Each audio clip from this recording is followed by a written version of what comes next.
Hi there, today we will build and deploy this beautiful and modern looking website. We will deploy it on Vercel.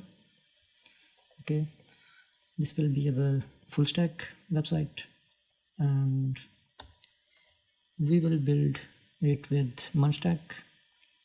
Okay, we will build it using MongoDB, Express, React.js and Node.js. Okay, so this is our hero section. And here are our some links, cart icon and login button. Okay, if we go down, and here we have why choose us section, and after that we have popular foods,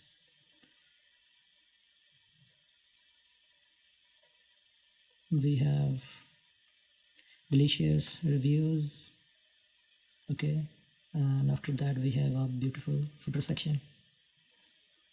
Perfect. After that we have menu page. In menu page we have search bar. We can search for any food, like if we find fish curry, then fish curry is available. Okay, and we can also toggle the search. Okay, search filters,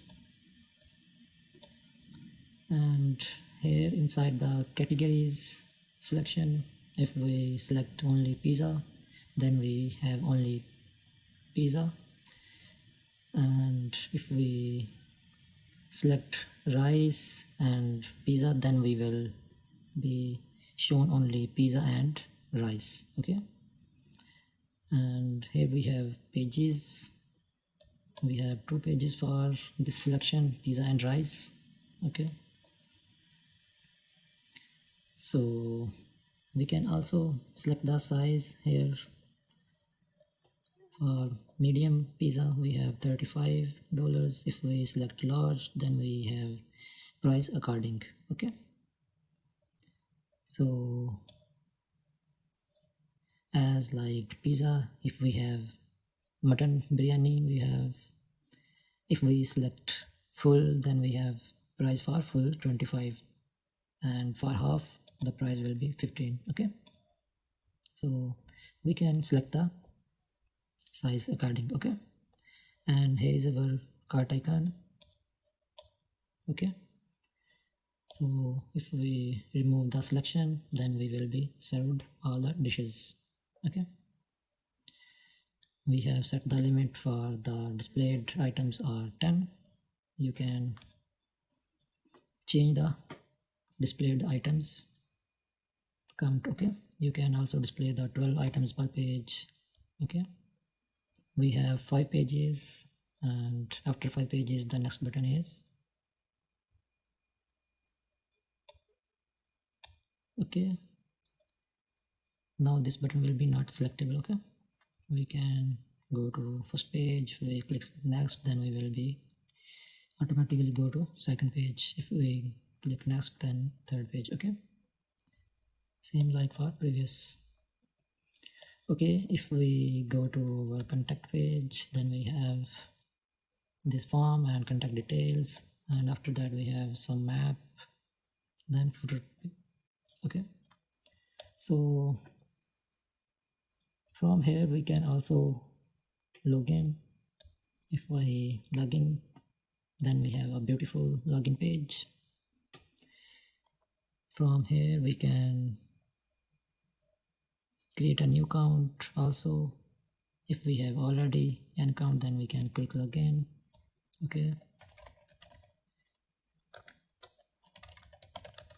if I enter the details here, maybe I have user1@gmail.com and password is maybe password 1.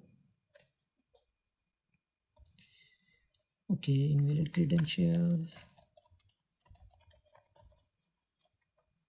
I have clicked 2 times, that's why I have 2 toast messages, invalid credentials. Okay, and never For user 1, I have 3 cart items already. Okay, if I go to menu page and if I select, for example, if I select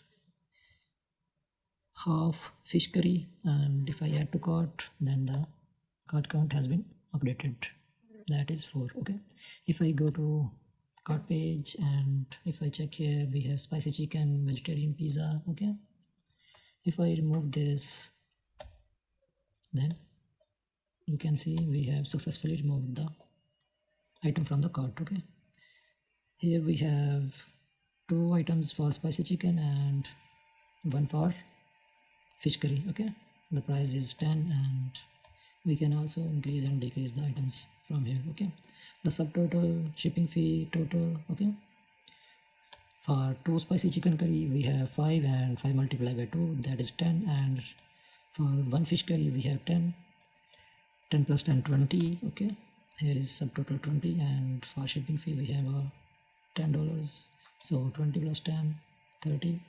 We can proceed to checkout. So here we have the place order page. Okay, inside the place order we can submit our delivery information. If I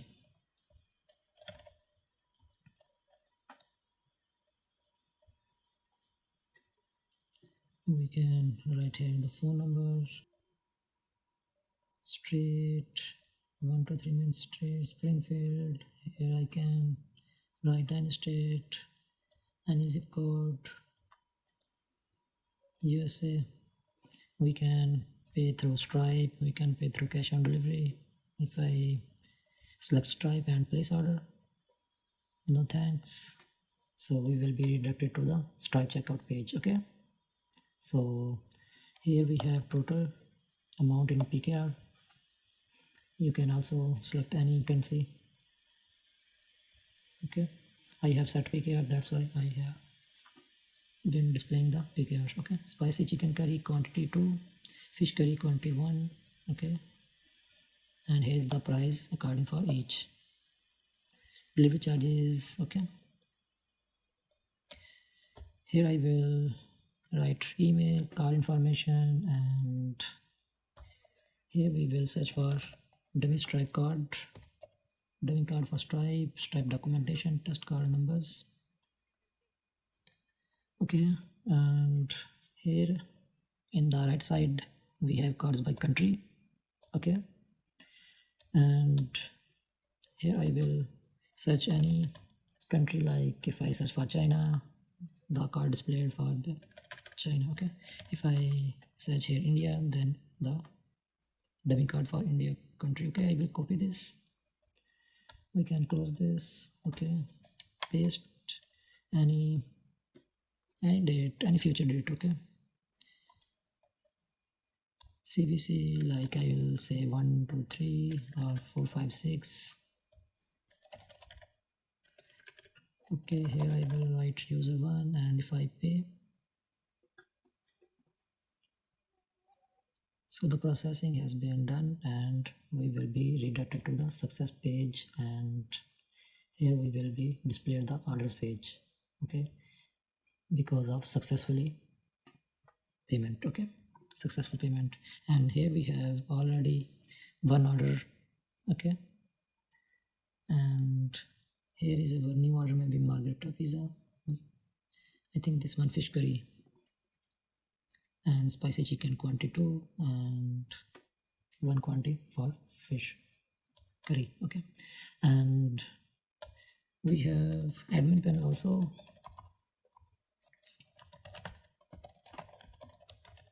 If we open the admin panel and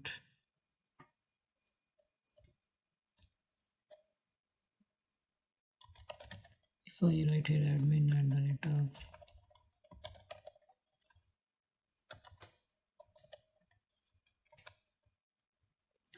if I log in, never. So this is our beautiful admin panel. Okay, simple and professional. Okay, here we have add item, we have list page, all the list items that we have uploaded. Okay, perfect. Here we have orders, and this is our new order. Okay, spicy chicken curry and fish curry. Okay, we can also display it like in reverse, as this is our latest order. We will be displayed on top. Okay, we will do in our when we will build the app. Okay, we will fix this. The new order will be displayed on the top. Okay, so if I will click it in on out for delivery, then you will be displayed the, if here I will track the order, we will be displayed the status out for delivery. Okay, so I will select the track order, and here is our updated status. Okay, out for delivery, date, price, quantity, size. So that's for the orders page. And here if we go to add item, and if I click on product name, and here if we upload any product, test product and test description curry, and if I upload any food, if I upload this one, then we can also add to popular, add sizing. For example, it's half, for half price will be 5, and add sizing. The other size we have full curry. Okay, $10. Okay, if we add product, then we have our toast message, food added. Okay, if we go to the list, and let me show from the Foodessa app first. Okay, if I load the page, and then we will be served this test product. Okay, perfect, in popular foods. And here in menu, if I go to the last page, then here we have the test product. Perfect. So we can also select the size, half, full, etc. Okay, half and full price. Okay, so if I go to the admin panel, and at the very bottom we can also delete the test product. Okay, food removed. Okay, successfully removed. So if I go to the Foodessa app again, and if I reload the page, then you will be okay, here at the 5th page, that product has been successfully removed. Okay, perfect. So we will close this admin panel. Okay, we can also log out here. If I click to log out, then we have been successfully logged out to the admin panel. Okay, we can also close here. So let's build the app. If I close from here, and if I go to the Foodessa YT folder, okay, we have already made that folder, and from here we can also go to the open with code, and we can also open the VS Code from here also.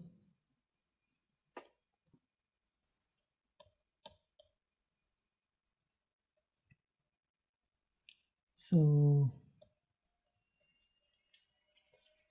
here is the already opened Foodessa folder. So if I drag and drop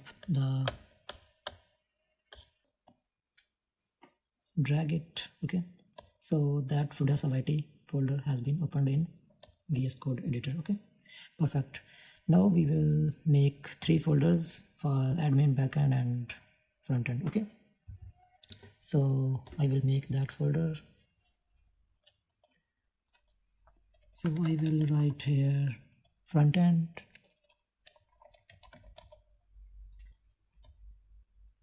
So new folder here, Frontend, Backend, new folder admin. Perfect. Okay, so first we will make the front end and we will open in integrated terminal. Okay, so we are in front end. Okay, this one, front end folder. Okay, so we will go to our Chrome browser and here I will search for, here if I write install Tailwind CSS with Vite, and then we have official Tailwind CSS site. Here if I click on Tailwind plus Vite guide, okay, so we have Tailwind CSS with Vite installation guide. Okay, so setting up Tailwind CSS in a Vite project, create your project. First step, okay, in first step we have this command for terminal. Okay, we will copy this. Instead we will copy it from here because no need for cd my project because we have already in that folder. Okay, front end folder. Here we will paste that script, and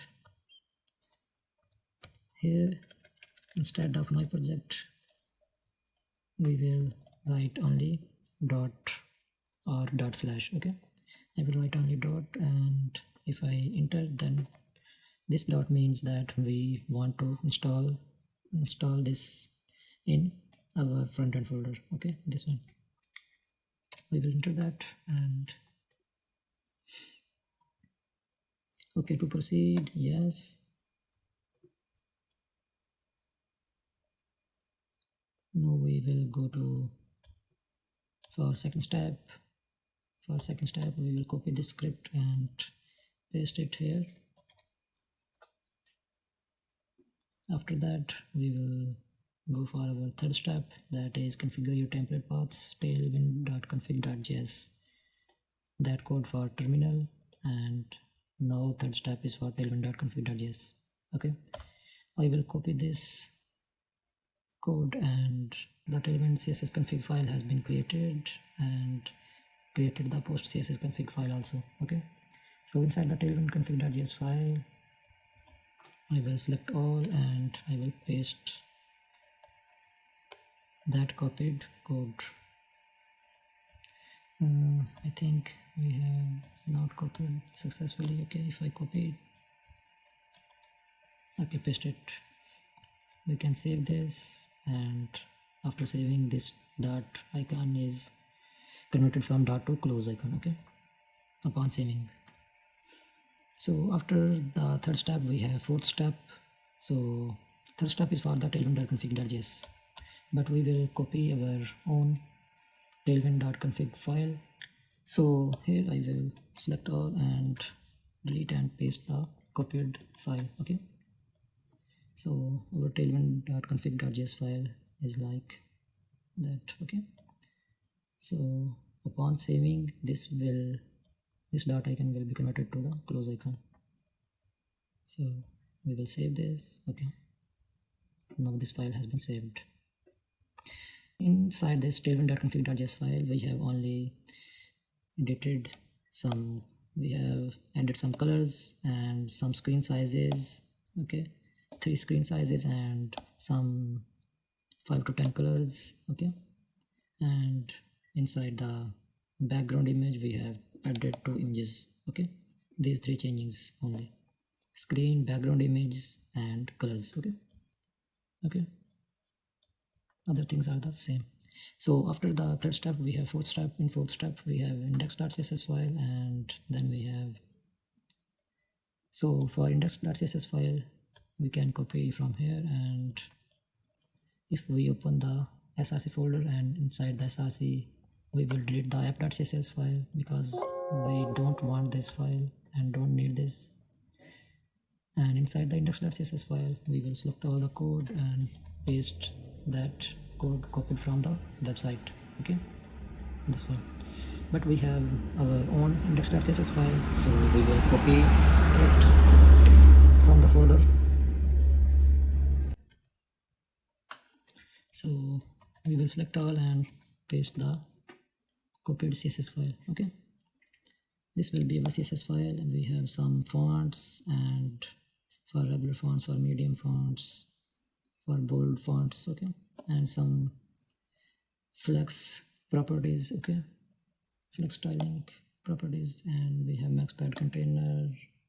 For max pad container we have margin x auto, max width, padding, button secondary, button outline, some button styling and active link etc. We have edited the h1, h2, h3, okay. We have these classes, okay, h1, h2, and here we edited the scroll bar, okay, and also we have edited the margin and padding, box sizing, font family, okay. We have imported the font family from Google Fonts, okay, enter family. Okay, we will save this file, and we can also close both files from here, okay. And after that we have assets folder. Inside the assets we will copy and paste the assets, okay. So I have copied the assets. This one is for our background, and these are the products, okay. This was our assets folder, okay. And after that, index file, okay, index.css file, that was the fourth step. We have fifth step is npm run dev. We will copy the command and run the script here, okay, npm run dev. We will click the localhost, and here we have app.jsx file, error for app.jsx file, okay. So if we go to the Tailwind CSS installation guide, after the fifth step we have sixth step, app.jsx file, edit code. I will copy this. We can close this from here because this was the last step. For app.jsx file we will select all and paste that code copied from the installation guide website, okay. After saving we have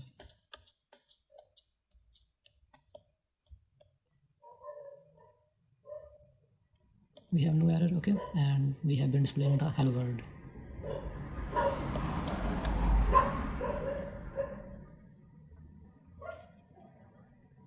So if we, let me zoom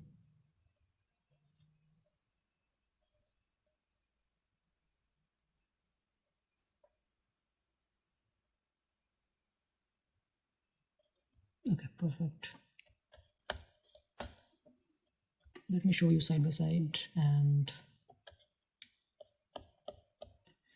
okay, so we have app.jsx file, and inside this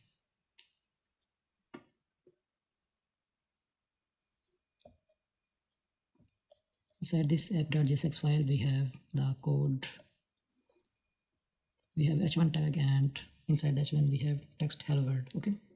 These are the Tailwind CSS classes. If you are new to Tailwind CSS, then you will also learn the Tailwind CSS very easy, okay. So for Tailwind CSS we need extension. The extension name will be this one, Tailwind CSS IntelliSense, okay. With this extension you will be shown this list of classes, widget transparent, and each one class, okay. And perfect. So we will make the pages inside the src.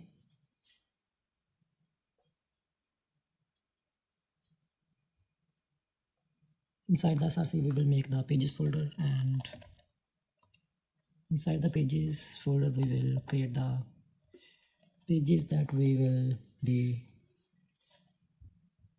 that we will make. Okay, first of all we will make the home page, home.jsx. okay, we will write react arrow function snippet. Okay, refce.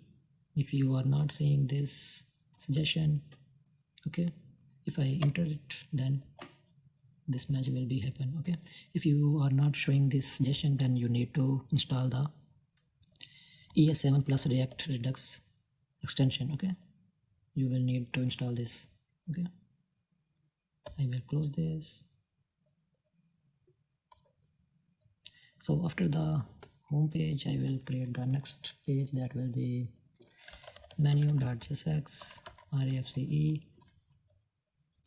and after that we will create the page contact page.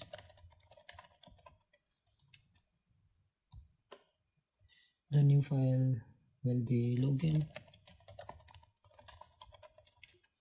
and after the login we will create the cart page.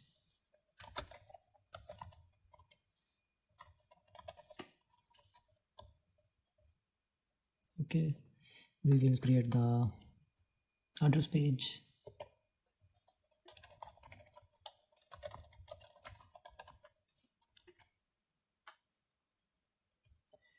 We will create the place orders page, place order.jsx, verify page. Okay,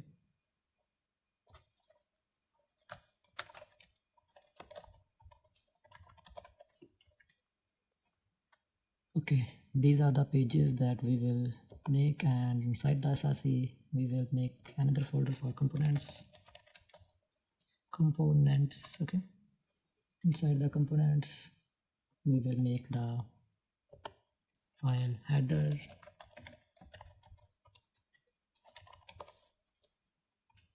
we will make the navbar component.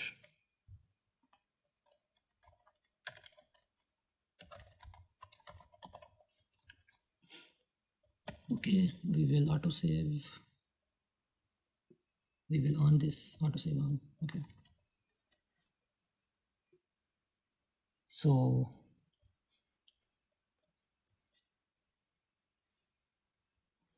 now we will install the React router. Okay, npm React router DOM. Okay, this one we will copy this code and we will paste it in. If we plus this, and here we are in Fudessa YT folder. Okay, we will go to the frontend folder. Now we are in frontend folder and paste the script enter. We will install the React router DOM in frontend folder. Okay, perfect. And now I will go to the main.jsx file, and here I will enclose our app in React router DOM. Okay, no need for strict mode, so that's why I will added this. Okay, now I will write the browser router,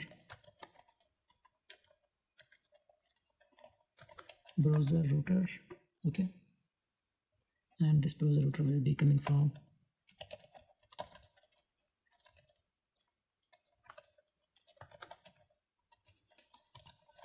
import browser router from React router DOM. Okay, if I delete this and check the suggestion, okay, we got the suggestion browser router. Okay, perfectly imported. So I will go to the app folder, app.jsx file.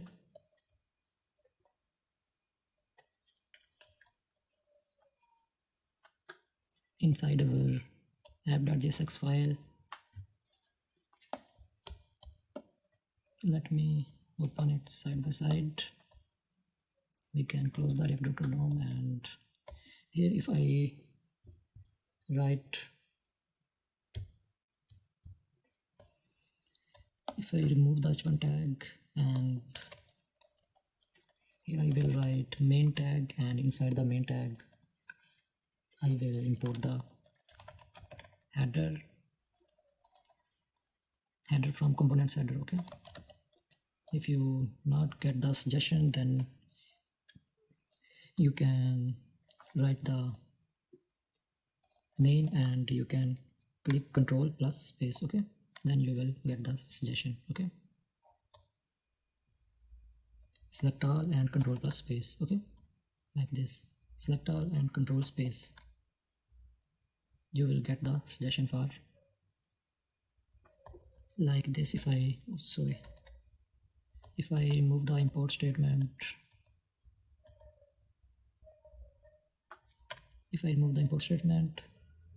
select the name header, Control space, then we will be served the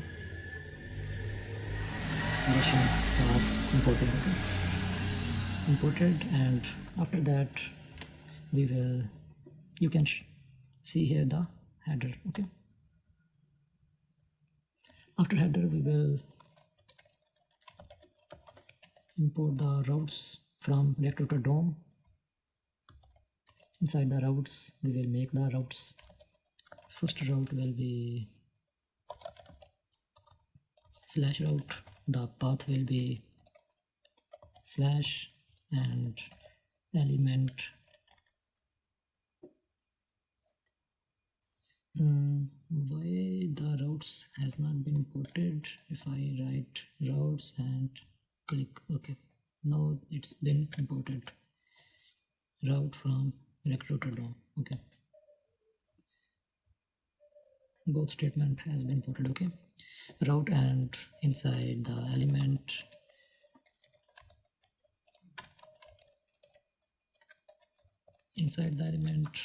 I will write the home component from pages home. Okay, after that we will copy down, and the path will be menu, the component will be, the page will be menu. Okay, menu element, and after that I will copy down again and import the contact page. The path will be contact, copy down, the path will be cart, and page will be cart, copy down, and element will be login page, path will be login.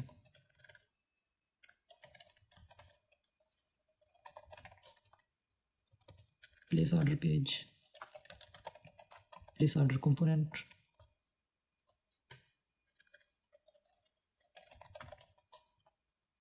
orders page,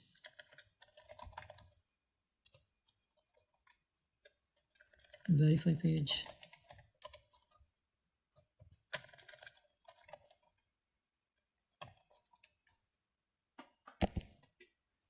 okay, perfect. We have made all the routes, and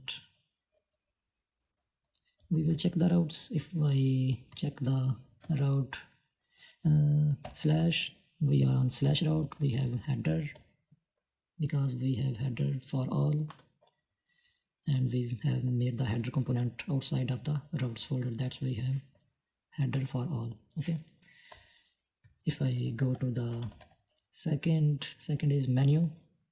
If I go to the menu path, then we have been serving the, we will serve the header component and menu page. Okay, here I will write the menu page, and here I will write the contact page.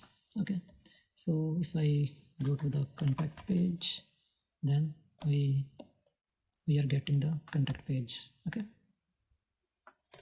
we will go to the slash is home page. Okay, perfect, home page. So we have successfully imported all the pages and components. Now it's time to close all these extra open tabs. We have made opened because of the easy imported statements.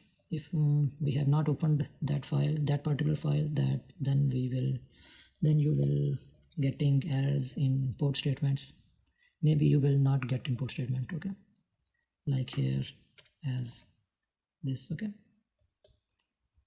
this automatically imported statements, okay.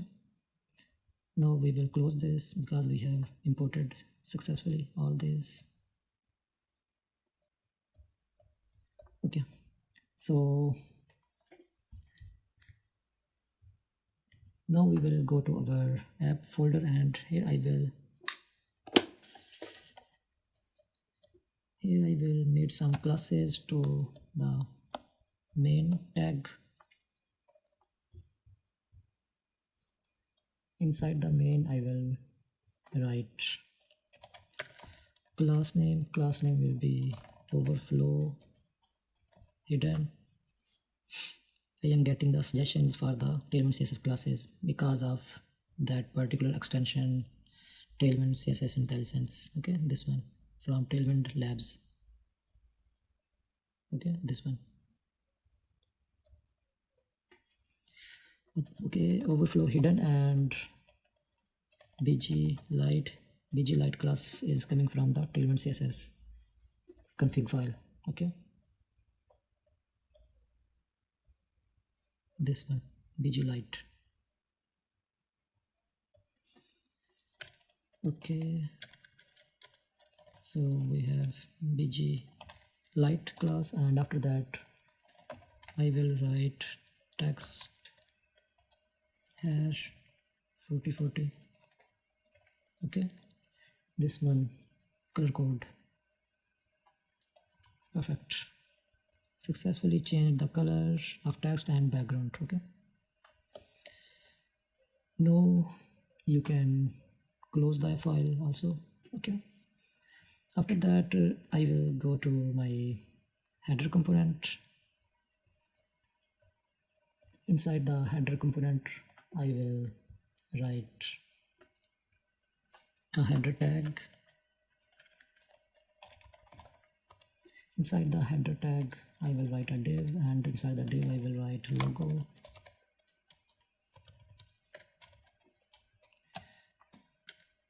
and here I will import the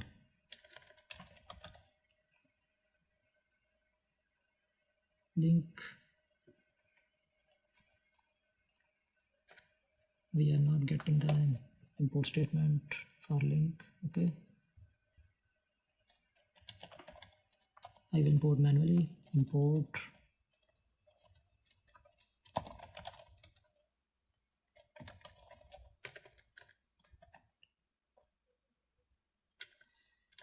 import from React router DOM, and now I will, if I write link, then I will get the React router DOM import statement, okay,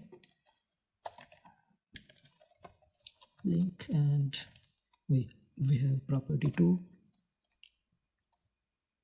I will write slash, and inside the link tag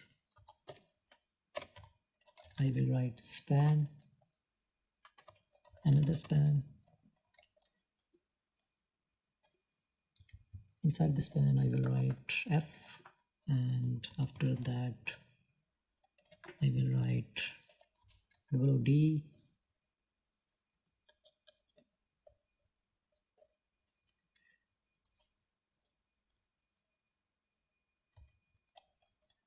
I will write Fudessa, okay, like this, and perfect. Now after that link logo I will write navbar, and inside the navbar I will write a div for navbar, and here I will import the navbar, perfect.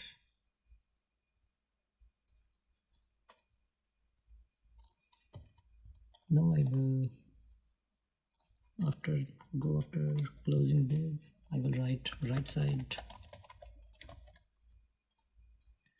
For right side we have a div, and inside this div we have menu icons for mobile screen and a cart icon. Okay, I will import the link tag, and inside the link tag I will make the path /cart, and inside the link I will import the React icons. For React icons I will write npm in terminal npm I React icons.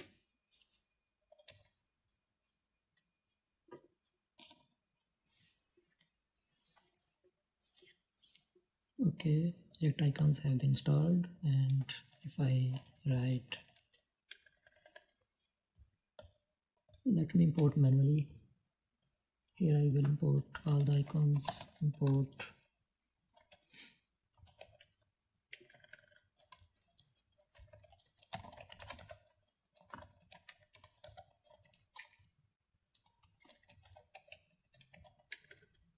array shopping, basket line,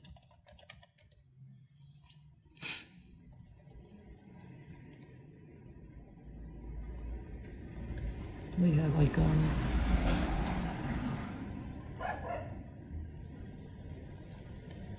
from TB we will import TB user circle,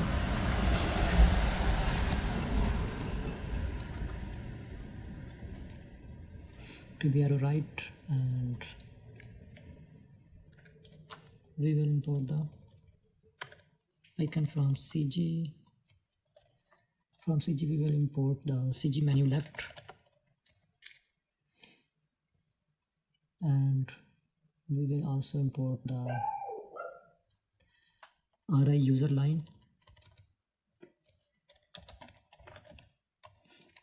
Okay, these will be the icons that we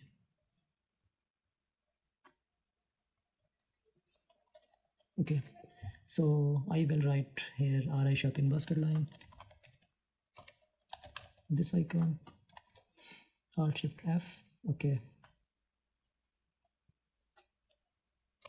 after that I will write a span, and we will write 0 as an cart items count, a hardcode value. Okay,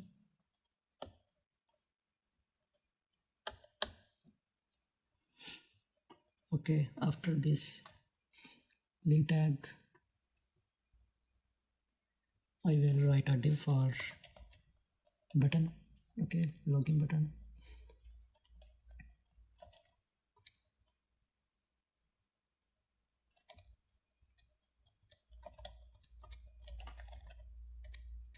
Inside the button I will write login.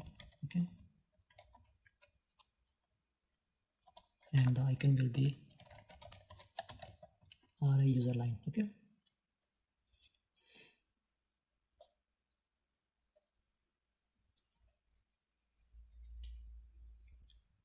okay, let's make the styling. For header we have padding by 3, and with full we will write absolute, from top 0, left 0, right 0, Z will be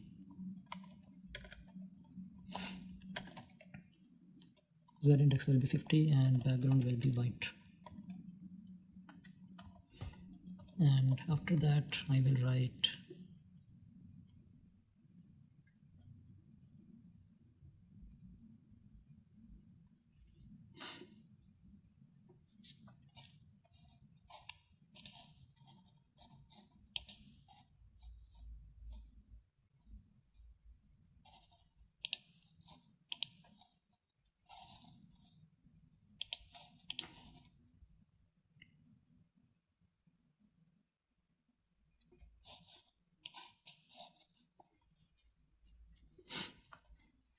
okay, after this header tag I will write div for maxpad container. I will write the class flex between like this.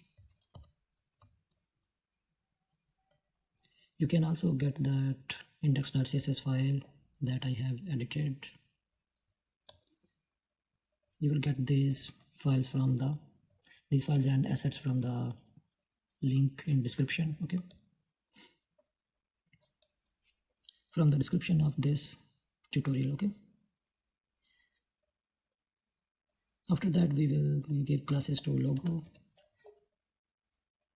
For logo we have bold 24 and flex 1, flex. Here I will write inline flex and I will write inline flex here as well.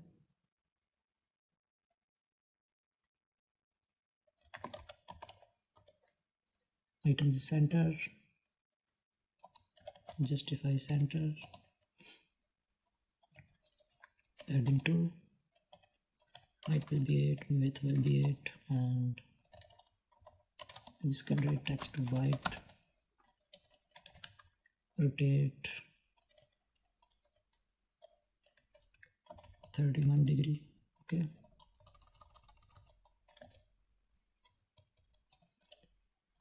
and rounded 4. Okay, perfect.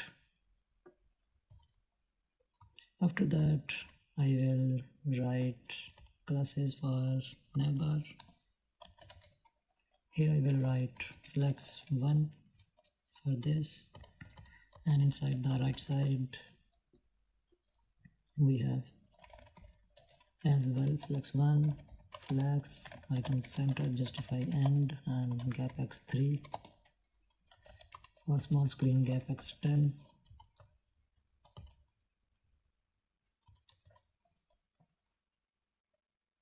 Okay, for link tag we have classes flex and relative.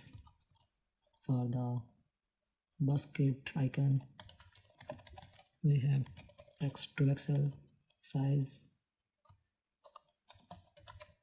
span will be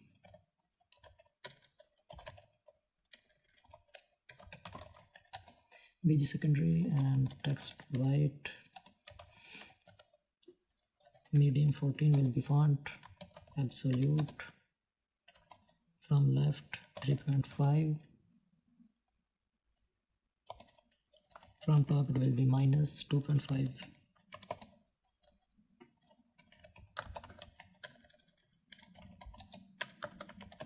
Flex enter, a custom class with 4, height 4, rounded full, shadow inner.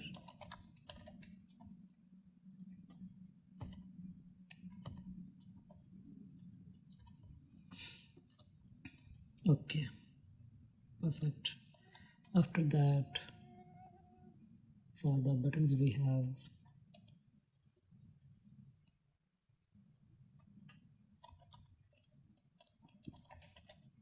group and relative. For second div I will write, if I have any class. For button I will write button outline, a custom class, and border none.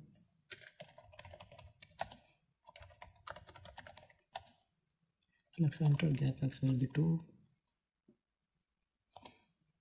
padding y will be 3. We will override the padding with this important icon. Okay,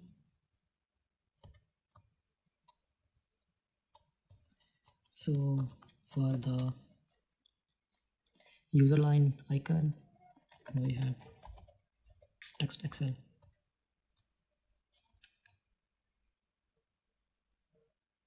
We will save the changings, and now we will go to the navbar.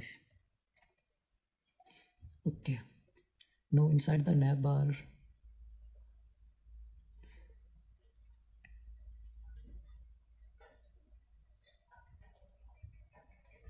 Inside the navbar we have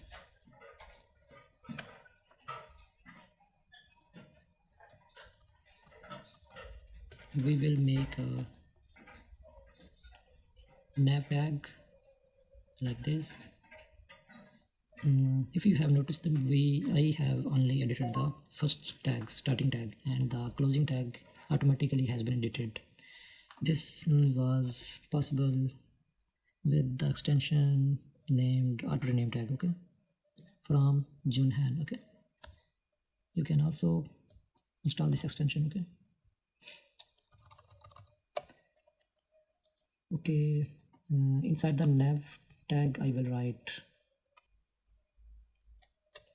a const. I will write here const nav items.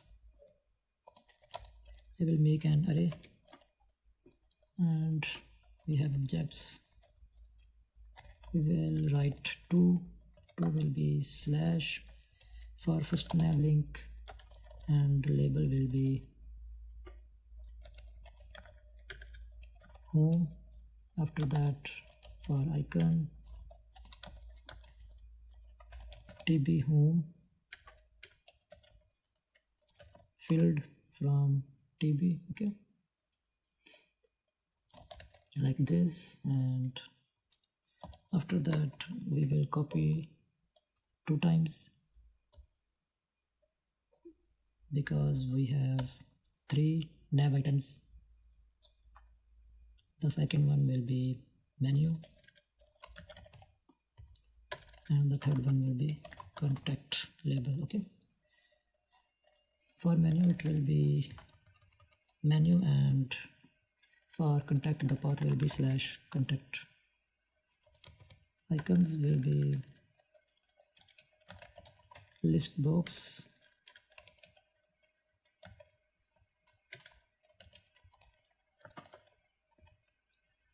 okay. Not been automatically imported. I will import manually.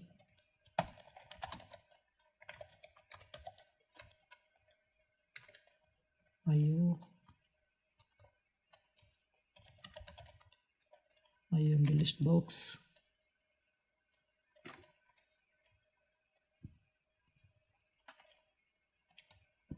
From IO5 we will import the IO mail open, okay.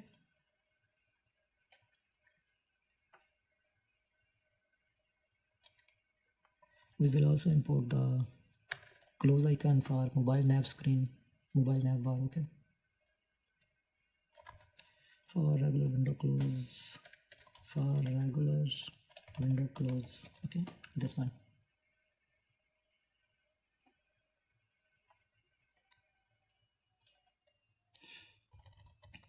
Okay, we will import the link and nav link from reg.dom.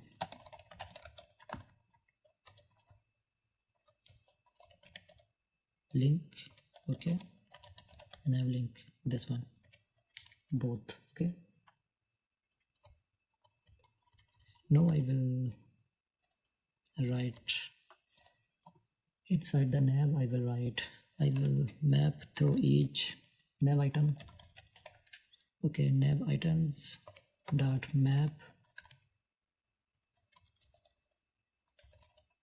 Here I will write to label and icon, okay. And after that I will write a div. The key will be label.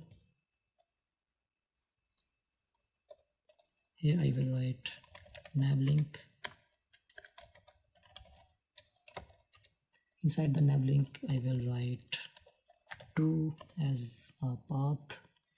2 will be 2, this one, okay. And here I will write a span icon.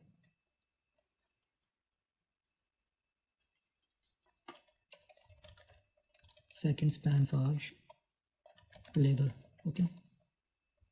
To icon and label. to icon and label. Okay, perfect. If I check this from here,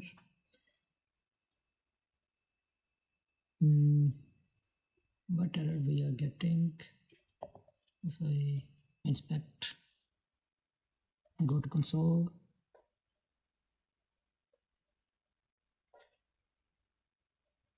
IUMD list box, IMail open.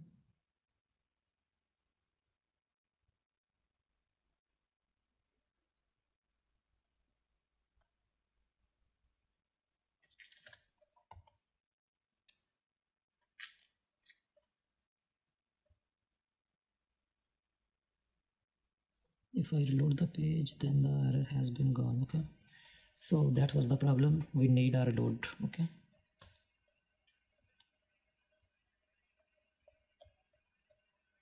okay, we will give some styling. Styling will be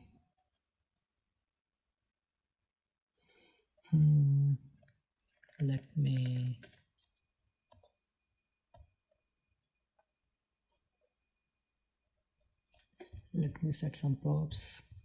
For neighbor we will write container styles.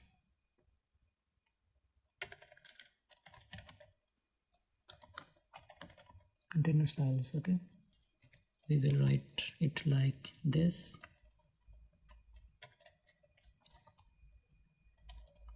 Here we will write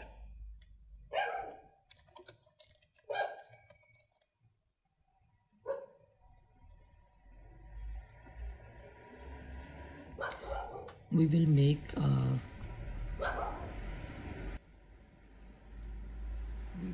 use state for menu open and set menu open. Here I will write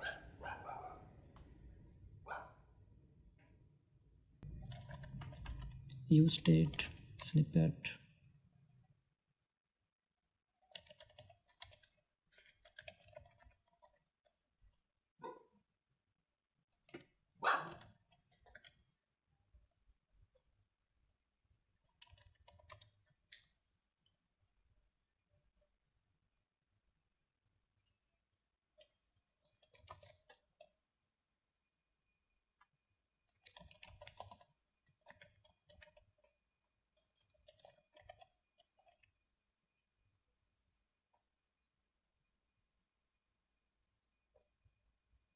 Here I will write const toggle menu. I will make a function.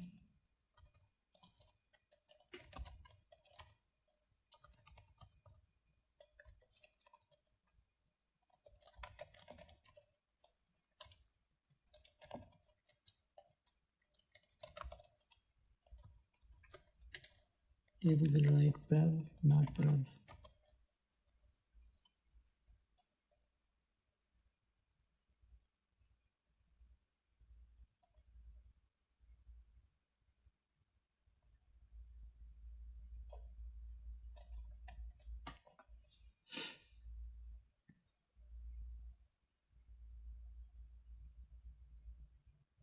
Okay, we have made a function for const toggle menu and we have made a use state for menu open. Okay, so here inside the navbar we have container styles and we will write here as if menu opened.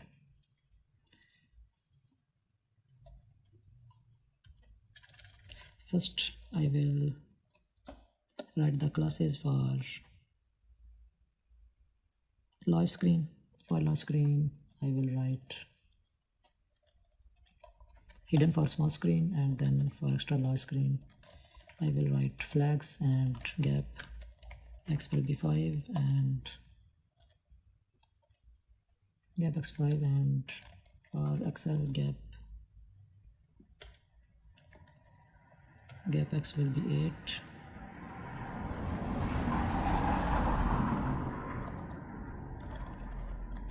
Font size will be medium 15 and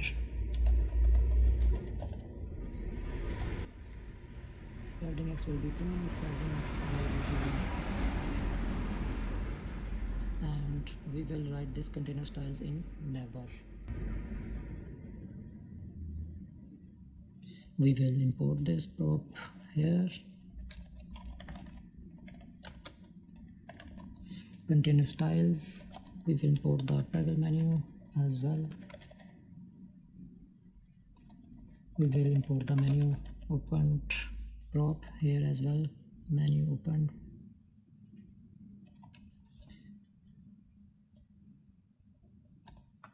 We will write the toggle menu as tail menu.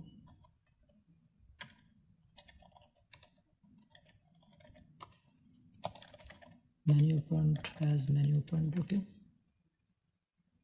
now successfully imported, and the container styles will be applied to the nav tag. Okay, inside the nav tag for classes I will write the prop container styles. Okay, now the classes will be applied successfully. Okay, perfect. Now the screen is getting small. I will zoom in, zoom out for getting the large screen. Okay, now we are on large screen. Okay, so we are getting home, menu and contact. The styling has been applied. Okay, after this nav tag I will give classes to this div tag. This div will be inline flex, and for nav link I will write classes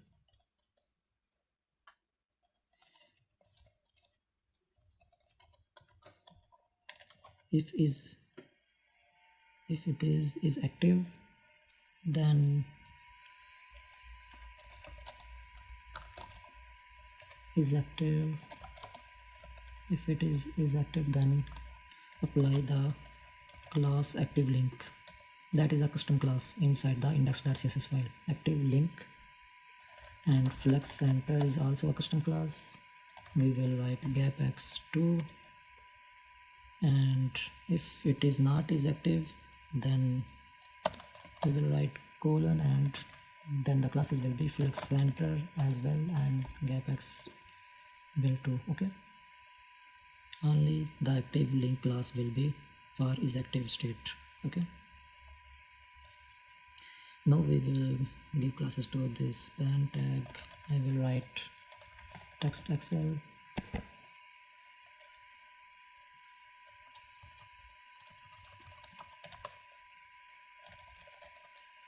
medium 16. Okay, perfect. If we click the menu link, if we click the contact link, then we are redirecting to the contact page, menu page, home page. Okay, perfect.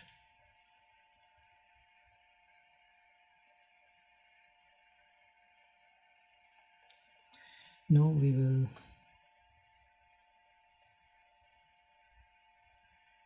check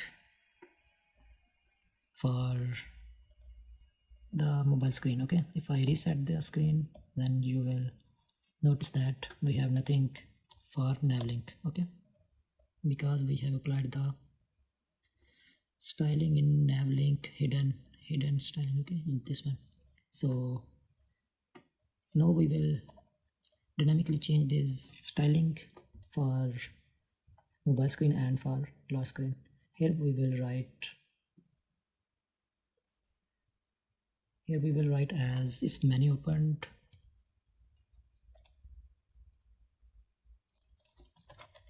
inside the dollar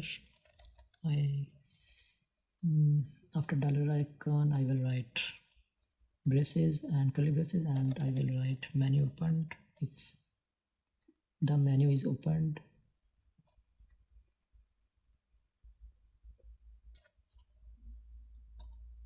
If the menu is opened, then these classes, and if it is not, then these classes. Okay,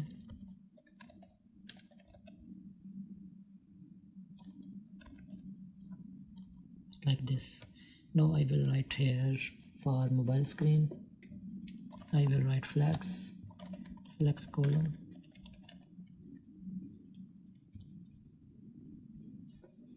Here I will write for menu opened, I will write for no as a true. Okay, if the menu opened is true, then flex and flex column, and gap y will be 12, and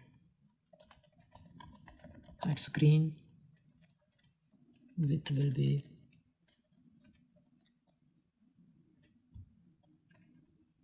triple 2 pixel. Okay, absolute from left it will be 0, and from top it will be 0 as well. bg white z50, heading x10, heading y4, shadow xl. Okay,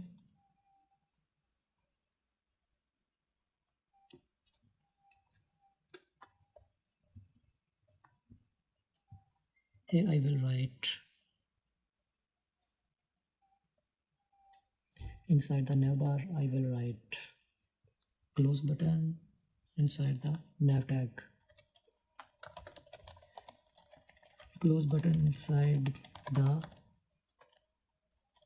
mobile nav. Okay,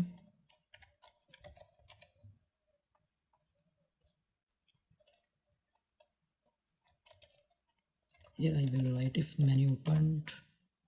Okay, if menu opened, then I will display the icon for regular window close. Okay, on click will be toggle menu. Okay, upon clicking this icon, the toggle menu function will be hit. Okay, like this, the mobile nav has been closed. If I reload the page, okay, we are getting the mobile nav. Okay, on click, and the classes will be text xl, self end, cursor pointer, and relative left 8, and after that I will write logo. For logo we have a link tag, and inside the link tag I will write to as a path for slash. Path will be slash, and classes names will be bold24, custom class, and margin bottom will be 10. Inside the link tag we have a h4 tag. Inside the h4 tag I will write the classes text secondary, and like this, Fudesa. Okay, perfect. Now this from neighbor, from the side of neighbor component has been completed. We can close this. Let me delete this icon. Okay, we can close this component because from here it's working fine, and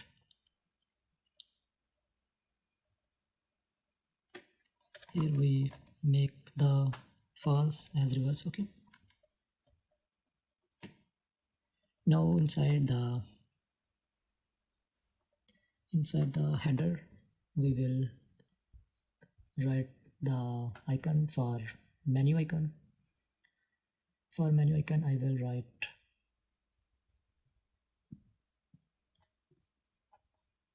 inside the right side after this div. Okay, after this div we will write as if not menu opened, then this icon will be served cg menu left. Okay,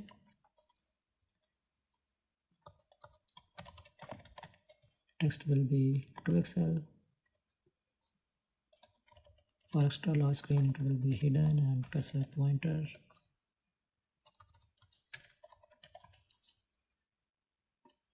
Okay, perfect.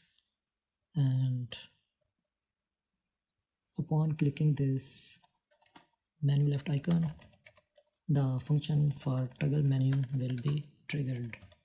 Okay, now upon clicking this icon, the mobile navbar will be displayed, okay, like this. And for close icon, we have already set the toggle menu function. Okay, upon clicking this close icon, the mobile nav will be closed, okay, like this. Perfect.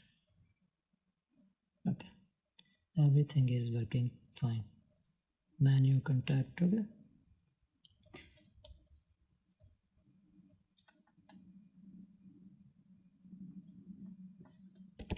I think these two components have been completed, and now we will get the full screen by zooming out. Okay, now we will make the hero section. Okay, if we log out from here and check, perfect, everything is perfect. Now we will make the hero section. Okay, for hero section I will go to the home page, and inside the home page I will write an empty tag, and here I will import the hero component.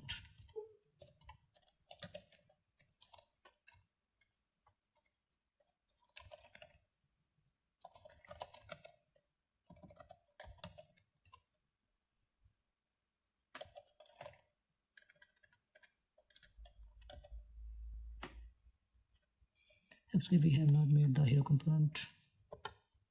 I will make a component name hero.jsx.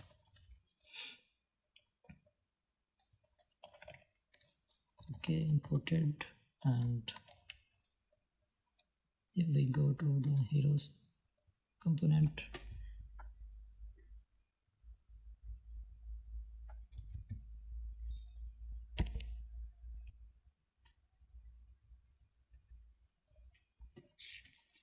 here I will write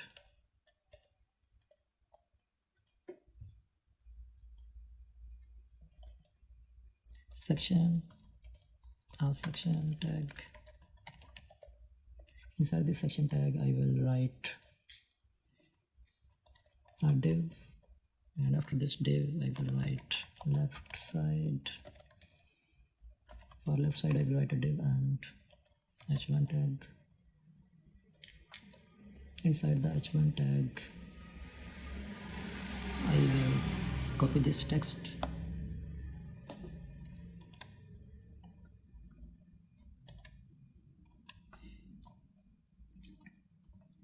okay, grab exclusive. Here I will write a span tag, and inside this span we will write another span tag. Actually, I will copy this from header component.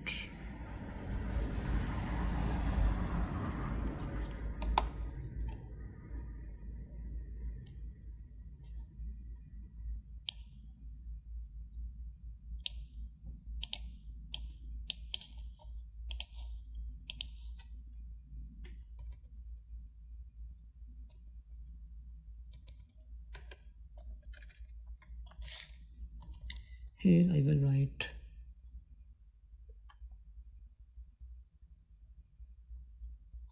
inline flags, and after that second span will be inline flags item center, justify center, padding will be 5,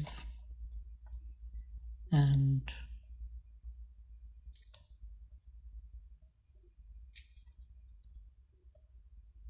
padding will be 5, height will be 8, height will be 16, width will be 16, be secondary, text white, rotate will be 31 degree and rounded full. Okay, F, and after span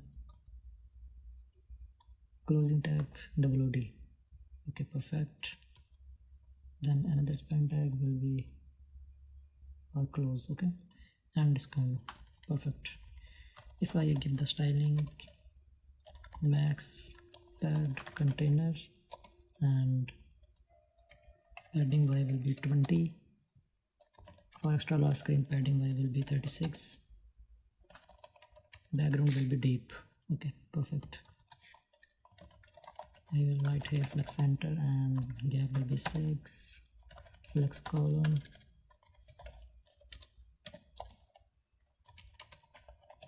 flex row. For left side the classes will be flex 1, gap 6, flex column, flex row. Flex column and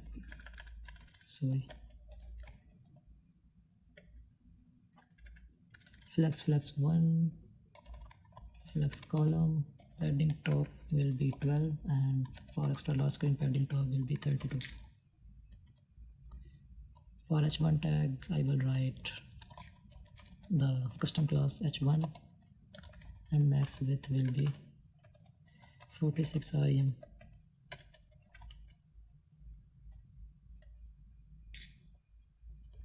Okay, after that h1 tag I will write a p tag. I will copy the paragraph, copy.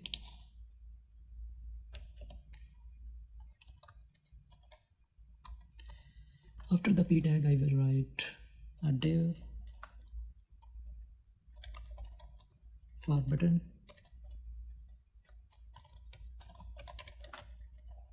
Margin top will be 6, and for this div tag I will write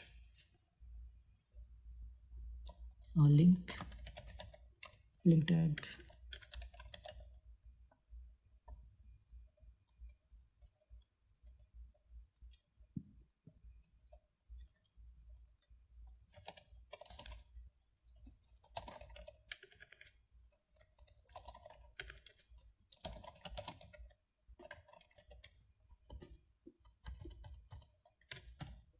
From React.DOM. Okay, and here I will write 2 will be store. Here I will write menu.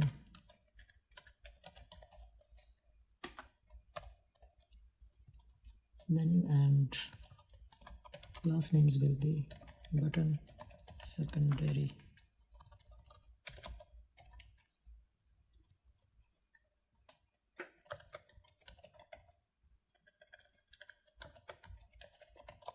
Explore now.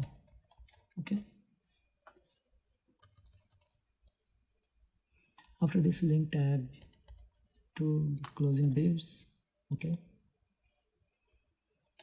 and here I will write right side.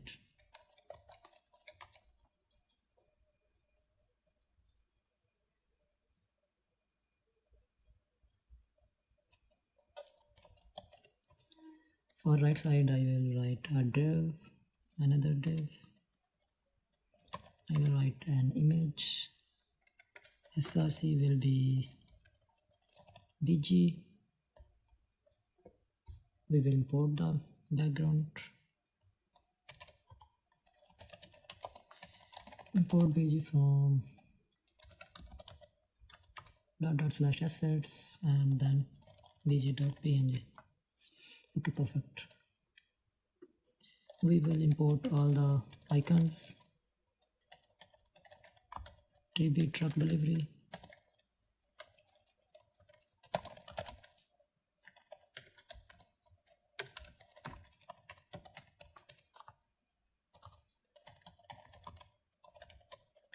TB truck delivery, and after that we have import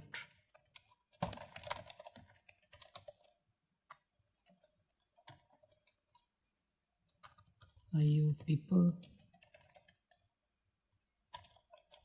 circle outline, and then we have icon from IO, that is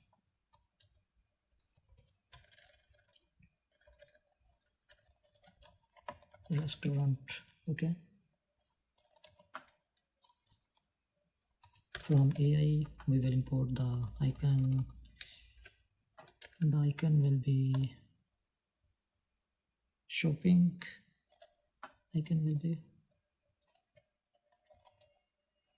AI fill shop. Okay,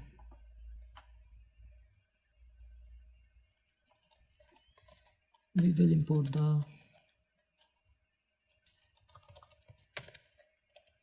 hat from pie chef hat fill, like this. Okay, perfect. All the icons have been imported, and now we will get these stylings. Okay, image src bg, and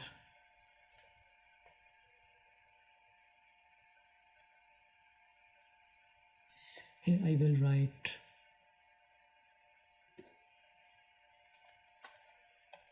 height, that will be 666, and width will be 666 as well. We are getting some errors maybe in console. If I open,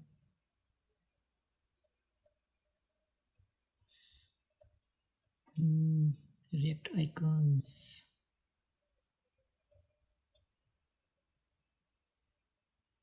oh, actually we have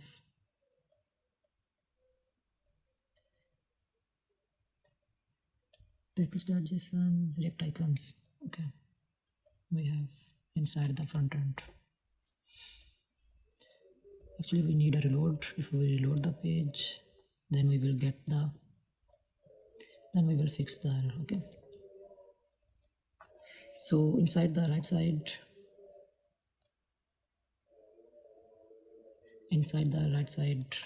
I will give classes flex 1, relative z will be 10, z index will be 10, and from top it will be 10. Okay,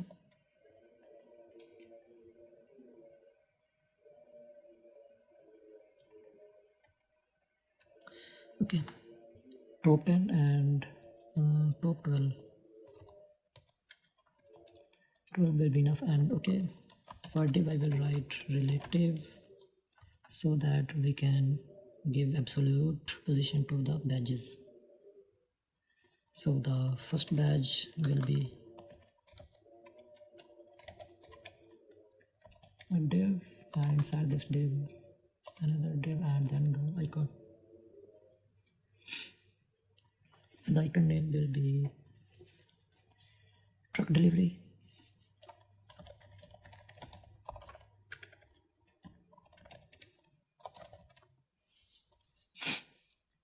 Truck delivery, and the size will be 31, and then classes will be text secondary.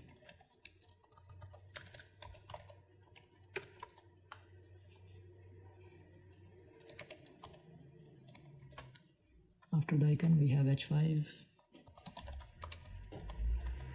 We will write h5 and relative.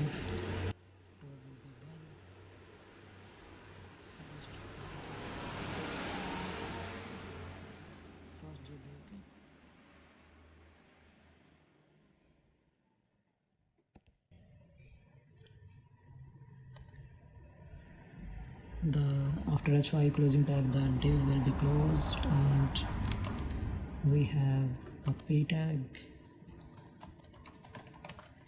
text access, and we have text as like this, fresh heart mails at your doorstep. After that, the p closing tag and div. Okay, first badge has been completed. Now we will make another badge, and first we will check all the styling for this badge. This badge will have classes For hidden, first it will be hidden, and then for small screens it will be block and absolute. From top it will be 8, from right it will be 14, max width will be 48, background light, padding left will be 2, padding Y will be 2, rounded axle, perfect. Now for this div we will give it flags and gap will be 2, perfect.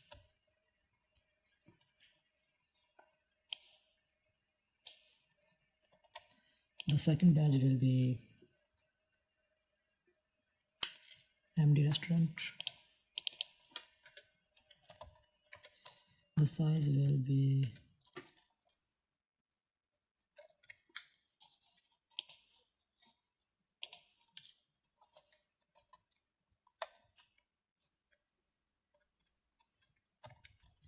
26.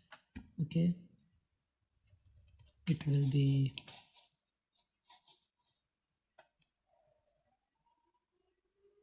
99 plus dishes.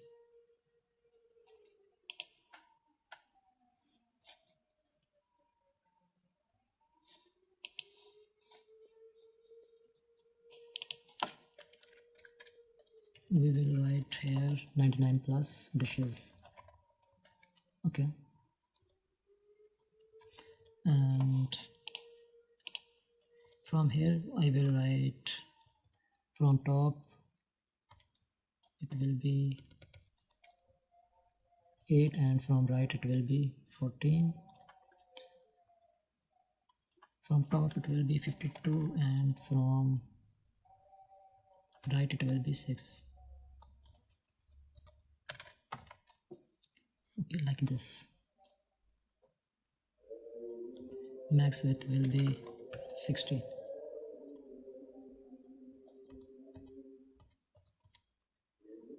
And after that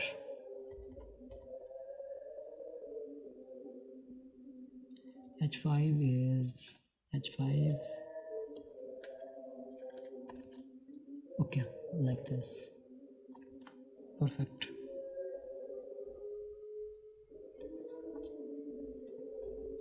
We will delete this paragraph. Okay,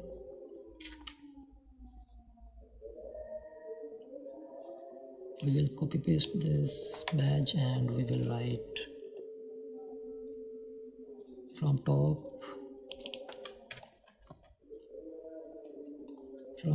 it will be 3/4, and from right it will be 12.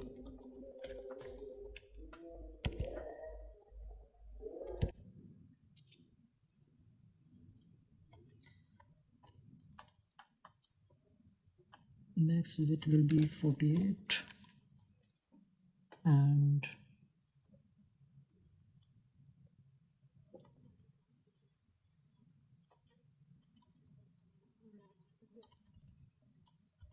actually for this padding left is not needed. Okay,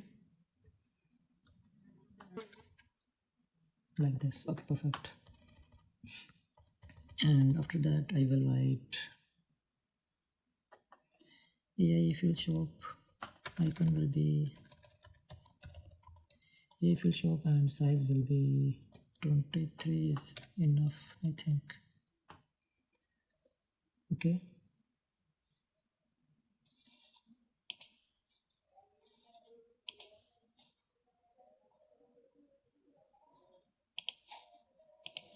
the text will be 200 plus branches. Okay, and text access and bringing great food closer to you.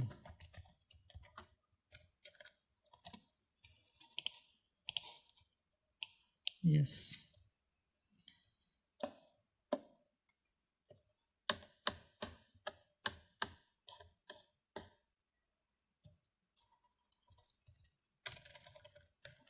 shrinking get full closer to you. Okay, and after that we will copy down this, and the next batch will be from top to 28, from right will be 12, from right we will write from left it will be 10 enough, 3 enough. Okay, and next width will be 48. The icon name will be people circle outline.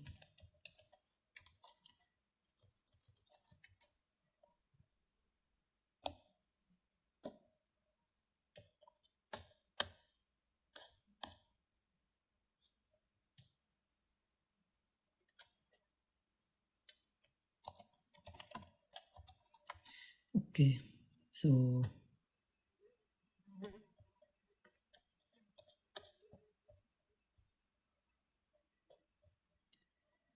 the size will be 26, or I think the 26 will be less, 31 is enough. Okay, here I will write happy customers.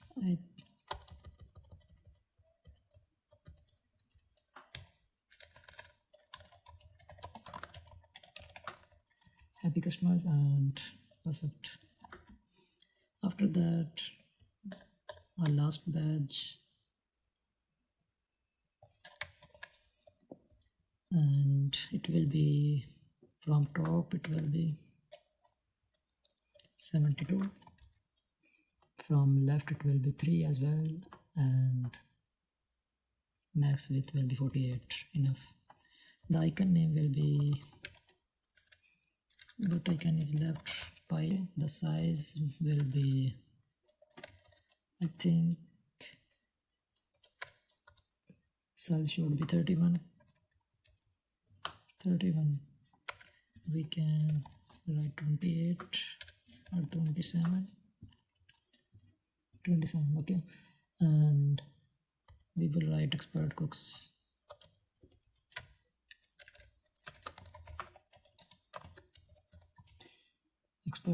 Okay, and no need for the p tag.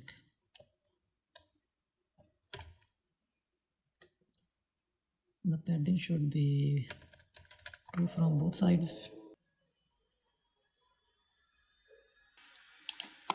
We will make it relative top 1 from top 1. Okay, we will also make it relative and from top 1. Okay, now it's looking perfect.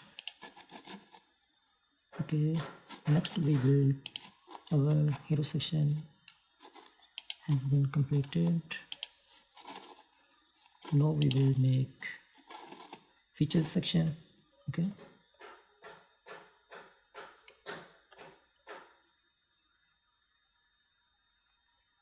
perfect. We will close it, and first of all we will make the component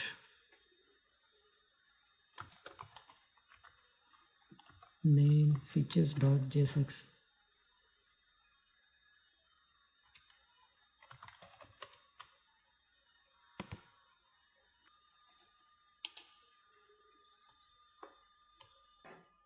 We will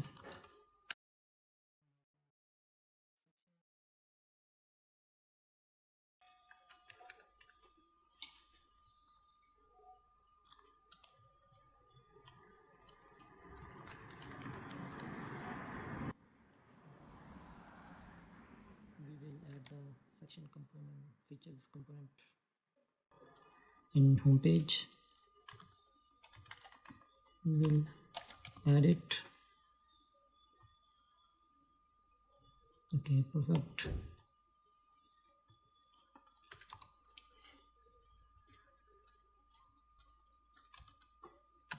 For title we will make a component name title, because we will we will use title again and again, like in features section, in popular foods section and review section.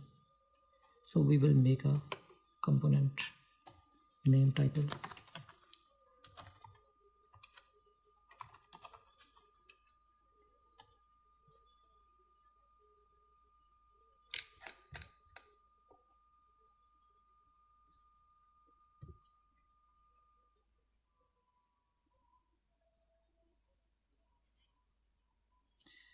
We will make an h2 tag here. Inside the h2 we will write title1,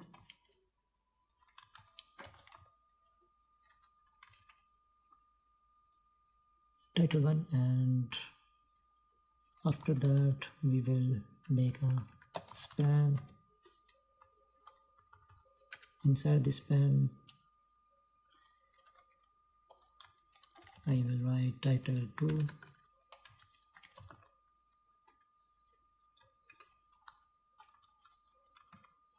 like this, and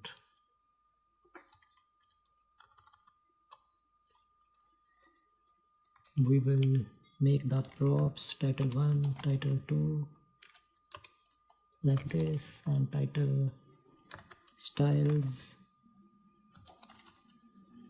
title1 styles,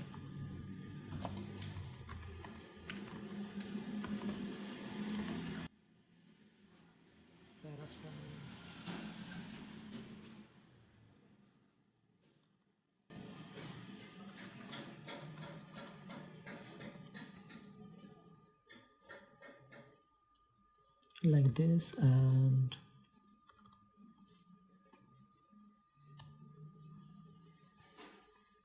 here we will import the title component.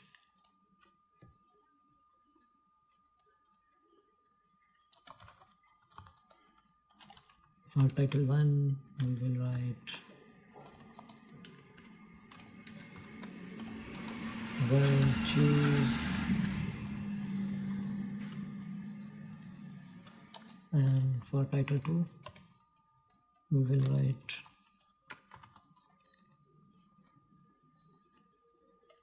us, and title styles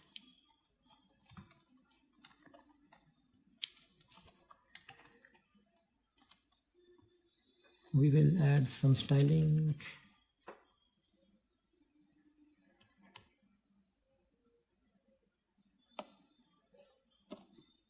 We will copy the text, and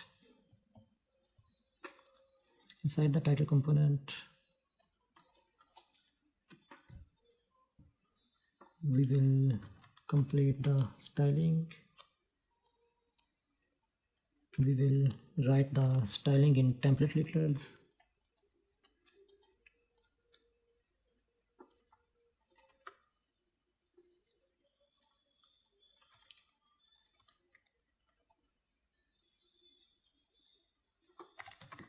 Inside we will write title styles,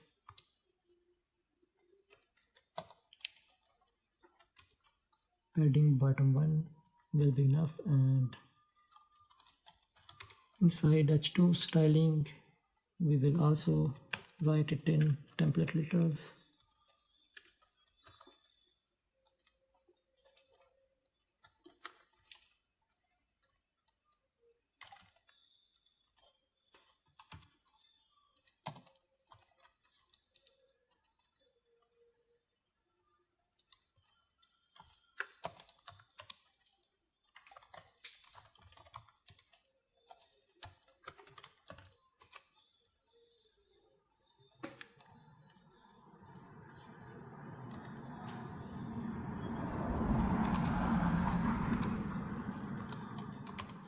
For paragraph styling will be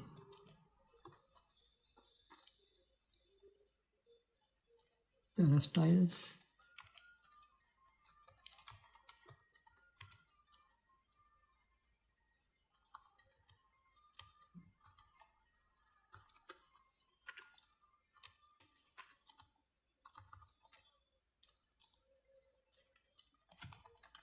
initially it will be hidden, and we can change it through props. Okay, we will paste that text that we have copied earlier. Okay, and I will close this. Inside the title styles, I will write the styling that will be the center, and padding bottom will be 16. Okay,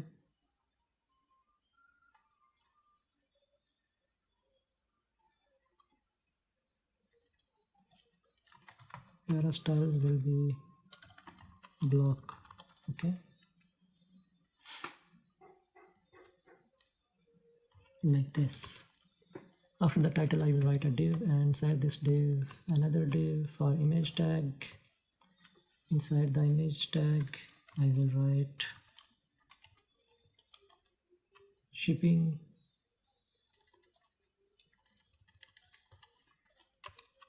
We will import the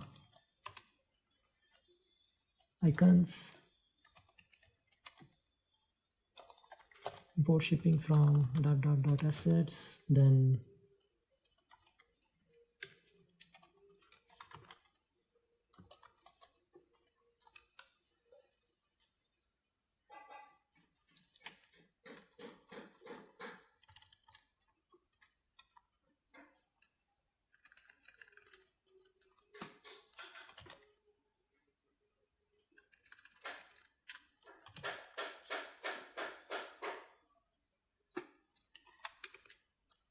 the third will be fresh, and fourth will be hat, maybe. Okay,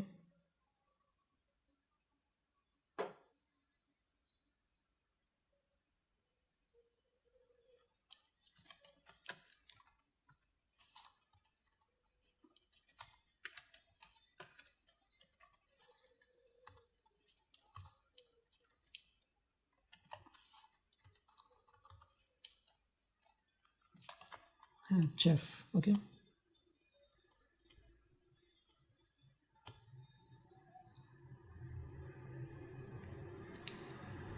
now I will write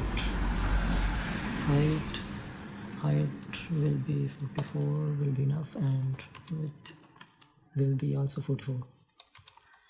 After the image I will write a div, and inside this div I will write h5 for name.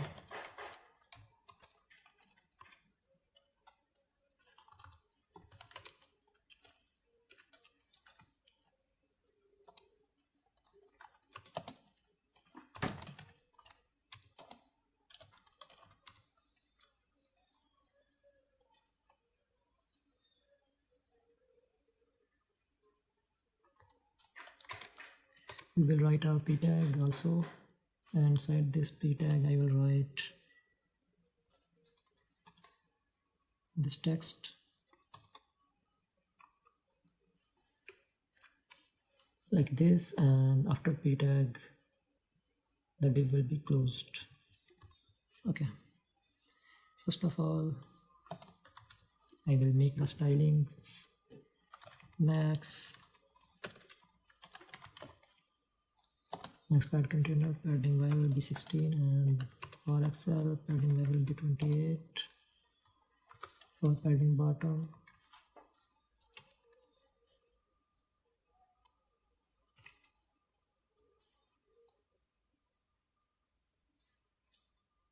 I will copy this text.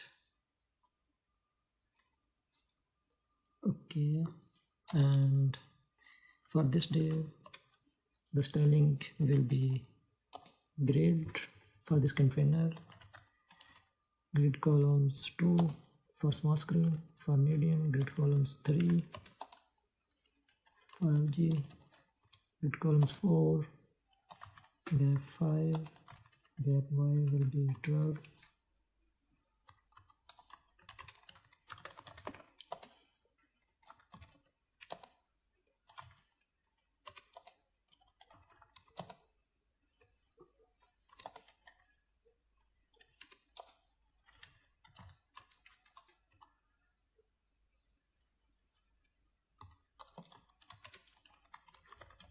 flex center and flex column. Okay, like this.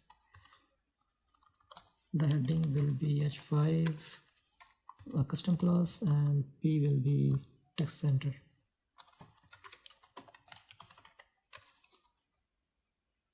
Perfect. We'll copy down this card. Okay, 4 times.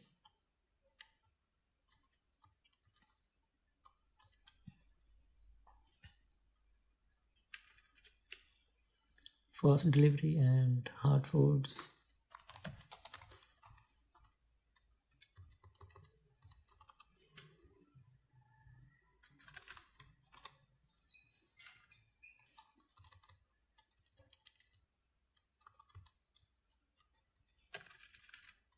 The image will be hot.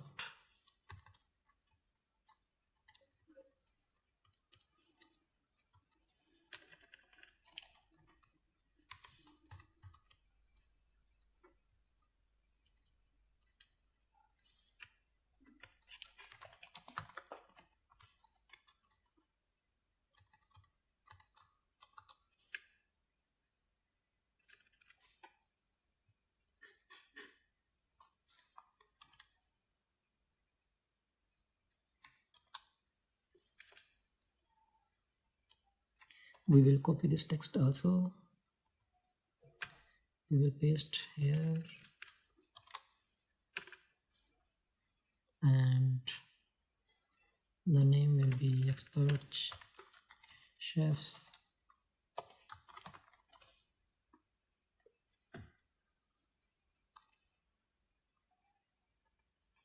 Image will be hat. Okay, like this.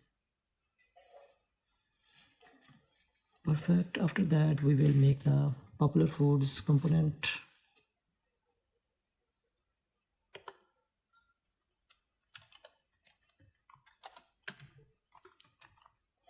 Popular foods.jsx ifce. We will add it in our homepage.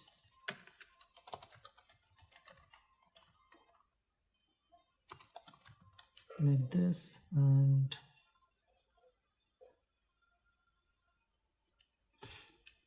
perfect. We will fetch all the foods that are popular. Okay, first of all, we will make a context. We will make the context to store common variables and state variables at one place. So for that purpose, we will make a context folder in our src folder. We will make a new folder named context.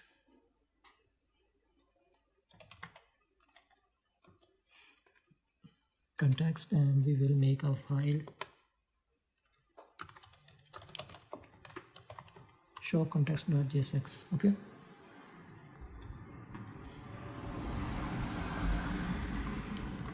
here I will write rfce and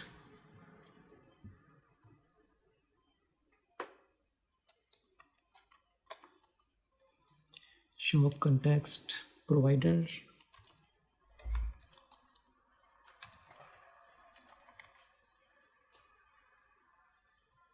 We will name it shop context provider. First of all, we will create a context.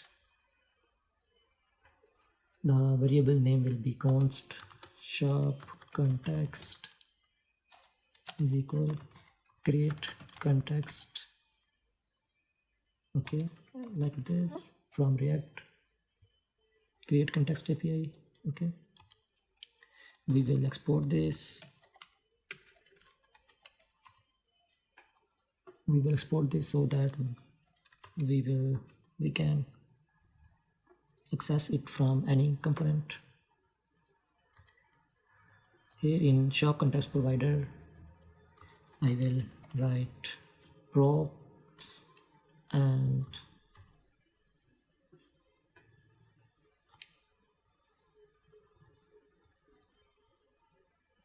After the return statement, here I will write, we will edit the div tag.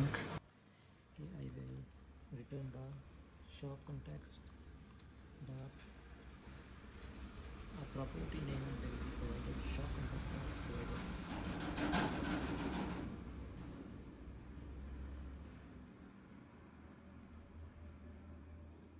Okay, and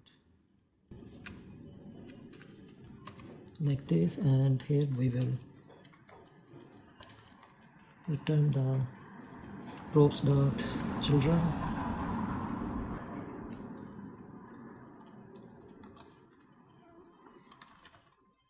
Here we will add the property value, context value. Okay,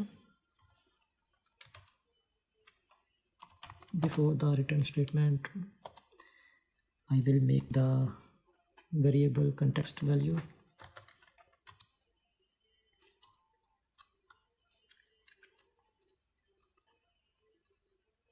const context value will be an object, and here we will add any variables that we want to export and access from any files like products or any function through the create context API.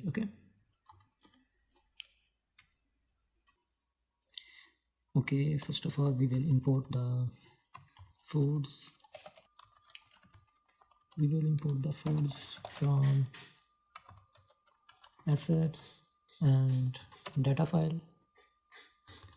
Okay, and here we will add the foods. Okay, we will also make the common variables like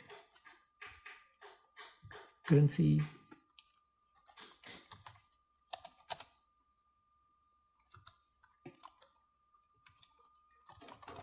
like delivery charges,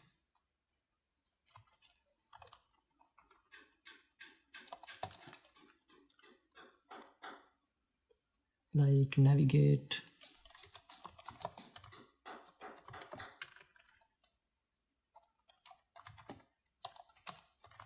use navigate from React to DOM. Okay, and here in context value we will add them, currency, delivery charges, navigate, and we will enclose the shop context provider in our app folder, in our app.jsx file. Okay, we will add it in main.jsx file.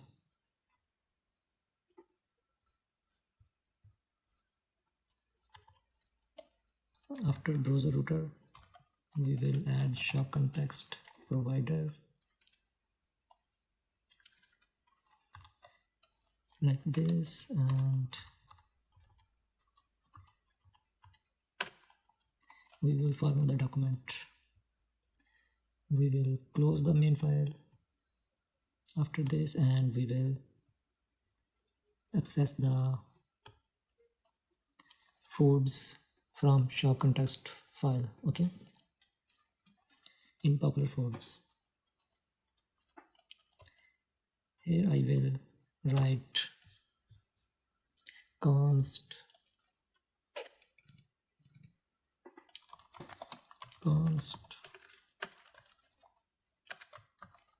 foods is equal use context from shop context imported, use context imported, shop context imported, and here we will console log the foods list. Okay,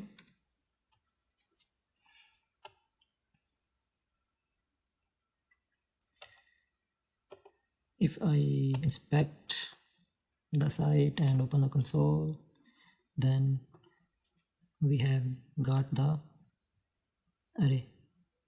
Perfect, all the food items has been fetched from context API. Okay, the array is starting from 0. Okay,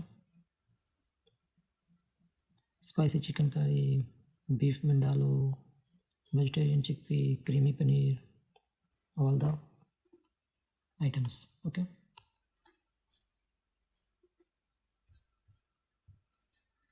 after that we will complete our popular foods component.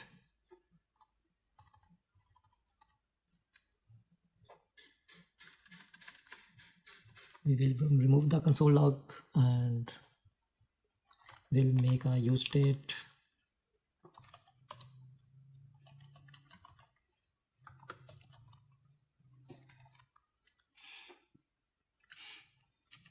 Initially it will be an empty array.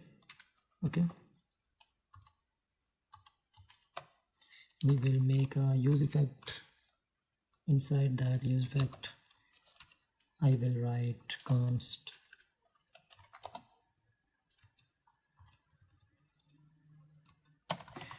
data is equal foods dot filter item those items that have popular property is true. Okay, item dot popular, and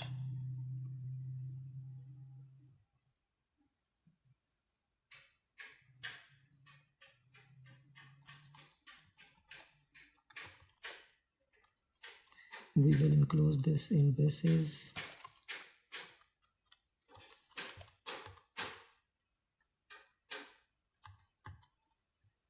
Like this.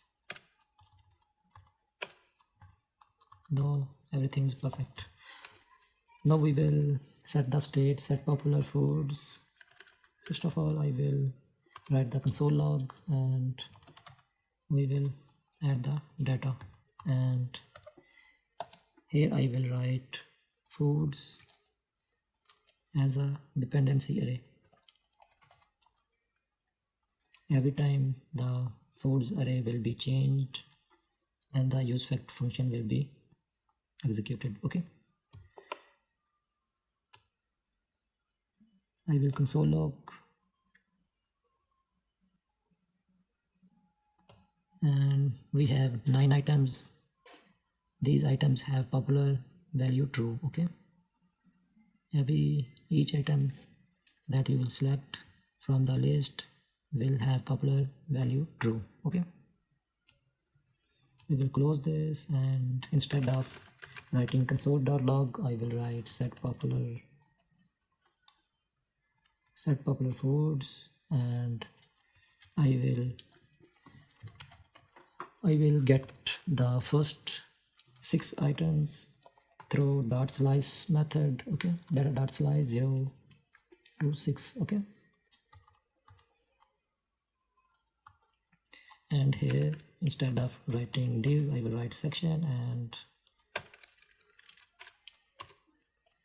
here I will import the title component. I will write title1 as popular.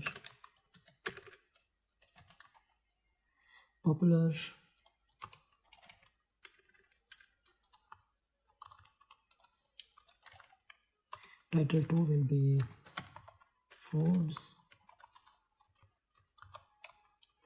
and title styles will be text center, and padding top will be 16, will be enough. Okay, and padding bottom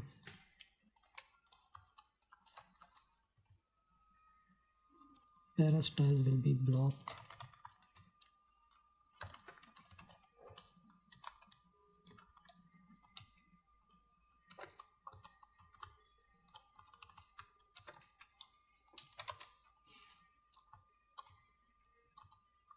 After the title I will import the swiper. First of all we will install the React swiper.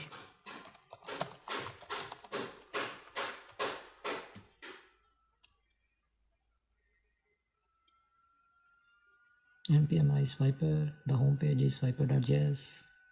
I will copy the command for installation. We will go to the home page for swiper.js. We will click on get started. Here is all the documentation. We will go to resources and demos.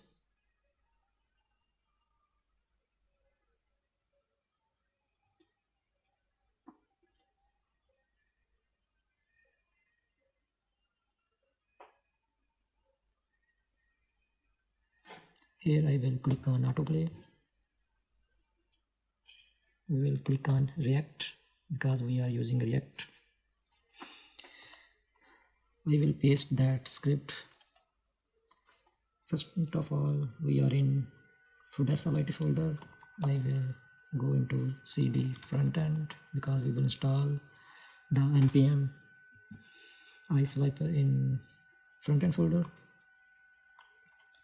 Paste, enter. We will explore the code for React.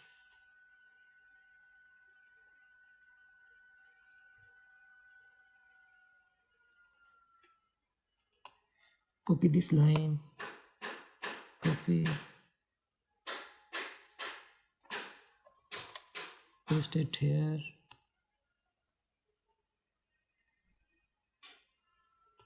We will add the swiper, copy, close. We will also close this. And here I will paste the swiper container after the title.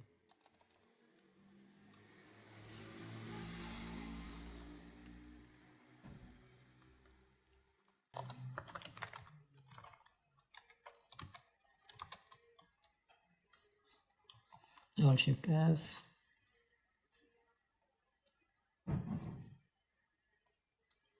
We will import the swiper.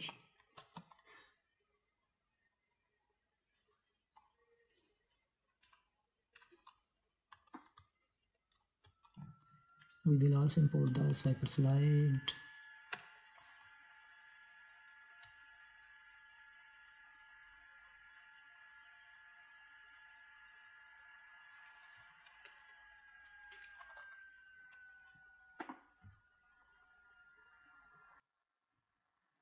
Sorry, we have to import some styling also that we have not imported.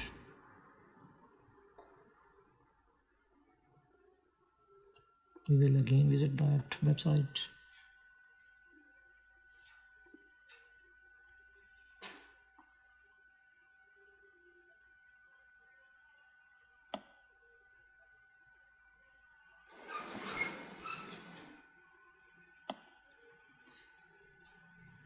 We'll copy these lines, Control C.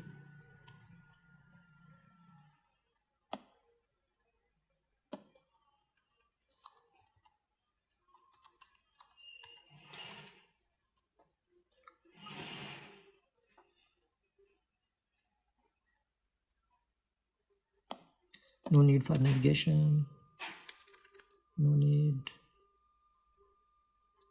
Perfect. Now if I check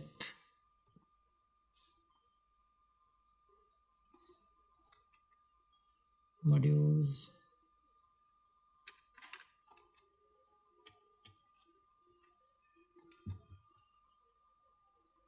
if I reload the page,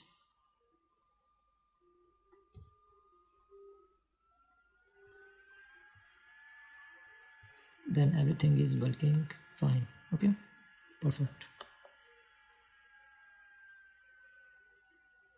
working fine. Okay, now inside the swiper container I will make some changes as per our needs. Inside the swiper I will write I will edit the autoplay. Delay will be 3500 and disable interaction will be false. Space between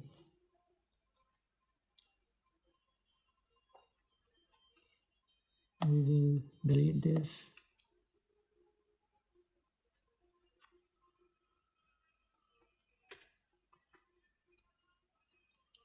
Inside the pagination, clickable will be true, and after that the navigation will be deleted. I will remove this, and here I will write the breakpoints.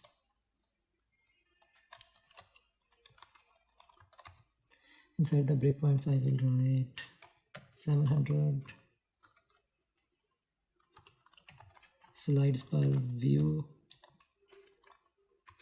Slides per view will be 2, and space between will be 25. We'll copy down 3 times. Second breakpoint will be 1050 pixel. Slides per view will be 3, and space between 25, and third breakpoint will be on 1400 pixel. Slides per view will be 3. 4 slides per view will be 4.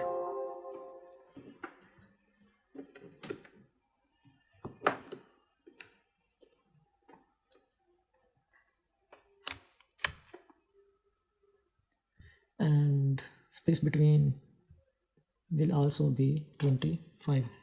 Okay, after the breakpoints, modules will be autoplay and pagination. The class name will be,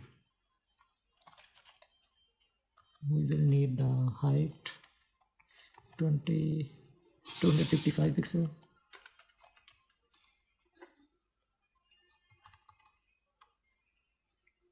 After that we will remove the swiper slides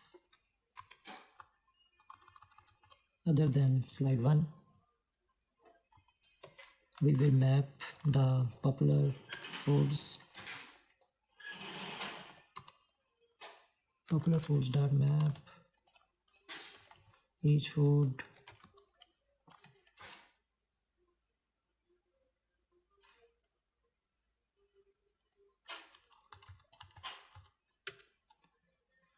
swiper slide key will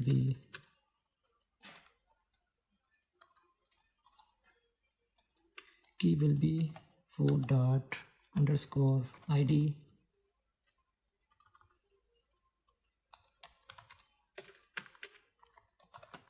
Class name will be padding left 16 because of the image.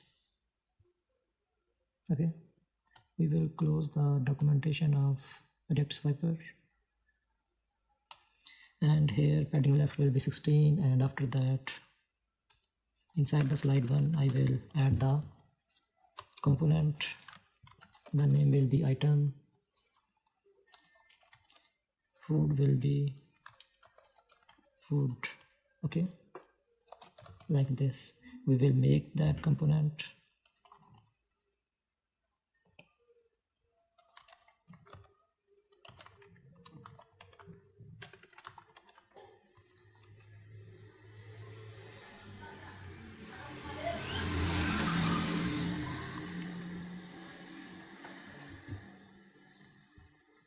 Okay, and here the prop will be food, and after that inside the div I will write another div for photo.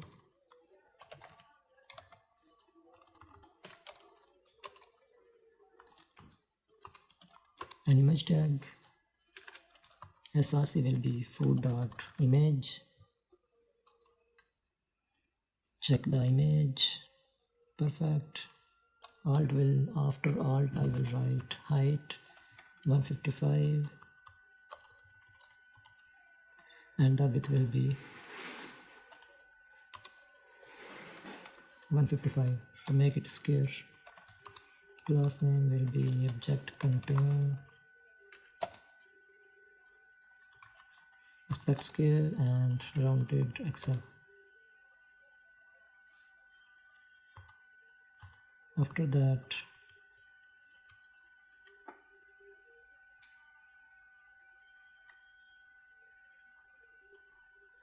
the div will be closed, and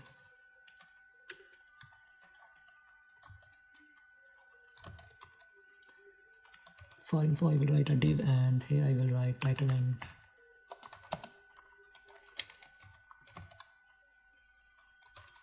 description, a div and an h4 tag. Inside the h4 tag I will write root dot name,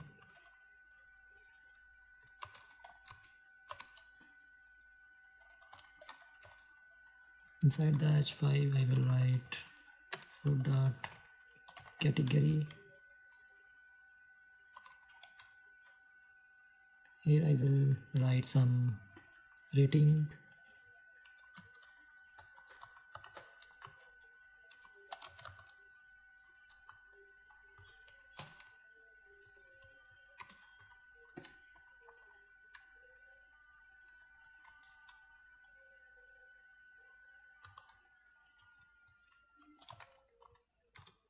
First or half stroke.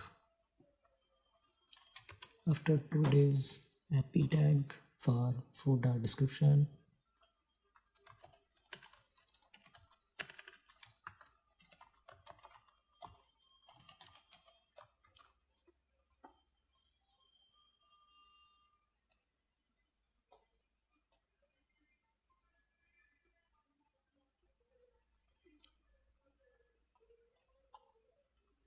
The div will be closed, and here I will write food sizes.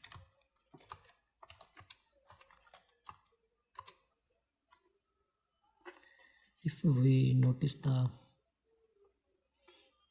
data inside the assets folder for each food item, you will notice we have an ID, property and name, image, price. Price is an object. Inside the price we have for half 5, for full we have 10. In description category for sizes array we have half and full size, date and popular. Okay, like this. And for the pizzas we have small, medium, large and XL sizes, and according to that sizes we have prices 30, 35, 40 and 45. Inside the sizes we have SML, XL. Got it. We will close this file, and inside the food sizes I will write, we will make sure that the sizes will be in symmetry, like small will come first, and then medium, and then large, and then XL. Same like this, half will be in first, and then the full will come. Okay, we will make an order like this. Inside this div I will write an object,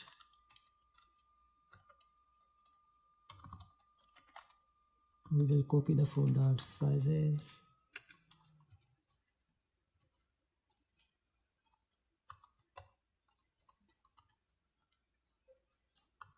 food dot sizes dot sort,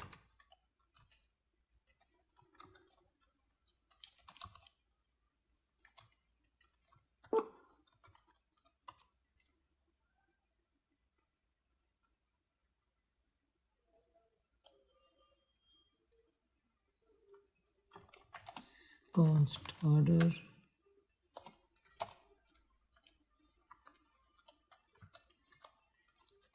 half, then will come full, then come small, then will come medium, large, then come extra large, and return order dot index of A,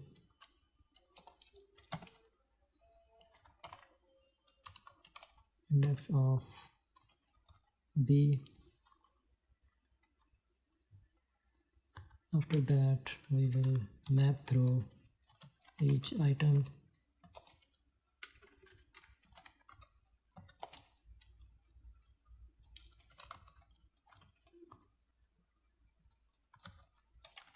We will make a button, and inside this button I will write item.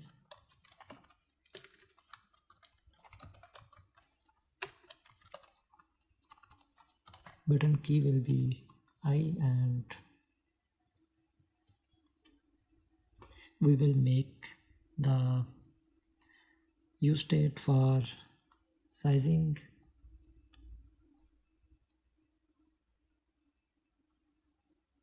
We will make a use state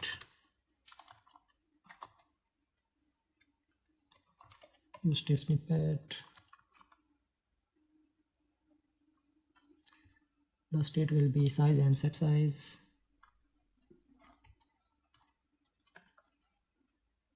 Use state will be for.sizes.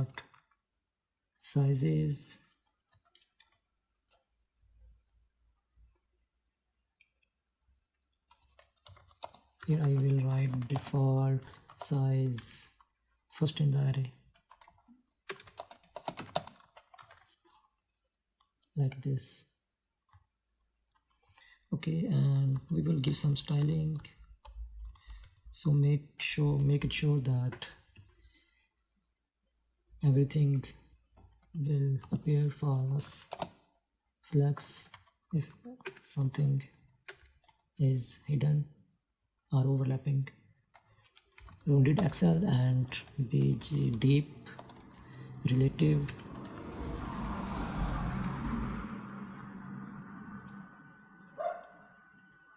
Then photo, and we will write the classes flex center, margin 6, rounded full, absolute, top 0, bottom 0.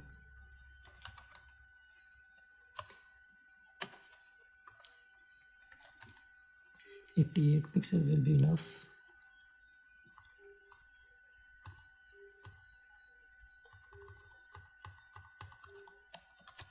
The info will be margin x4 and padding left will be 20.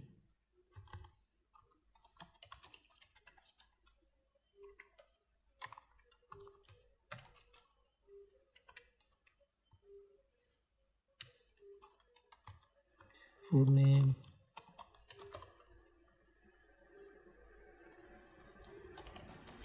bold 16, line clamp 1, margin bottom 1.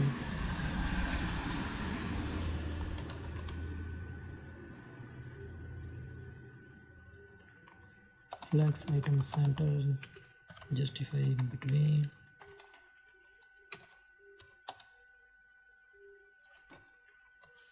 Heading bottom will be 2, and for H5 medium 14. Flex item center, justify will be start, and gap x will be 1, text secondary, and bold will be 14. For food description, line clamp will be 2. For food sizes, I will write flex between, margin bottom will be 2.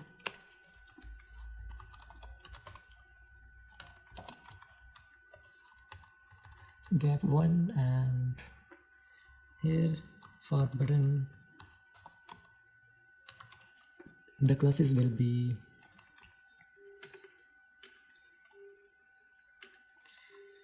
we will write it as template literals.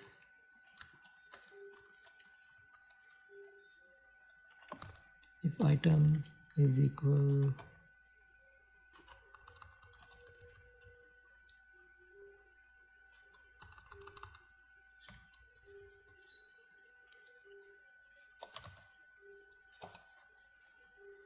If it has size, then ring will be 1 and ring slate 900 over 10.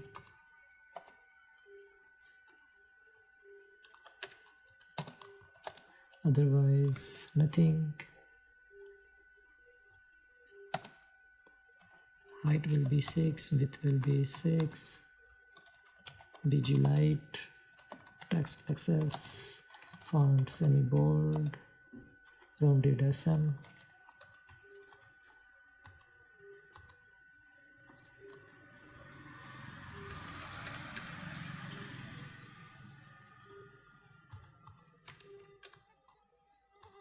After that div, we will write a button.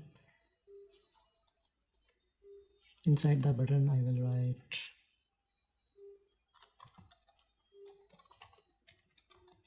TB shopping bag plus.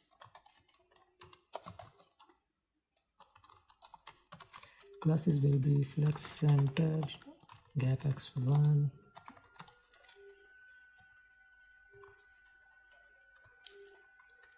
text will be 18 pixel and with secondary, text white, rounded SM, padding will be 3 pixel.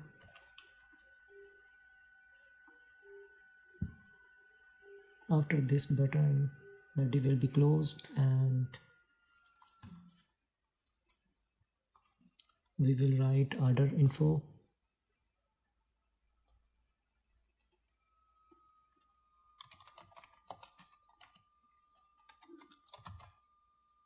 Order info static values.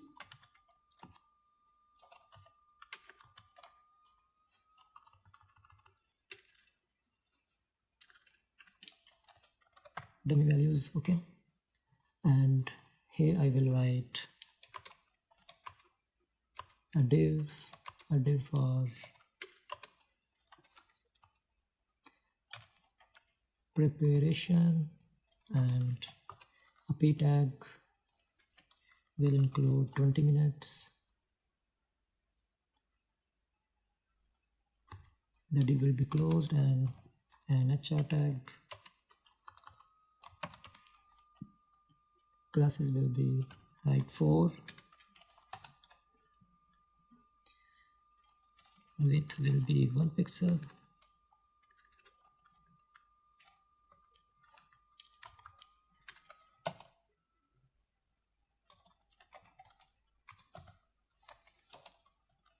Border none. Okay.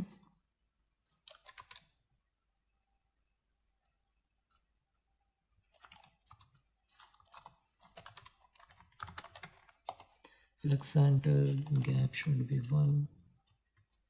Inside this I will write an h5 tag for price, a p tag for currency,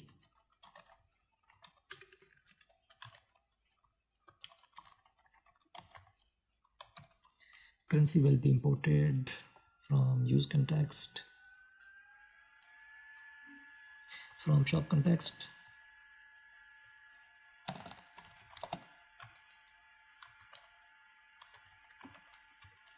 Currency and use context, shop context.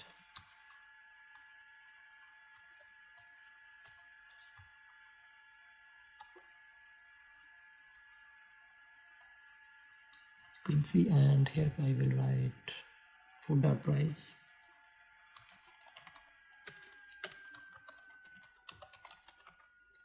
Food.price, and inside an array I will write size.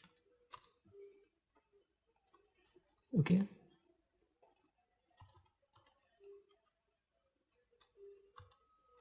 After the price I will write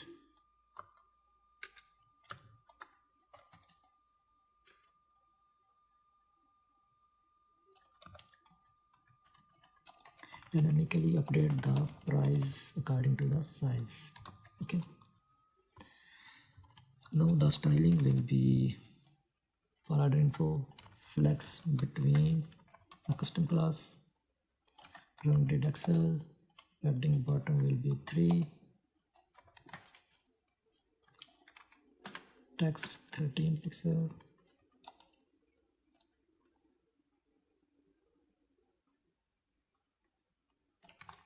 font semi-bold, and flex between and gap will be 1. For paragraph, I will write text access, relative, from top it will be 1 pixel,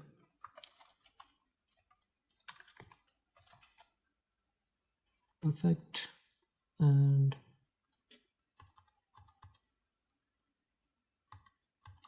here for paragraph I will write also text access, text secondary, relative, from top it will be also 1 pixel. No, I think everything is perfect.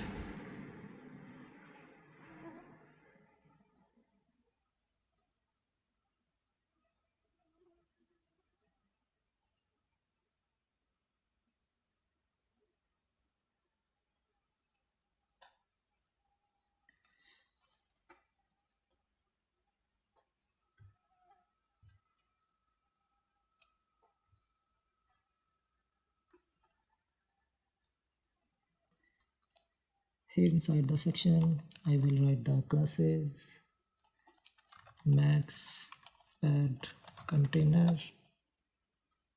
and padding top will be 16. Perfect. Now everything is looking same.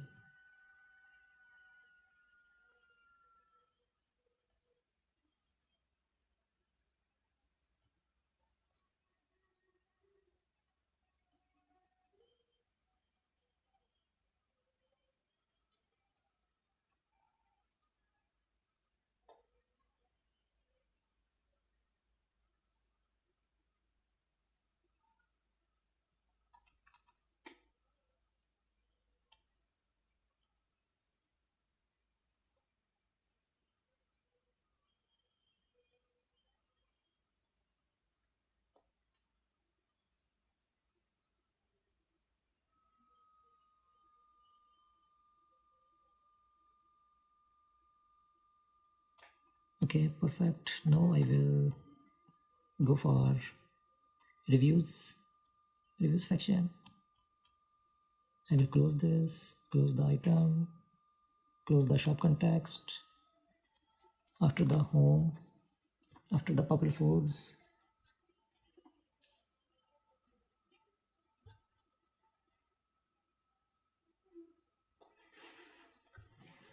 we will add testimonials.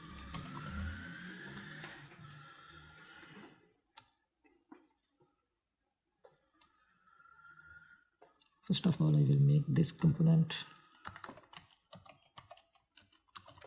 testimonials.jsx.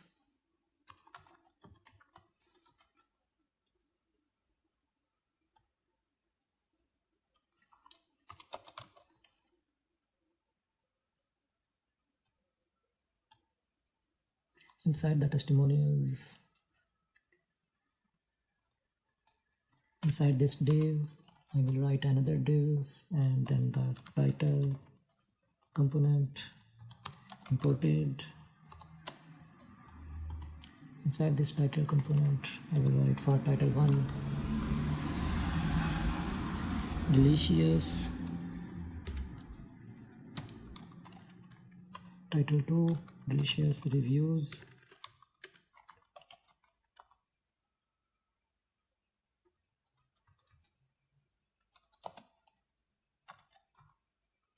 title styles will be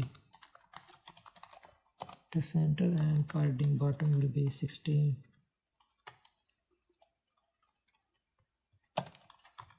Para styles will be block.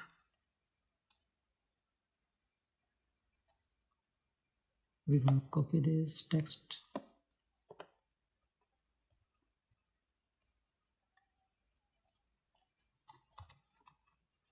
After this title component, a div, and after this div, a container.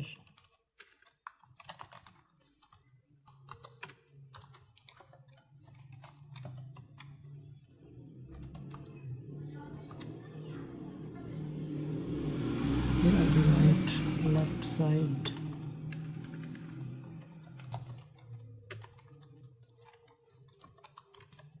Inside the left side, I will write a div, and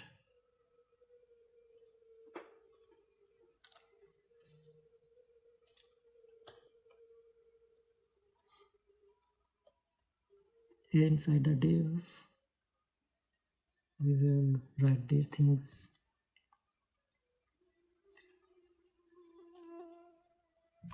A div and the title again.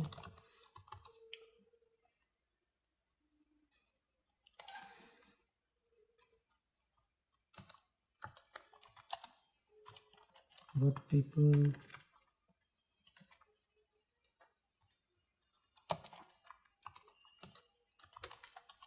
people says, title 1 styles, heading bottom will be 10, and para styles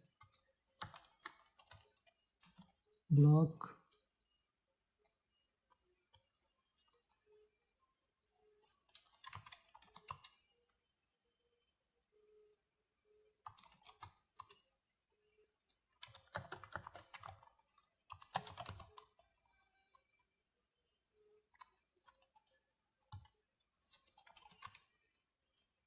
Here I will write more than bold tag. Here I will write 25,000 or any other digits, 25,000 reviews.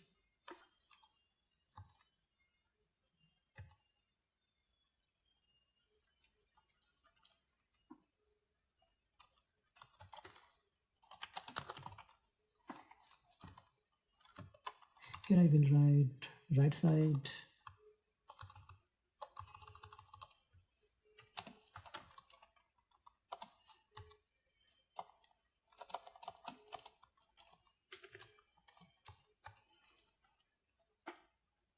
Here I will write the review card.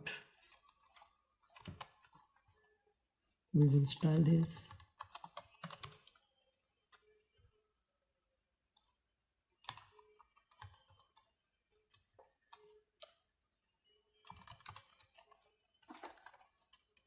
Padding I will be 16, and after that for div I will write max pad container.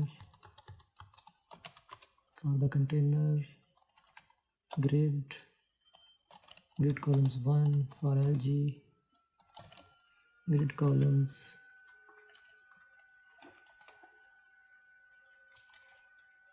1 FR and 3 FR. Okay, gap will be 20 and margin bottom will be 16. Rounded to XL. Left side will be, initially it will be hidden, and then after small screen it will be flex item start, justify between, and flex colon gap 10.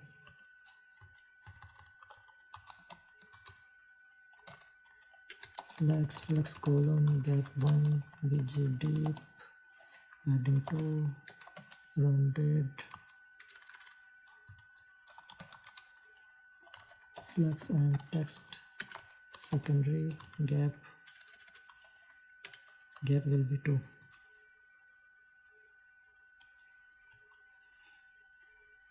Perfect. And for this div I will write medium 14 pixel, medium 14, that is a custom class. For right side I will write grid column 1. For small screen, grid column 2, and gap will be 7.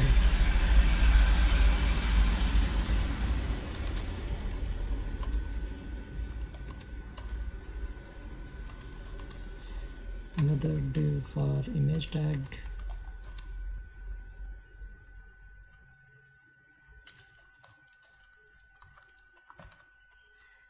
user1 height will be 44, width will be 44,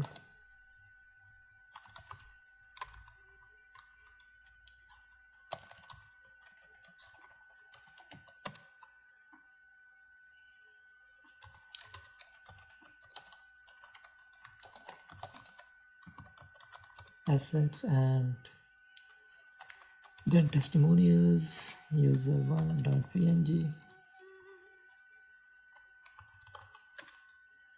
Let me check if it has correct name. Perfect. User2.png.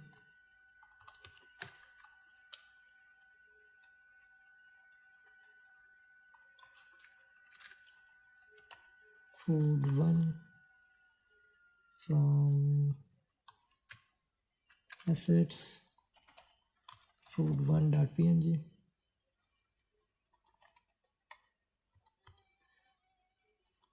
Food2, food12, food44. Okay.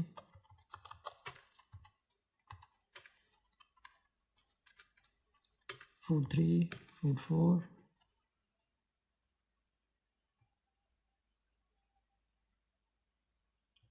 Okay, after this image tag, I will write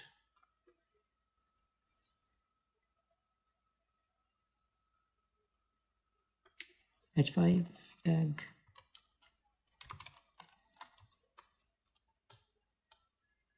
h5 tag for name,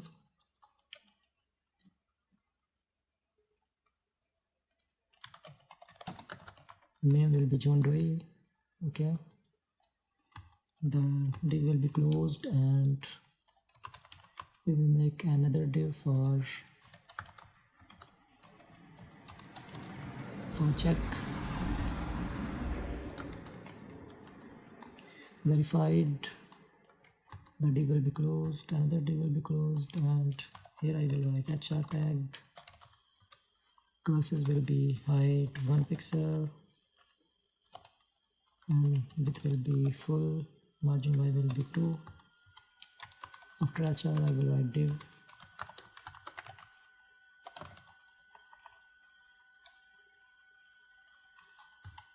The div will be closed, and h4 high quality.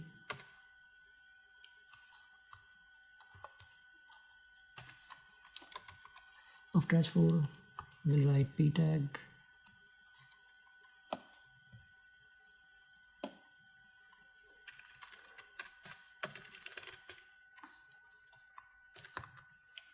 After that I will write a div.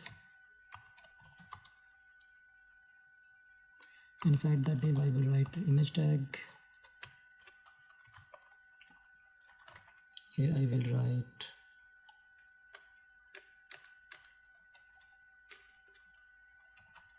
food1, height will be 44, width will be 44,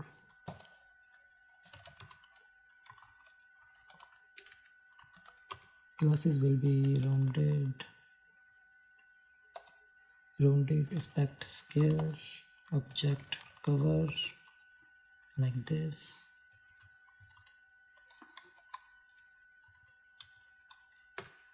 Food2, the div will be closed, and another div will be closed.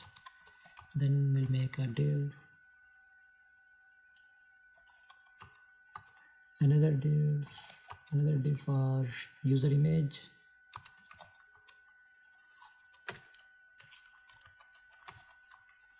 User1, height will be 44 also.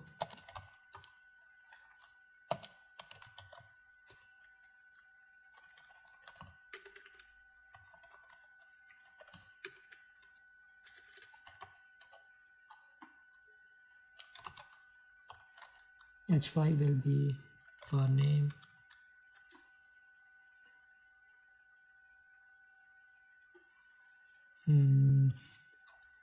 We will make the copy, we will copy down this, we will not write again all the text, we will copy down this. Okay,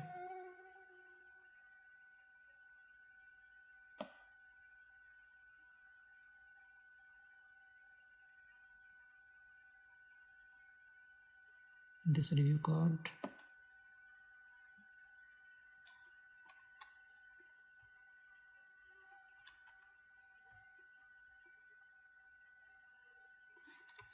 so first of all I will style this, then I will copy down this. Need some styling.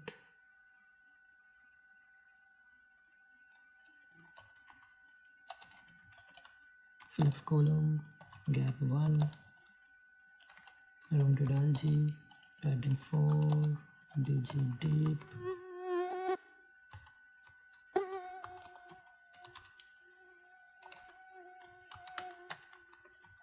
flex between,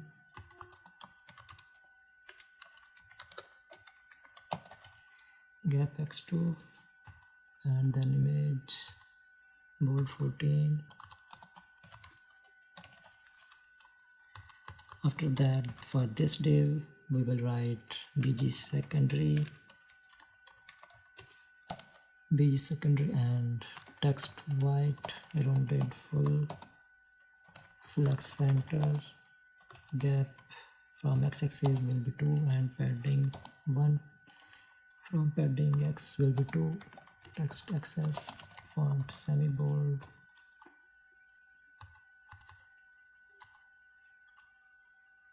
after that horizontal line, and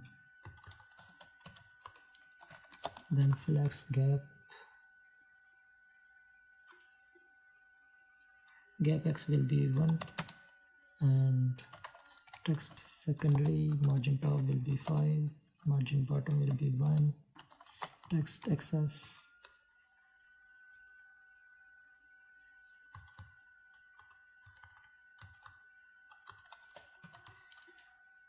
here I will write h4,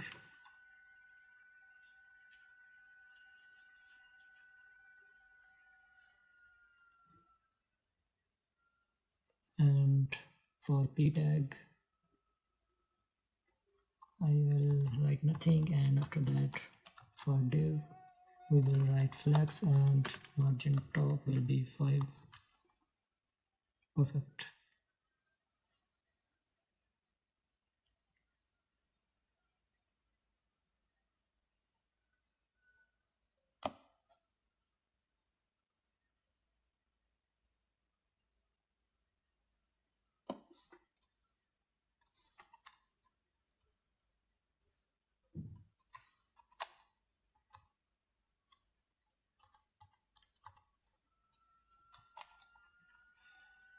Perfect, and we will check the styling.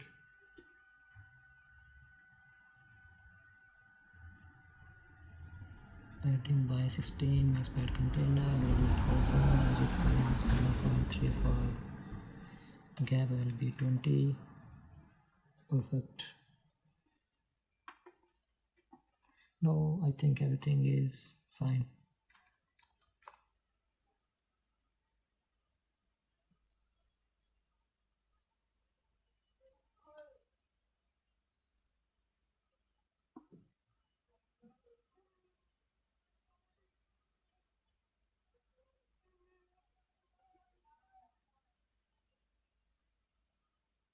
Modern design and Isabella stress, we will change the names.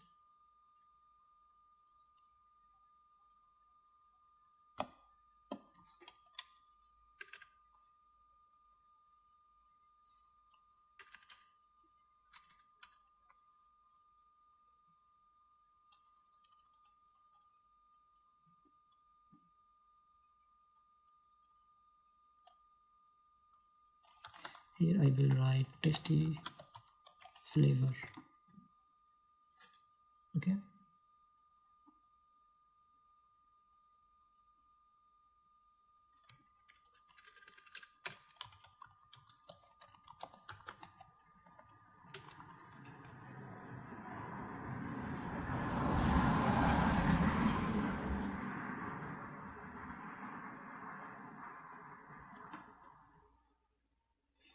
After that we have the footer section.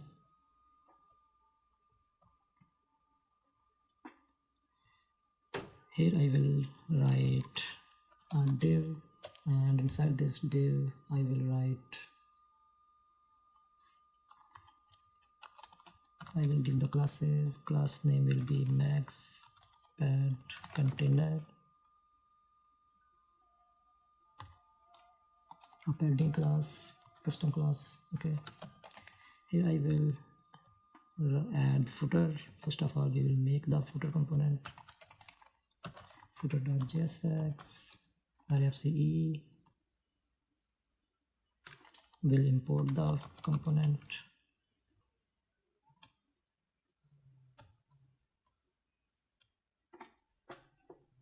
Perfect.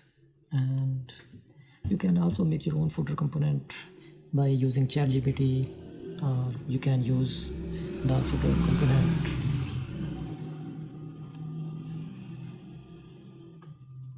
by copying my code or watching the tutorial. Okay, I will copy and paste the already written code. Okay,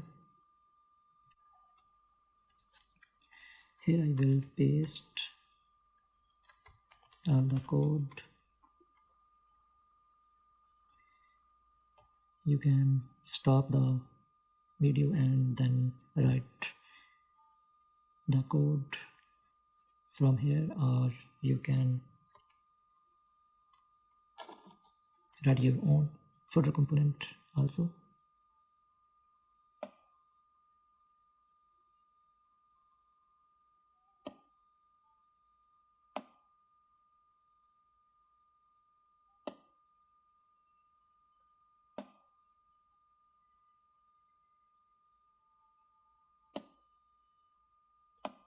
Okay, I will save this and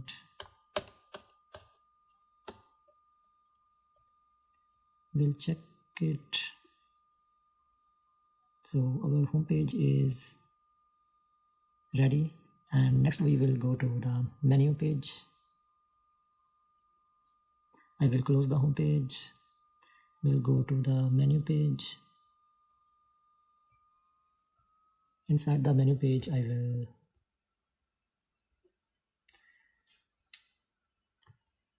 will write a section.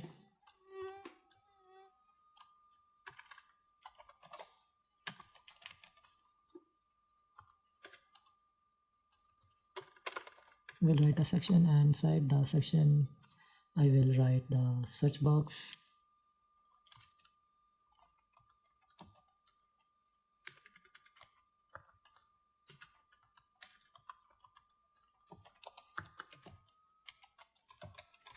Inside the search box I will write a div, and inside the div another div for making for the icon.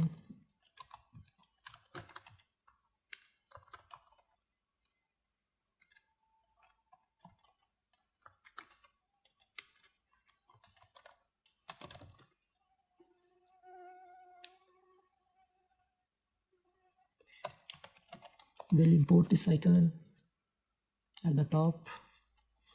Import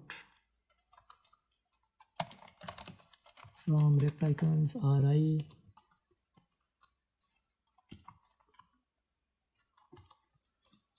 Line. Okay, and the other icon that will be used will be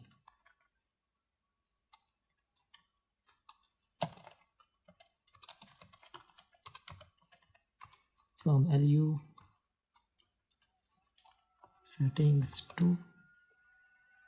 Okay, and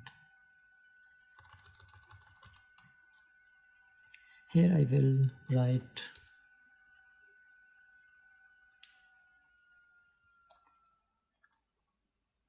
after this icon I will write input. Inside the input I will write type will be text, and value will be search. Search will be a use state. We will make this state use state strip net.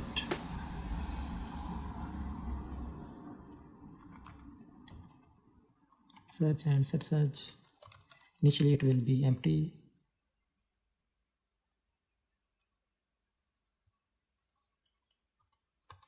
We will import the foods also from the context.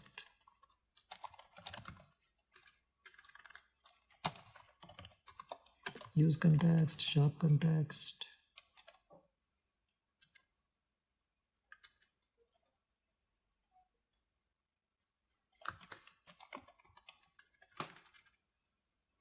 Const foods is equal use context.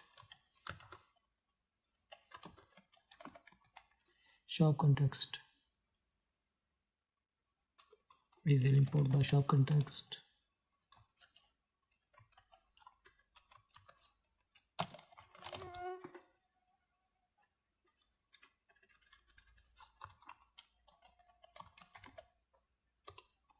Shop context from,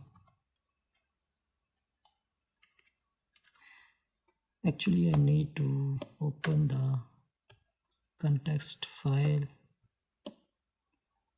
so now it will be auto imported. Now it will be auto imported. Perfect, like this, shop context. And after that I will make another use states that will be category, use state snippet, category, set category. Initially it will be an array, empty array. We will use the use state sort type.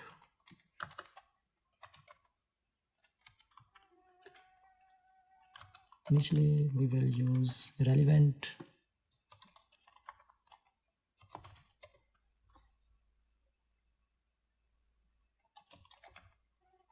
Filtered foods,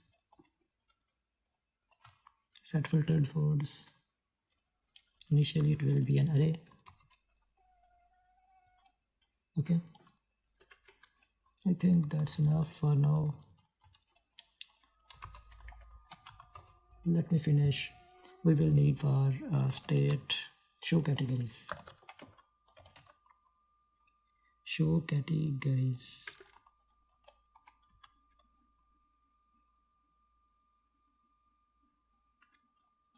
It will be true. Okay.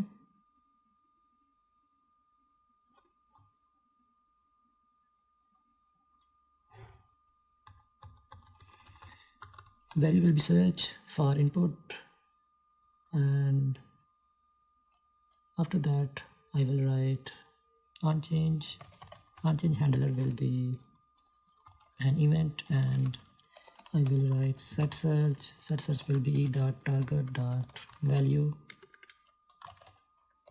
e.target.value, and placeholder will be search here. Then the class names will be border none and outline none with full text SM. Padding left will be 4 and background will be deep.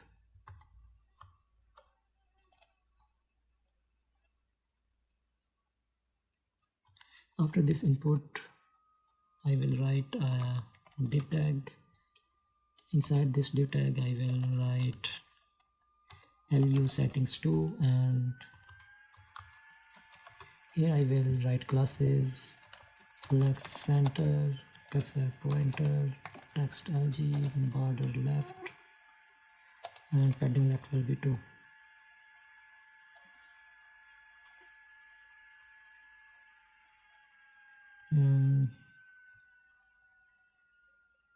Let me give some classes. For search box I will write with full and max width will be 2xl. For this section I will write max pad container. Now the search input will be shown. Here is the search bar.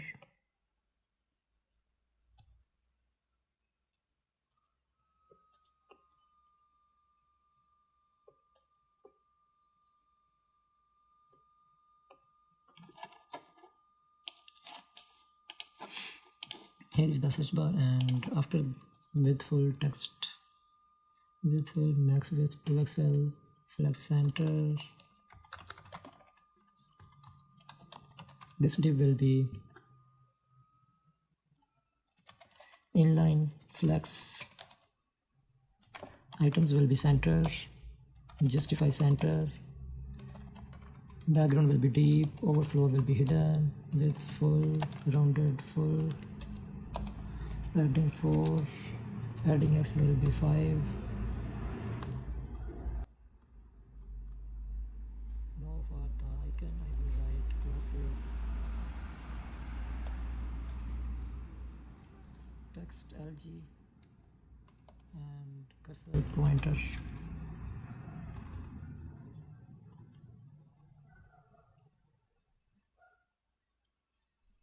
After the input, tag,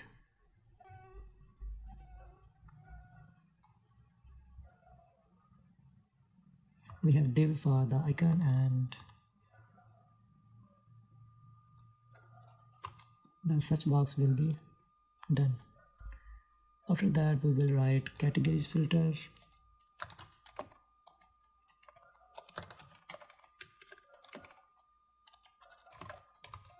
Inside the categories filter I will write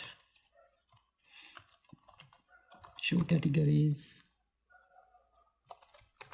If show category is true, then a div, and inside this div we will write an h3 tag.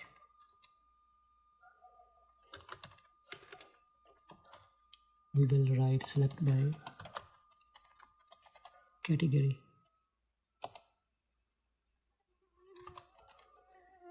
We will write a div and we will map through each category. Categories.map. Categories are imported from the assets. Categories.map. Each category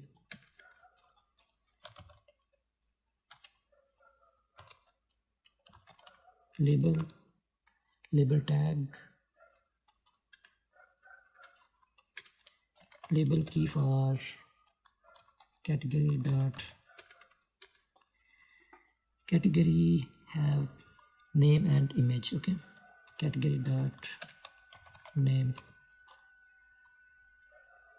as a key, and inside the label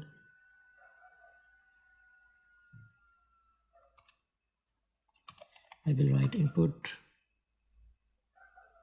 Input will be type checkbox, and input type will be checkbox, and value will be cat.name,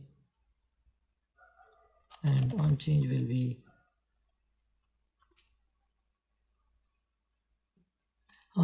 a function.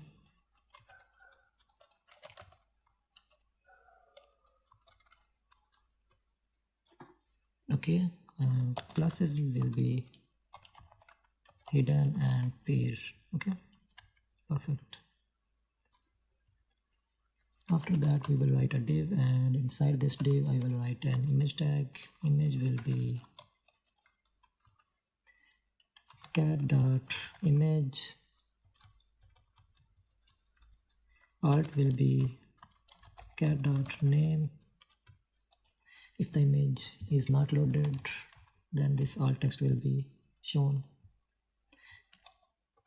Object cover, and height will be 20, width will be 20. A span tag for category name. After span, the div will be closed and label will be closed. Alt Shift F or Z. Perfect. Now we will give the styling to this categories. Okay. Margin white will be 14 and this h3 tag will be h4 and margin bottom will be 4. Initially it will be hidden and after that for small screens it will be flex. For this main div, flex center, flex start, flex wrap, gap x4, gap x12 and gap y4.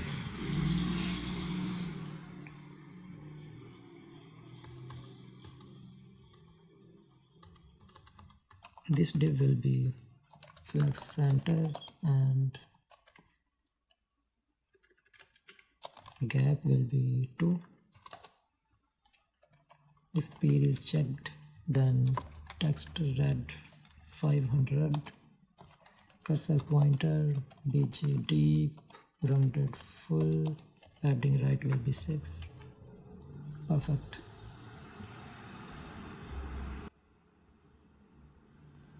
This pen will be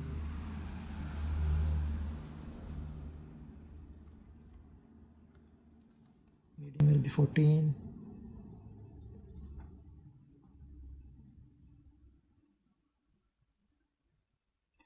And this margin Y will be 14. Perfect.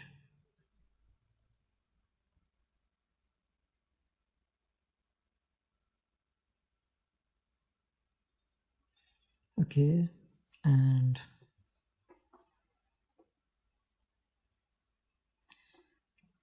now we will check the filters.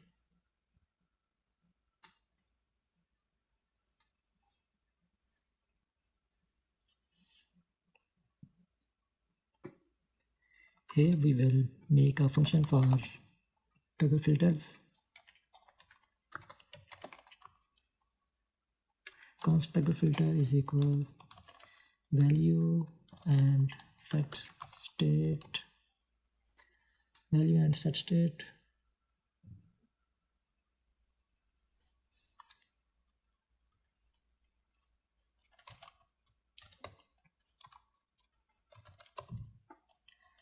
Here we will write set state.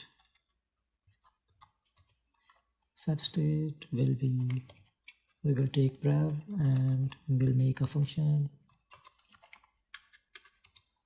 We will write prev dot includes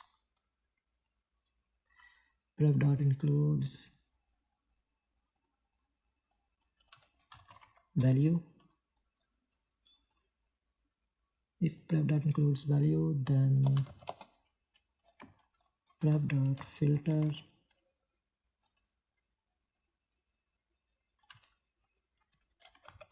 item, and we will write if item is not equal to value, then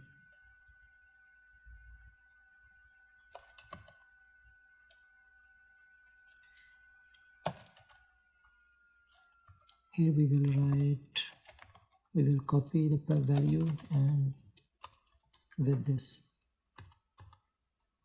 Alt Shift F, format the document.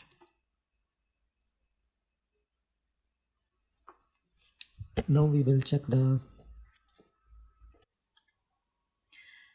category array.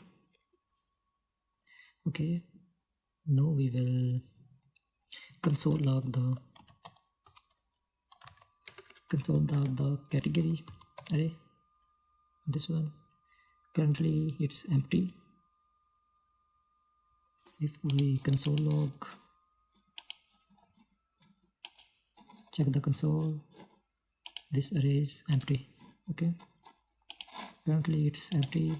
If we apply this function toggle filter to to this input.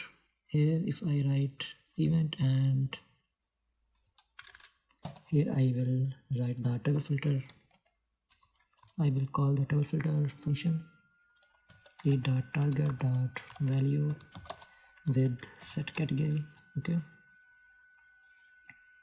currently it's an empty array. If I click the any category,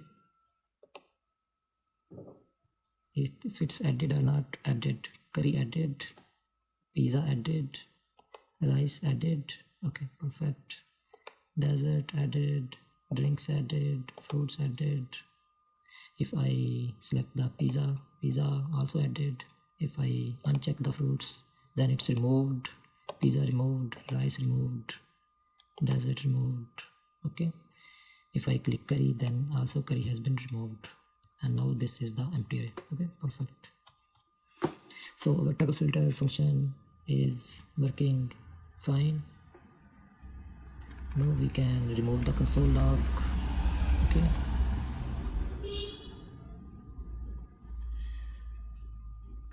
now we will go further to our food container.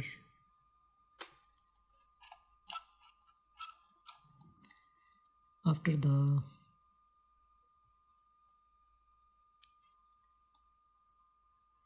the braces, after the categories, I will write food container. We will comment this, and inside a div I will write title and sort. Okay, here I will write a div. Inside this div I will write title. We will import the title component.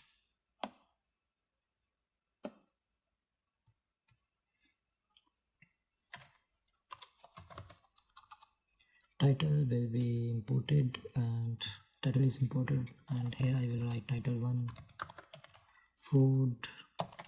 Title 2 will be selection.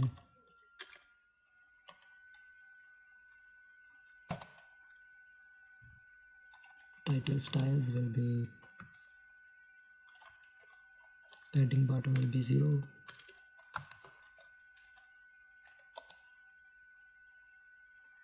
And for Excel it will be text start.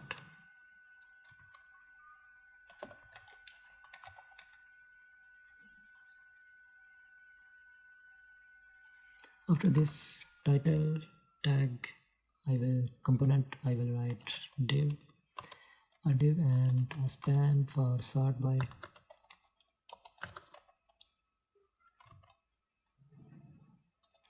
After that I will write select, and inside the select we will give the classes. Classes will be text sn, padding 2.5, outline none, digit deep, text gray 30, and rounded. Ring will be 1, ring slate.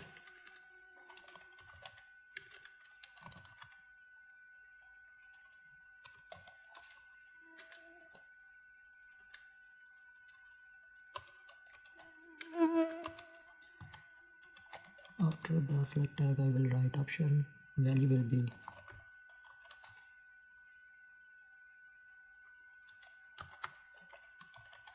relevant. Here I will write low, high,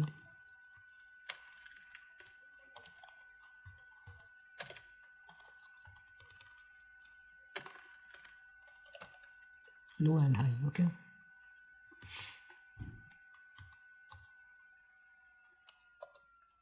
here we will write foods.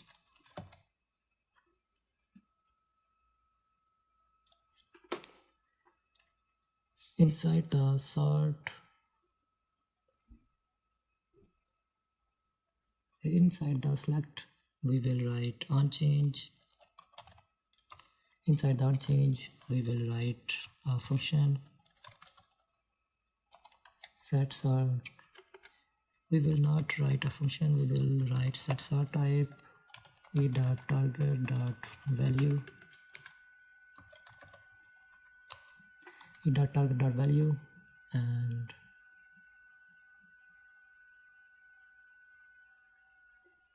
now we will check the sort type. Here is the our sort type state. Okay, we have initially set it to relevant. We will load it so the errors will be gone.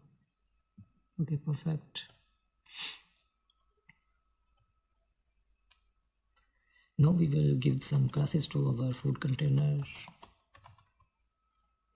The food container will have some classes like margin y will be 8 and margin bottom will be 20. For title and sort div flex between items start gap 7 flex wrap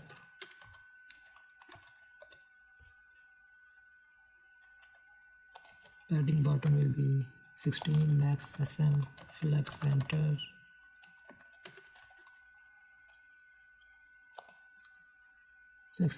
text center and max sm padding bottom 24.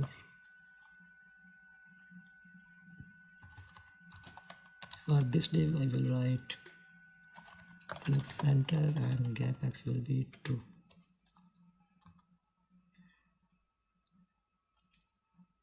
For this span I will write initially it will be hidden and then after small screen it will be flex and the text will be medium 16.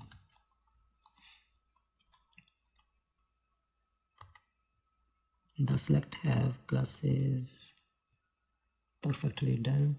Okay, and after that I will write for foods I will write a div, and inside this div I will write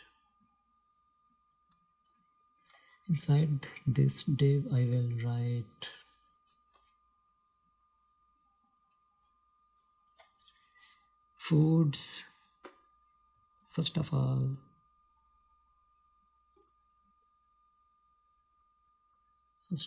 I will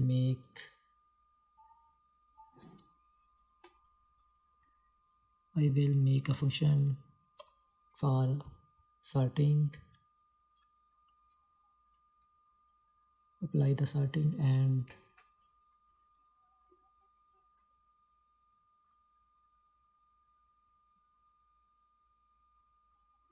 for sorting and for filters.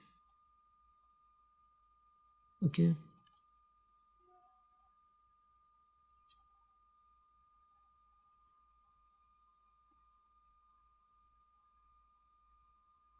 first of all I will make function for filters. Const apply filters.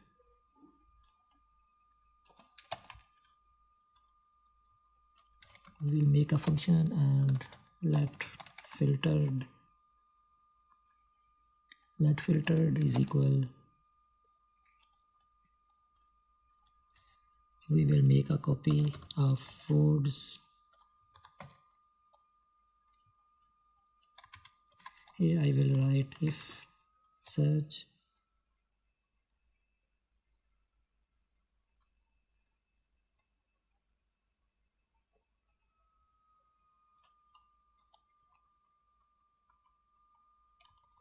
actually we have not write the braces like this.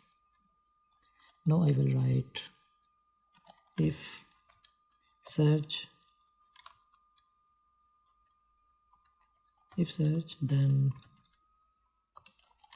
filtered is equal filtered dot filter function. We will add food food.name dot to lowercase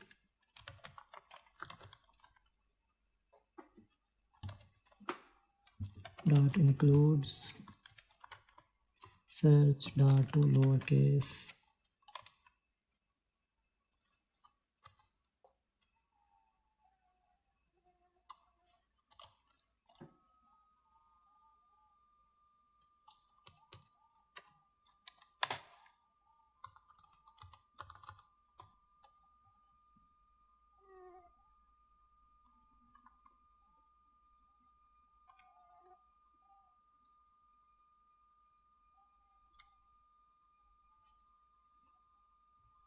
here. Also I have to write the curly braces.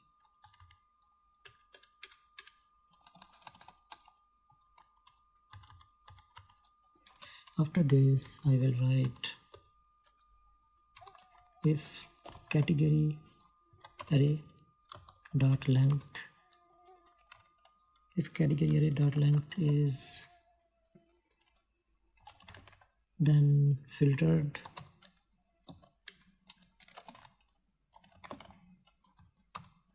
is equal filtered dot filter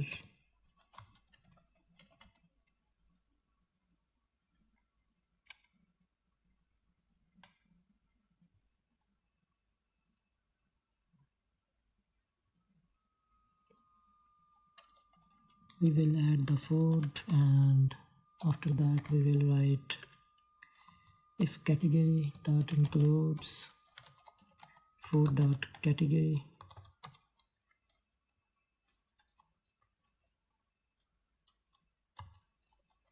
and after that we will write return, we will return the filtered. Okay, we will return the filtered array. Like that we will also make the apply sorting function for sorting.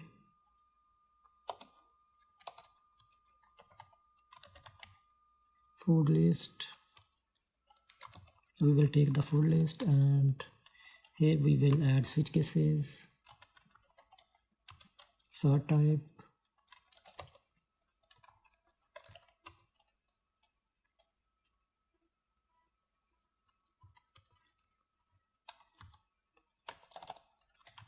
case. If the case is low then return, sorry my curly braces button is not working, that's why this issue is coming again and again. Okay, in case of low return food list dot sort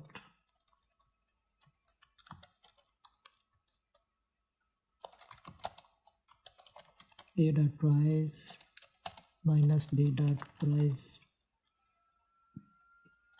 Okay, if the case is high then return food list dot sort a comma b dot price minus a dot price, so it will be in descending form and descending and ascending in case of low or high. Okay, a dot b dot price minus a dot price. Okay, and after that the default will be return food list default to relevant.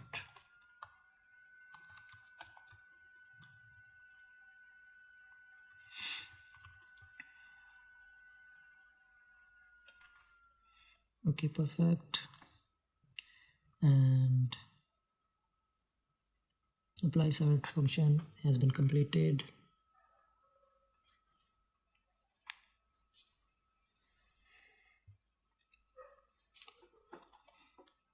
We will also make the function for the toggle show categories. Here I will write the function const toggle show categories. Toggle show categories.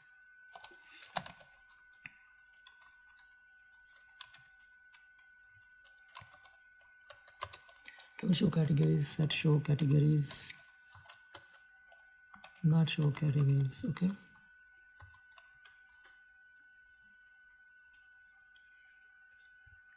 The toggle show categories function will be inside the search box. Value settings. On click will be toggle show categories. Okay, like this. If I click this, hidden. If I click, it will be shown. The function is working fine. Okay, after this, apply filters and apply sorting. I will write the use effect function.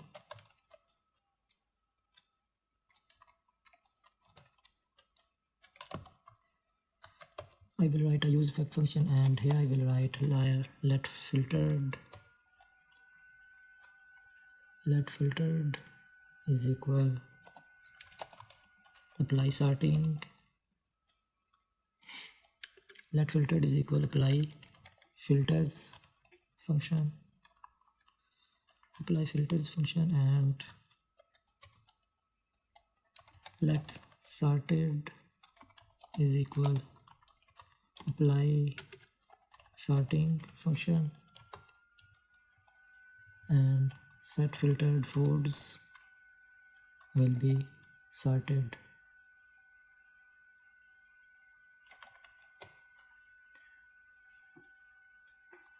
And we will write the dependency array. We will add category in that category sort type. So each time the sort type and category will be changed, then this use effect function will be executed.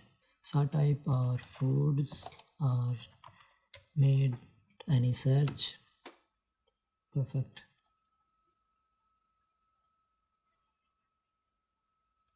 Now we will write the foods container. Inside the foods I will write a div, and inside this div I will map through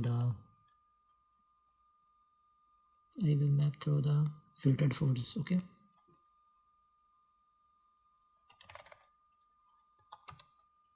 Filtered foods.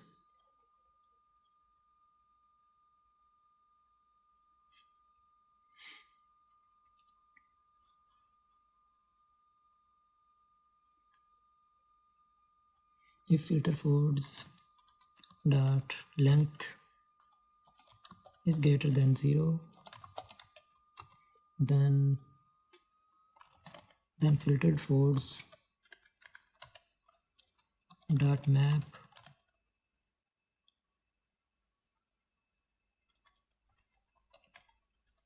each food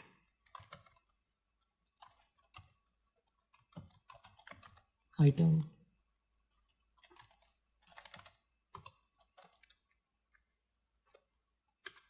we will import this component. Inside the item I will write food,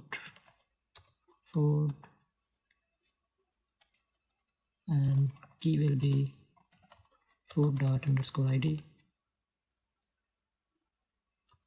and here I will write if the foods are not available, then if there are no foods, then show this p tag. Class name will be capitalized. No foods found for selected filters. Okay.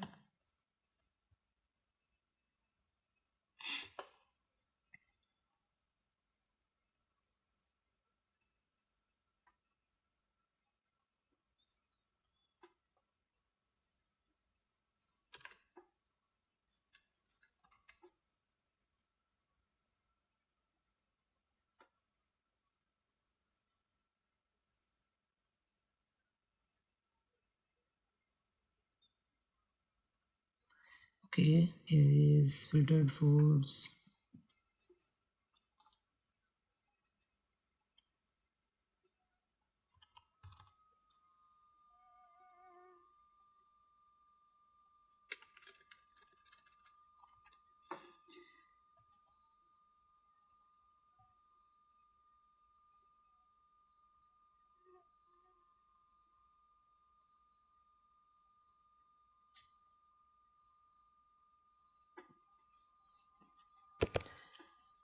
I think we have some mistake.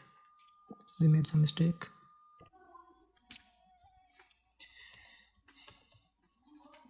We will check this. Okay, actually we have not written the for apply sorting. Okay,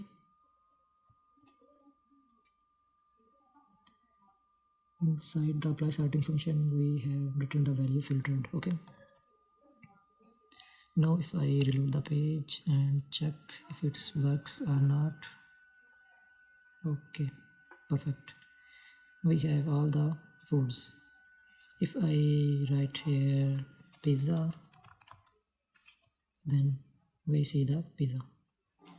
If I write pepperoni pizza, okay, our search filter is working fine. If I check the rice, then we see all the rice only. Okay, if I check the rice plus desserts, then we have both categories items foods. Okay, perfect. If I uncheck both, then we have all the category foods. Okay, our search filtering and category filterings are perfectly working fine. Now it's time to add the pagination like this and styling. Let me add the styling first. Okay, inside the foods I will write class name,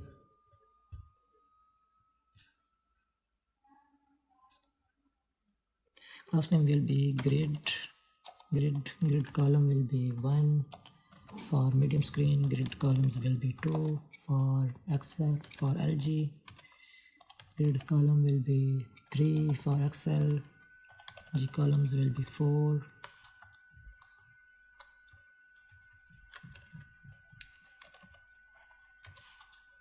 For Excel grid columns will be 4, and after that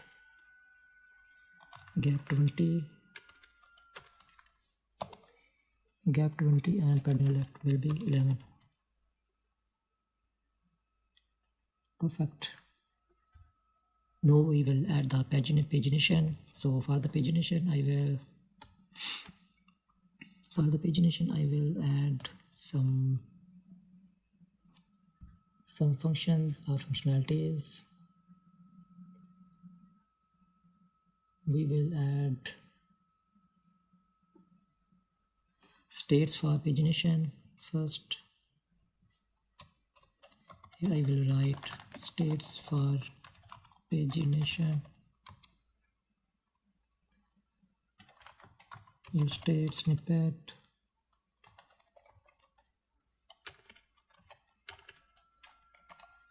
Current page and set current page will be use state 1. Active page will be 1. Okay, after that I will add a variable items per page.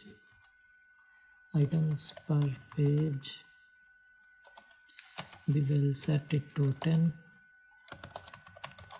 Number of foods per page. Okay,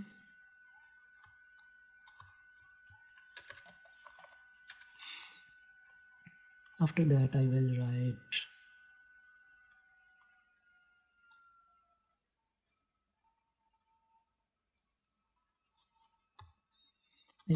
in use effect I will write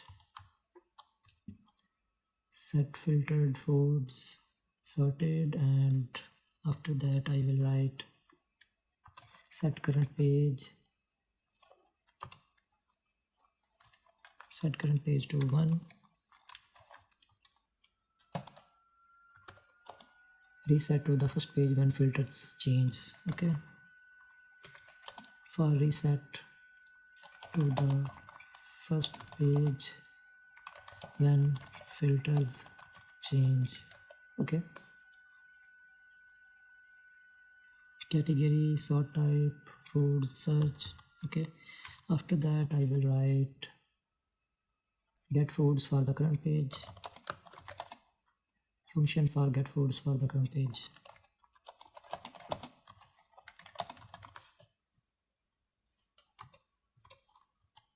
Here I will write const get paginated foods.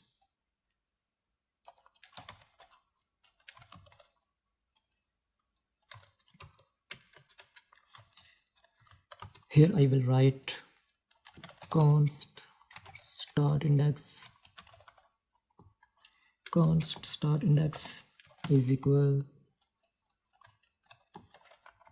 current page -1 multiply by items per page. Const start index is equal current page. Okay, after we will write end index is equal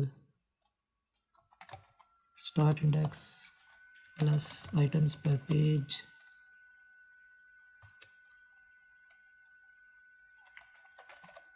Return filtered foods dot slice start index filtered foods dot slice start index and end index. Okay,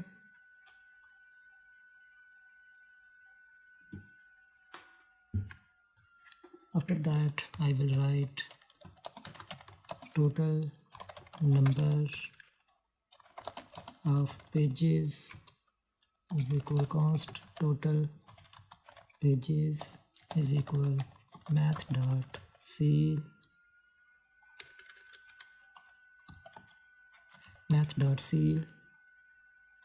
filtered foods dot length multiply by items per page. Okay, perfect.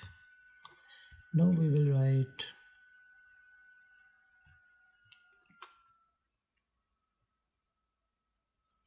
here inside the foods container I will write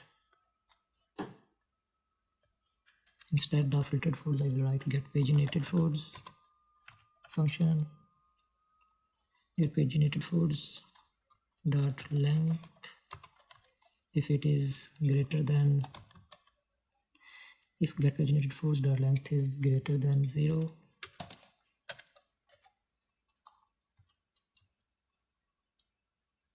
then get paginated foods dot map.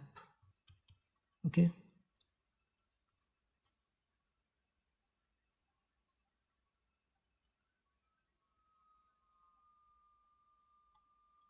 perfect. And after that two divs I will write pagination.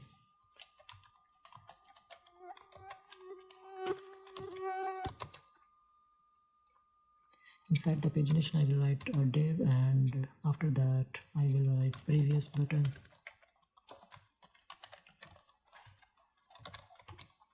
For prev button I will write a button, and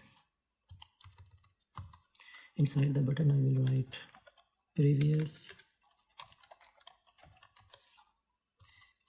and the styling will be for classes flex center, margin top 14. Okay, margin top will be 14 and margin bottom will be 10. Enough. Gap 2, small screen gap 4.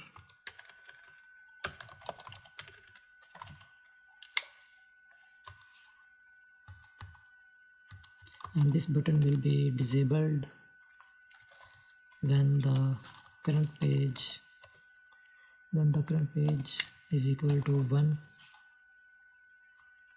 and on click will be upon clicking set current page will be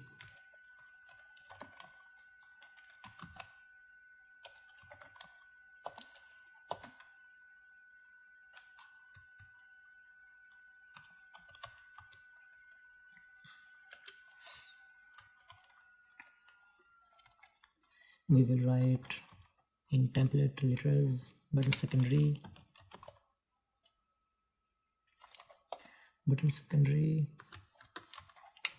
padding y will be 1,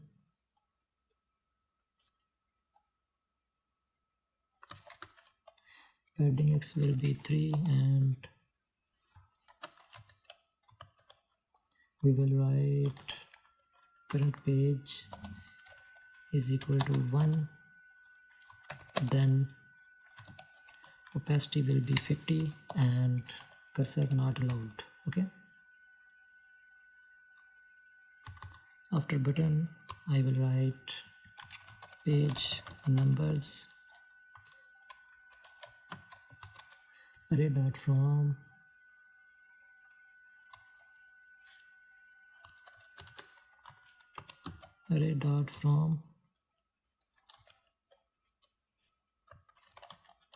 length will be total pages, length is equal to total pages, and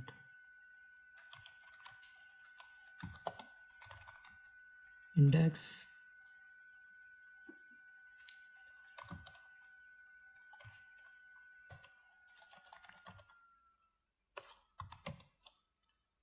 button is index plus 1, and inside the button I will write disabled, sorry not disabled, I will write key will be index plus 1, and on click will be a function, set current page will be index plus 1, and class names will be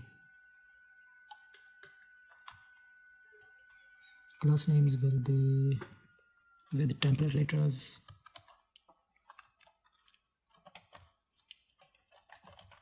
button outline, padding y will be 1 and padding x will be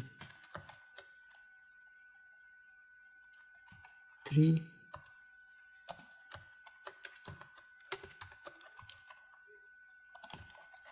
if current page is equal to index plus 1 and then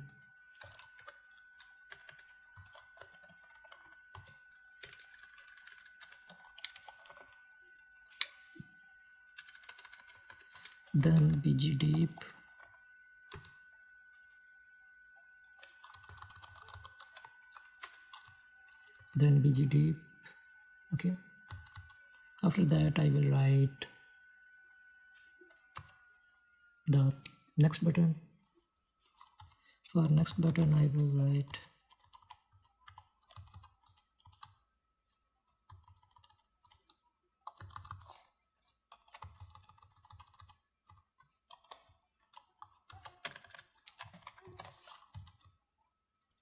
disabled current page is equal to total pages, okay, and on click will be set current page prev plus 1, okay, and class names will be button secondary, padding 1, padding x3, dollar current page is equal to total pages, if current page is equal to total pages then opacity 50 and cursor not allowed, okay, and here the text will be save. We are checking the deployed variant. Oh well, sorry, if I reload the page, so we have errors, get paginated force length is not a function.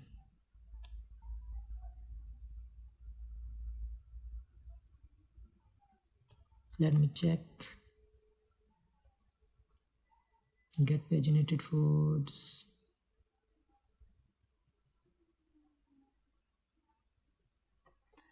Okay, get page generated fruits dot length. Oh, sorry. Get page generated fruits dot length.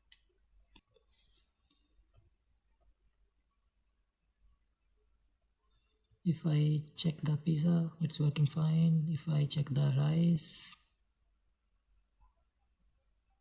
uncheck the pizza, check the rice, working fine. Uncheck desserts, uncheck fruits plus pizza, working fine. Okay, so we have 10 products per page, perfectly working. Okay, if I uncheck the pizza and fruits, then all working fine. Great. Next page, next button is working fine, cursor not load. If I go to first page, then previous is not load. Okay, perfect.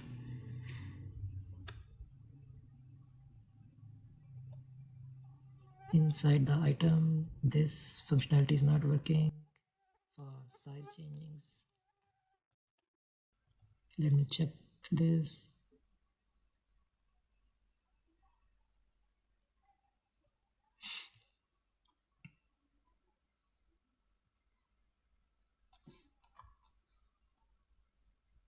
Okay, let me check this. Inside the item, I will check this, why it's not working. So set size is not applied inside the button. Here I will write on click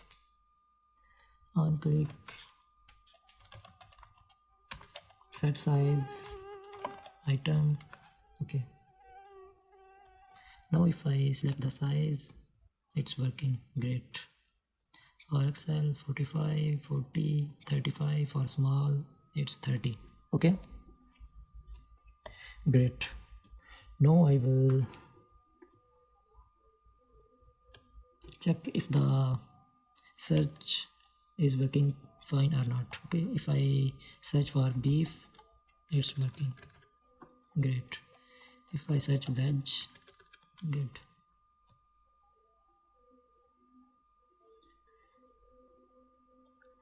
Great. If I check the sort, then I think it's not working. Let me check for this. Actually, we have an array of prices and size. That's why the sort function is not working. We have to edit this. In case of low, we will write, first of all, we will make a copy of foods. Let's say const sorted foods is equal dot dot dot foods list, create a copy of the array. Okay, switch sort type, and in case of low, return sorted foods dot sort a comma b, and after that I will write const a price is equal object dot values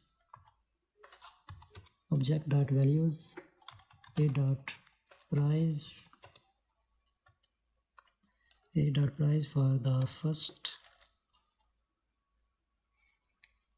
Okay, here I will write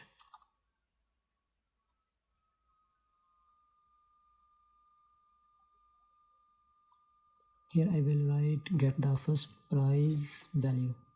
Okay,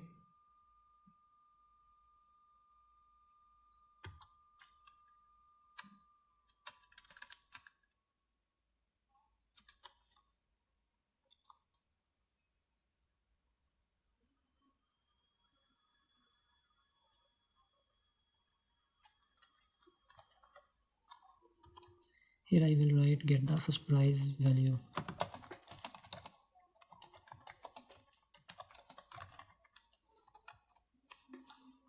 Okay, after that I will write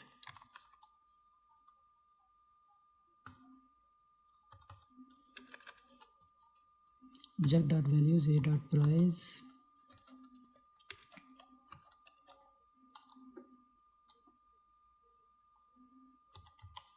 Here I will write const b price is equal object.values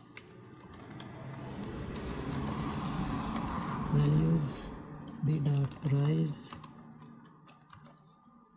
0, return a price minus b price, sort in ascending order. Okay, we will copy this, Control C,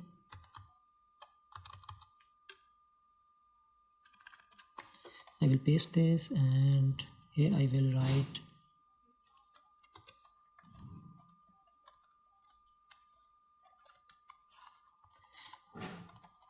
return sorted foods dot sort a comma b const a price object dot values a dot price 0, get the first price value, return b dot price minus a price, sort in descending order, return sorted food list,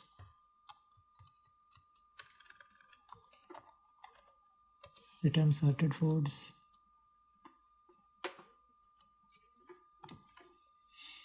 default to relevant. Okay,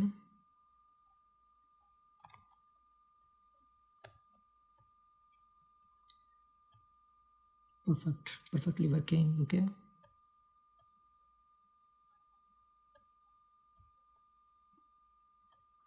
perfect. Now we will go for our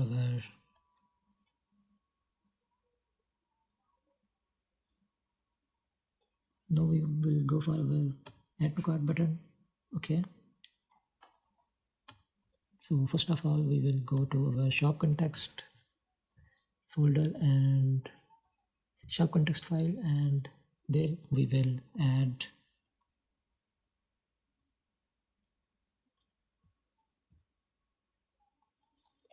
here we will add a function name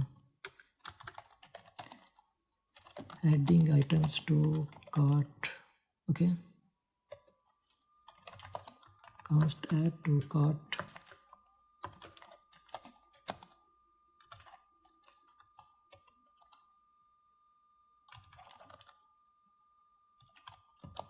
item ID and size. We will take item ID and size and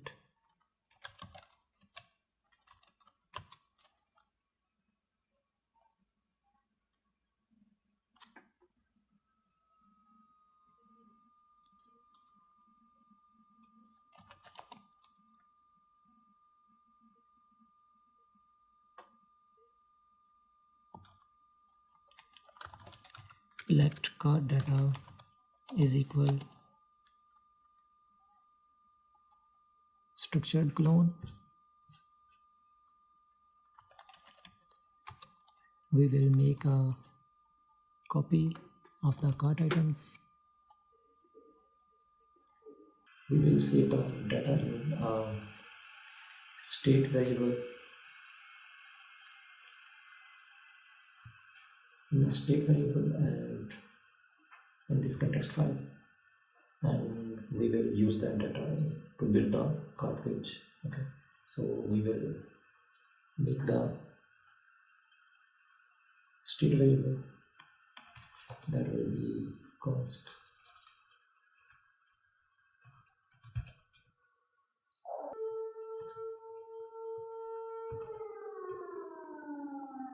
set cart items will be, this will be an empty object cart items, and after that we will write an if else statement. If card data and a particular ID, if the card data has this particular ID, and we will write another if statement. If card data and that particular ID have a size also,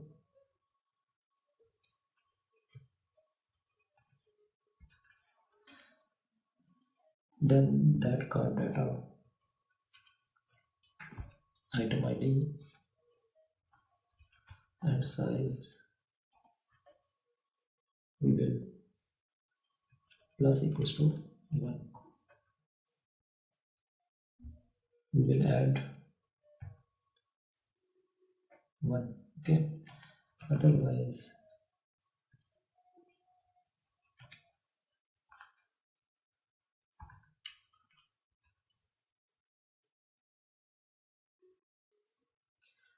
we will, if that card data item ID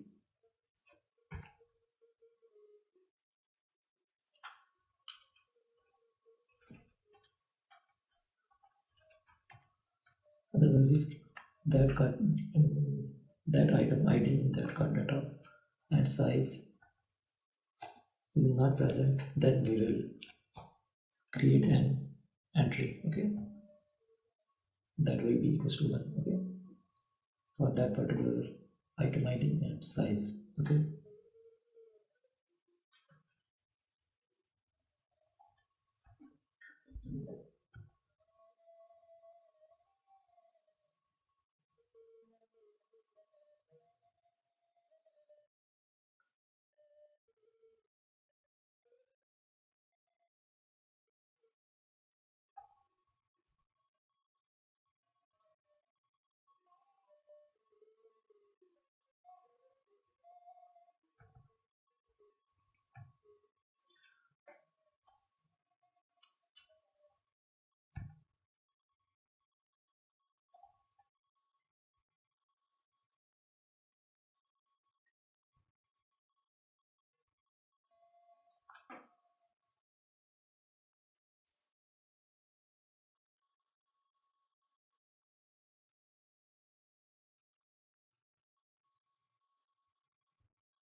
We should have to include the synonym braces like this.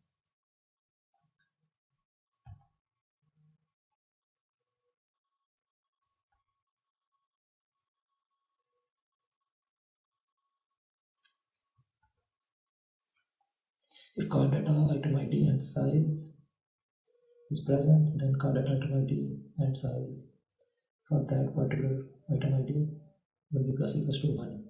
Otherwise, we will create an entry, and if the card data has not present that item ID, then we will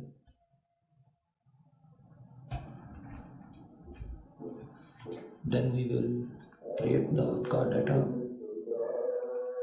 item ID is equals to an empty object.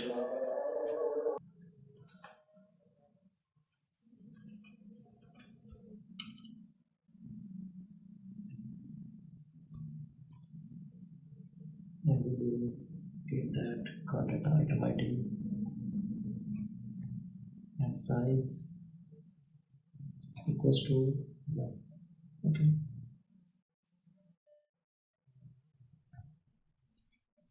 After that, we will save it in the state set card item state. Okay. We will save this card data in this state. Okay. So like this.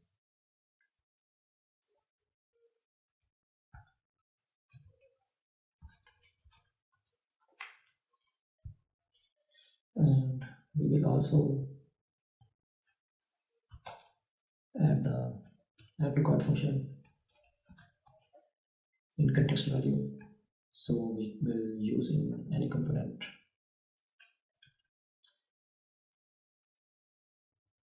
Item ID and size parameters. Okay, we will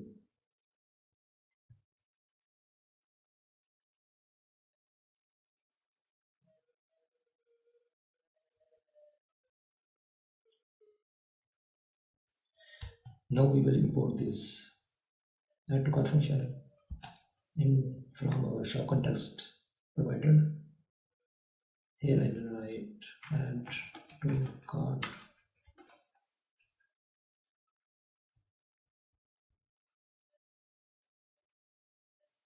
function.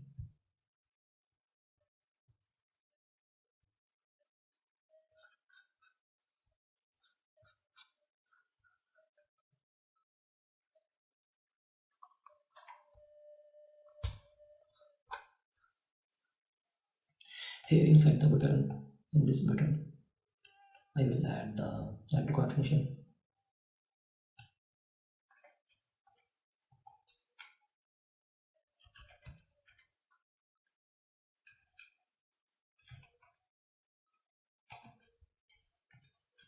Here we will provide the item ID and size. So item ID is here.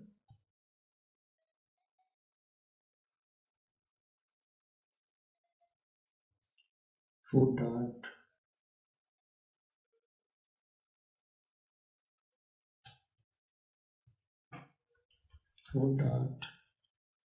underscore ID, and the size is available as a state here, this one.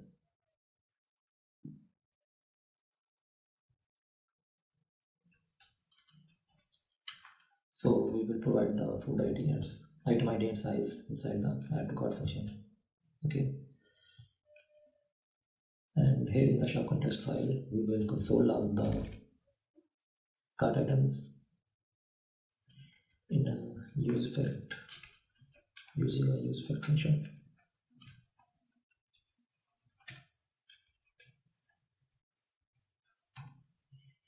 Okay, here I will write console log cart items, and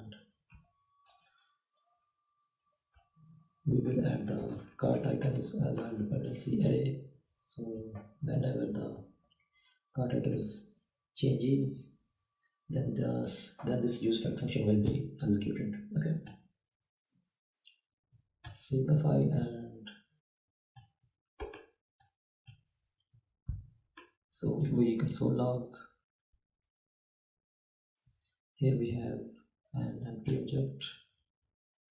Now if I add the, let me add spicy chicken curry. If I add this, then we have the item ID, that is 1, and we have the size, that is half is equal to 1. Okay, if I click again add to cart, then this half will be increased to 2. Okay, and if I add the full size and click add to cart, then we have both the sizes. Okay, half and full. Perfect.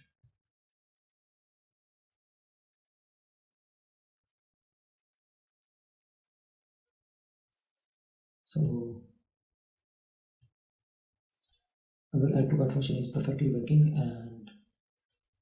and you can see that each item has selected a size already. Okay,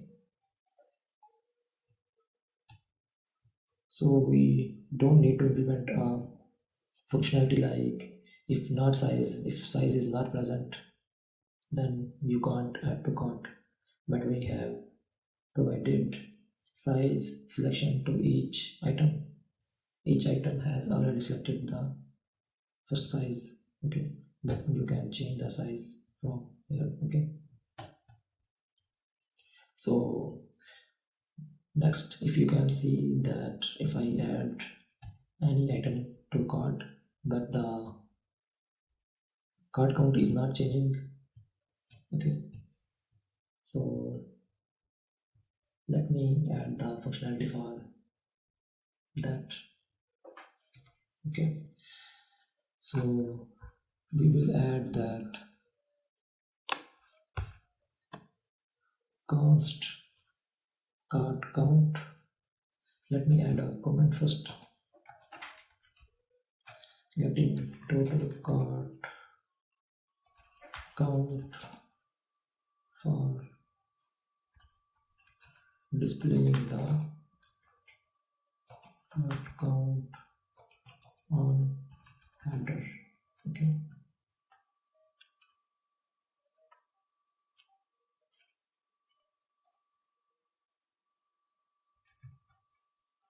okay, you can add like this also. This will be enough. Okay, here I will write const get card count is equal const get card count, let total count is equal 0, and for const items in cart items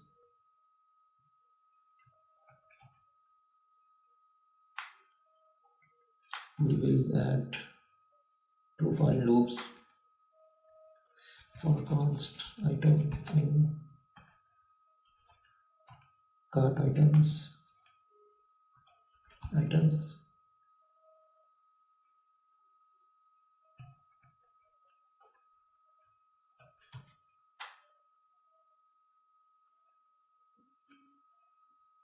if the cart items have this item ID, this will be the item ID.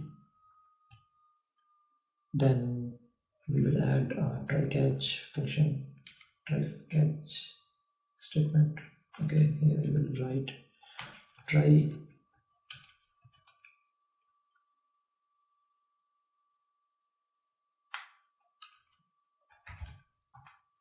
and this, and here I will write if cart items have item ID, if cart items have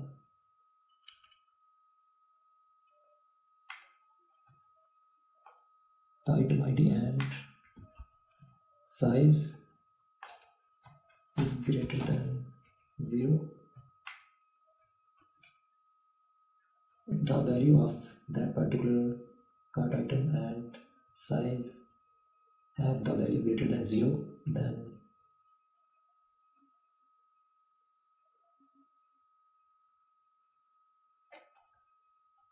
it is items. Okay,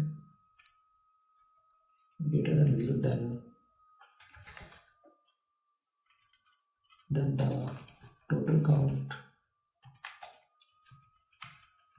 plus equals to cart items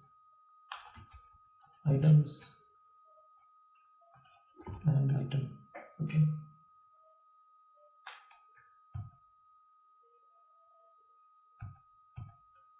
we will console log the error, and after that we will return the total count. Okay, like this, and we will also export this get card count function.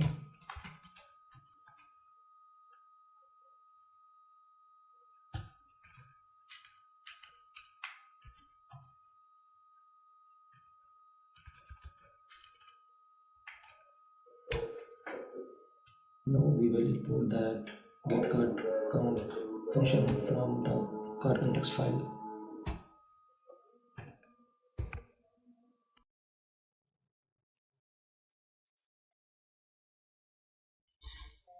Here I will import the get card count function from use context, from shop context, using use context hook. Const get card count use context, shop context, Now we will use this getCardCount function in the order shopping basket on the icon, and where we hard coded the value for cart. Okay, here I will write like this getCardCount function like this, and here I will write braces for function. Okay, let me add some items. If I add this one again, and if I change the size is increased according to the increased size, okay, I will add to cart. Now the cart has been changed from 2 to 3, and okay, if I add again, then the cart count has been updated. Okay, so our getCardCount function has been working fine. Now I will close this component, header component, and here I will we will go to our cart page. This is our cart page, and upon clicking this cart icon, we will be redirected to the cart page. Okay, so this is the cart page, and from here I will cart data, use state, use snippet, cart data. Here I will write cart data state, and this will be an array like this, and now we will take the products data and the cart items data, so we will combine it together to make the cart data. We will import the foods and cart items. For this, const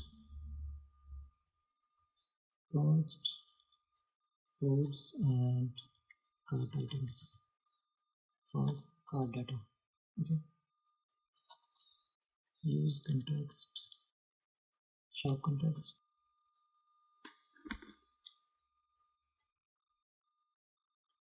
Here I will write a use function for that, and here I will write if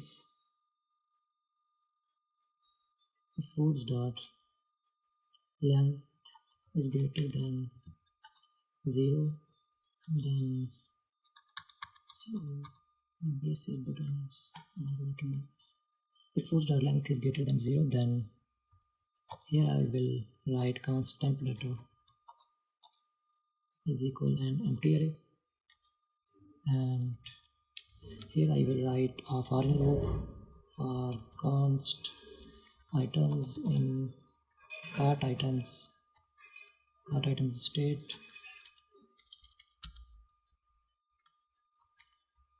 For const items in cart items, again we will use the for loop for const item in this cart items for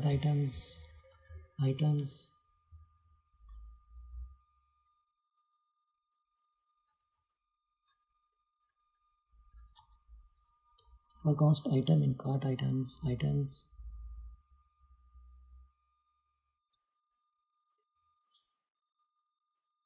if cart items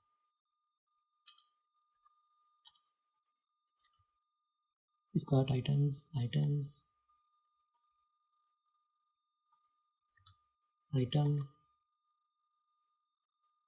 that is size is greater than 0, then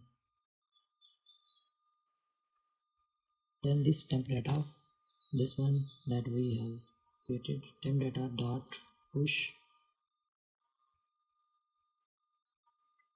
Now we will create the data. Temp data dot push underscore. We will make underscore id. Id will be items and size will be item like this, and quantity will be quantity will be this one, cart items.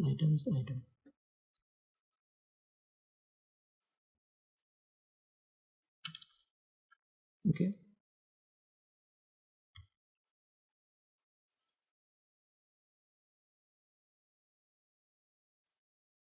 after this we will write console log temp data like this, and here in the dependency array I will write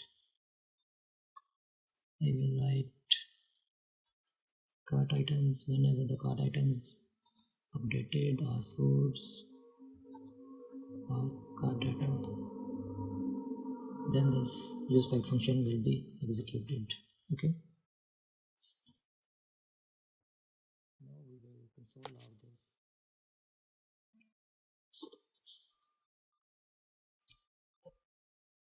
Inspect, console log, reload.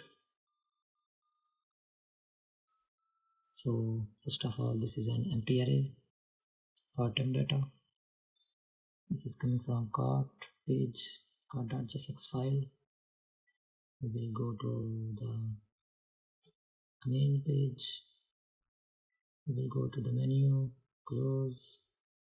Here I will add the food items, 2 for half.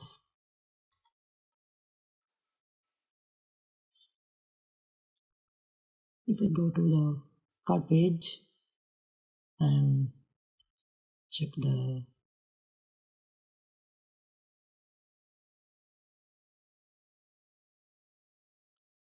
here is we are not getting the exact values.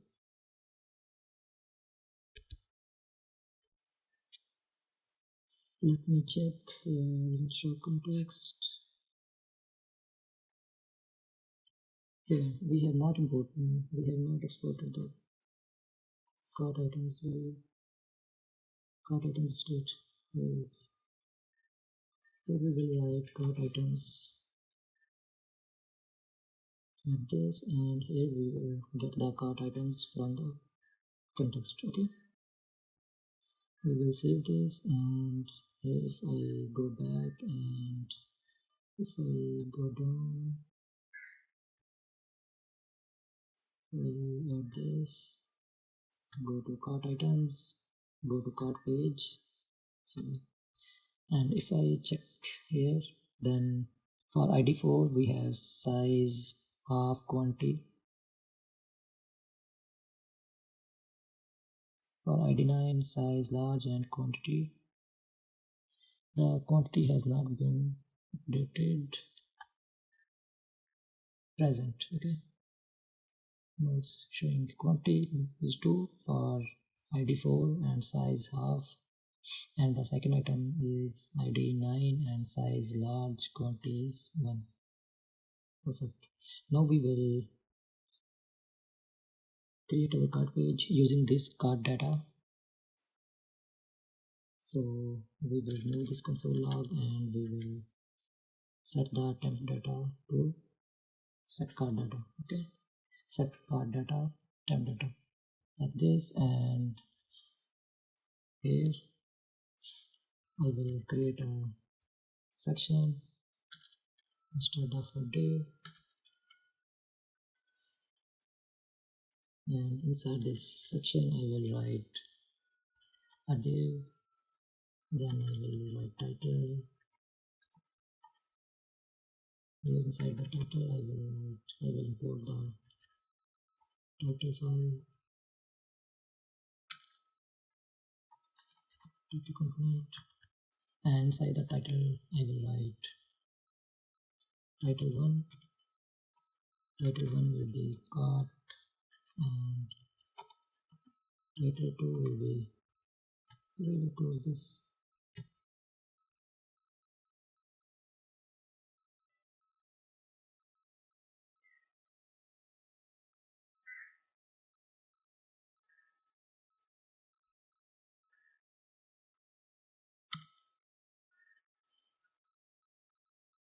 Okay, here I will write inside the title 2 I will write COD list.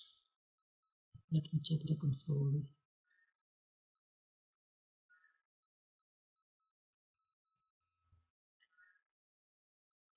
If I reload this, what's happening here?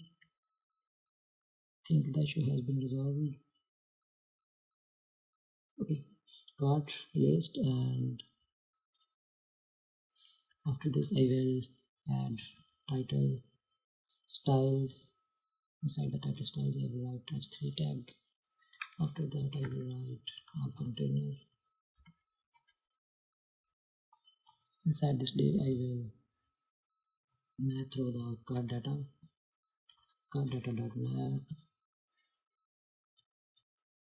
We will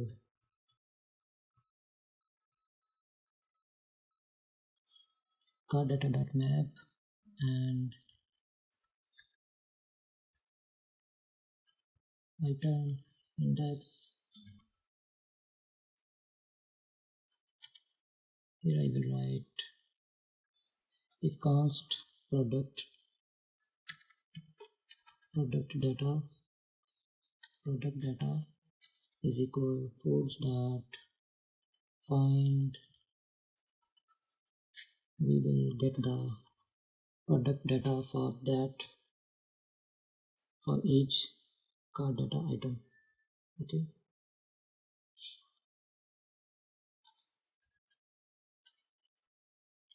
product dot underscore id is equal to item dot underscore id.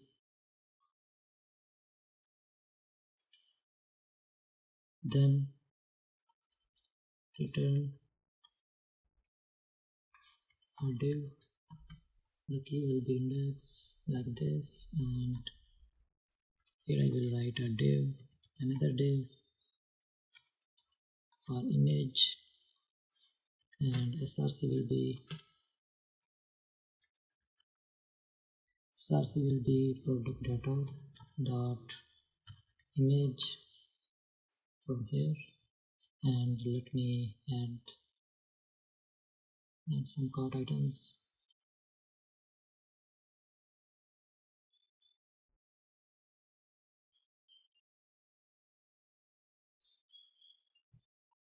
We'll go to the cart page.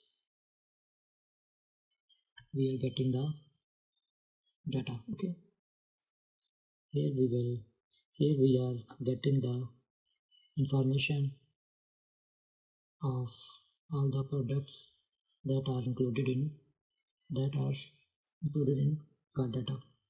Okay,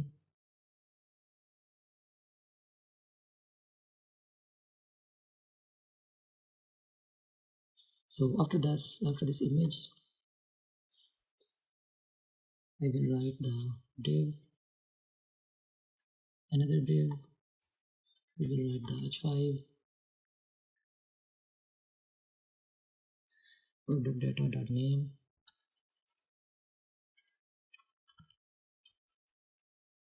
product data dot name, and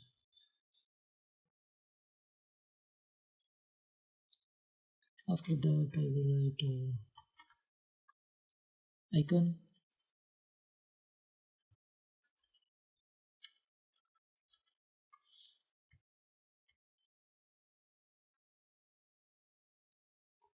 For regular window, close.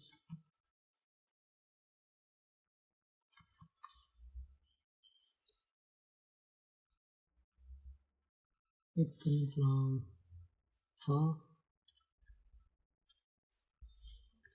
for 6 I will import the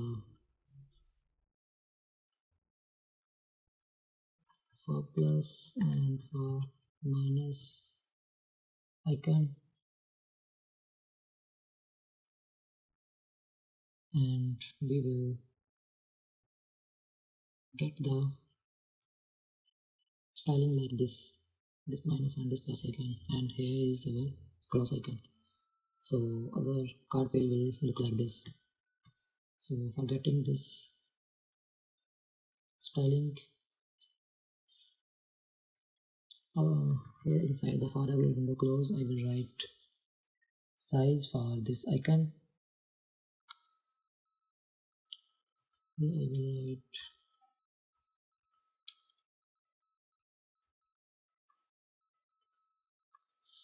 here I will write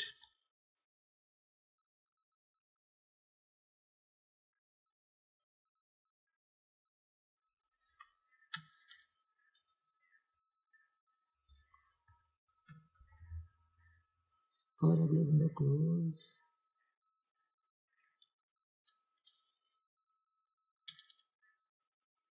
cursor pointer, and after this icon I will write,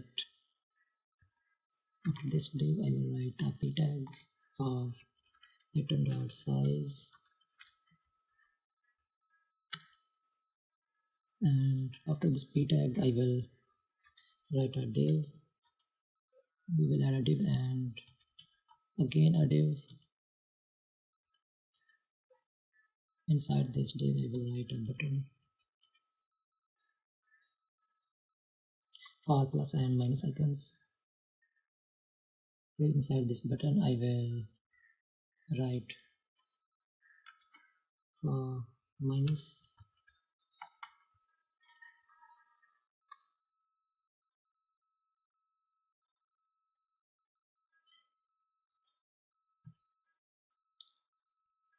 here I will write for minus,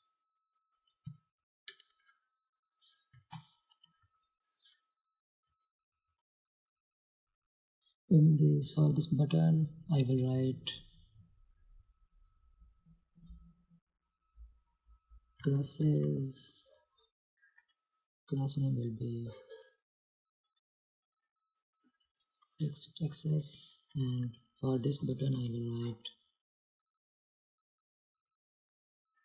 write here padding 1.5 and text white, bg secondary, rounded full, and shadow medium, like this. And here I will write a p tag for quant.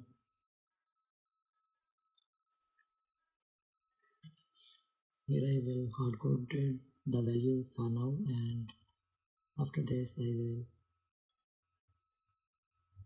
copy down this, and here I will add for plus icon like this, and styling is same, text bar base content full shadow empty. Okay, perfect. And after this button the div will be closed, and here I will write an h4 tag for price. Okay, here I will write currency. Let me import the currency.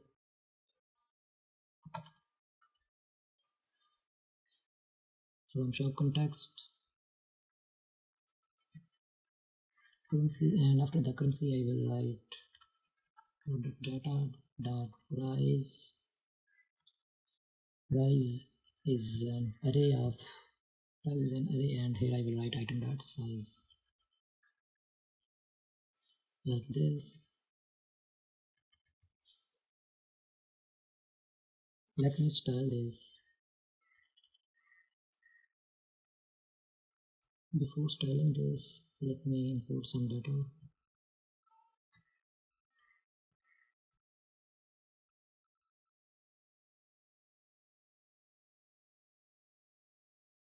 Here is what's going on.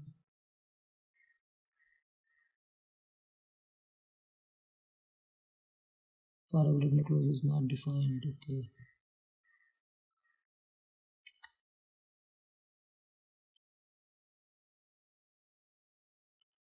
It's like this. Perfect. Let me add some data.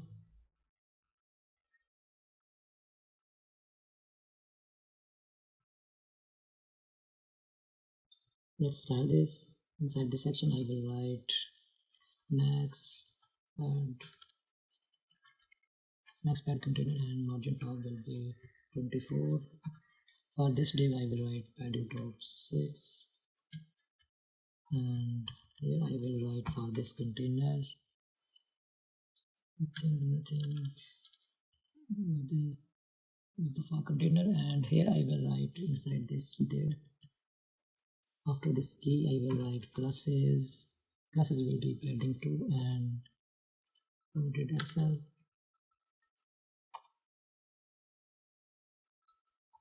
Background deep and margin top will be 2 enough.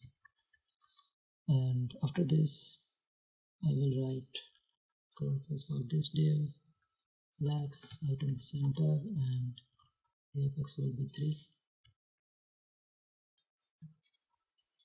Flex items start, we have 6, adding 2, VG light, background light and rounded will be XL. The image will be width 16 and width 18. Okay.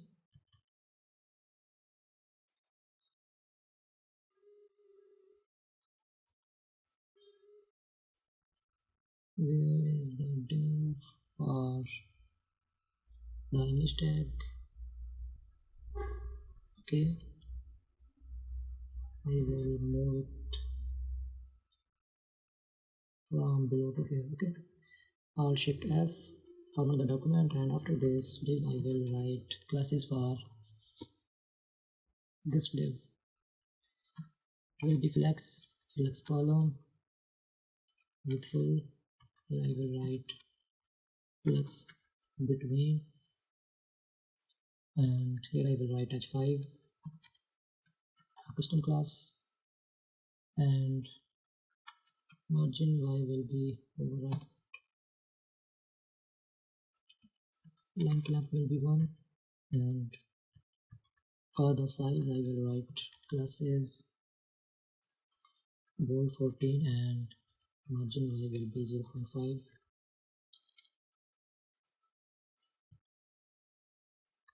Flex between, and here I will write flex item center ring 1, ring slate 900 over 5, and rounded full, overflow hidden, and BG primary.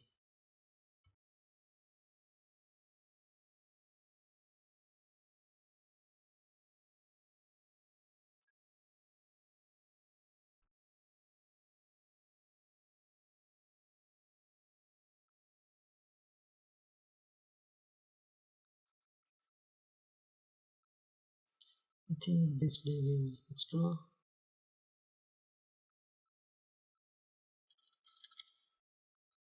I will move one div, Alt Shift F.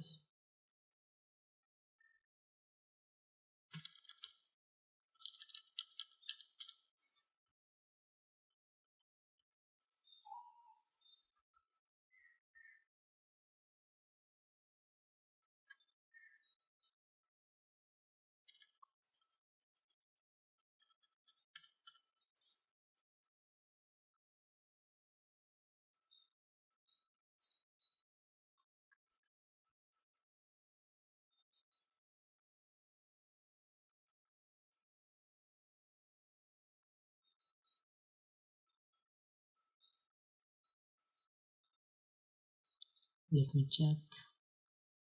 Here I have added one extra div.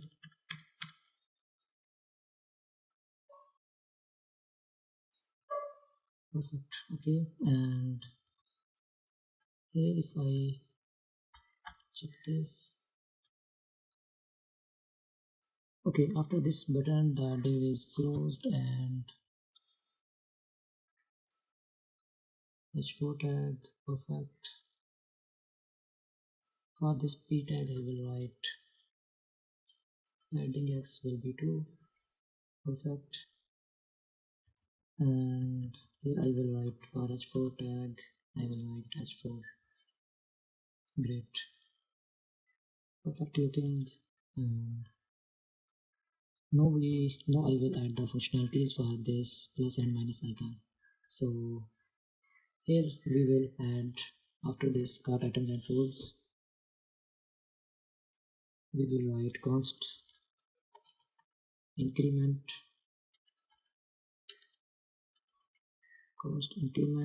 is equal a function id and size as parameter we will take, and inside the curly braces we will write const key. Here I will write it like this as temperatures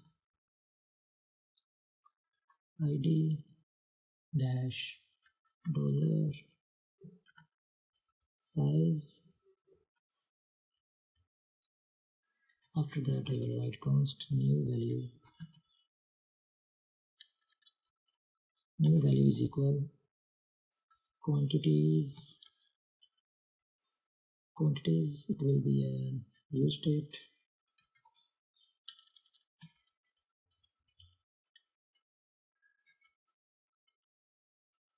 quantities like this, and quantities set quantities. This state will be an object.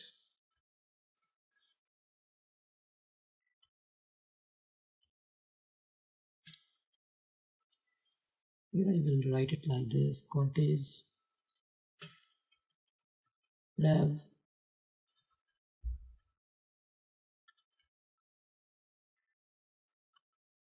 dot rev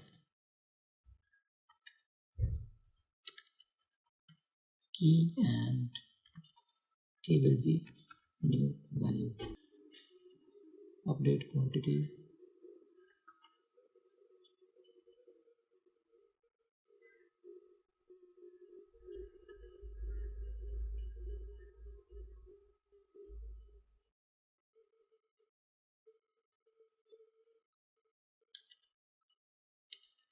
Actually it will be a function. First we will make it in our shop context file.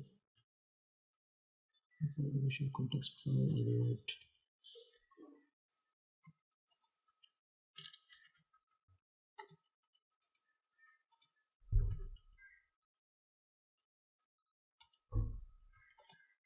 const update quantity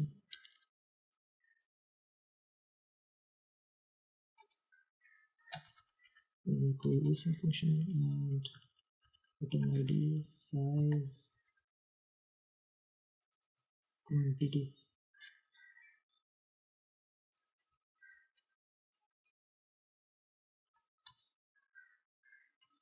Let card data is equal structured clone cart items, so they take cart items, and inside the cart data I will write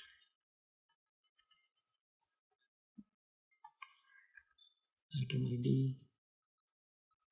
size is equal quantity. So quantity is equal cart data item id and size.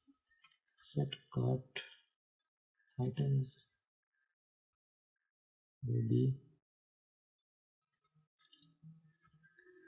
cart data. Okay, set cart items will be cart data.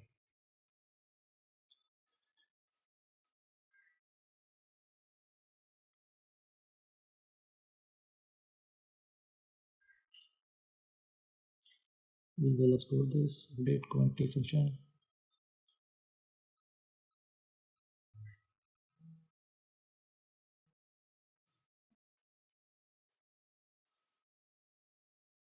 Here after the cart items we will write update quantity, export this, and inside the cart item cart page we will import the update quantity.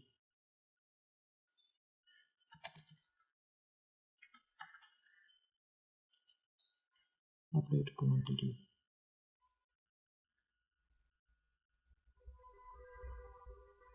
We will close this menu and item component.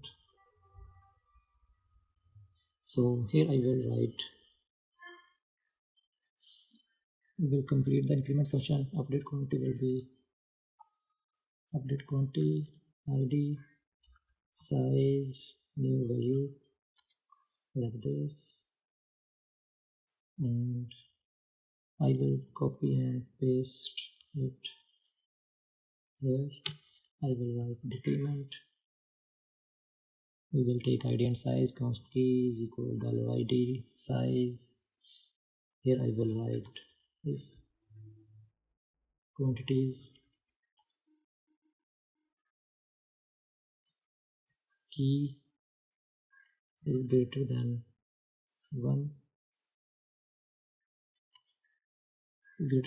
then const new value is equal, here I will write it like this, const new value is equal quantities vertical key and -1. After this I will write set quantities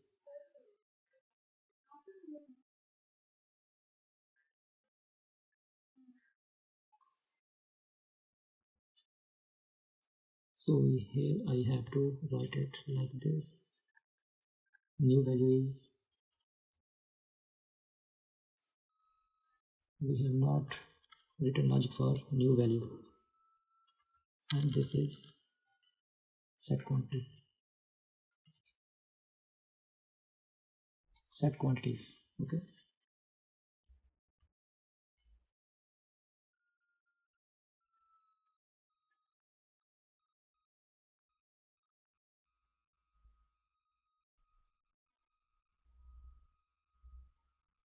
perfect.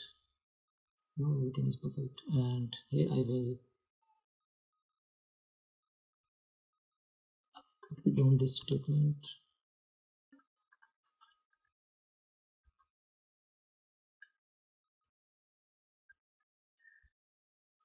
Control D, and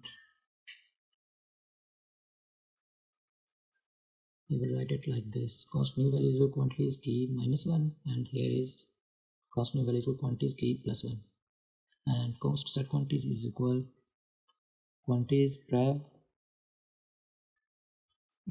prev key new value. Okay, and here we are updating the update quantity through update quantity function. We are updating the quantity. Okay, and we will also initialize the quantities here after the temp data. Const initialize, const initial quantities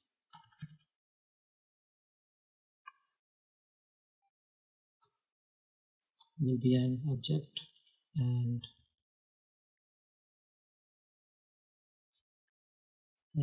here after the temp data dot push we will update it like this, initial quantities, we will use temporary literals, dollar items dash dollar item is equal cart items item and item, cart items and item. Okay,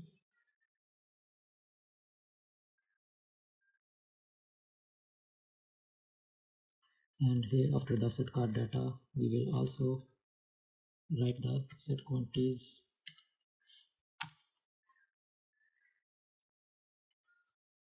we will take the initial quantities. Okay, this one, we will also write the card data as dependency array. Okay, and here inside the map function we will write the key. After the product data I will write const key is equal temporary letters like this, and here I will write dollar into item dot underscore id dash dollar item dot size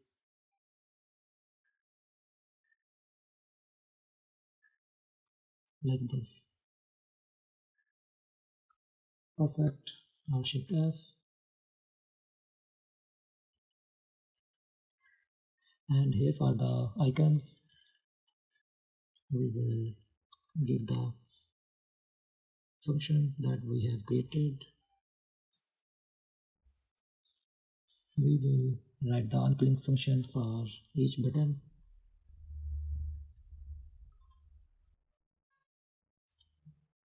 Here I will write for this one and this one. Unclick will be a function, and here I will write decrement. Inside the decrement I will write item dot underscore id and item dot size. Perfect. Item dot underscore id and item dot size, both parameters. Okay, and for the plus I will write the function of increment, and other is same, item dot underscore id and item dot size. Here we will hardcode the value for the count. The count is quantities and key. Key is taken from here. Okay, quantities and key, and this quantities is our use state. Perfect.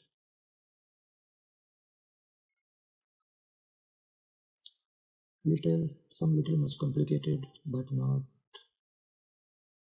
much. Okay, our page has been reloaded, that's why our data has been cleared. If we go to the menu page and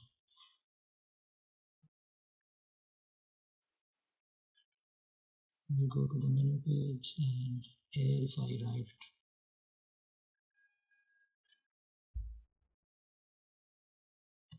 add, and here we are getting the values. Okay, for half one, for full one, if I increase it, I think nothing is happening. Maybe we have some errors. Let me check.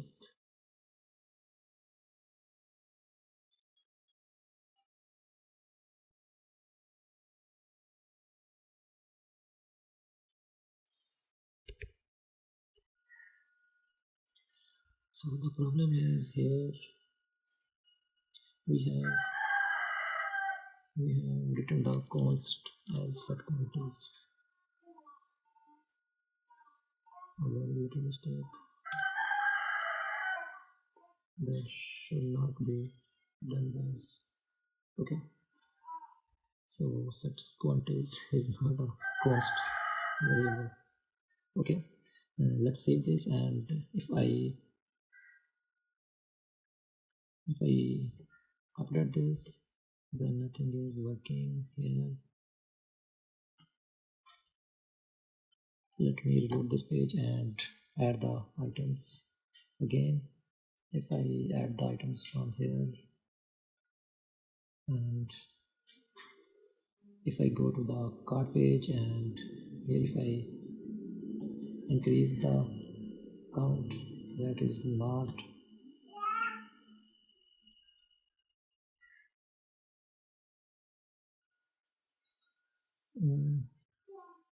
What's happening here?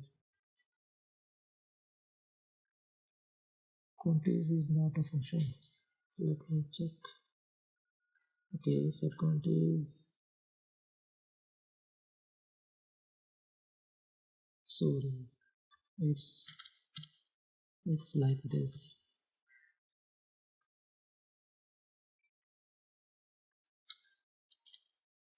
What I am doing?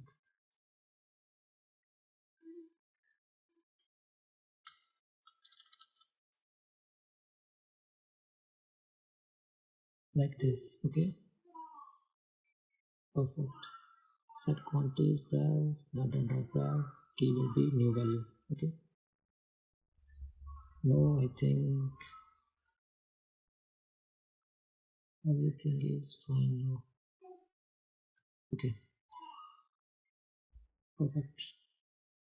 So we have did a lot of mistakes with these two lines. Okay. So for that, constant value is equal quantities. Actually, the problem exceeded when we have copied down and we have copied from here and from pasted here also. Okay, without checking. So constant value is equal quantities and t plus 1, and here for decrement we will write -1. Okay, perfect. And here we are updating the quantities state through set quantity function, set quantities. And here we are taking the previous value and dot prev key, the new value is equal to that. Okay, update quantity we are getting this function from show context, this one that we have created here, update quantity. Okay, card data item id and size is equal quantity. Okay, and we are updating the card data through set card items. We are updating the card items through set card items and taking the card data. Okay, perfect.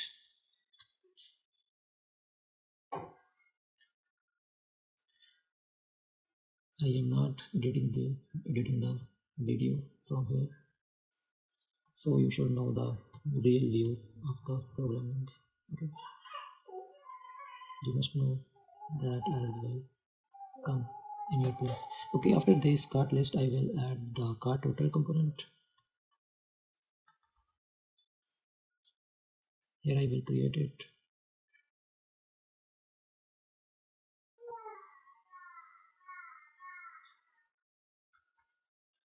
Cart total.jsx refce, and inside the cart total I will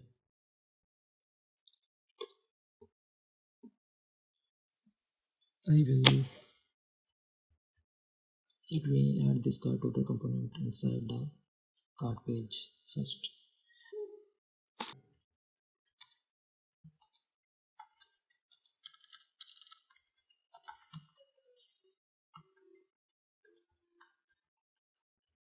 Inside this div I will write another div, and here I will import the cart total component like this, and let me style this speed. Margin y will be 20, will be enough, and the classes for second div will be with full SM, for small screen width will be 450 pixel like this. Okay, and after this cart total I will write a button. Inside this button I will write on click will be a function, and we will here I will write proceed to checkout, so you should know that what's gonna this button do, proceed to checkout. Okay, and here inside this on click function for this button I will import the navigate. If I have created the navigate in show context, I have created this one navigate, and I will get it from show context navigate. navigate, and I will use this here. Navigate to place order, okay, like this. It should not be capital, and the pluses will be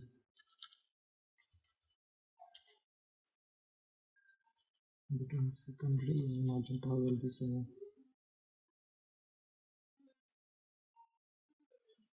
Perfect. And we will create the cart total function, cart total component, and here I will write for the cart total.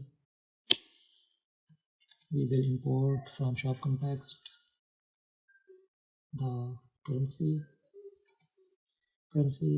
get cart amount. This function we have to create first.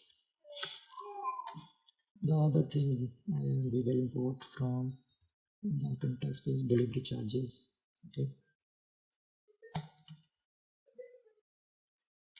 this context, shop context. Now we will create the function of get cart amount.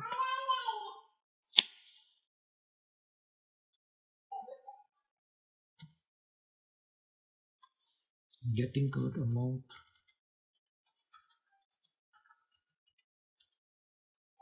const get cart amount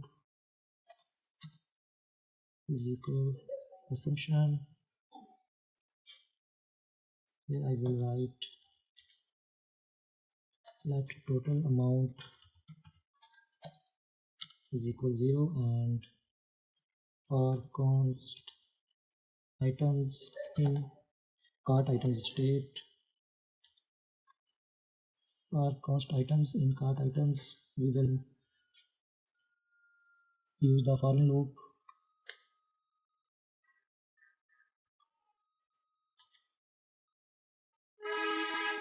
Let filtered is equal foods dot find each food if food dot underscore id is equals to items. If this statement is correct, then it will be added. Okay,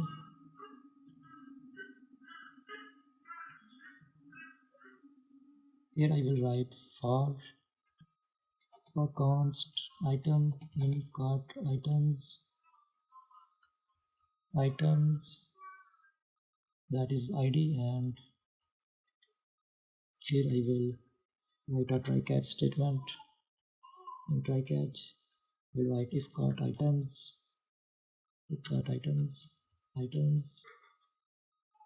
item if this cart item has a size and its value is greater than 0.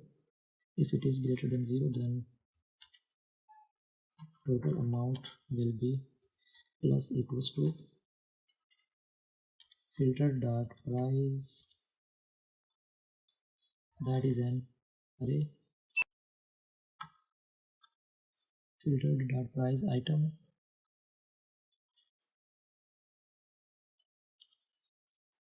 and multiply by for each cart items and item,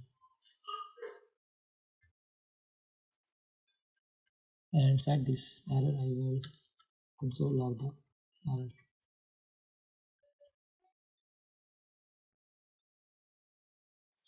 Here I will return the total amount.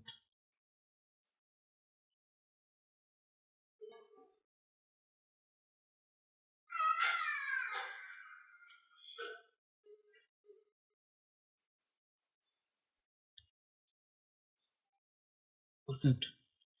Now we will add this get cart amount function to the context value.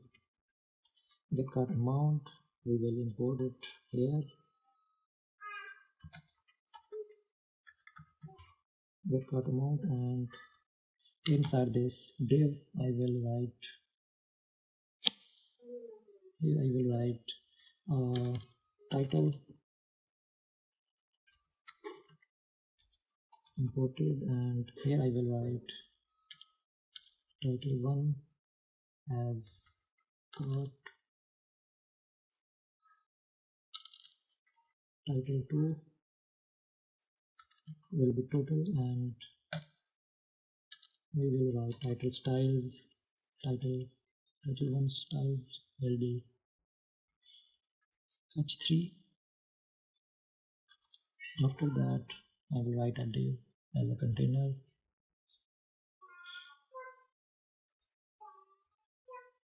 I will write the classes for this flex between, and padding top will be 3.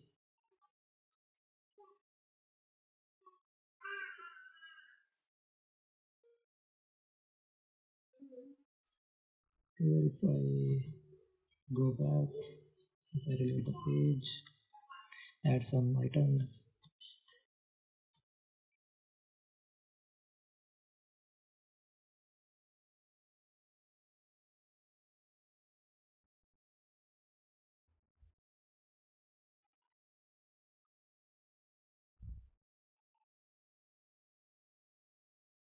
okay, here inside the div I will write h5 dot h5, and inside this h5 I will write subtotal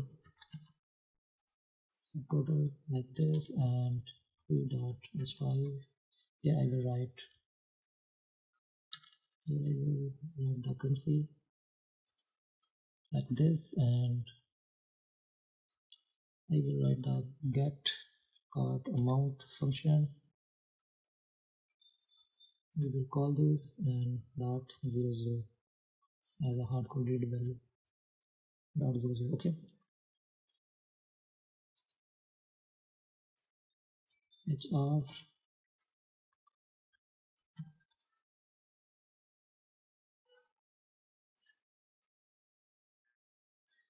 for hr I will write max auto, and height is 1 pixel, which will be full, and background gray.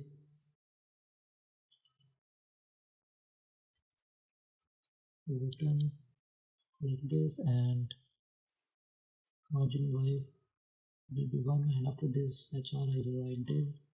Inside this div I will write as a classes flex between, and padding top will be 3. h5 dot h5 shipping fee,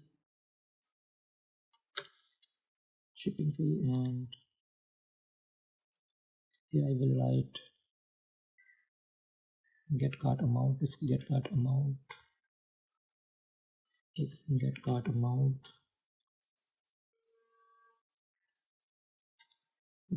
amount is equals to 0, then 0.00,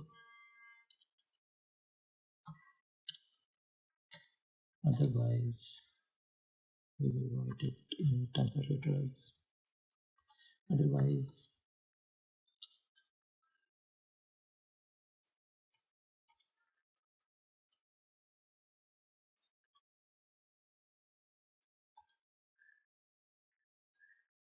delivery charges dot 00. Perfect. After this the div will be closed, and if I copy down this and flex between and padding top 3, here I will write total,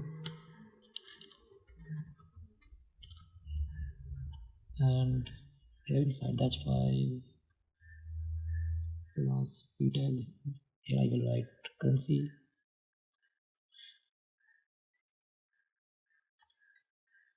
and get cart amount is equals to 0, then 0.00, otherwise get cart amount otherwise get cart amount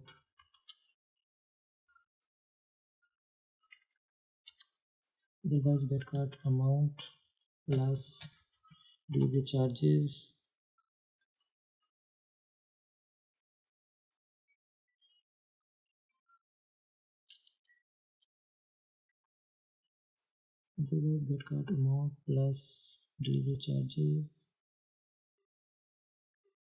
okay, like this.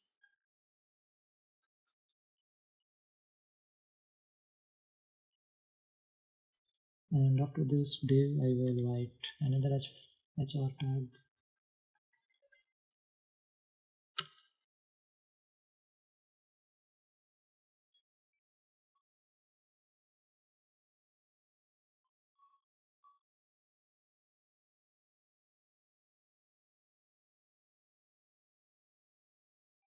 Perfect.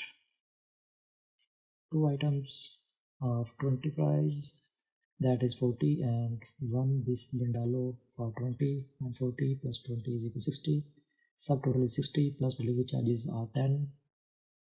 So the overall total becomes 60 plus 10 is $17. Okay, perfect. We will also write the .00 for better look, not necessary. Okay, and this dollar have some space, white has space. Okay, perfect. Also looks good. So our cart page has also been created. Now we have well, that's not working. Let me check the console. I think we are getting some errors from a page like cart page. Okay. Maximum number not having this kind of when I can call such things I use that. And then don't have dependency. Okay. Let me check the cart page. Let me check if I remove the cart data from the dependency array of useFact. It should resolve the error.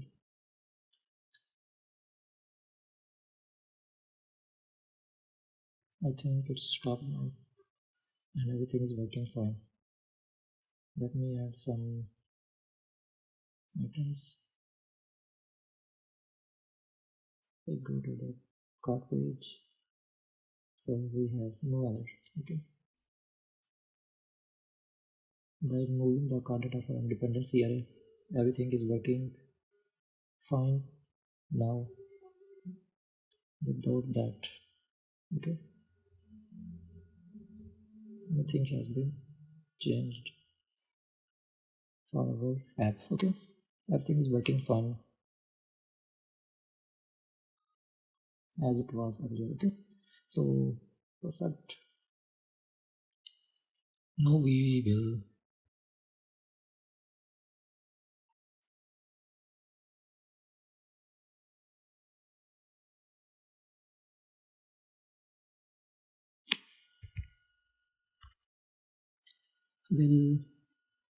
add the functionality to this remove icon that we have not added. Okay.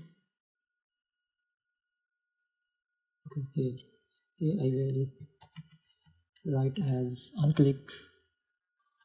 Here we will write the update quantity function and we will take the id and size. Id is item dot underscore id and the size is item dot size. Okay, and we will update the quantity as 0. Okay, we will update the value to 0. This one, this new value, that is update quantity inside the update quantity. Okay, we have provided the id, size and the new value we have provided it to 0. Okay, to remove the item. Okay, if I close this, the item has been successfully removed. Perfect. and the car total has been updated accordingly. Okay, so for one piece is 35 and 35 plus 10 45. Okay. Perfect.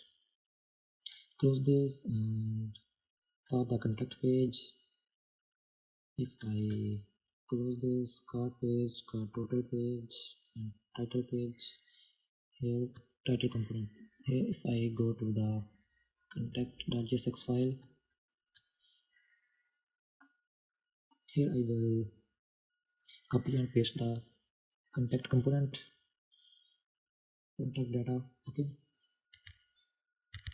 you can also create your own contact page through ChatGPT as well, or you can copy and paste by watching this tutorial, or you can check the assets as well in the description. Here I will copy paste this contact page. Okay, so first of all there is a section with user. Okay, so here is our contact page, get in touch. This is a form, and here is some contact details, and here we have provided a map. Okay,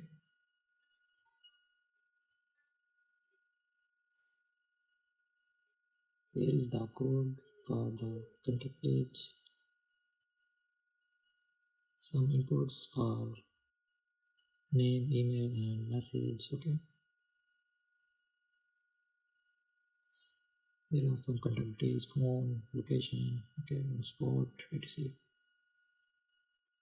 etc. And after that we have location map, that is iframe copied from the Google Maps. Okay, I will close the contact page as well, and this is our contact page, this is our menu page. Perfect. And here is our home page. Beautiful. We will also make it full stack project as well.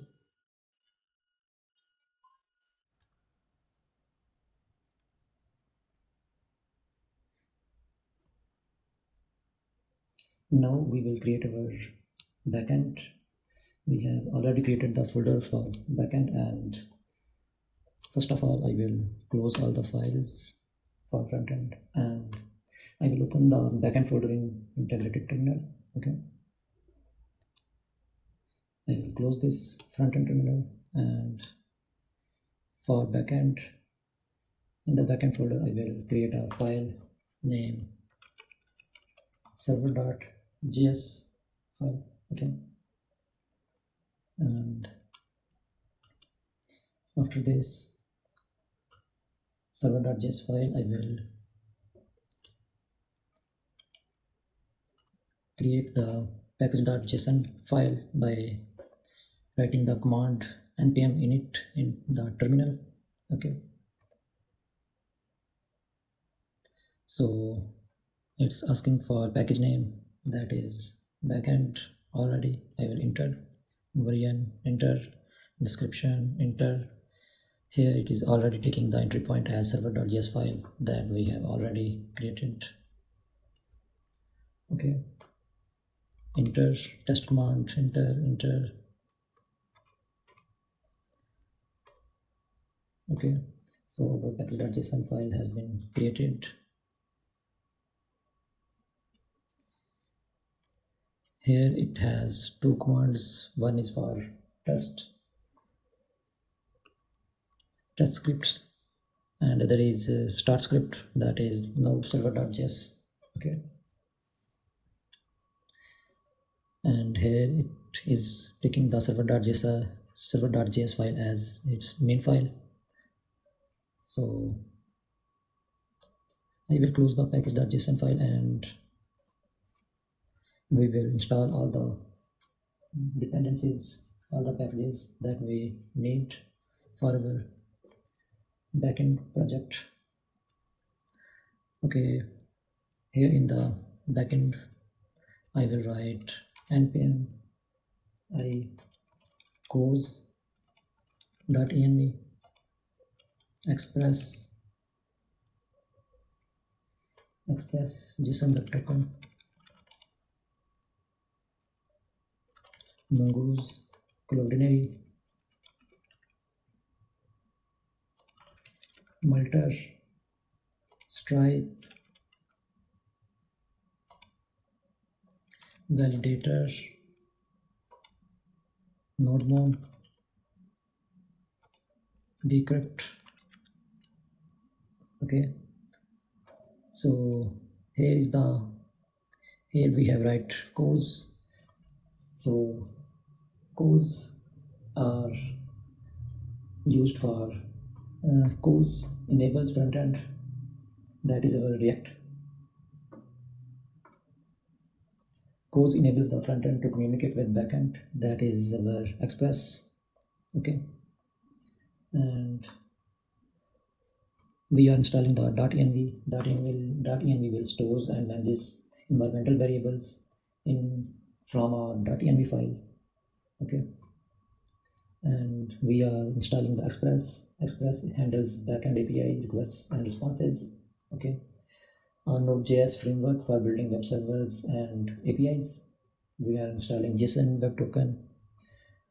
So JSON web token will manages user authentications with tokens. Okay, a library for securely transmitting data using JSON web tokens. Okay, so JSON web token will manage all the token authentications. Okay, and we are installing Mongoose.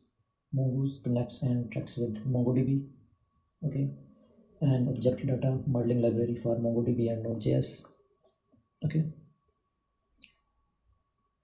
it will also use for creating the schemas. Okay, and we are installing the Cloudinary. Cloudinary helps us to upload and stores images like product images, food images. Okay, basically it is a cloud-based service for managing media files. Okay, next we are installing the Multer. Multer handles file uploads like profile pictures. Okay, a middleware for handling multi-part form data also, and mainly for file uploads. And we will use the Cloudinary for Multer. Okay, and next is Stripe. Stripe manages online payments, a payment processing API for handling transactions securely. Okay, so for payment purpose the Stripe will be used, and the validator ensures user inputs like email, passwords are valid or not. Okay, next we have NodeMon. NodeMon, whenever we will change to our code, it will restart the project. It will automatically restart the server upon every change. Okay, and after that we have Bcrypt. Bcrypt is a library for encrypting passwords using hashing algorithms. Okay, for hashing the password, Bcrypt will be used. Okay,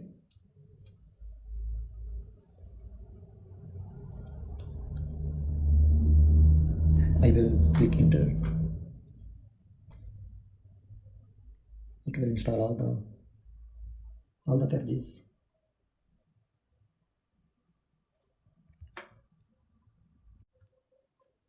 Now we will create all the folders that are required for this project.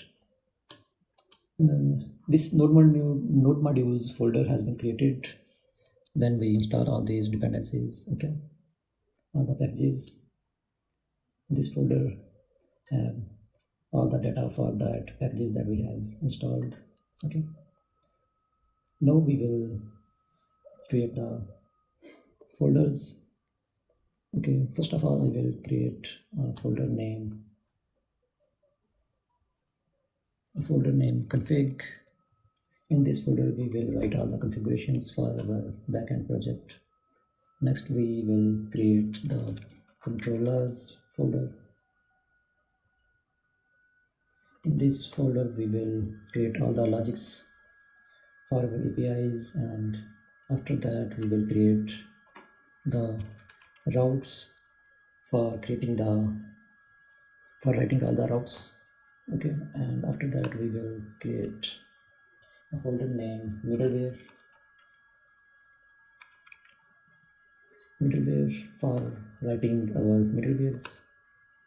After that we will create the folder name models for making all the models for our backend project, like user model, product model. Okay, after that we will create I think all the folders has been created. Okay, now we will, if we open the apache.json file, and here we will create another script, like we will create the script as server. So for starting this script, we will write npm run server in the terminal. Okay, and this is for npm run start command. It will be used in while deployment, and this script will be used for now. Okay, here in the server we will write node mon that we have installed earlier. Okay, here is the node mon for saving the changes and restarting the backend project. Okay, restarting our backend node mon server.js. Okay, it will execute the node mon server.js. We will save this, and here in the server file I will write, here I will write import. Before writing any further, we will come back to our package.json file, and here in the after the main I will write type will be module. When set to module, the type field allows a package to specify all .js files within our ES modules. If the type field is muted or set to common JS, all .js files are treated as common JS. So basically it's saying that if we write type is equal to module, then it will allows us to import statement. Okay, like if I want to import the express file, so I can write as import express from express, and it will allow us to write like this, import like this. Okay, type, if we write type is equal module, then it will allows us to, it will allows the import statement. Okay, import express from express, and after that I will write import .env/config. After that I will write import course from course,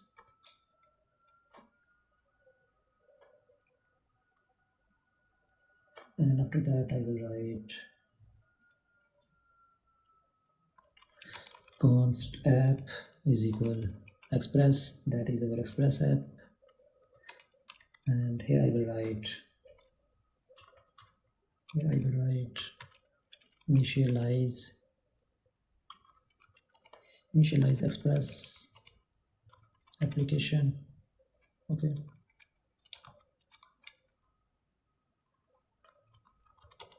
it is a comment. Okay, so we have initialized the express application with const app is equal express, and after that we will write the port. Const port is equal process.env. Before writing this, I will create the .env file. For that we have installed the .env package. Okay, so new file in backend .env, and in this .env file I will write port.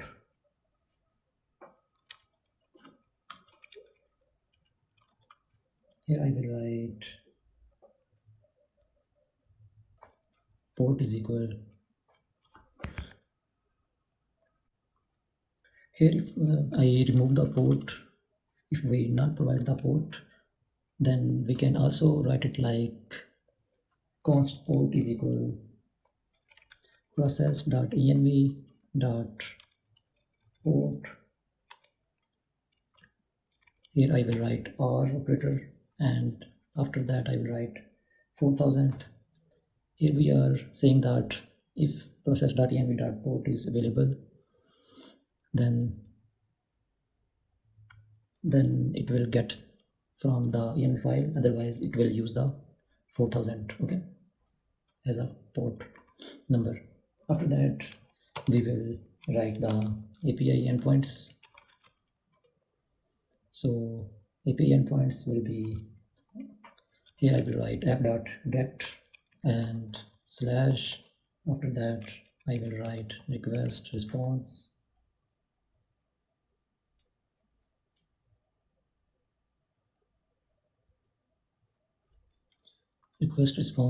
and here I will write response.send API successfully connected, okay.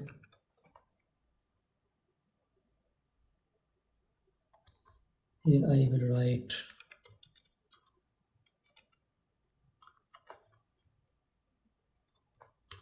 root API endpoint to check API status, okay, root endpoint to check API status. After that I will write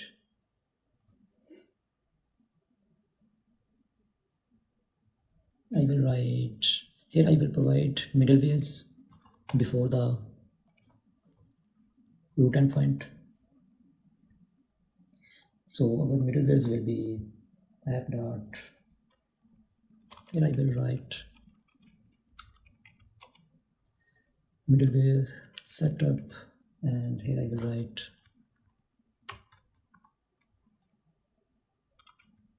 app.use express.json. So every request will be parsed using JSON, and here I will write for that enables JSON request body parsing, okay. Here I will write app.use cores. For that I will write allows cross region request,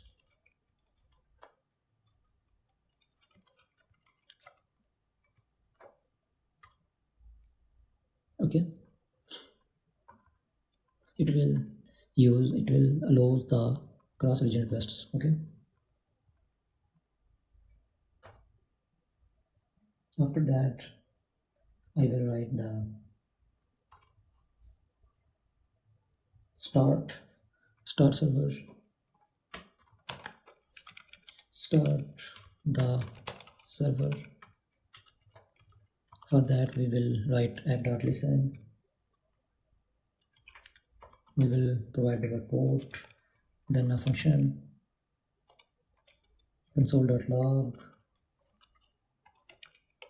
Here I will write server is running on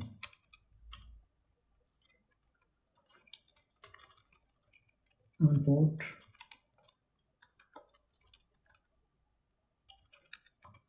$port that is provided here, okay.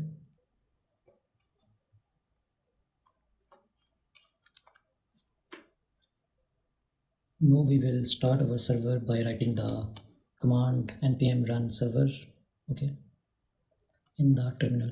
Npm run server, enter. Here we have saved all the code, okay.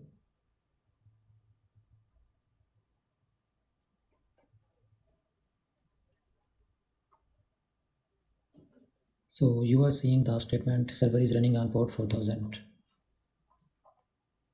like this.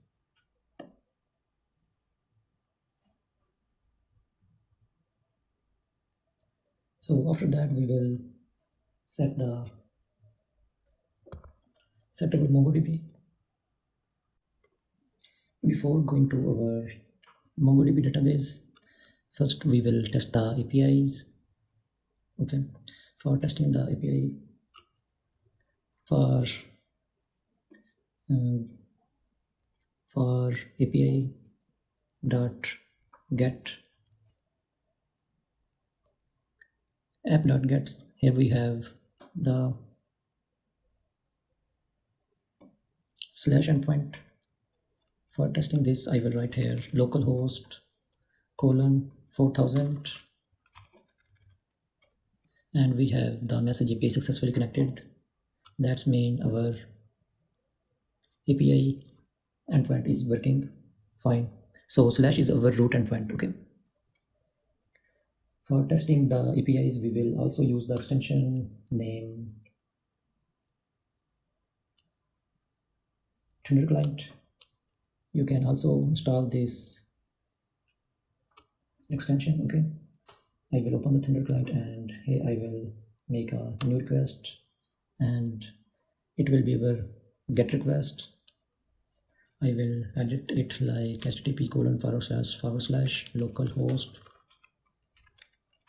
colon 4000, and okay, http:// localhost 4000. If I click the send, then we have been provided with status 200 okay, size, time, okay, and response is API successfully connected. That's mean our Express server is perfectly working. And here is the, what is it? Okay, release notes. I will close this, and here is our root endpoint for checking the API status. Okay, we have been served with API successfully connected message here and in the browser as well. Okay,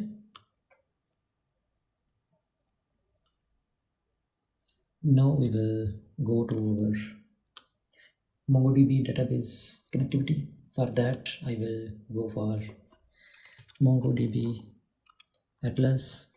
Here I will open the website mongodb.com, get started, sign in if you have already created an account. Otherwise, if you don't have an account, then sign up. I have already created the account through Google, so I will click Google.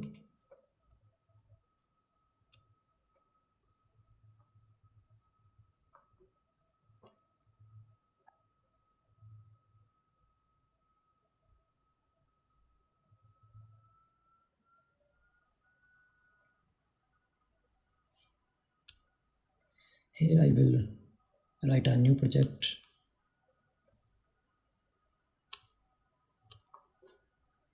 For that, I will write project name Fudessa YT. Next, project owner, create project.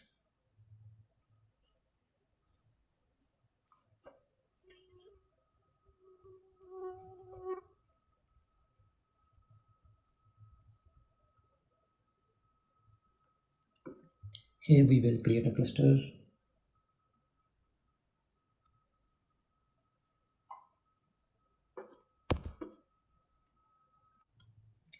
Here I will click the free. We will go for free, and in the free we have 512 MB storage, RAM, vCPU that is shared for learning and exploring MongoDB in a cloud environment. Then the free version is perfect enough. Okay, and here I will go for AWS region Mumbai. Okay, you can select your nearest region and your preferred provider as well. I will go for create deployment.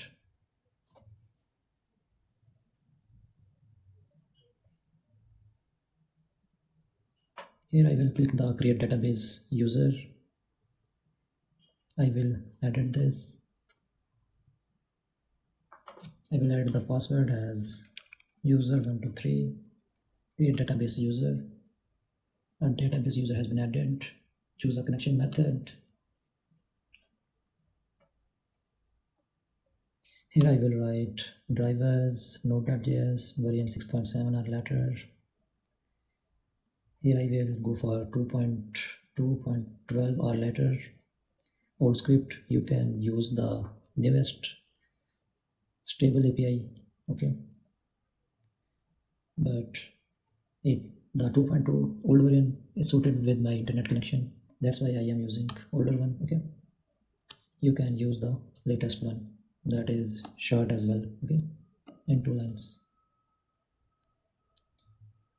I will use the older one suited for my internet connection, okay.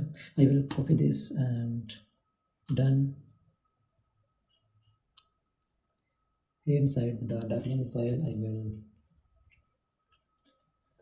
will write MongoDB URI.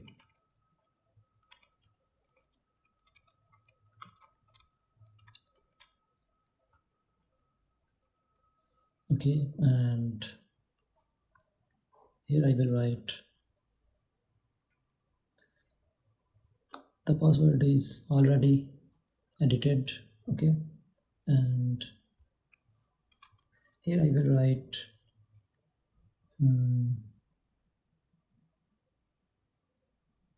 after this slash and question mark I will write the project name.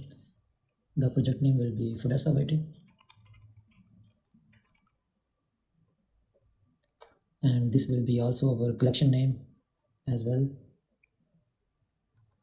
okay. I will write it like this.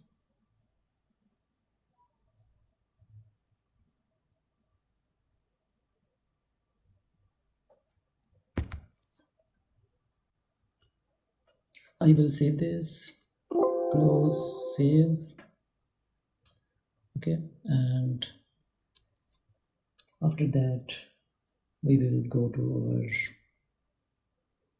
MongoDB, and here inside the database access I will click the edit, and here everything is fine. I will close this, and here in the network access I will edit this, and I will currently it is only, it has included only the IP, this IP, and we will edit it like low access from anywhere, okay. No, it is not only includes my current IP, it will be accessed from any IP address, okay, that is 0.00, okay. No, it will be accessed by any other place, okay. Here in the clusters inside the browse collections we have nothing, okay, but when we add the data here inside the collections it will be created, okay. We will go back, and now I will create the configurations for MongoDB. For that I will create a file cloudinary.js. Inside the cloudinary.js file I will import v2 as cloudinary, import v2 as cloudinary from cloudinary, and after that I will write the function. The name will be, let's write it as connect cloudinary. Connect cloudinary is equal async, it will be an async function, and here I will write cloudinary.config. Here inside that I will write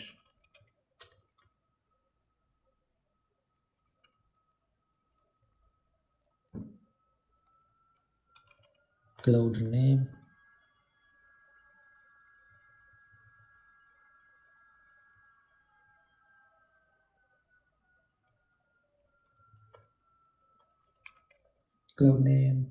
API keys.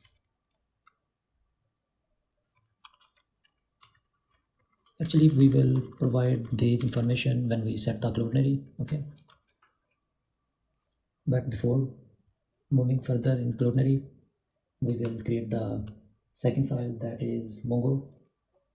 That is for MongoDB JS for our database. We will complete the cloudinary file when we will set the cloudinary, okay? For now, I will close the cloudinary.js file, and here I will create the second file, that is for our MongoDB.js, okay? So I will write the MongoDB.js file created, and here I will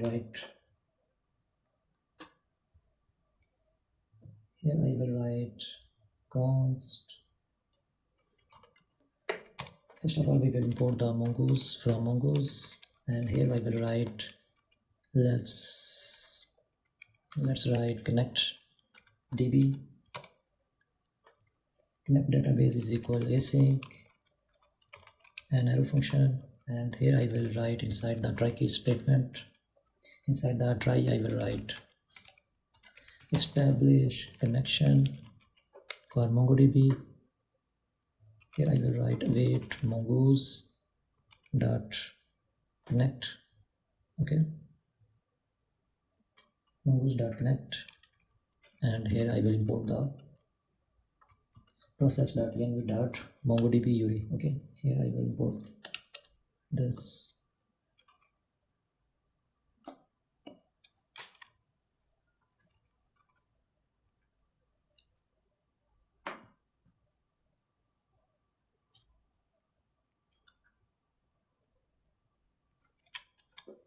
Process.env.mongodb URI, okay, mongo URI, and after that I will write a console log statement. For that I will write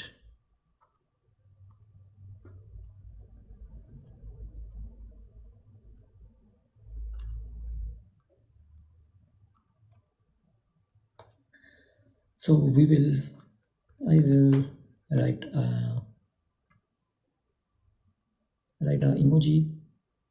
This emoji dialog will appear for you in Windows. The shortcut key will be window plus dot, okay. Here I will write database connected, and after the catch error, here I will write console.log console.error. Here I will write window plus dot. Here I will write this cross icon, and here I will write database connection failed,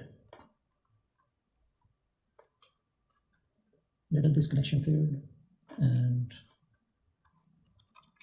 here I will write error dot message.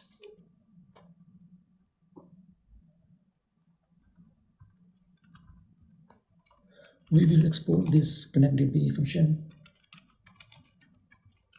and here inside the server.js file we will import it. Here I will write, after the port I will write connect db imported from mongodb.js. We will write it like this, role name along with its extension, that is .js, connect db, and here the comment for this one will be establish connection to the database. For your easy understandings, okay, establish connection to the database. I have added all the comments, okay. So while I have saved, we have been served with database connected message that is coming from our MongoDB. This one, database connected, okay, perfect. So our MongoDB database has successfully connected. Now we'll configure our Cloudinary. Okay, for this we will go for Cloudinary Cloud website, Cloudinary, enter. We will go for cloudinary.com, and here I will go for login. You can also log in with Google if you have already created the account on Cloudinary. Otherwise, you can create an account with your Google account, okay, by signing up with Google. Okay, I will go for sign in. It's completely free for your testing purpose.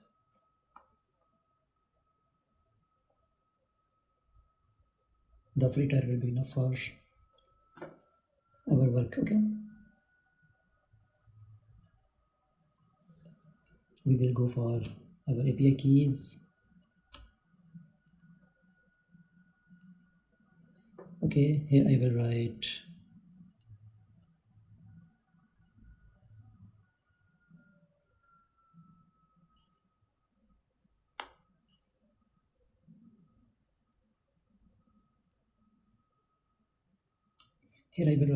click generate new API key. Confirmation code has been sent to you by email.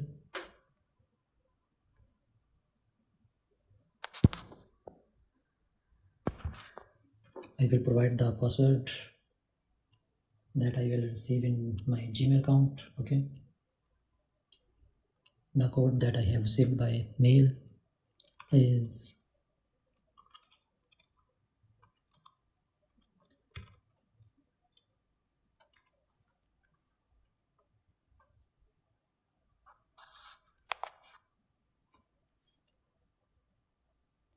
okay. Here I will edit the name Bessa YT like this, and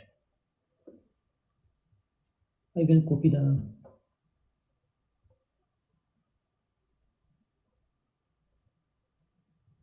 secret keys and API keys for Cloudinary. Okay, first of all I will copy the cloud name, copy, and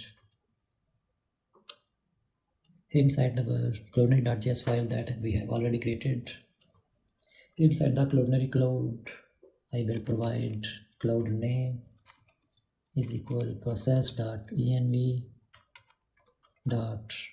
First of all I will paste the cloud name that I have copied from the Cloudinary cloud website. Okay, here I will write cldn name is equal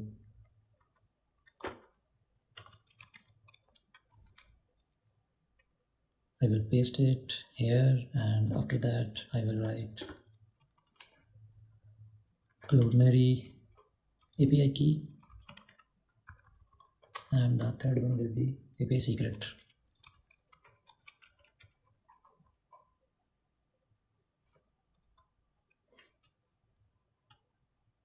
I will copy it from here, API key copied,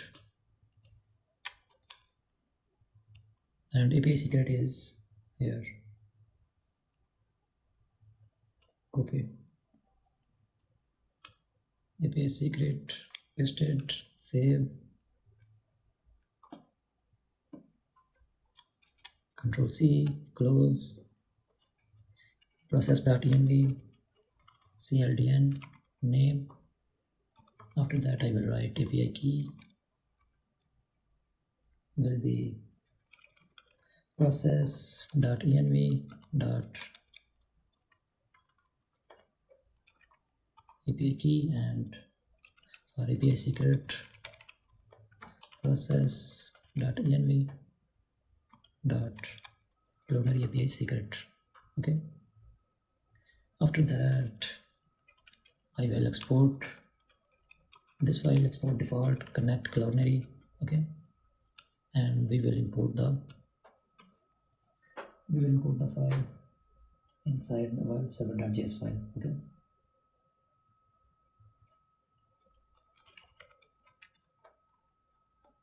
Connect cloudinary, and the command for this will be setup cloudinary for image storage.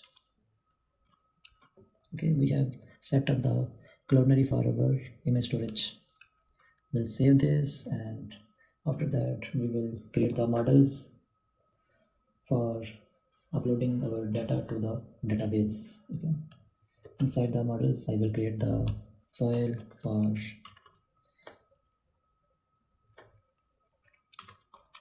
user model.js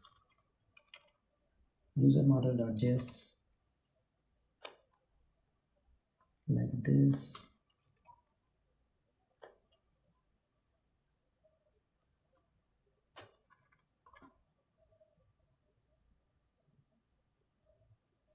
Inside the user model.js file I will write import. First of all I will import the Mongoose from Mongoose, and here I will create the schema for user model. User schema new mongoose.schema. So schema is basically a structure using that we can create the data in database. Schema in MongoDB using Mongoose in OneStack is a structure that defines the shape of documents in a collection. Okay, so basically it is a structure that defines the shape of documents in a collection. So here it will define the shape of user. Okay, so here I will write new mongoose.schema like this, and here we will provide the name. Type will be string, and required will be true. After that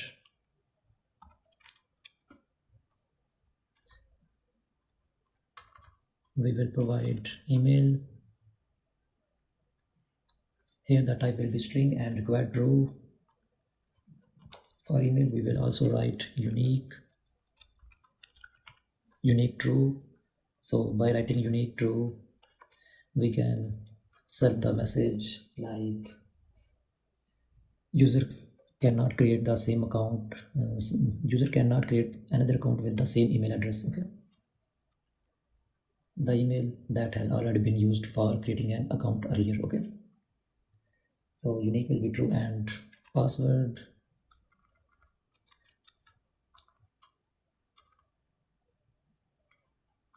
for password type will be string and required true.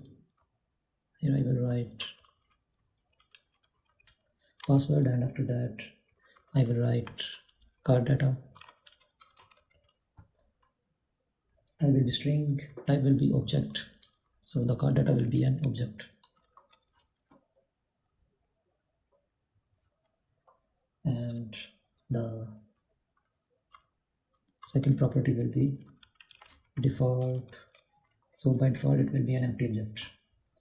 And as we have write an empty object, so for that we have to write minimize property will be false.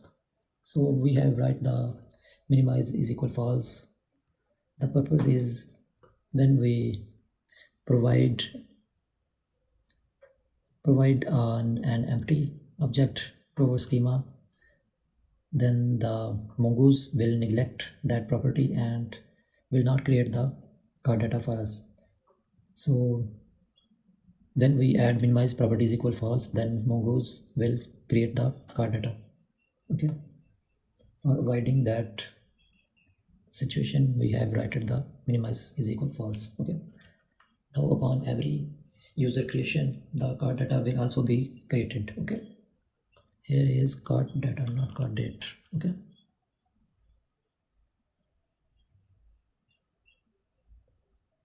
Okay, perfect. And after that, I will write const user model is equal mongoose dot model, create the model with the name user using the user's schema that we have created here. Okay, so it will create a model with the name of user and using the user schema we have provided. Okay, so if we have already a model with name user, so mongoose will use that model and will not create again and again. Okay, mongoose.model.user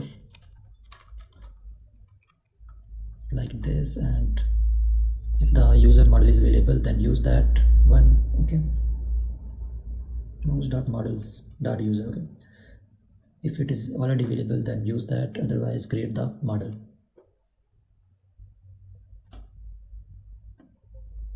Okay, perfect. And after that I will export default user model.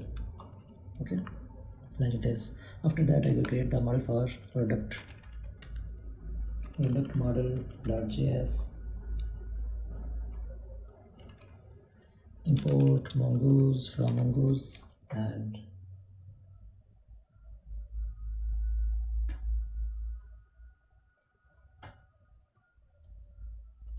here I will write the schema for product. Const product schema is equal new mongoose dot schema. Name will be, the type of name will be a string, and required will be true.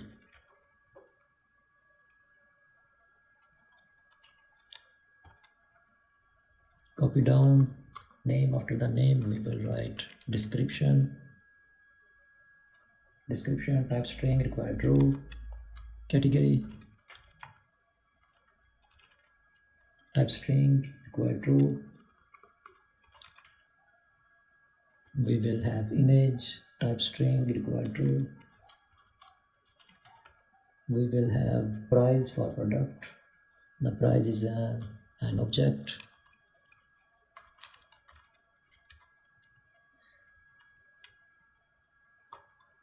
After the price we have date.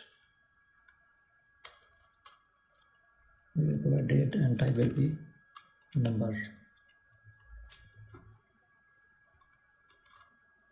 Date will be number, and sizes, we will have sizes. Type will be an array, and after that we have popular will be a boolean. Okay,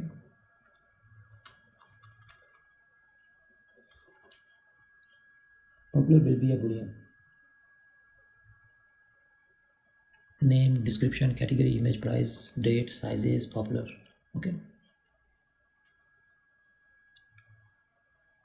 after that we will write again like for user model. Here I will write product model mongoose.models.product.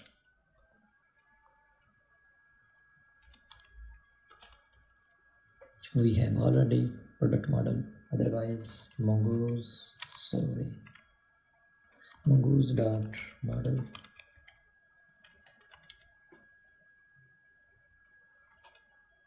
product schema like this, and we will export default product model. After that we will create the route for our user model. Here I will create the route user route.js.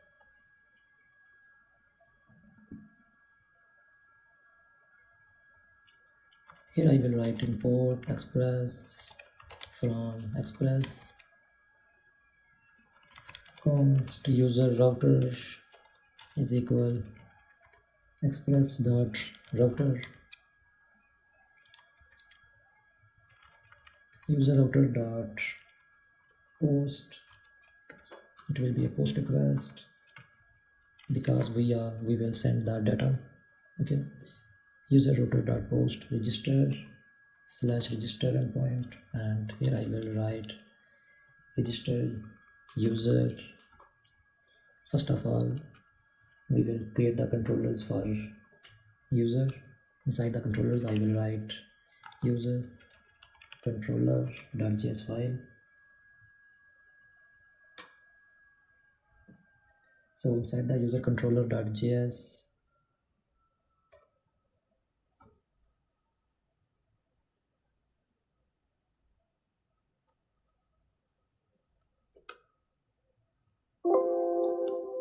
it will be user controller.js. Okay, we will import user model from user model.js. Okay, here we will write all the necessary logics for our user controller. Here I will write user register route,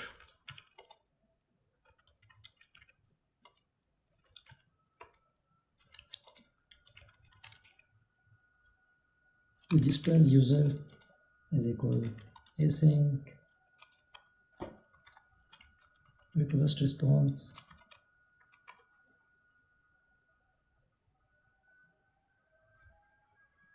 and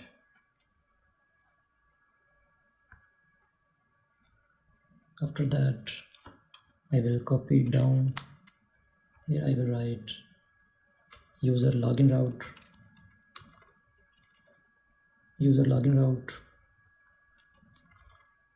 login user, and after that I will copy down again and admin login route. Okay,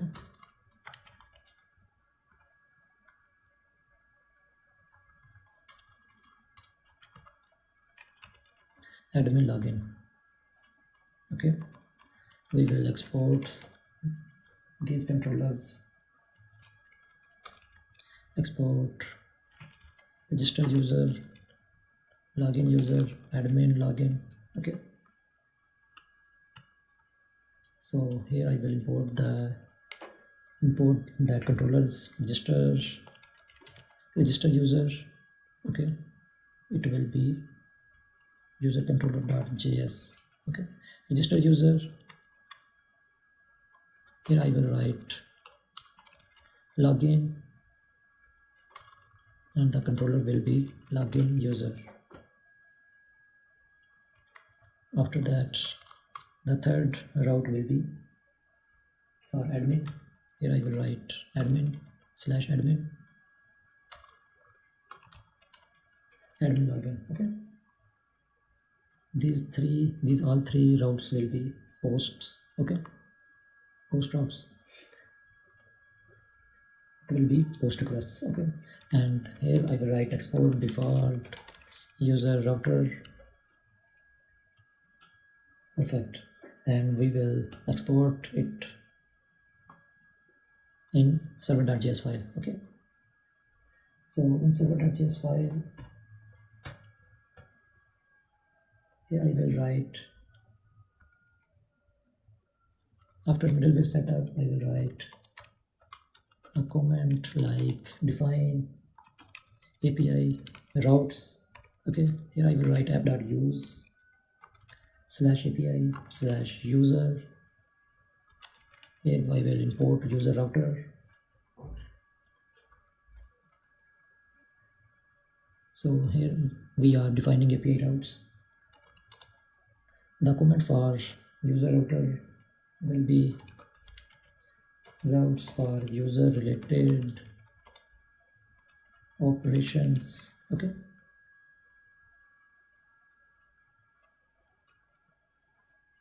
perfect.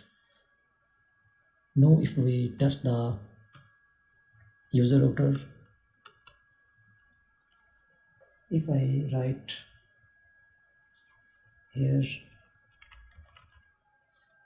inside the login user, I will write, if I write response.json,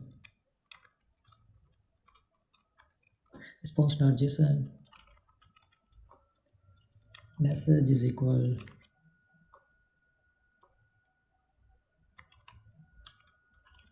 login API working. If I write it like this,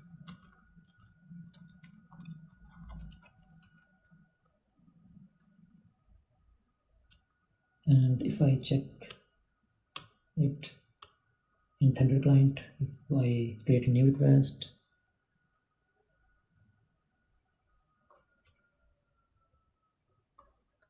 so it is a post request in user router. Okay, user router.post / login. Okay,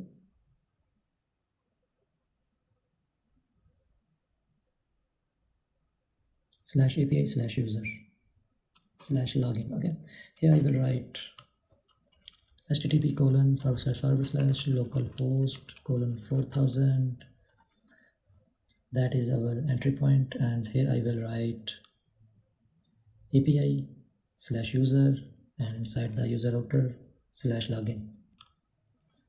So the address will be API /user /login. If I send, so we have been served with the status 200 okay, and the message is login API working, that we have provided here. Okay, perfect. So our Express app is working fine for our user routes.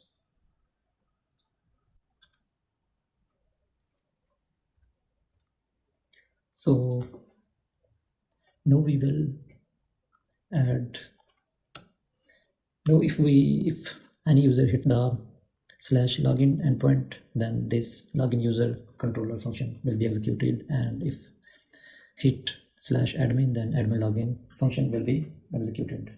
Okay, so let's add these controllers for user registration and user login. So users will register and log into the page. So for that purpose, here we will write inside the register user the try catch statement. Inside the try catch, we will write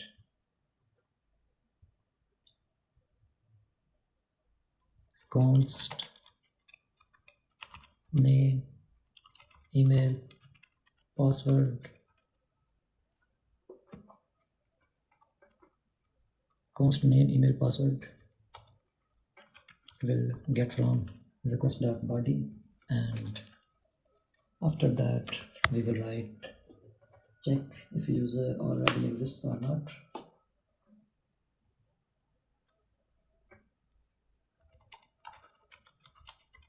Check if user already exists or not. Const exists is equal await user model dot find one. The find one explained here. Okay, inside the find one we will provide the email,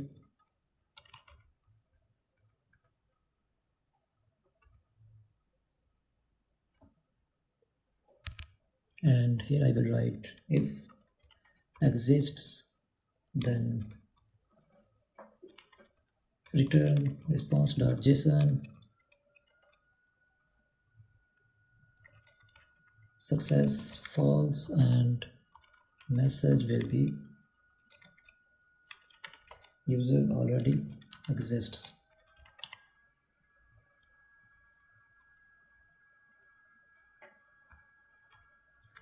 Now I will write checking if email format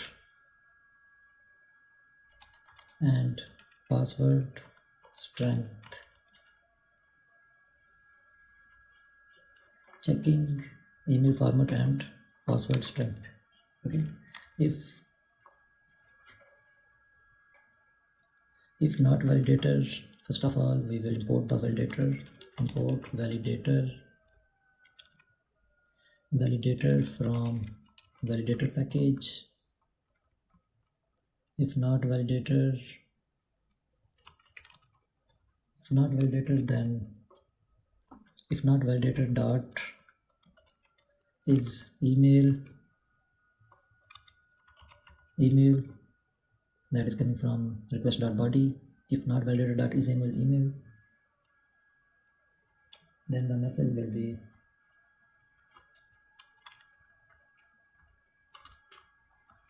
success false and please enter valid email address.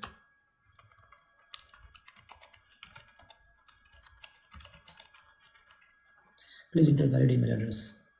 And if password dot strength, if password dot length, if password dot length is less than 8, then return response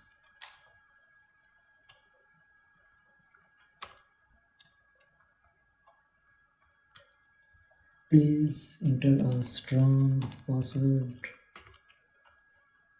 Okay, like this. And after that we will write hashing user password with bcrypt.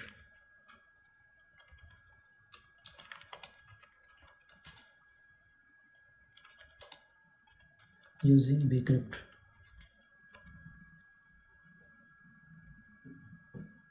Here I will write const salt is equal await bcrypt. We will import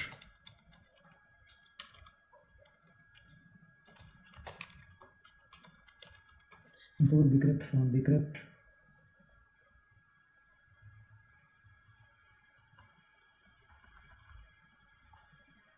Hit bcrypt dot gensalt. Okay, here it has all the information for bcrypt.gensalt. Okay, how it is used. Okay, the purpose. Await bcrypt.gensalt. We will provide the value 10. Okay, const hashed password. Const hashed password is equal await bcrypt dot hash password that is coming from request.body password, and the second one is salt. Okay, await bcrypt dot hash password and salt. After that we will write create a new user using hashed password. Okay,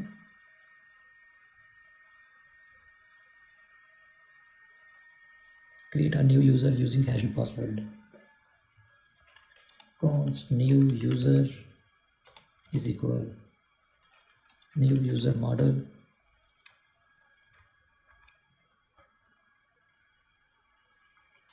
user model.js file has already been imported. Okay, const new user is equal new user model, and inside that we will provide name as it and email as it, and for password we will use hashed password. Okay, password is equals to hashed password. Okay, and here I will write const user is equal. Now we will save that user into the MongoDB database. Const user is equal await new user dot save method. Okay, so const user is equal await new user dot save method. Okay, and after that we will write const, we will generate a token. Const token is equal create token, and we will create this function here, creating a token.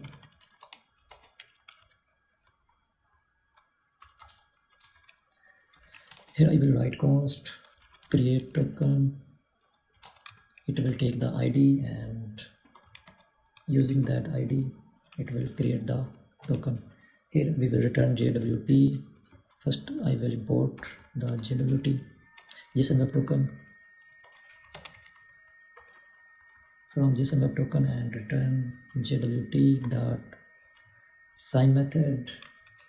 Here it will take the ID as an object, and process dot env dot JWT secret.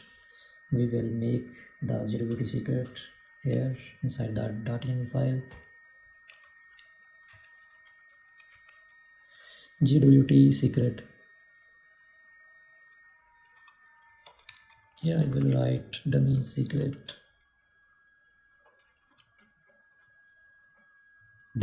Okay. And one important thing is that I have set the password for MongoDB URI, that was user123. okay, the password. You can't use the @ symbol in the password. Okay, like I have used the password as user123.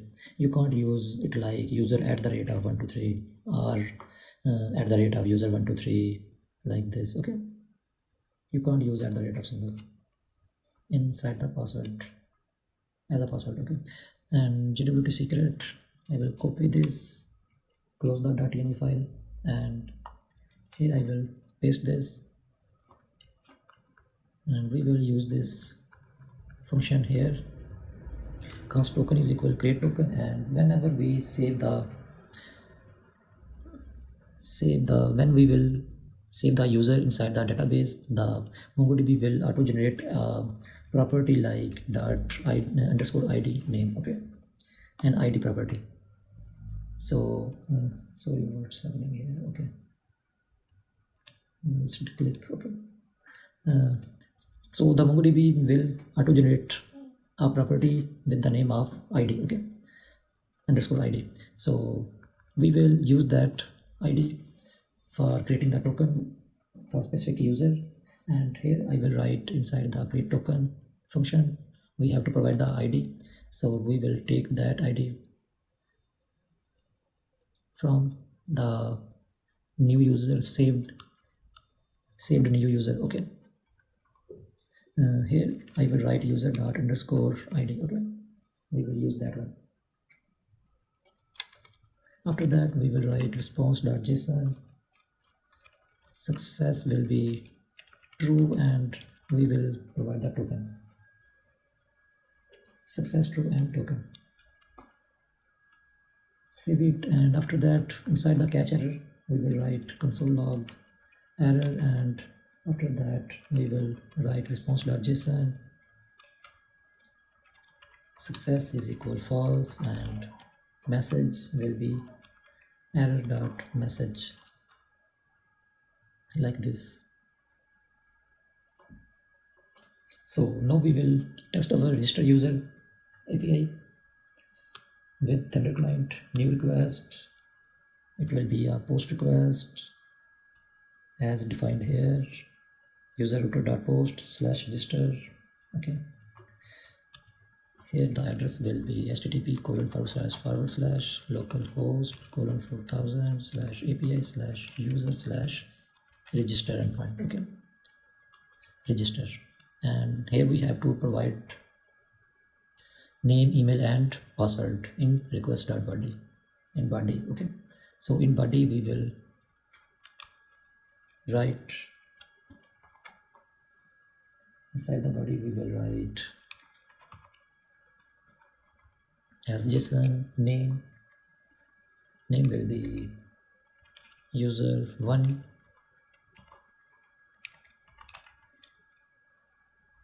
email will be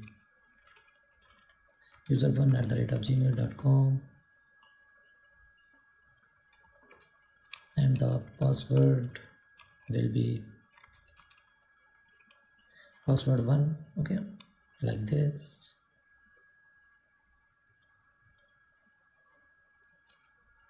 We will send this.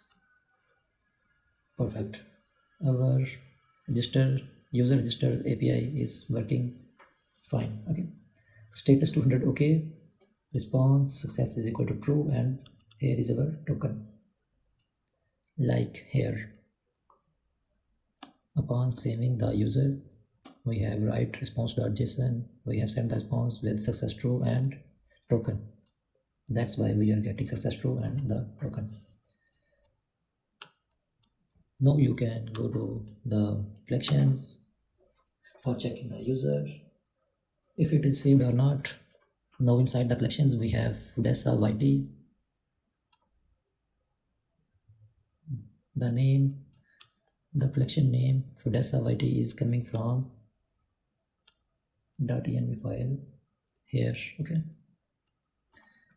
here after the slash question mark we have provided the slash, after the slash we have provided the collection name as we like Fudessa YT or any other name as your choice. I will close the .env file and Thunder client. Here we have success true and token. We will also test the other statements like user already exists. We will test this user already exists. If we send again with same email address, perfect, user is already exists. So this statement is working also. And after this we will check the checking email format and password strength. Please enter valid email address. We will check it. If we write it like this, user1, and we will not correct the email. If we send, please enter valid email address.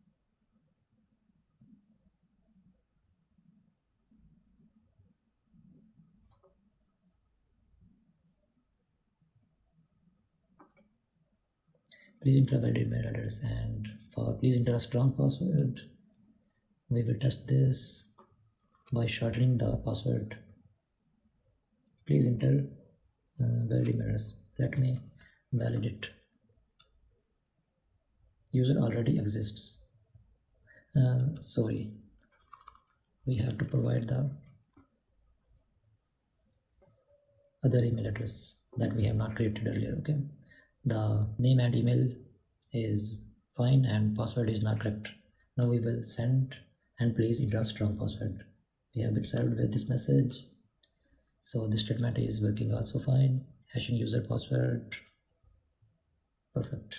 Now we will check if the password is hashed or not. So you are delighted to see that password is hashed, and we are not getting the exact password without hashing. That we have provided password 1, I think. Okay, so we are getting the hashed password. If everything is correct, like if we provide the correct password like password 2, user 2, and if I send, then again the second user has been created. If we refresh this, then we will get 2 users. Okay, so we have 2 users, and you can also see the card data is equal object is created as well.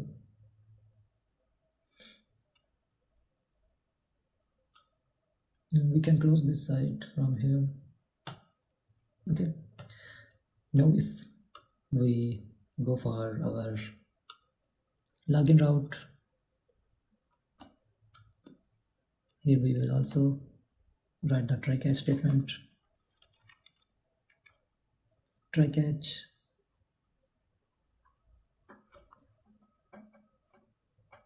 inside the try catch, inside the try we will get the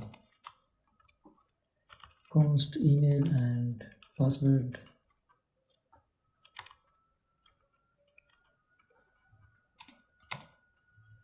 From request.body, and const user is equal wait user model dot find one email. If not user, then return response.json success false, and message is user doesn't exist.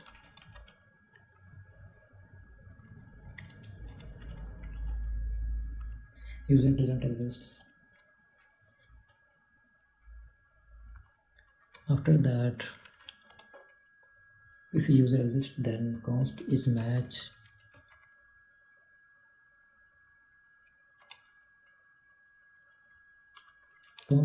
is equal await decrypt dot compare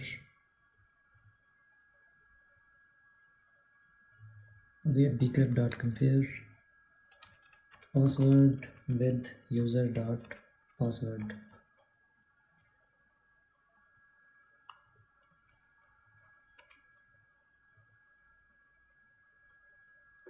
After that, if is match, then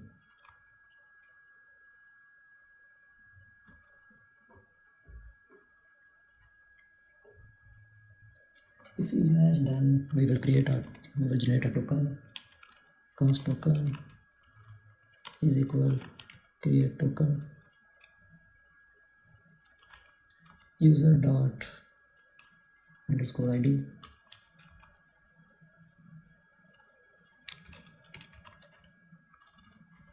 response.json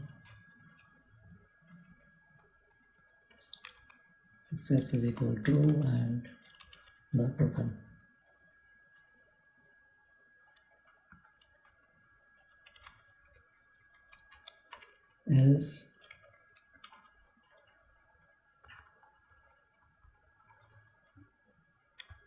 Else we will send response.json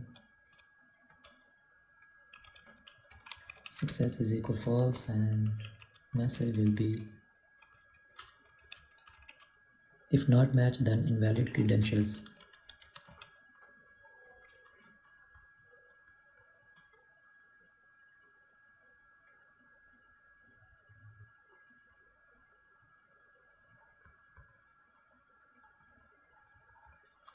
We will copy these two lines.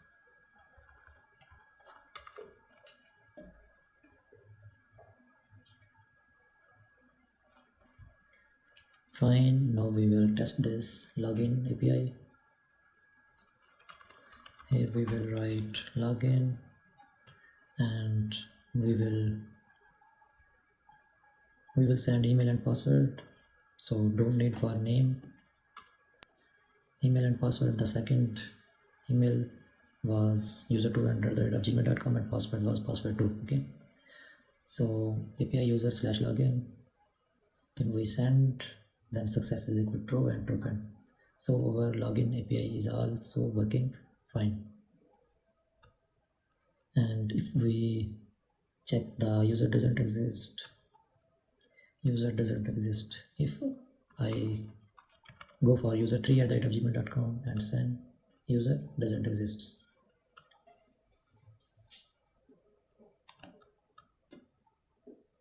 So this statement is also working. And if we check the for invalid credentials not matching the password, if we go for user2@gmail.com and we will write the wrong password like password3, then let me check for invalid credentials. Perfect, we are getting the message invalid credentials and success is equal false. Perfect. So our user login route is also working fine.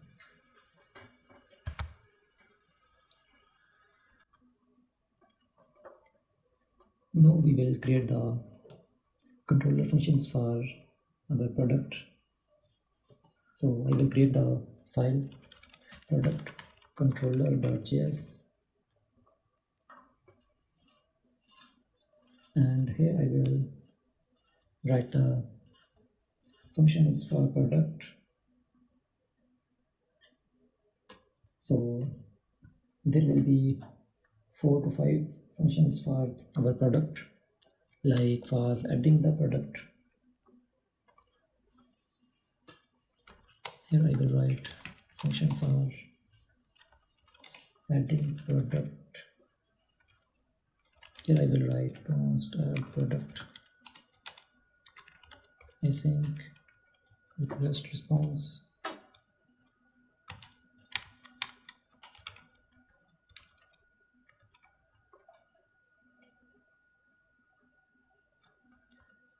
And after that we will copy paste, and other functions will be for function for removing a product, remove product, function for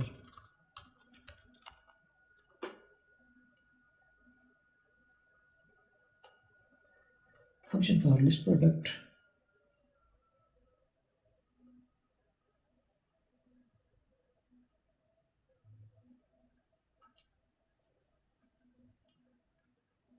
function for list products, getting all the list,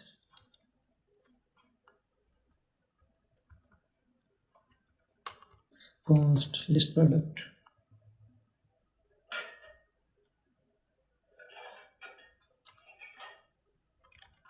function for single product information,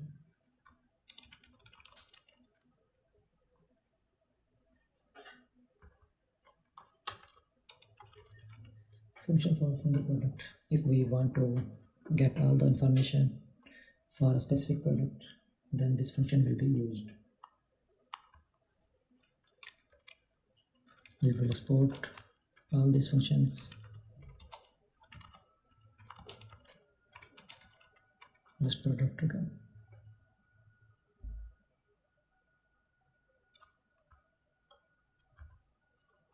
We will save this, and after that we will check the routes for product route.js.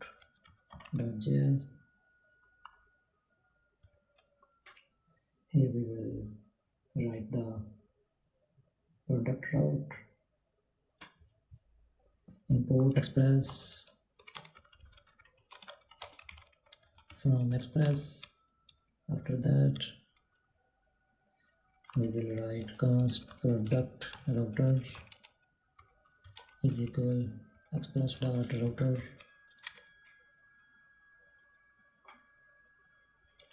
product router dot post. It will be a post request for add product from product controller function, from product controller file. If we hit the /add endpoint, then this function will be executed. After that we will write the endpoint for /remove,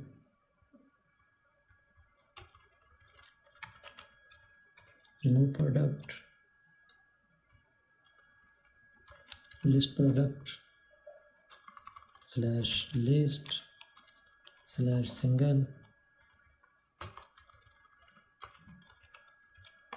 single product imported from product controller.js file.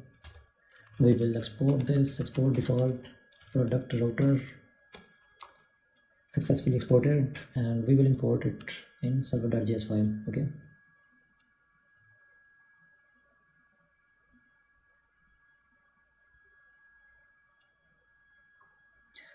So after this we will write API /API /product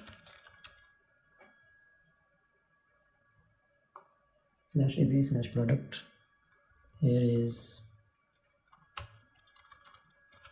product router imported from product route.js. Route for product management operations.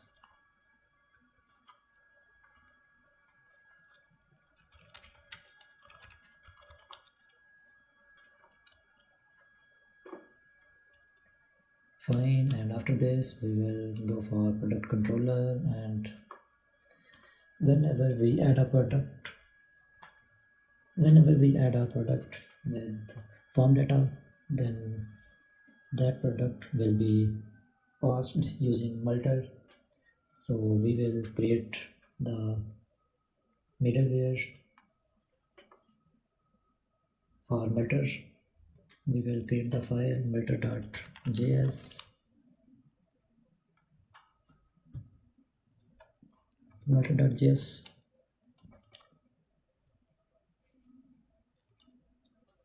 Inside the multer we will write import multer from multer. Here we will define const storage is equal multer.disk storage. File name will be function request file callback, and after that we will write callback null file dot original name, and after that we will write const upload is equal multer. Here I will write storage, and after that export default upload. Perfect.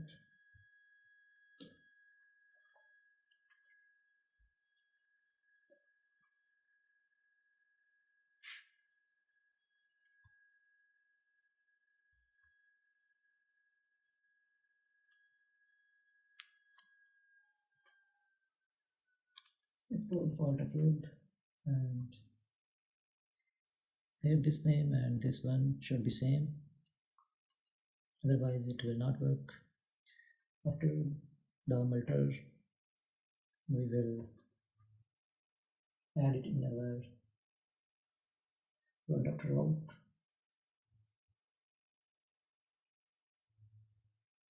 Here inside the product route I will write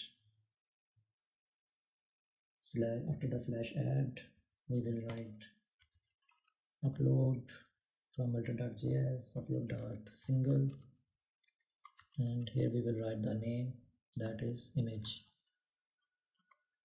The name for the image will be product image will be image. Now we will go for our product controller. Inside the add product, I will write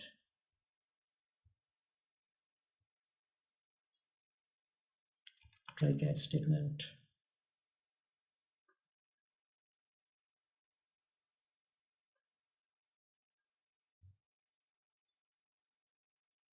Inside the try I will write console log.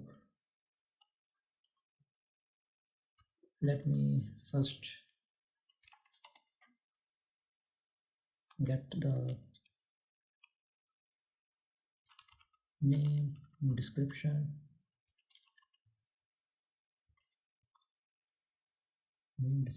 category,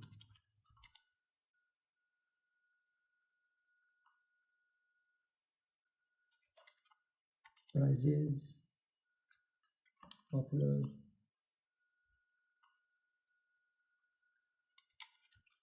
request.body. After that I will write const image. After that I will write const image is equal request.file, and after that I will write const image URL is equal await cloudinary dot uploader. Here we will import the cloudinary.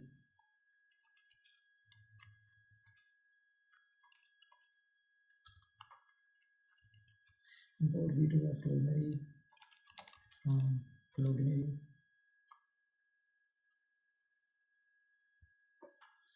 And here inside the image URL I will write get kernel.uploader .upload. I will write image.path.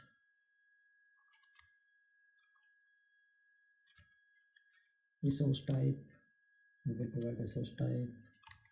It will be image, and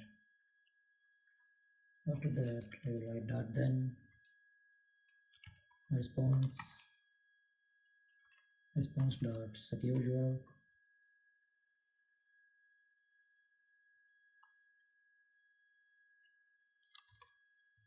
After that we will get the parse prices const parse prices is equal json dot parse prices const price is equal to cost prices dot reduce method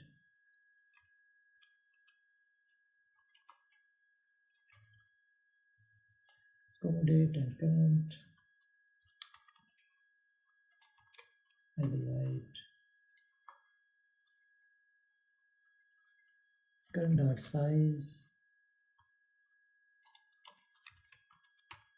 is equal number current dot price. I will explain this code to you, don't worry. Current dot size number current dot price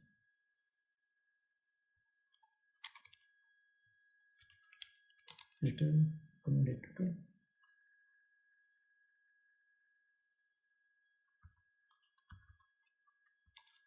and here we will provide empty object, empty value.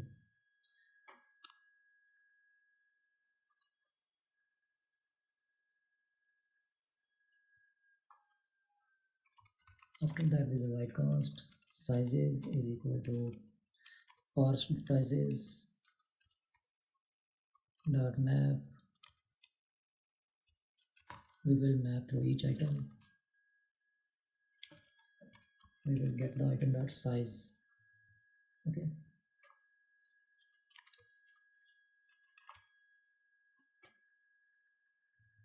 here we will add const product data. Product data is equal to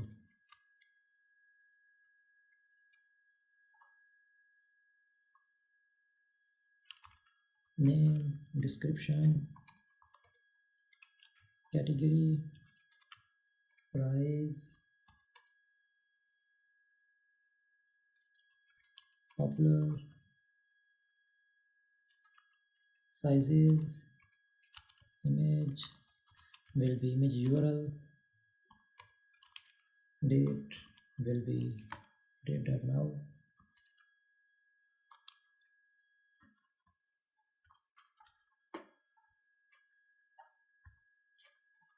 After that we will console log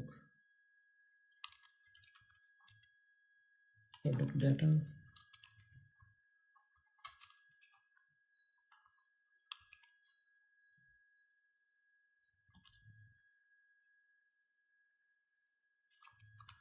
Product data. Okay, after that we will write await product.save to save the product. Await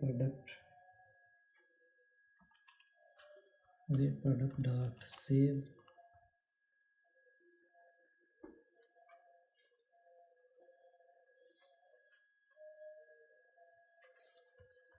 Sorry, await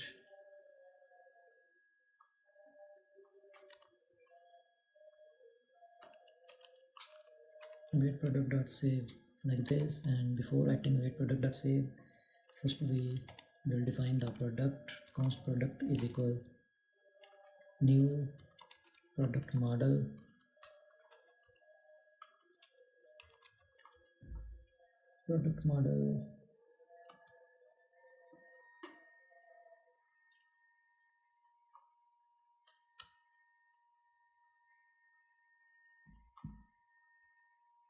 it will be imported automatically. Product model imported here. We will import it by writing the complete file name product model.js. Here I will write const product is equal new product model, and we will provide the product data. After that we will write await product.save.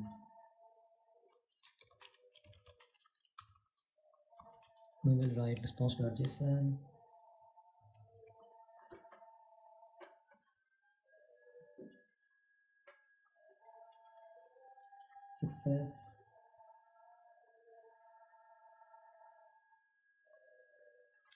Success is equal to true, and message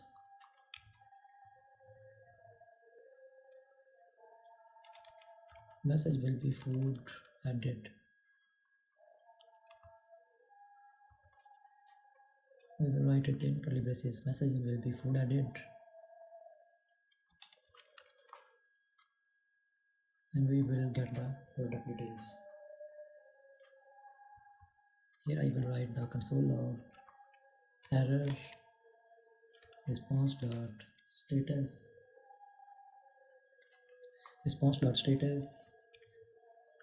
that is 500.json. Success is equal false. Message is equal error.message.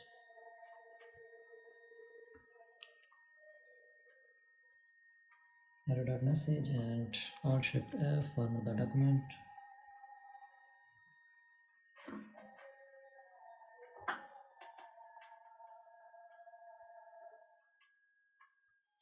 Now if we save this and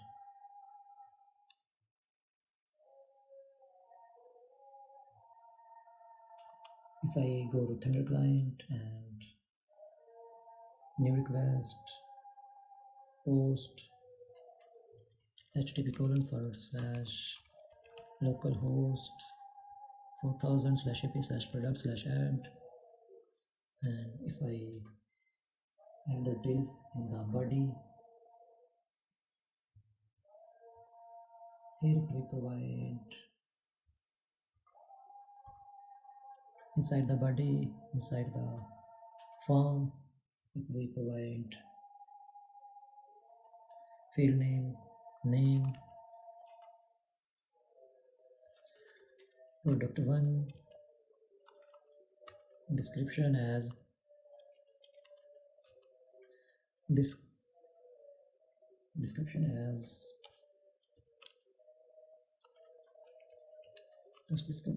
price as 10, popular as true,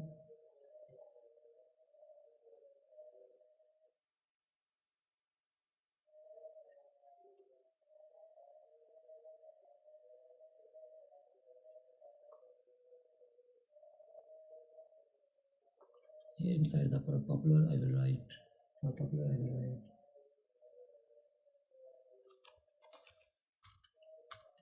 if it is popular is equal popular if it is true.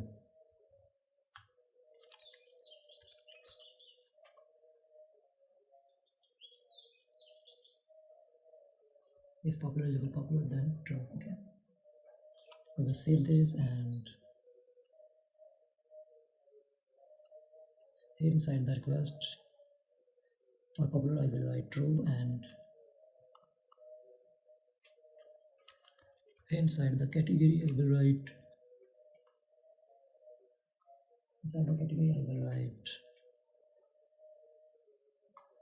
let me add query. For sizes I will write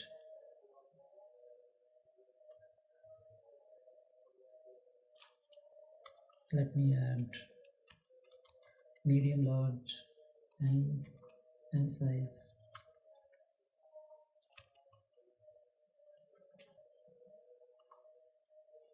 If we provide any image inside the I will write if I write image,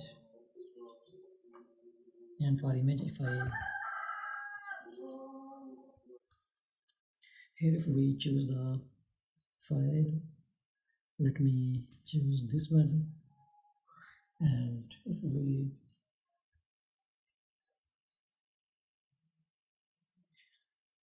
we send this information, then the first image, okay, cannot read properties of undefined reading path. Here I will write single image if provided,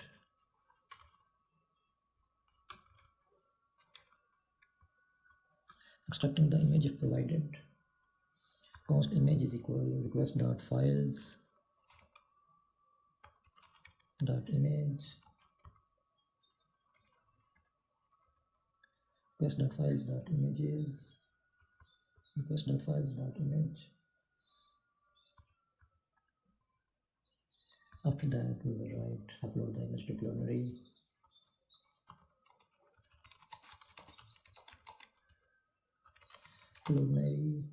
or use our default image if no image is provided. Okay, so let image URL, here I will write let image URL, and if image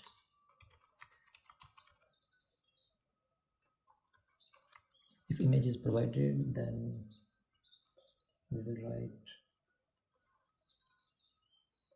if image is provided, then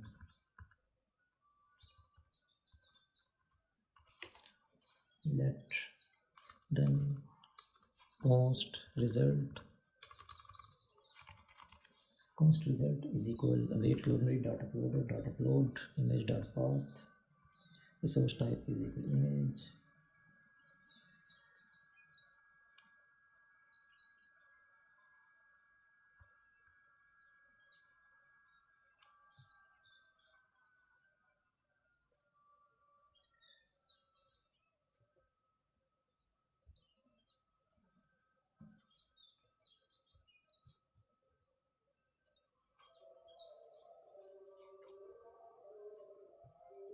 the source type is equal image, and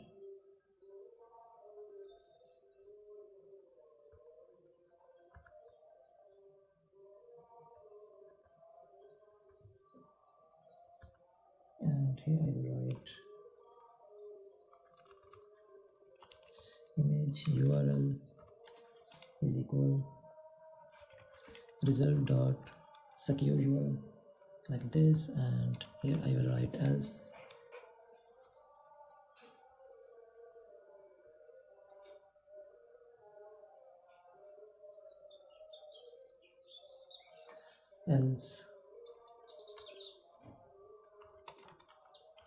default image URL if no image is provided. Okay, then image URL will be https://via.placeholder.com/150,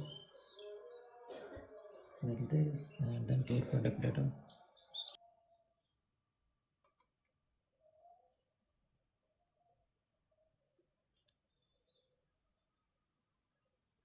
It will be prices, not price. It will be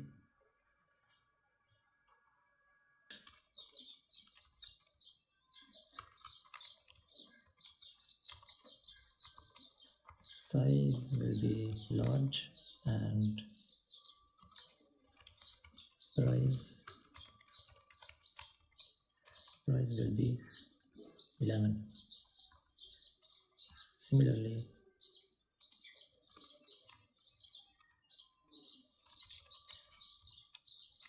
size will be XL, and price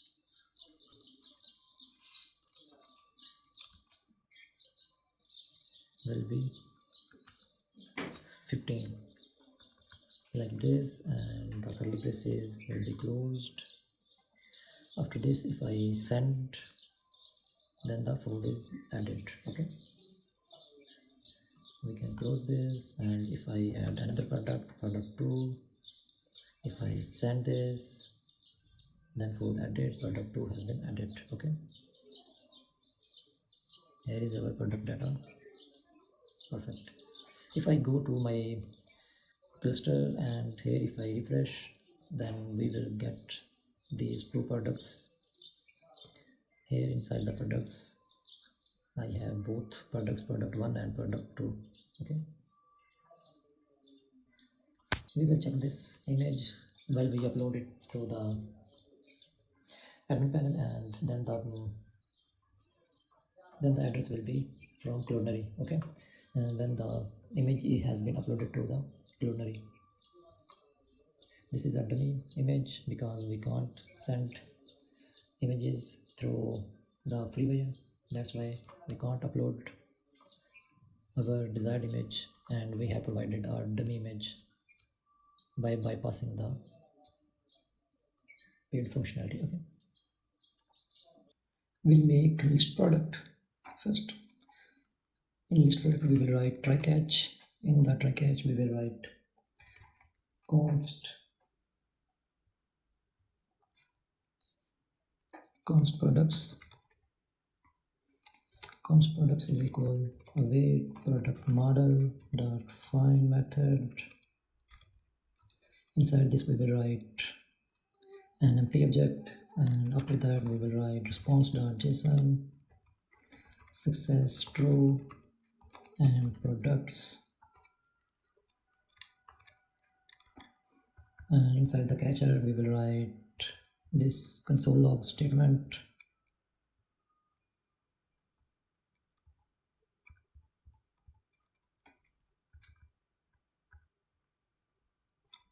Like this, and if we test this, new request,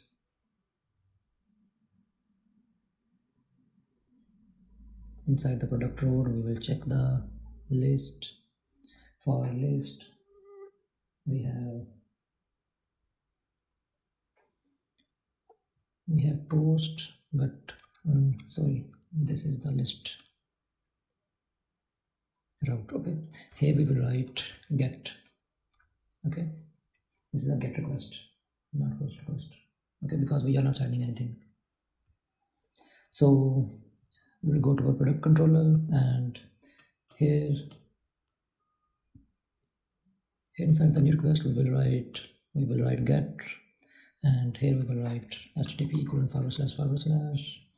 and here we will write /ap/product/list.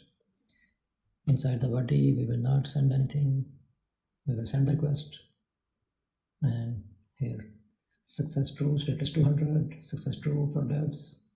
We have product 1 and the product 2.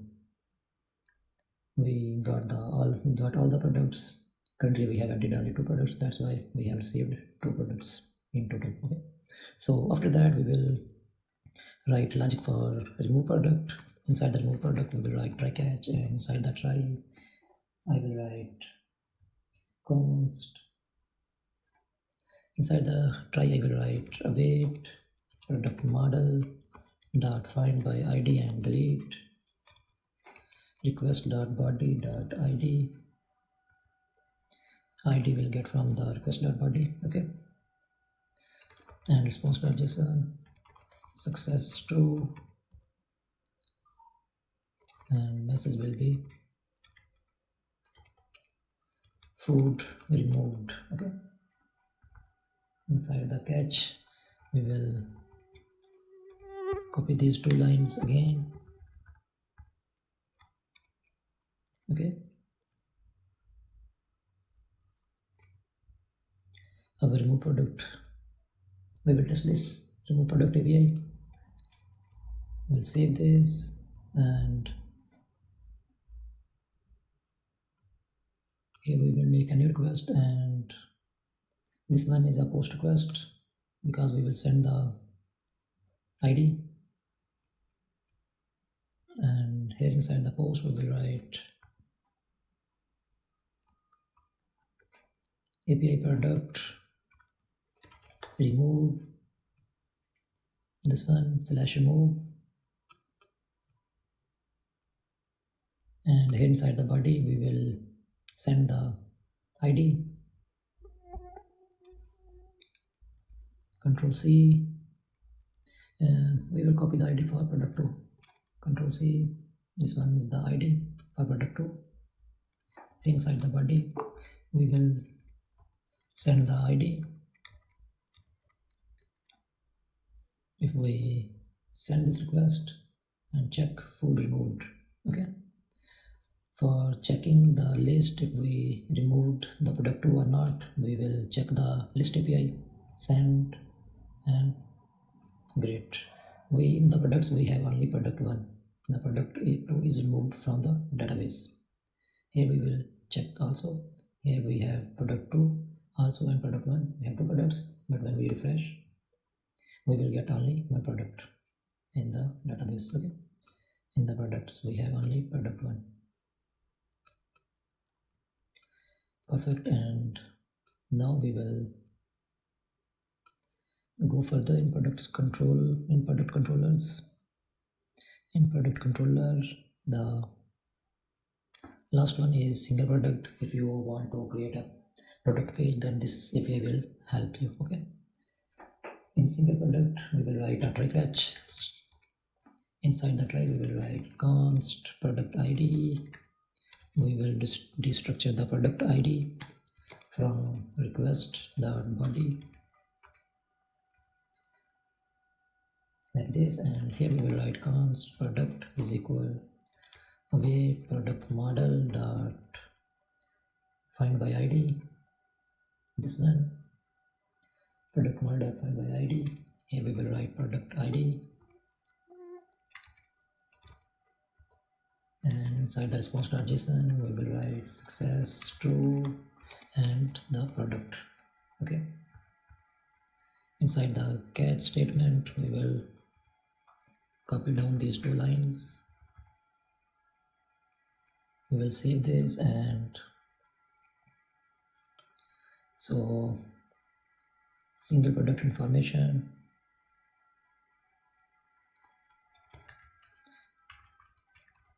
getting single product information. Okay, so here from the list we will copy the product 1 ID, and we will make a new request. This one is the post request because we are sending something in the body. Okay, and here we will write API product single /single route, and here we will send the product ID. Okay, that we will destructure from the request.body. Okay, here in the body we will send the product ID. Oh sorry, Control X, this one is the our particular API for checking single product. Okay, sorry, we have made mistake again. Inside the okay, correct, inside the body we are sending the, inside the JSON we are sending the product ID. Okay, post single, okay, send status 200. Okay, and we have got the product. Perfect. We will close this. Now we have made all the APIs. We have add product, remove product, single product, list product. Okay, now we will make the, if we go to our user controller, then we have admin login, and inside the admin login we will make this route admin login, and inside the admin login I will write try catch. Inside the try I will write const, we will destructure the email and password from request.body. and after that I will write if email is equal to admin email. First of all, inside the .env file we will make the admin email and password. Here I will write admin email. Inside the admin email I will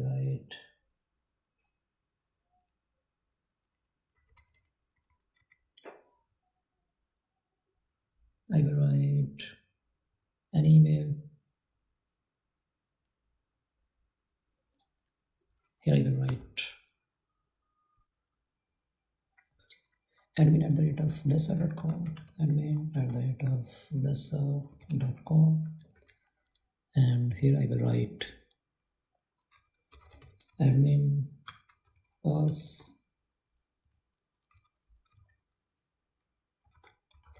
admin123, any desired admin email and password. And here I will write inside the user controller if email is equal to process.env.admin email and password is equals to process.env.admin pass, then const token is equal to jwt.sign method. Here you can check the sign function, payload string, buffer object, jwt private key, etc. jwt.sign.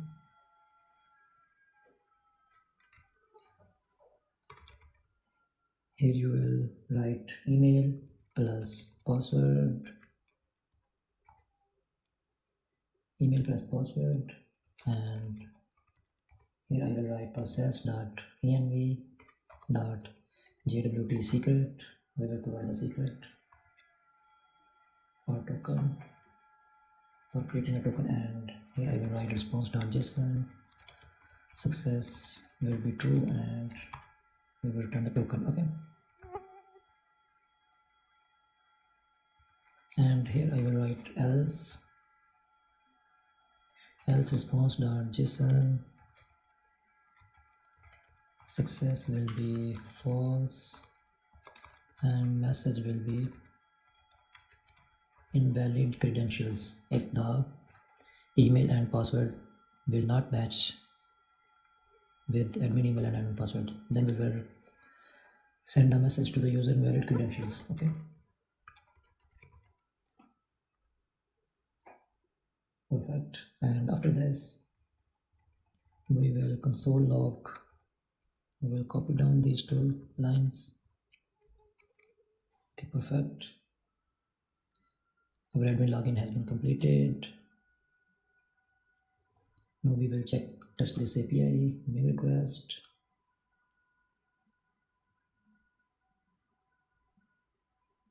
We will close this multer. We will close this product model also. Okay, extra tabs. We have closed these extra tabs, and here I will write, if we go to the user routes, then we have /admin. Okay, and we have function admin login that we have imported here already. Okay, and this one is the post request. So post, here I will write http://localhost:4000/API/user/admin. Okay, and here inside the body we will send the email and password. Inside the email I will copy paste the email for avoiding the mistake or error. Okay, we have copy pasted this comma. Here I will send the password. We will copy paste the password also. Close the .env file. And if we send this, then success true and token, we have got the token. Status is 200. Okay, perfect. We have this response, success true and token. Now using this token we can authenticate our admin, and for this we can create a middleware. So for middleware, admin middleware, we will create the file inside the middleware folder. Here we will write admin auth.js,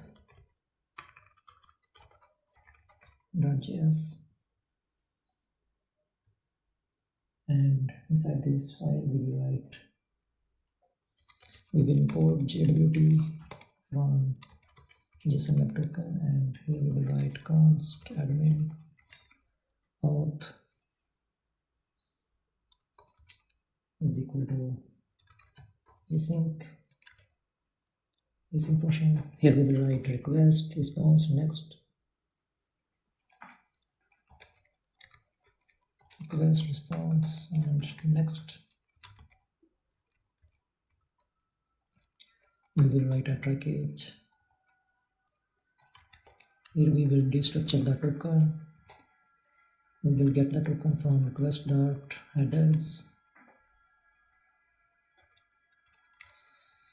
Here we will write if not token, then return. We will block the execution here. Response.json with response success false, and message will be not authorized, please login. Okay, not authorized, please login. And after this, if the token is available, then we will write const. We will decode the token. Const token decode is equal gwt.verify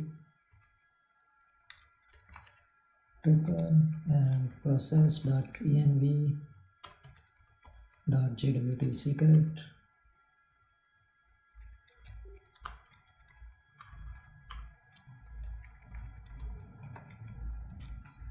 JWT secret, and if token decode is not equal to process.env. Inside the user controllers we have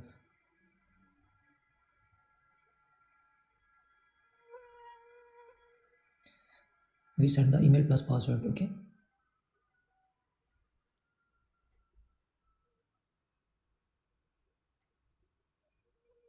email plus password. We have created the token using email plus password. Okay, and here again we will match it with the email and password. Process.env.admin email plus process.env.admin pass. If it is not equal to process.env.admin email and admin password, then we will return response.json. Success will be false. We will copy down this line. Response.json success false and message not authorized, please login. Okay, and if the token decode is equal to email plus password, then here we will write next, move on. Okay, here I will write console.log error and response.json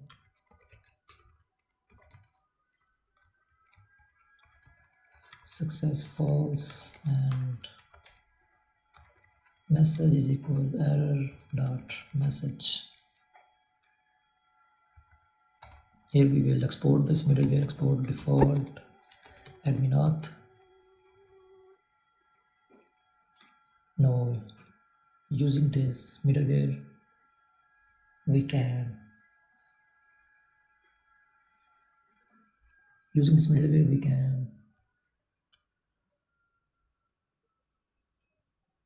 here inside the routes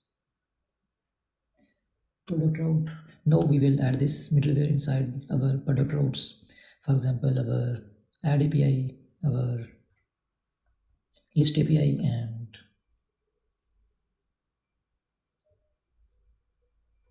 we will add this admin auth inside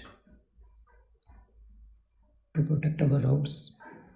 We will add this admin auth middleware inside the add and remove. No need for single or list.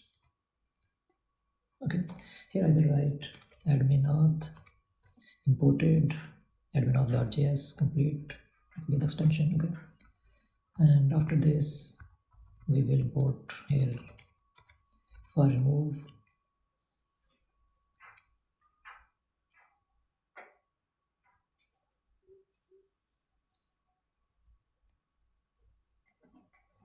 Now we will check our add API. We will test the add product API again because now we have added the middleware. We will check if it asks for authentication or not. Okay, here we will add another product. I think product 2 was deleted. We have deleted the product 2. Now we will again add the product 2. Okay, everything is fine. We will send not authorized, please login. Now the admin auth middleware is perfectly working. Okay, we have got this message from here, not authorized, please login, because we have not sent the token. Okay, now if we copy this token from here, Control C, and now if we check if we send this token in headers, here we will from this line you can check that the token will get from request.headers. Okay, so inside the headers we will send the token here. We will paste the token, and inside the body we have all the data, and inside the headers we have added the token. Okay, now it should work fine. We will send this. Perfect. Success true. Food added. Product 2 has been added. Now if we check the list, currently we have product 1. If we check again the list, then we will get all the products including product 2. Okay, perfect.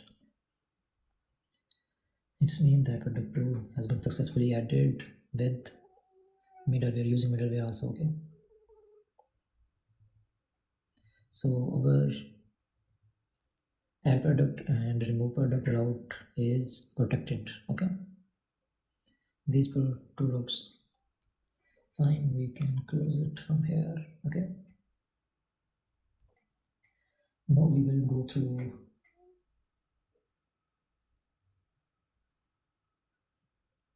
to our admin folder. We will create the admin folder. We will close all the tabs. We have created the add product, remove product, single product, and list product. We have also make the register user, login user, and admin login. We will close all the files. Now we have created enough APIs to create our admin. So we will go to our browser, and here we will write v plus tailwind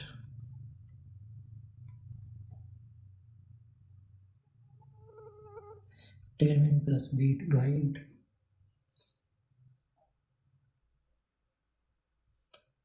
You need this address, and here you will get all the installation process. Here inside the terminal, we will go to the terminal of the admin folder, open it, integrated terminal. Okay, admin. Now we are in the terminal of admin folder. Perfect. Now we will copy this. Actually, we will copy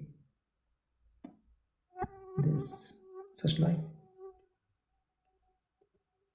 Copy. We will paste this first step. npm create wait. Here we will not create any folder like my project. That's why we have removed these verbs. Now we will write dot or dot slash for saying that we want to create this app inside this admin folder. Okay, we will enter this. Perfect. Inside the admin we have created the files. Install Tailwind CSS. We will copy this second step. Okay. Enter. The third step is tailwind.config.js file. The step 3, inside the step 3 we have tailwind.config.js file. We have to add these lines, but we will not copy it from here. We will copy paste our own tailwind.config file. We will copy and paste our own tailwind.config file. Here we have add some colors and we have add some screens. Nothing else. Everything is same. Okay, like this. And for step 4 we have index.css. Index.css is inside the sassy index.css file. We will delete all this. We will not copy it from here, but we will copy paste our own index.css file.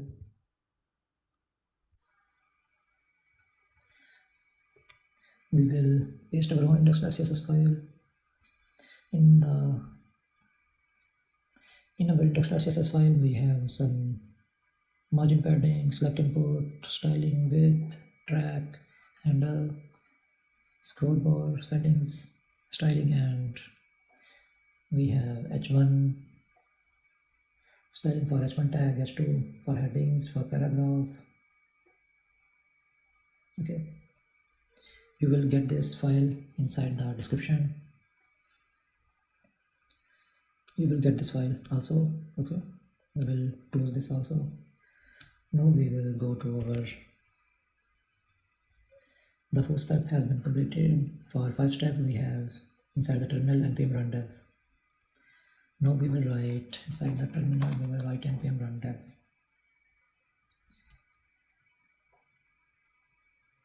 We will click this. It's been working. Now if we check the 6th step, inside the 6th step we will copy the app.jsx file. App.jsx file, select all. Here we will paste the copied app.jsx file. Now if we check again, we will close this because all the necessary steps has been done. Close.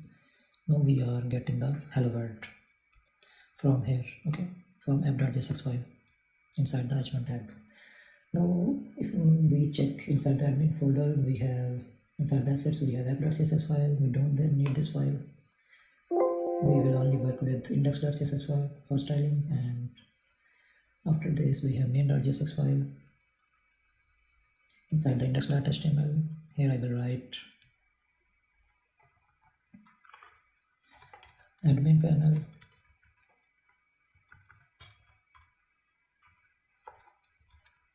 our app name Fudesa.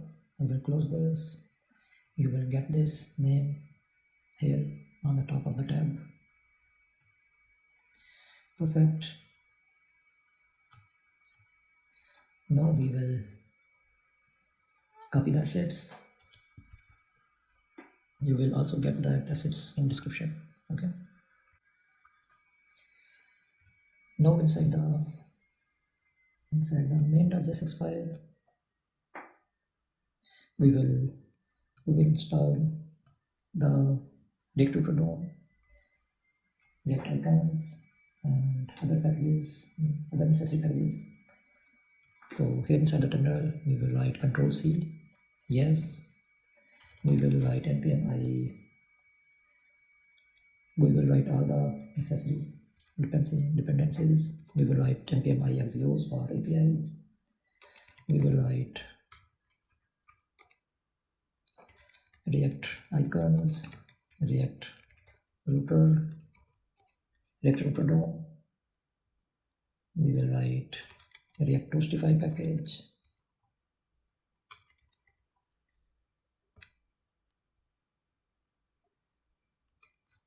We will install all these packages.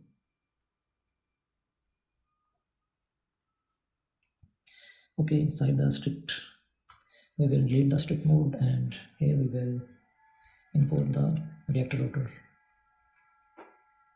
So here we will write browser router.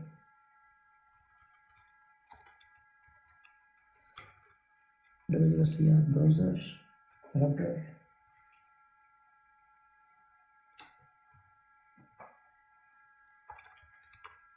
We will import the browser router. Here I will write import React router DOM. We will delete the R, we will write again, then we will get the suggestion. We will auto import this browser router. Now we can close this main file, and inside the app.jsx file, we will write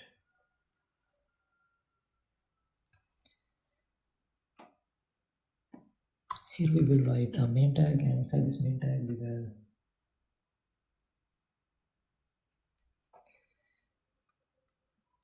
will set up the toast container. For that, we will go to the React Toastify. We will go to the React Toastify npm.js. From here, we will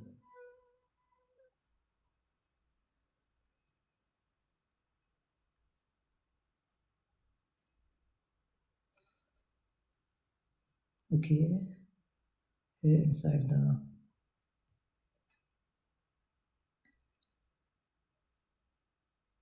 where is the styling file import statement.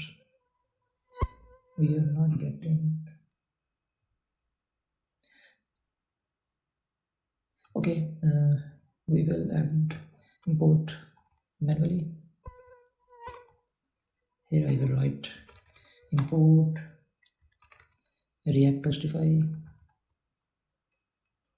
/dist destination, and here I will write React Toastify.css.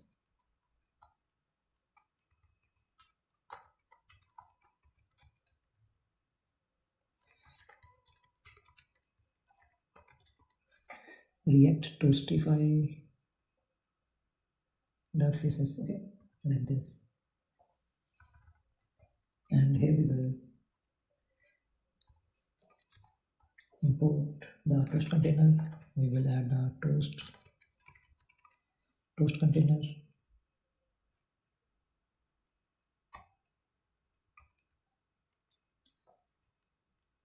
If we check the packages, if we have successfully installed or not, React Toastify. Perfect. Okay.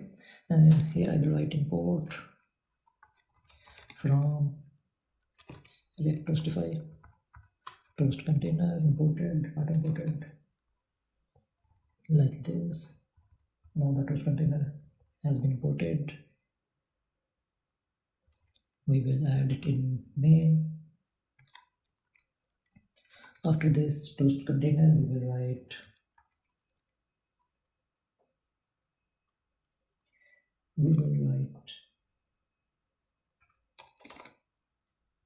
a div. First of all, we will write a div, and inside this div we will write another div. Here I will write add the sidebar. First of all, we will make the sidebar. Inside the SRC, we will make the components folder.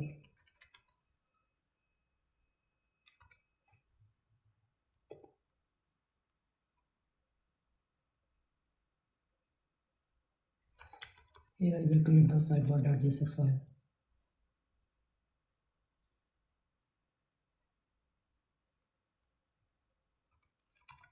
RFCE, save. We will import the sidebar.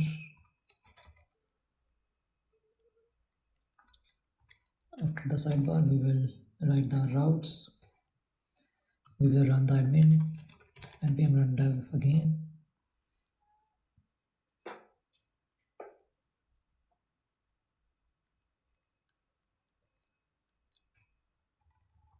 We will import the routes from reactor router DOM, routes from reactor DOM, auto imported routes, and inside the routes I will write route auto imported. Here we will make the route path slash. We will add the element will be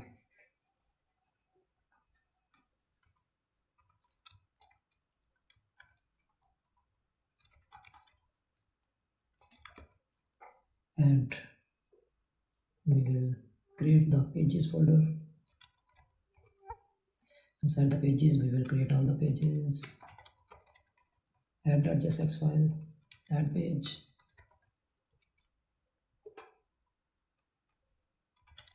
list page, audit page,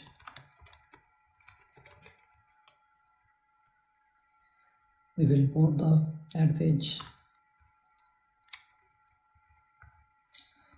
add and list slash list route. We will make all the routes for all the pages, add, and here we will import the list component. The third route will be orders route, and the element will be orders imported. Perfect.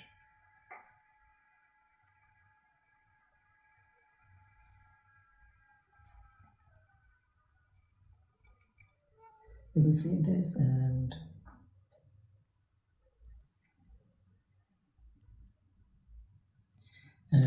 another main thing that is very necessary is we will run this admin on 5174. We will force our admin folder to run on 5174 port. So for this purpose we will go to config.js. Here we will add some configurations. After the plugins, I will write server.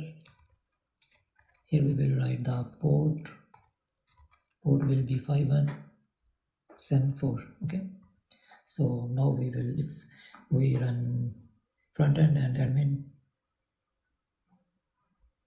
both, this one is for backend. If we run the frontend also,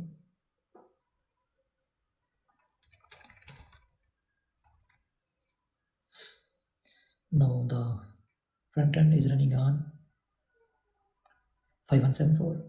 Now we will force the frontend to open on 5173, and we will force the admin to open on the port 5174. Okay, wait config.js for frontend. Here we will write server port 5173. Currently the frontend is running on 5174, but now if we close the frontend, and now if we run in any other, like if we, here I will close this admin. If we run the admin first, then it will run on, actually we have not saved this file, admin file. Okay,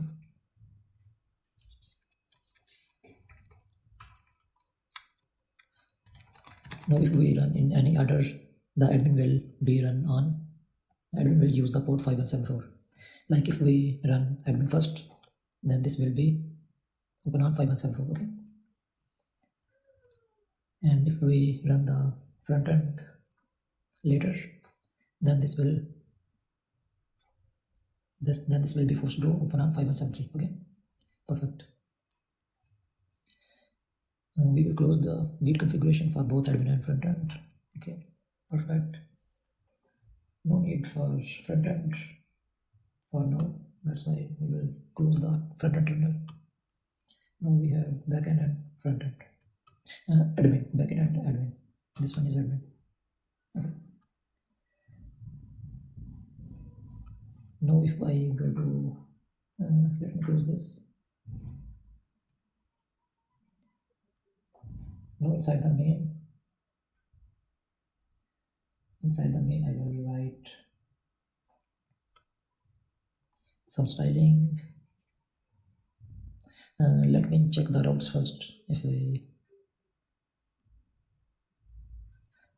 sorry, it has to be 5174. Okay, I will close the okay. On 5174 port we have, on the slash we have add page. If we write here inside the add, here I will write add page,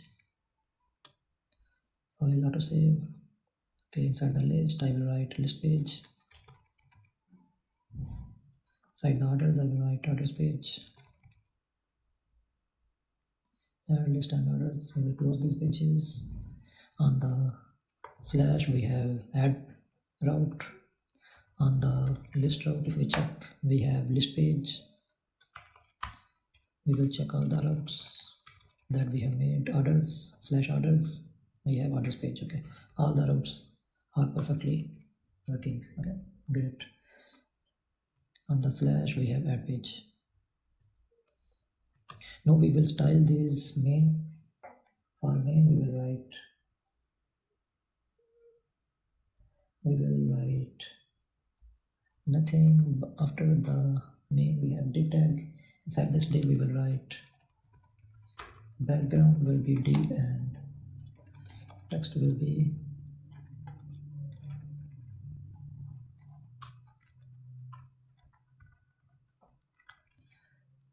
.40.40.40. Okay, and the second div, that is a container. Margin from max auto, max width will be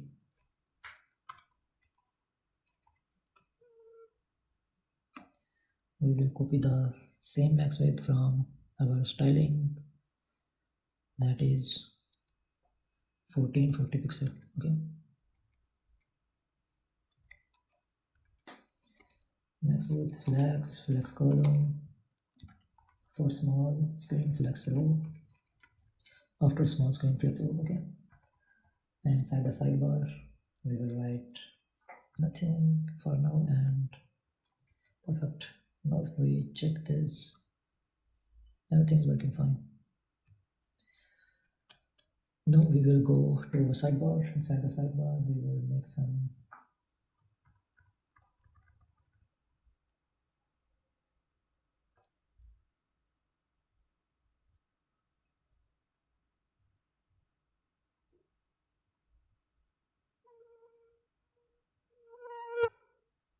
here we will write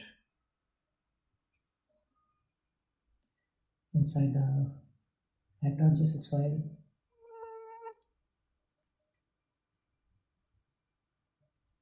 inside the sidebar we will write a div. Inside this div we will write another div.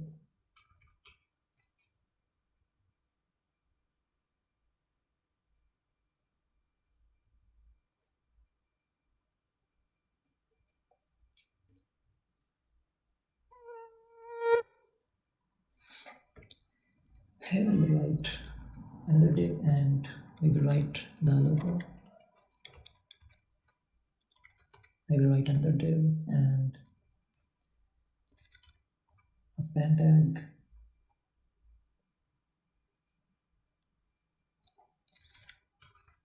Another span tag, and inside this I will write F for food, D, we write Fudessa completed.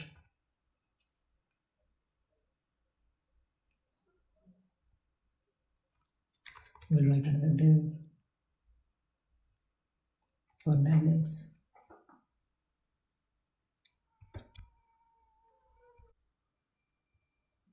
If we check the admin, the deployed version,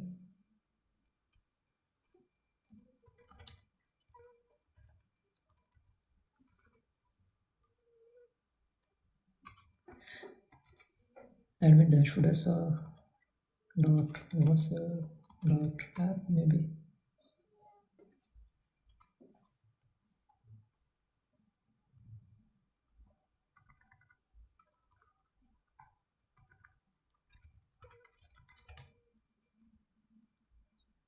Maybe this one. Okay.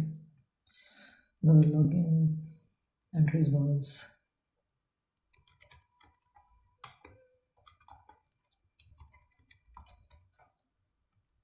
this one is our deployed VM. Okay, perfect. Now we have to achieve this styling. Okay. First of all, we have this logo, and after that we have these links: add item, list, these nav links: add link, list link, and others link. Okay.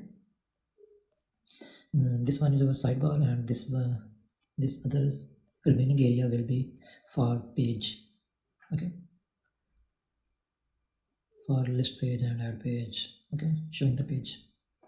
So we will complete the sidebar. For sidebar, we will write the div, and here inside the div we will write navlink, import from regular.dom, like this, and inside this navlink we will write 2. For 2 it will be slash and class names. For now I will write for scale plus. We will import these icons first. Import for scale plus,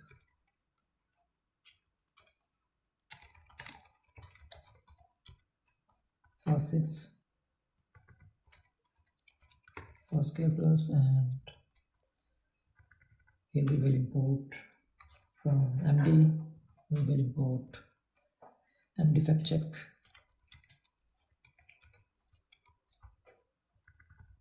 The third one will be from BI for logout.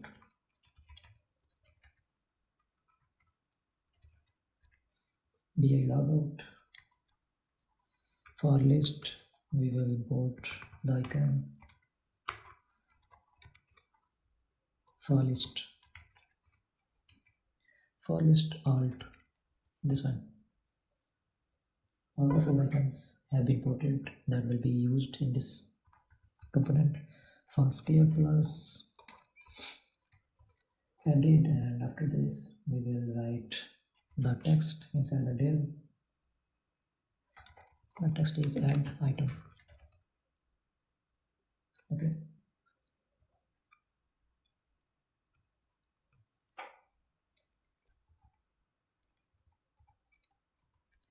We will copy down, and the second link will be for list, and here I will write list.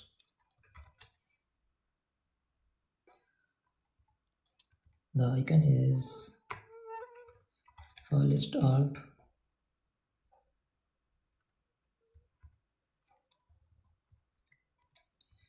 We will copy down, and here I will write orders.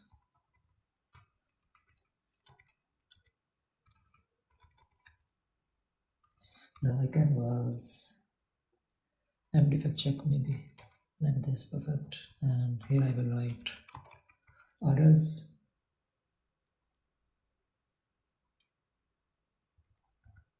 Slash orders. Save. And here we check admin panel. Great.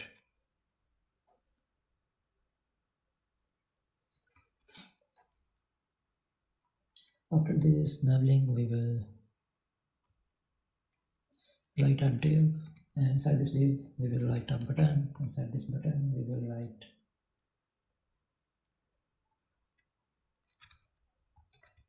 bi logout, import the icon. We will write the text logout. Now we will style this component. If we open it side by side,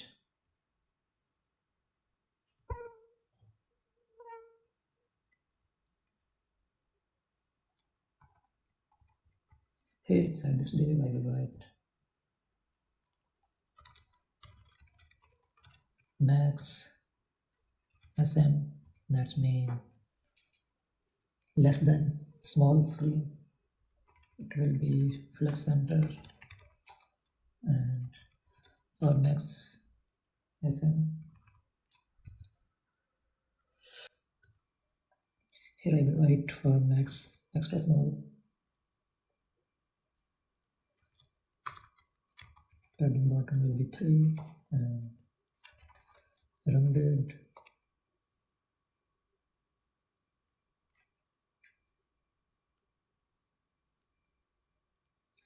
and here we will write bg light and padding bottom 3.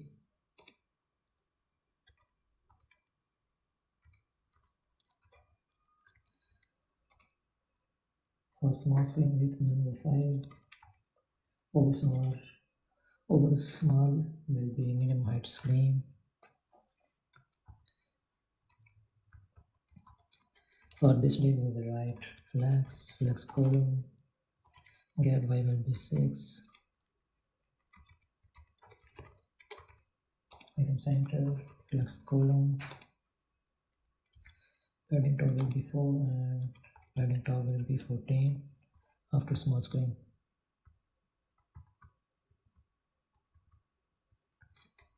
For logo we will write bold 14, bold 24, and flex 1, hidden. After small screen it will be flex. After medium screen, padding left will be 15%.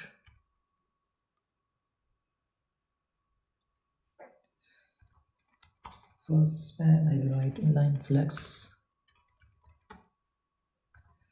For second span I will write inline flex, and item center, justify center, padding 2, height 8, width 8, bg secondary, text white, minus rotate 31 degree, rounded full. Okay, perfect. Now for the links container I will write flex. After small, flex column, gap from x will be 5, gap y will be 8, padding top will be 10 after small. Okay,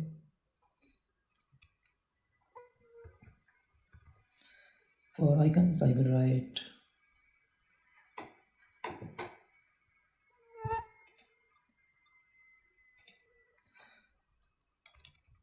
all these icons will be, so if are not the icons I will write for the text div. For text div I will write hidden on extra small screen, and for large screen it will be flex, means it will be shown. Okay,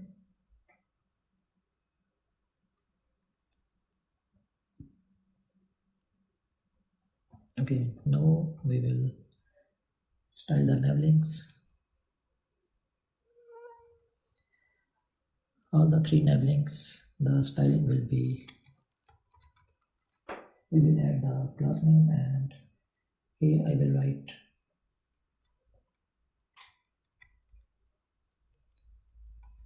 currently. If we check, if we inspect,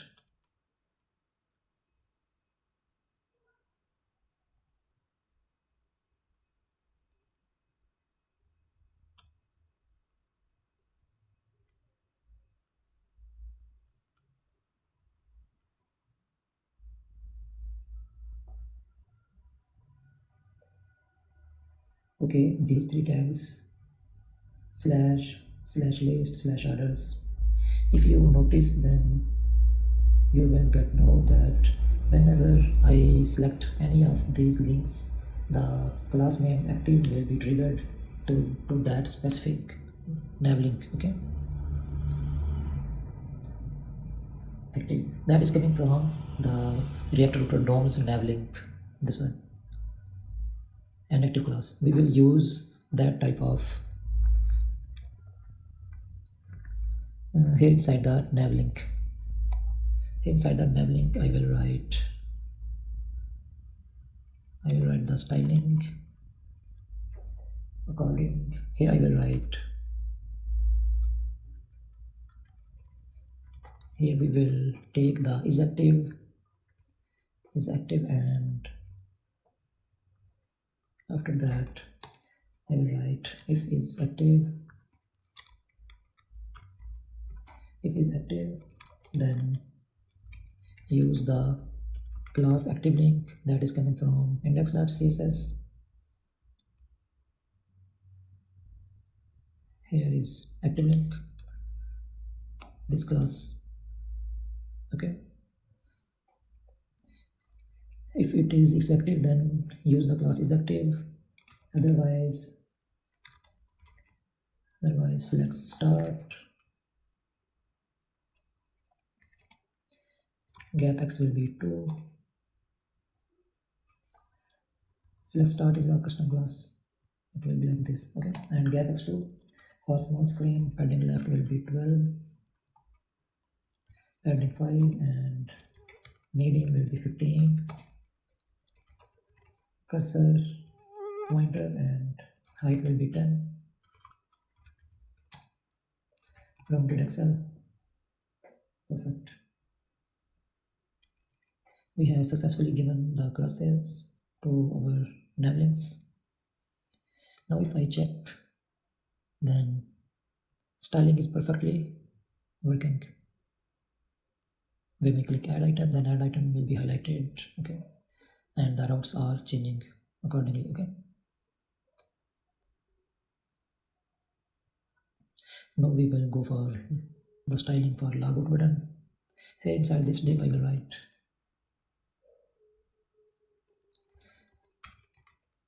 for max SN, margin left will be 5, and after small margin top will be 72.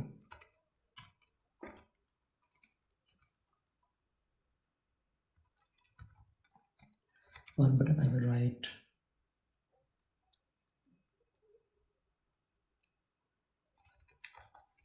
flex start and gap x will be 2. After small padding left will be 12, padding 5, medium 15, cursor pointer and height will be 10. Rounded XL, text red,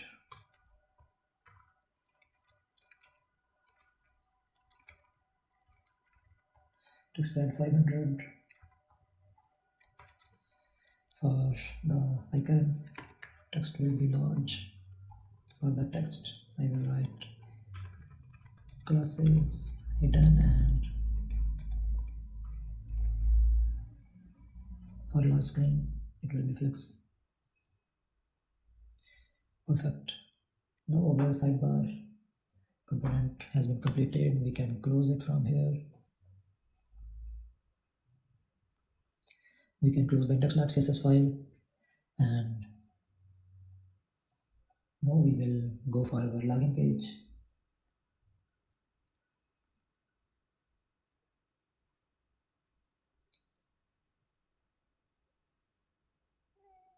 we have not completed the login, created the login file. We will create the login.jsx rfce.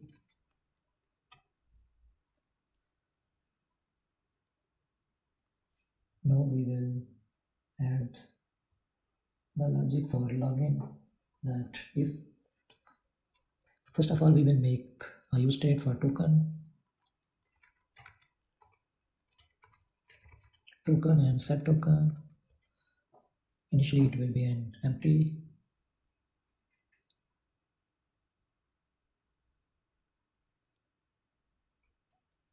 Here we will write, after the toast container we will write if token is equal to an empty string,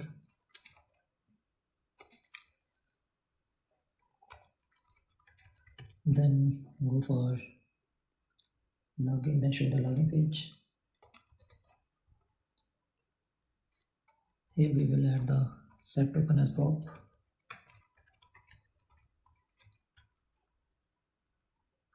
And if the token is present, then we will serve this div. Okay, if the token is available, then we will serve this folder. Okay, and we will serve this container. Okay, and let me check if it's working or not. If I go to the 5174, perfect, we are getting the login page. And if I add anything here, now let me check if all these things are working or not. Now we are getting the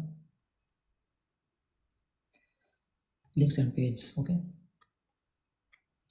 we will remove this and I will go to login. Here for login I will write a section.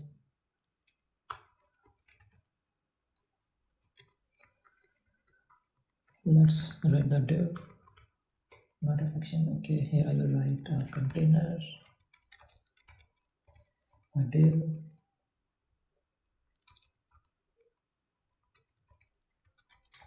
image, and inside the image side I will write a div and an image. Image will be this one, login.png. From our assets you will get all the assets in the description.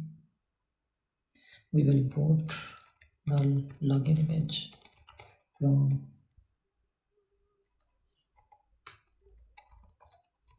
assets/login.png. Here I will write login image,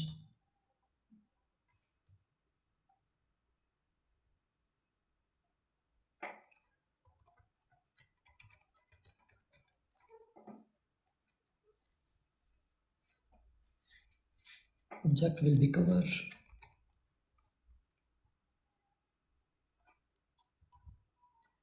object cover, and height full, width full. After this image side we will write the form side.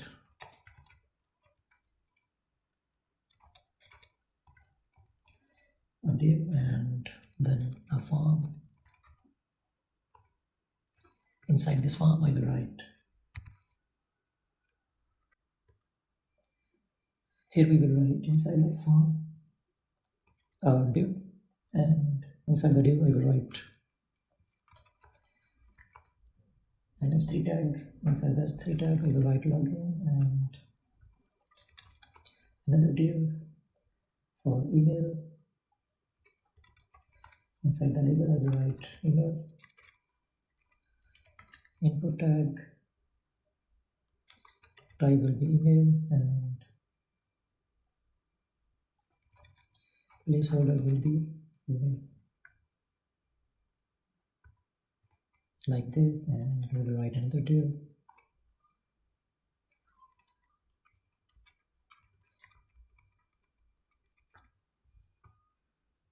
I will write the classes. Class names will be width full, padding x will be 3, padding y will be 1, and link 1 900 over 10 rounded BG primary and margin top 1. This div will be with full. Okay, and for label the class's name will be medium 15. Copy down HTML for password medium 15. Inside the label I will write password. Inside the label I will write email.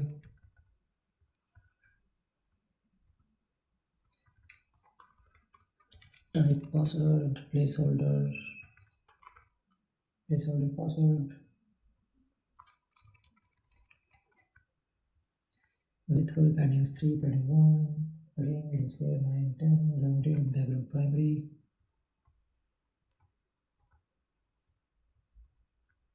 Okay, perfect. After this div, I will write a button. For button, I will write type will be submit, and classes will be button dot with full, margin top will be 5,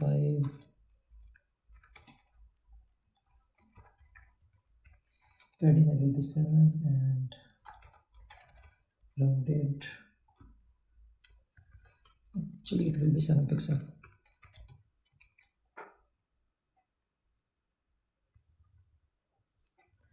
And here I will write login. Perfect.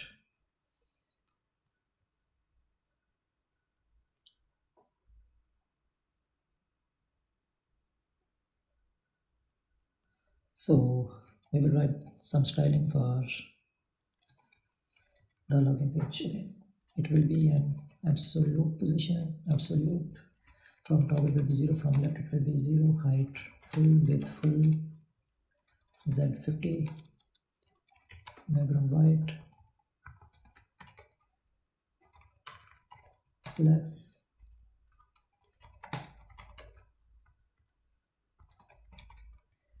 for this div I will write 1/2 half width, hidden, after small it will be block, display block. Okay, font side, flex center, width full, and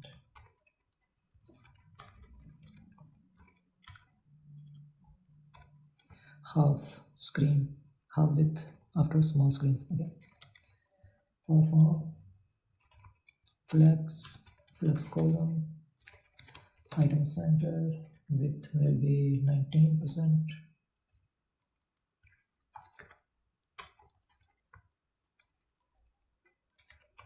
after small max width will be MD, and margin auto, gap Y will be 5, text gray 800, another div for width full, and margin bottom 4.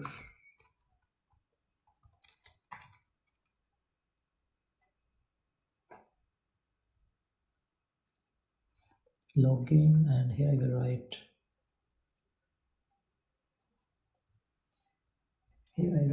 bold 36 for login. I think it will be enough for login heading, and margin bottom 4. Okay, perfect. If we check this, then everything is fine.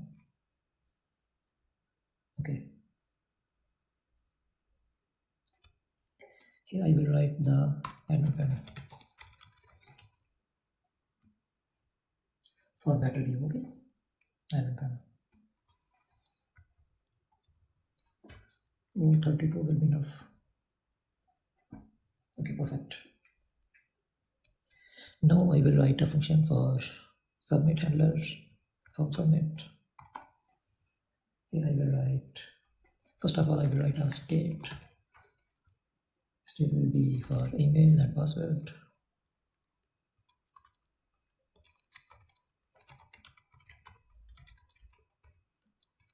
Set password, use state empty, and after that I will write const on submit handler is equal an async function event try catch statement. Inside the try I will write t.prevent default to prevent reload the page.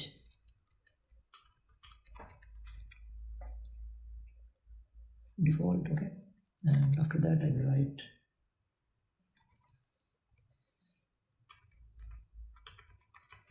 first of all we will link these states set email and set password states to the inputs.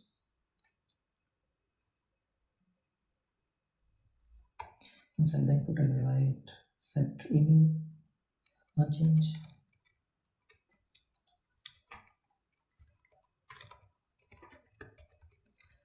set email e dot target dot value will be email control D. Here we will write set password value will be password. Okay, now if we console log the email and password, if we check this, reload the page, if I write we have to add the onSubmit handler function to the form also. Okay, form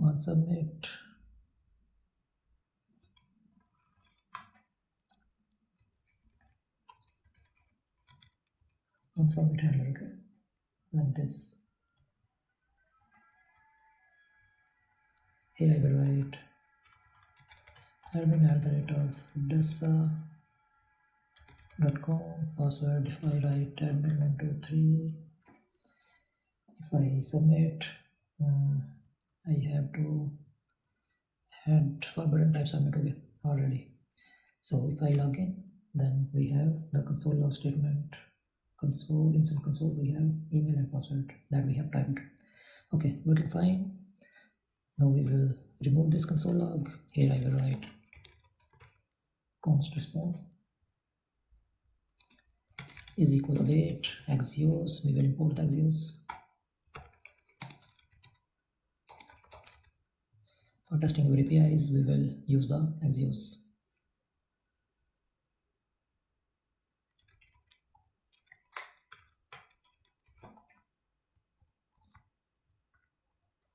Await Axios dot post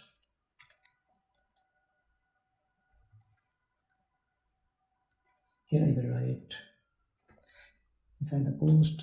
First of all, we will import the backend URL. We will add the backend URL in a .yaml file. Read backend URL with the name of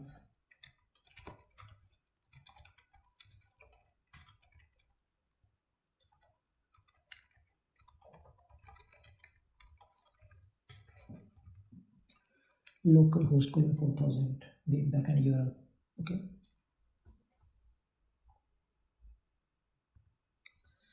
If I copy this, close the .env from admin,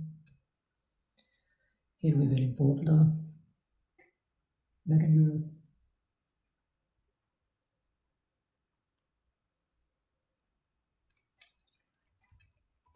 Export const backend URL is equal import dot meta dot env read backend URL.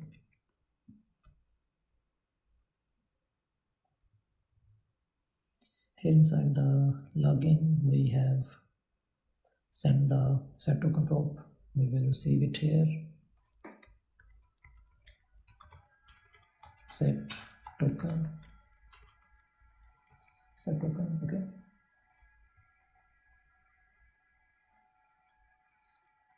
So here await executes.post, we will write backend URL imported from app file backend URL plus here we will write the API for admin login slash backend URL plus slash API slash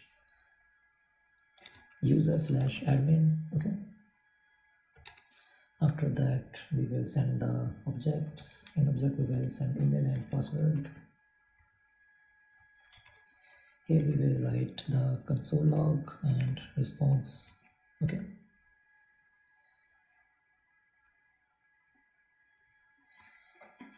Now inside the email and password we will write the actual email and password that we have used during the backend, admin@desktop.com, admin email and admin password, okay. Admin@, if we write the correct email and password and login, then in the console we have status 200 and inside the data we have success true and token. Basically what is the response from Axios response, this one, okay, from Axios, this one response, console.log response, okay. Basically the Axios response contains properties, config, data, headers and requests, okay. It has all these properties and inside the data it has actual data that it receives, okay. Success true and token, we got the success true and token inside the data, so it means our API is working fine. Now we will write, if we write response dot data dot token, this one, response dot data dot token, okay. Now we are getting this token, okay. And instead of writing console.log we will set the token to set token, okay. And we will write if response dot data dot success, if response dot data dot success, then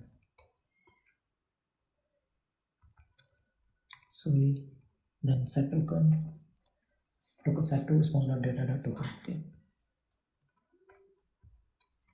Otherwise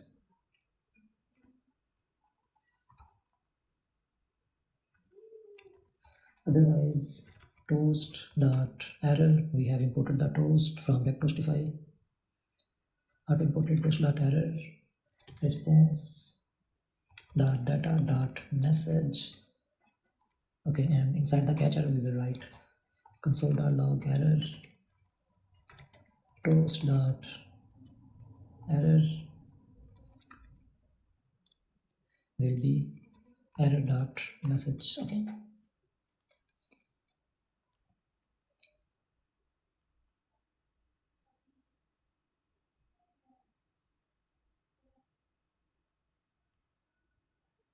Okay, this one, now everything is fine. If we go to our browser and here if I write admin@desktop.com actual email, and if I write the wrong password and click login, then check if we get the toast error or not. Login invalid credentials. Now our toast has been working fine, okay. If I write the correct password, then perfect, we are redirected to the admin page, okay. Because in the token we have the token, we have saved the token in the token state, okay. But the problem is when we reload the page, then the token has been removed because we have not saved the token in local storage or any other place. We have saved the token in the state, but when we load the page, the state has been cleared, okay. Now we will save the token to local storage For this purpose, we will go to the app.jsx file, and here we will write a use state, a use effect hook. Use effect, inside the use effect I will write local storage dot set item token with token. Okay,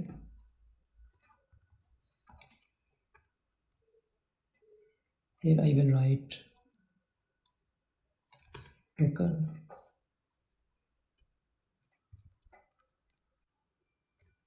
In the dependency array we have added the token, and these braces means in the use effect that run this function only once. Otherwise, if we don't add these braces, the use effect function will execute again and again. Okay, that's why these braces are necessary. Okay, and when we add inside them inside this token, then it means that each time the token has been changed, then this use effect function will run. Okay, perfect. And we will save this token inside this local storage, and here we will use the state local storage. Here I will write local storage dot get item token. If local storage dot get item token, then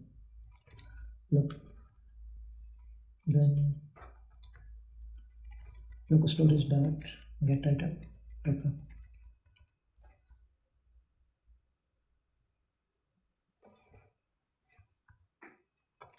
If local storage have token, then local storage dot get item token, otherwise empty array. Okay,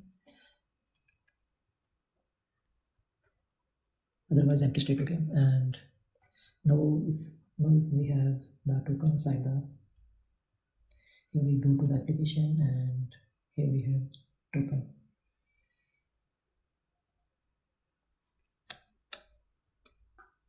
If we reload the page, then the state remains same, but when we delete the token from here and reload, then redirect it to the error panel. Okay, and if we log in again,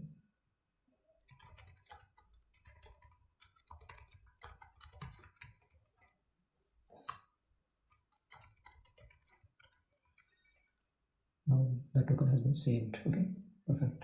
We can close this. Our login functionality has been working fine. Here we will add token to all these pages too. Okay, and here we will write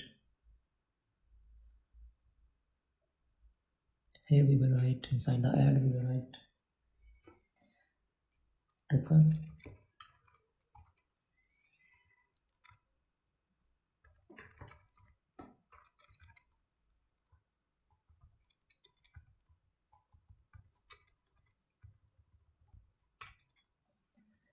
We have sent the token as prop to all these pages as well.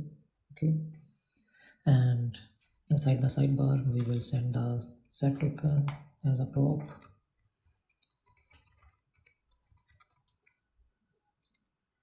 If we go to the sidebar, and if I check the sidebar, here the logout button is not working because we have not implemented any logic to our sidebar logout button. Here we will receive the set token, and inside this button I will write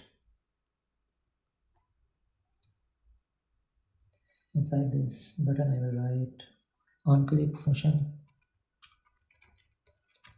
Inside this on click we will write set token, and set token has empty string. Okay, if I click logout, then perfectly working.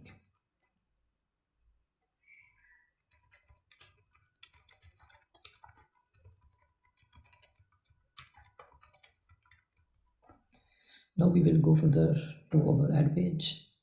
Okay, our login page has been working fine. Our login page has been completed. We have added token successfully. Now we will go for add page. Inside the add, we will first of all we will close the sidebar and open the add page. Inside the add page, we will write a div. Inside this div, I will write a form.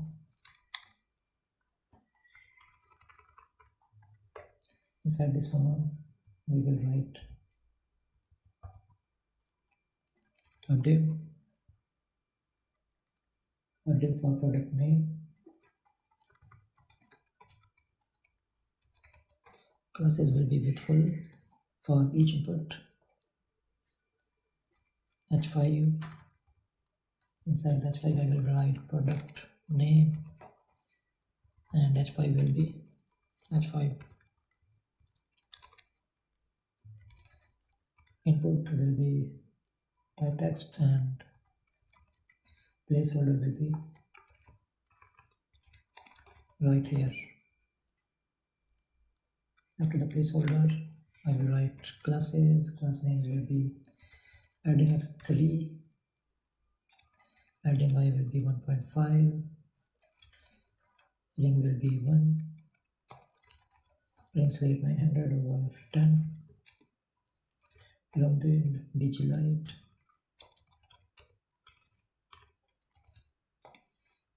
and magenta 1 with full.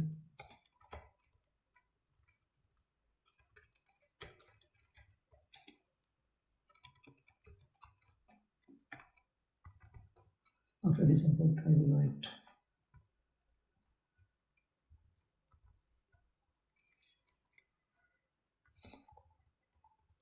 another input tag having with full product description,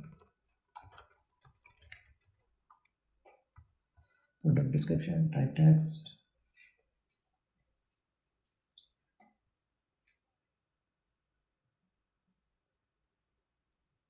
rows will be 5,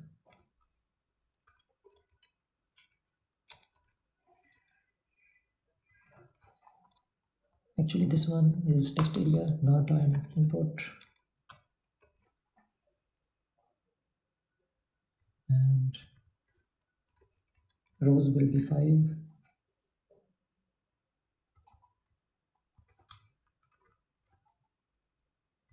placeholder is right here, and class names are same. Okay, and after this div, I will write another div.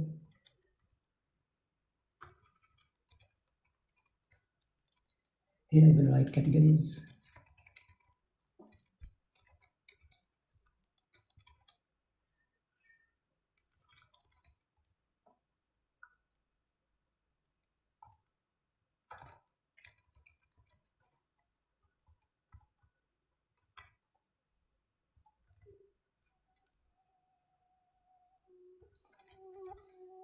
Inside the div, I will write flags.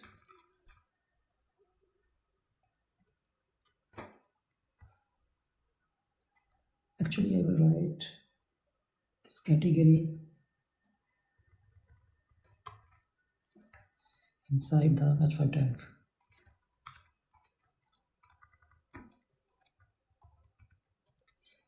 Category, okay, like this, and here I will write after the category, I will write select tag, and inside the select, I will write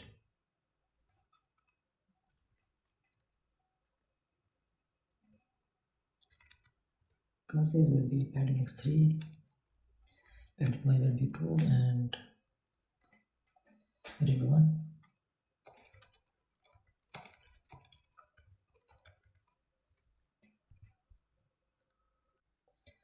After this, I will write rounded and BG light, magenta 1. After small screen with full text gray 30, and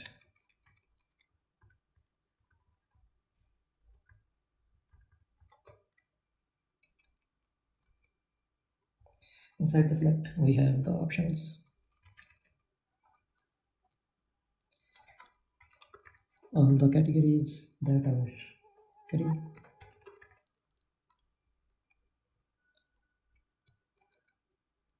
Control D, we have, after the curry we have pizza, rice, desserts, drinks, and then juices, fruits,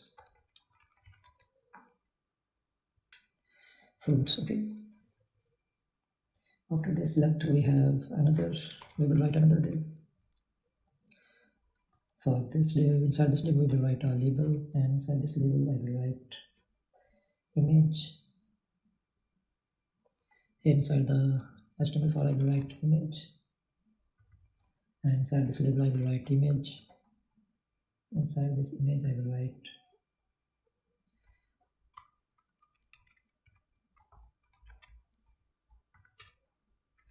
upload icon, okay. We'll import this upload icon from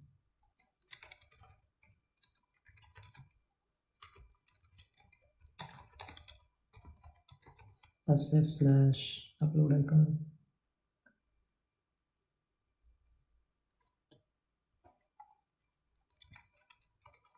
.png, okay.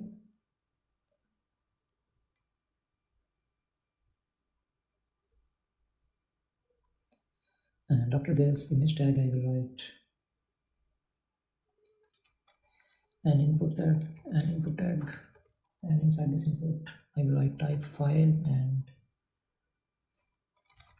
name will be image, ID will be image, and it will be hidden, okay.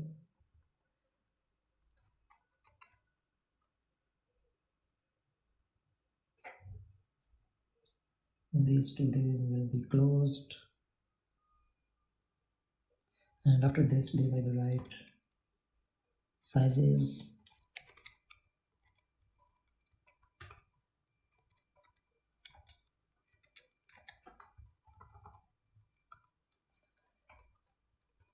I will write an h5 tag. Inside the h5 tag I will write size and pricing.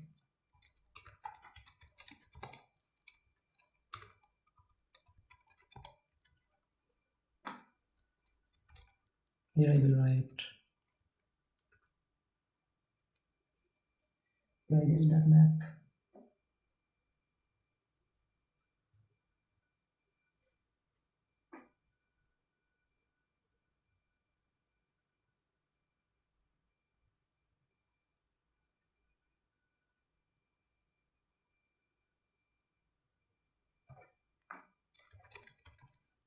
prices.map,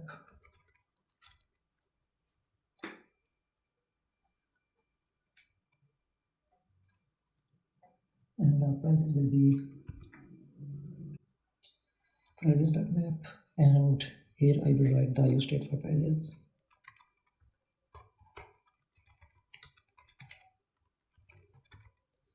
Prices, set prices, it will be an empty array. Initially it will be an empty array. It will stores size, price, fields dynamically, okay.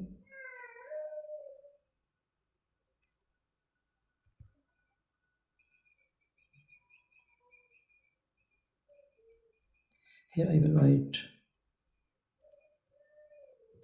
prices.map,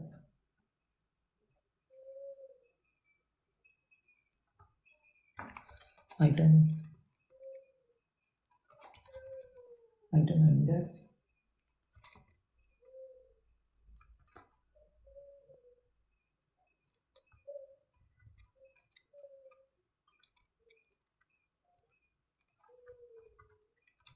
like this, okay. Item index,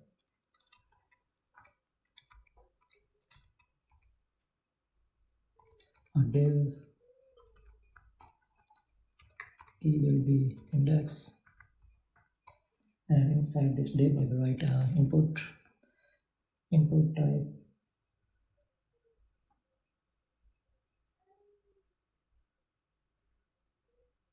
type will be text, and placeholder will be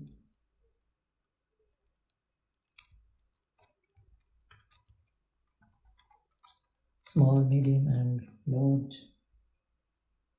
like this. And after this placeholder, here we will write button. Sorry, not button. We will write another input. Type will be number. Type will be number, and placeholder will be price. We will write the price here, okay, and min will be 0.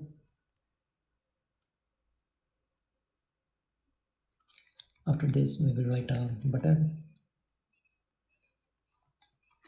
Type will be button, and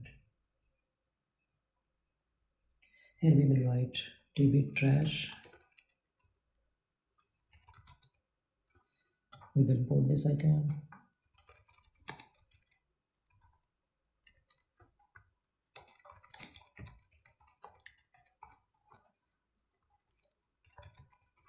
tb trash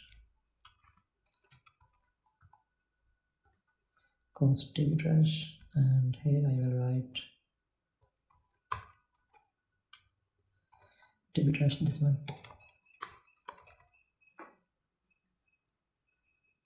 Basically this is a delete icon, okay.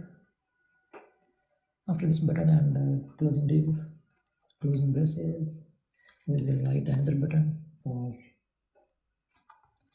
the type will be button, and inside this button I will write icon for plus, and here I will write add sizing. The button will be closed, the div will be closed, another div, and inside this div I will write an input, and inside this input I will write type will be checkbox. Type will be checkbox, and inside the checked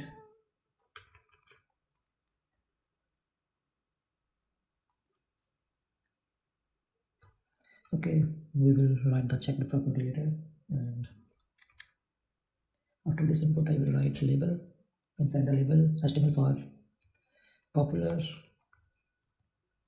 and we will write add to popular here, okay. Add to popular, and div will be closed, and after this div we will write another div button, type submit, and inside this button I will write add product. Okay, if we check this page, perfect.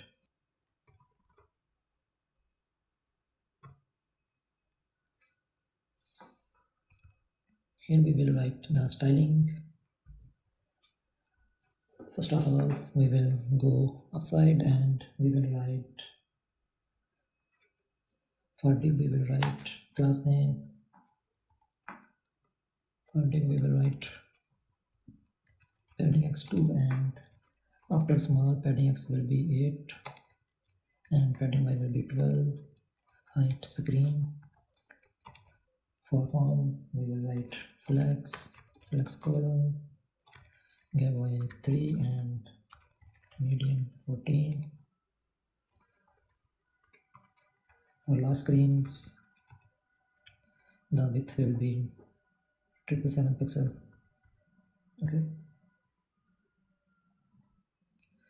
h5 will be h5, and for input we have wrote the classes. For description we have wrote the classes, okay.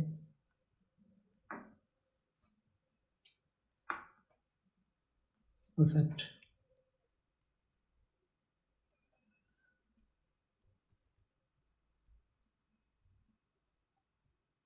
For this div we will write for categories flex items and gap x will be 6. h5 will be h5, select will be Alt Shift F, and this div will be flex gap 2, and padding top will be 2. For label, for image, we will write width 14, height 14, aspect scale, object cover, ring 1, ring slate,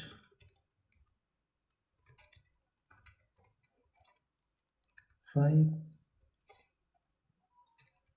BG light, rounded LG,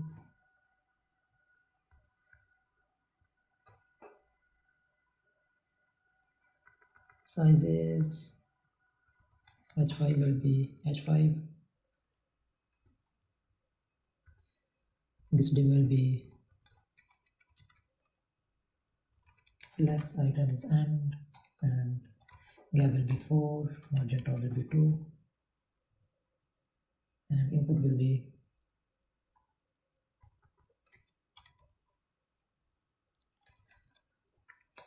padding x3, padding y2, ring 1, ring slate,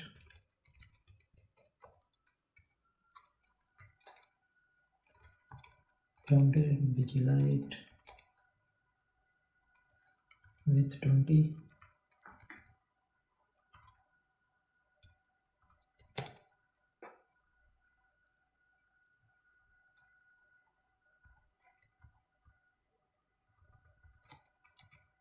the classes for second div will be same.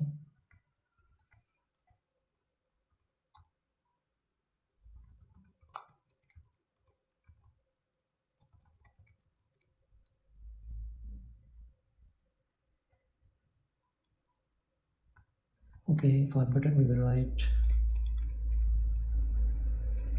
text wrapped 50 and padding 2, text XL,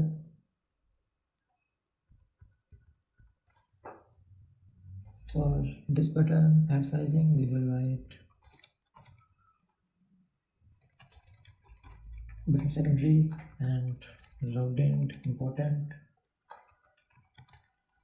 text extra small, flex center, and gap x will be 2, margin top 4,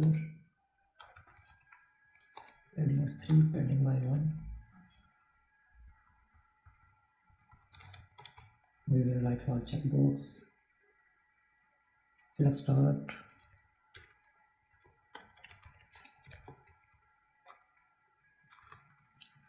gap 2, and margin by 2. For the input I will write no class name, for label cursor pointer, and for button we will write button dark, rounded important, margin top 3, and max width 44. After small it will be with full. If we check the styling, perfect.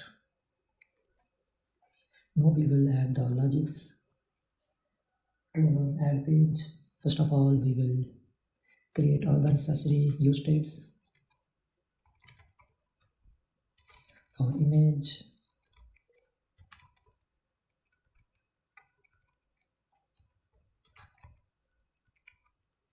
set image, use state null, then for name, use state empty,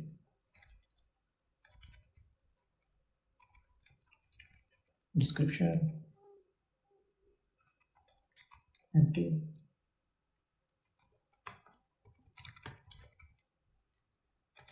category, set category is equal use state query, and after this we will write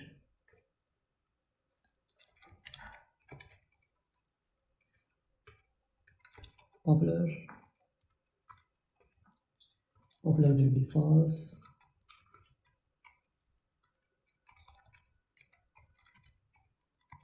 sizes, set sizes, use state, and empty array. Okay, after this we will write const handle image change,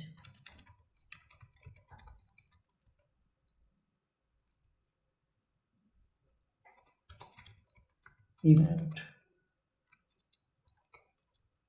Here I will write set image as e.target dot files, first file,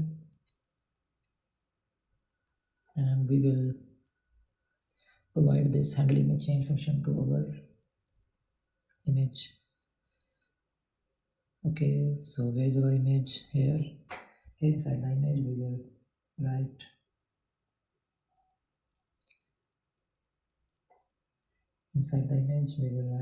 if image is available, then url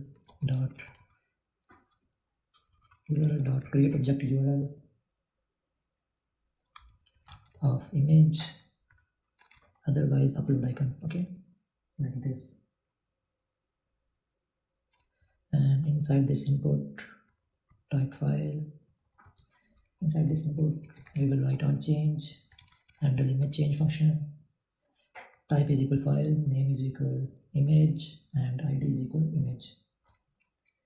Okay, all the necessary logics are applied. Here this name should be same along all the places, id, name, here one and here. Okay, here inside the state. Okay, spellings are the same. If we click any image, if I go to downloads, if I click this one, then the image has been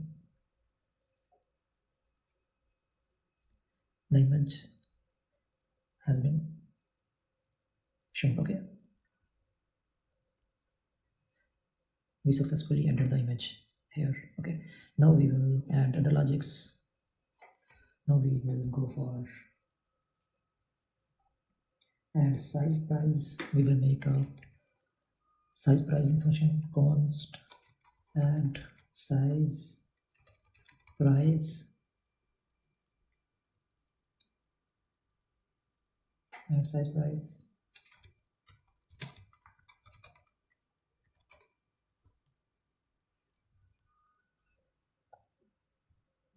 Whenever we will click on add sizing, then we can, like in this deployed variant, if we click that sizing, then we will be served with these input tags for providing size and price chart. Okay, we will get this type of functionality. Here inside the add size price function, I will write set price is an array, copy the prices, and here we will add size price. Here I will add a new size price pair. Okay, through this we can add a new size price pair like this one. Okay, we will get this type of functionality here. Okay, and after this we will write const handle size price change, const handle size price change, index field and value. We will take index, field and value.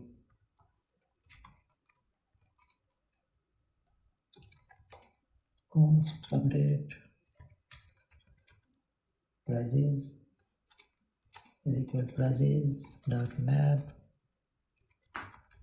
item and index.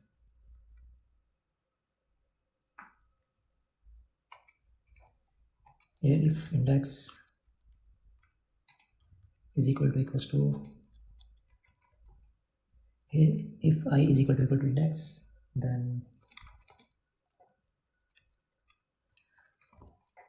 copy the item, and here we will write field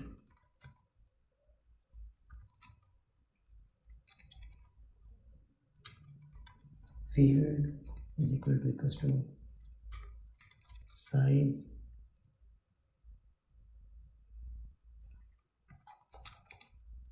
then value dot to uppercase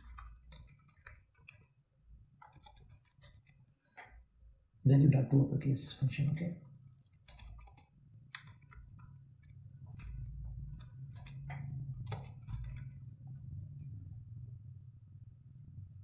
that was value. Okay, and here we will write item like this. After this we will write set prices, update prices.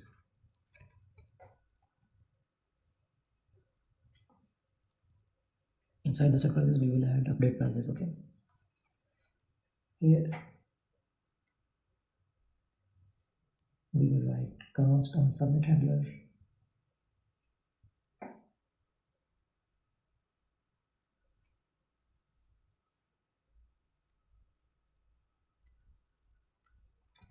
Here I will write const on submit handler.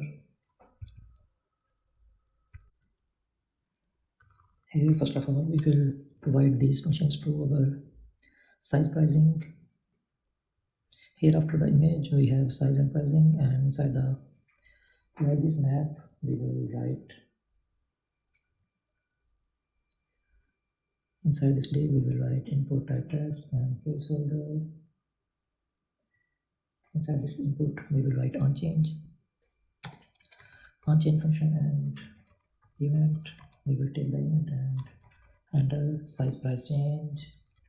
Index we will take index, and size we will provide e.target.value. We have provided index, size and e.target.value like this, and inside the value we will write item.size, because this is the input, size input. Okay, item.size, and type is equal to test, and placeholder is small, medium, large sizes, etc. Okay, after this input we will write the function for number input. We will take event, and we will write handle size price change function index, and here for price input we will write price, and here we will write e.target.value, because handle size price change, inside this handle size price change we have to provide index, field and value. Okay, this one is index and this one is field, that is price, and value is e.target.value. Okay, and here we will write the value item.price like this. Okay, and type will be number, placeholder is price, minimum price will be 0, so avoid a negative value, that's why we have provided minimum is equal to 0. Okay, perfect. And inside this button we will write, for this button we will write on click. Upon on clicking we will write add size price function. Okay, this one, add size price,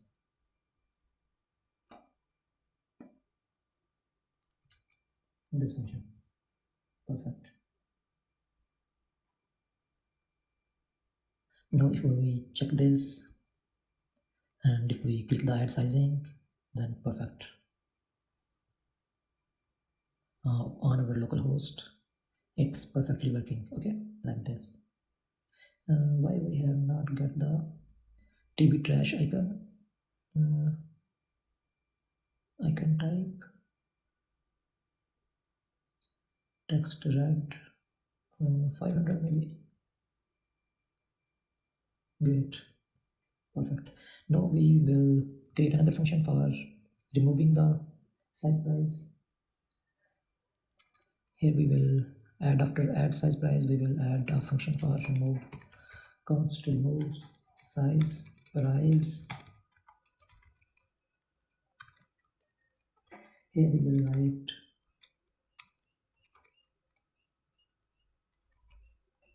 set prices. Inside the set prices we will write prices dot filter. Here we will write it like this, and if I is not equals to index, if I is not equals to index, then okay, then remove the size price pair.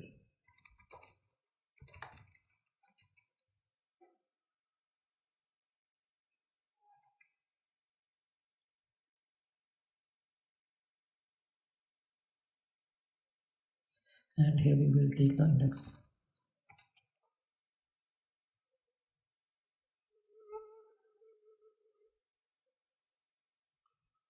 Now we will provide this function to TB trash icon. On click,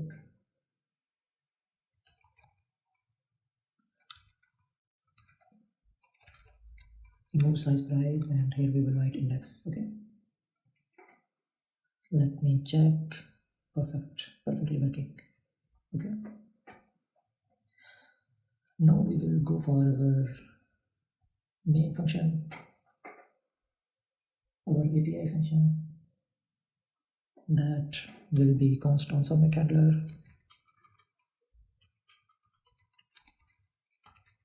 Const on submit handler. On submit handler.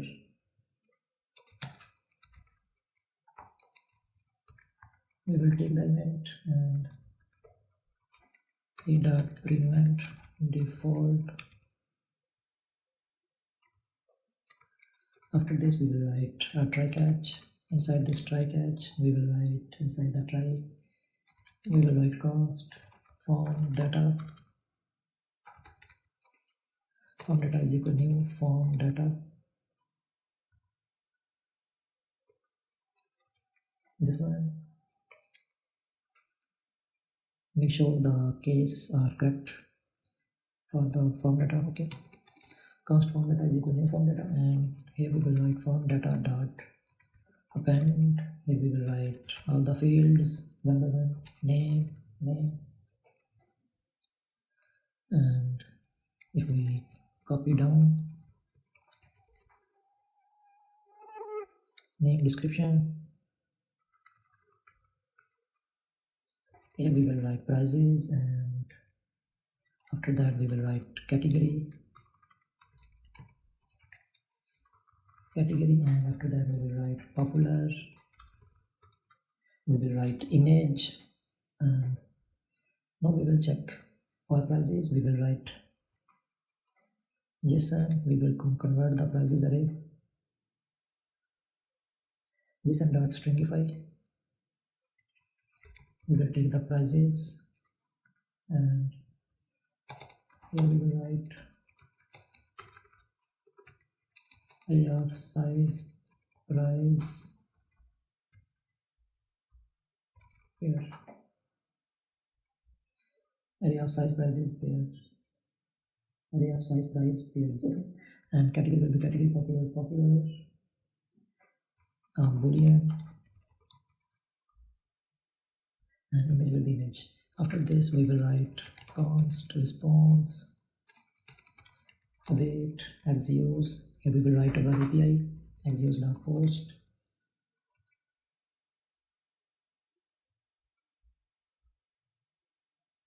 Here we will write backend URL imported plus /API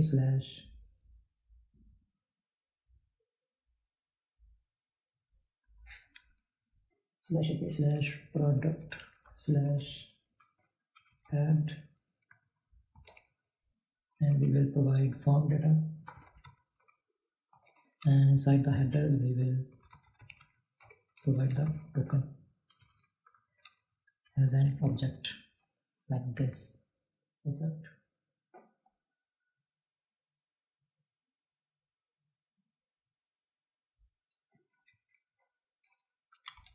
Here we will write the console log and check the response.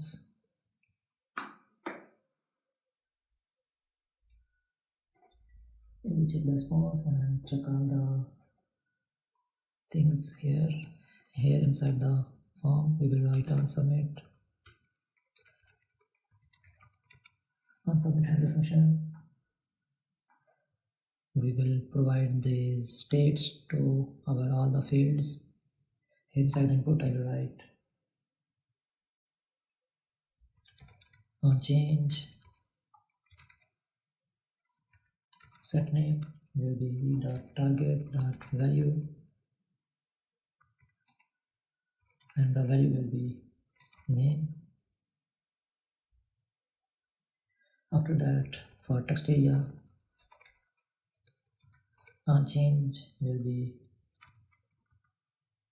we will take the event and set description as the .target.value, and value is description. Alt Shift F, rows are file, and after this we have categories, and inside the categories we will have, first like we have on change handler. We will take the event and we will write set category .target.value,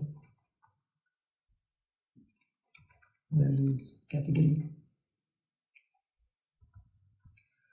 After this we will write, we will check for image. Already I did everything for the image, and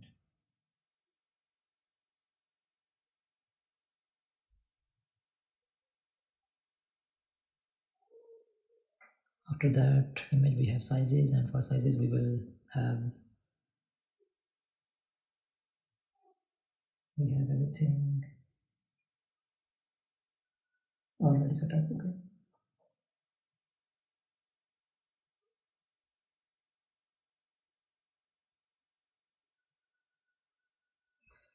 everything fine here. And for button, on click add size, price, perfect. After that we have, for add to popular we will write on change,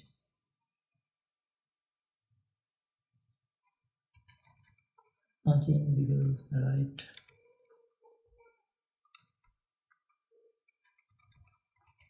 set popular.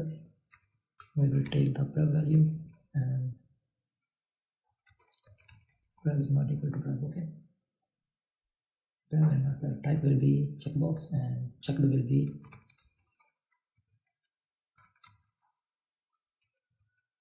popular, and ID will be popular. ID will be popular, and label HTML for popular. Perfect. Button type submit, everything is fine. Now if we console log the response, then let me check name, product 3, product description, task description, category pizza. If we check the pizza, we will go into Frontend, SRC, assets. If I add a pizza, add sizing. If I add large, price, if I add small and let the price 10, add sizing, medium 15. Okay, if I add to popular and Let me inspect first console log. When I click add, something is missing maybe. If we not send the token,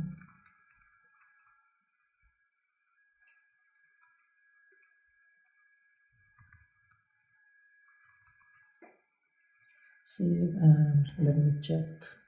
Oh, sorry, we have to add again.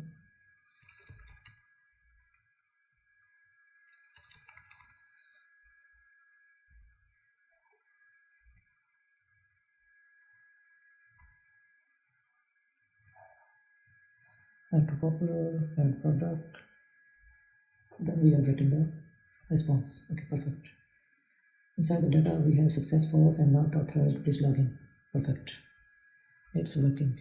Now if we provide the token in headers, we send the token as an object. If I add here response.data, response with token, oh sorry, we are not providing a token here. Okay, we are sending the token as prop from the app.jsx file, and here we are not receiving the token. Let me add the token here and take the token. Now it will work fine. Now if I click the add product, food added, success true, perfect, and our product. Okay, if we refresh the page, then we will check the products. Now we have 3 products. Our API is successfully working. Name product 3, description, category, image, price. Price is an object, small, 11, date, size is small size, popular is equal true. Okay, and the image is via placeholder.com. Okay, that is wrong. We will check our controller function for product. We will go to backend. Here inside the controllers function for product controller, inside the add product, we will check what is wrong here. Here we will write request.file instead of request.file.image. Okay, because we are sending only single file. Let me check the backend again. CLDN API key, CLDN API secret. Okay, inside the configuration for the library,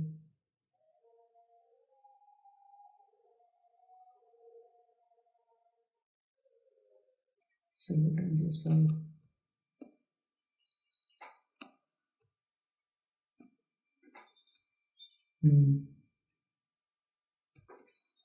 Inside the server.js file, we have not called the connect library function.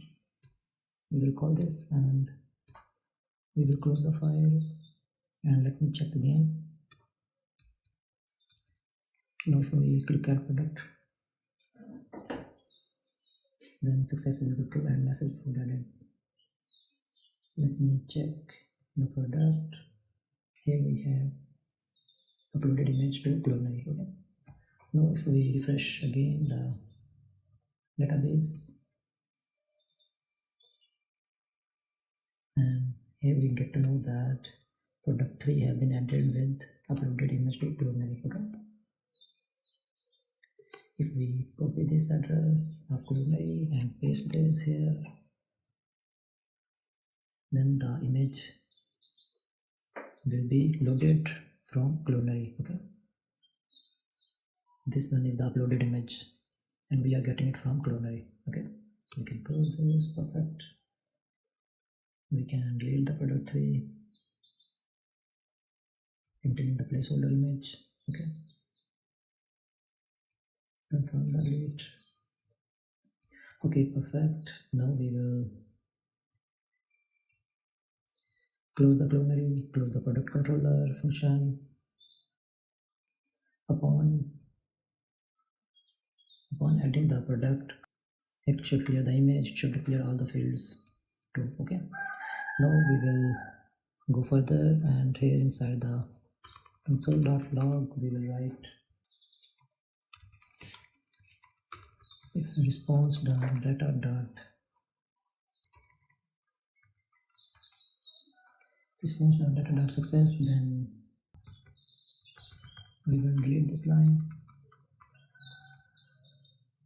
Toast.success imported the toast, auto-imported toast.success will be response.data.message, name will be empty, set name to empty, and set description will be empty, and set prices will be empty array.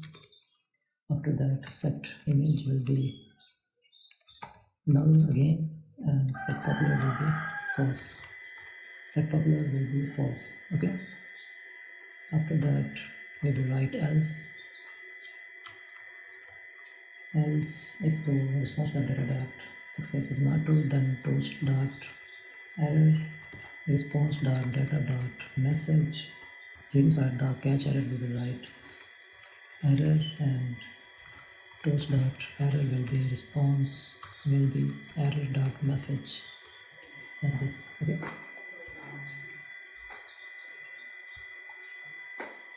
now if we check again, here if we add product 1, product description, query, image of query, let me add this, add sizing, let me add half query containing 10, add to popular, add product, then the food added and the form is cleared. Now we will build our list page. For our list page we will go to our list.jsx, and inside this I will write a div and another div for our row. Our list page will be look alike like our deployed version. Here first of all we will build this row, image name, category, price, remove. Here inside this div I will write h5 and h5 tag, and inside this h5 tag I will write image, and after this I will copy down this and I will write name, then I will write category, okay, and then I will write price, I will write remove, and after this the div will be closed, and I will write food list. In the food list, here I will map the list. First of all I will create the use state for list. Here I will write use state snippet imported list, and set list will be an empty array. We will initialize it an empty array, and then I will call the API. So the function will be const fetch list. Inside we will call the API of product list. This will be an async function, and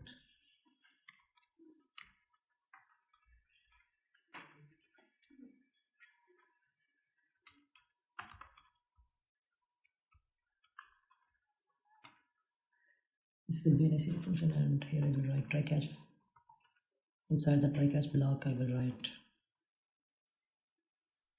const response is equal await axios dot get. The product list API is a get request, that's why we write the get, and here I will import the backend URL plus /API/product/list Here inside the body, actually it is a get request, so we will not send anything. Here I will write console log to check the response.data, and we also obviously write a use effect function to call the fetch list, and here I will write a dependency array. Okay, now let me console log inside the list. Here we have an object, and inside the object we have products. We have all the 4 products. Perfect.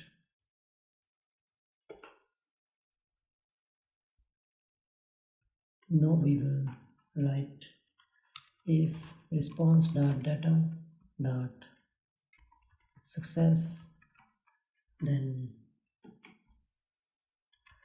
we will write the set list, and we will inside we will write the response.data. We will provide this data to set list, and here we will write the actual products to response.data.products because the products are inside the products property. Okay, here inside the object, here are the products. Okay, so it will be response.data.products. After this I will write an else statement. Inside this I will write toast.error. In case we get an error, then we will show a toast response.data.message, and inside the catch I will write console log error and toast.error.message. Perfect. Now we will map through this list. We will write curly braces, and inside this we will map through each product. Here we will write item, and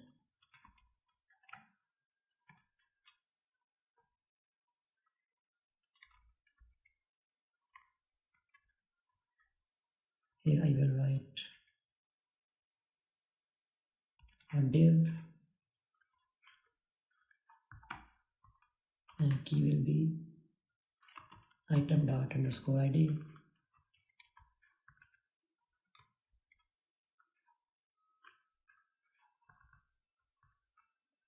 Inside this div I will write an image tag. The src will be item.image.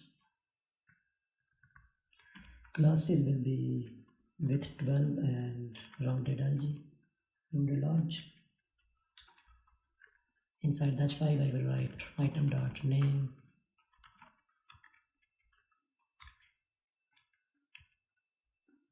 Perfect. Now I will write a p tag for item.category, and after that I will write price for first size.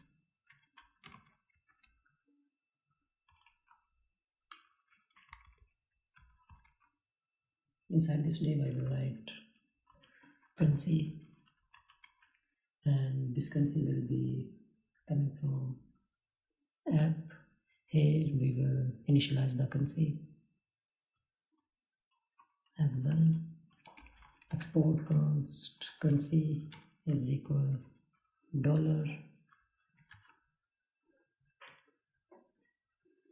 We will initialize the currency with this $sign. Okay, and here we will import the currency, imported, and after this I will write item.price. Actually we will write it in braces like this. Object.values,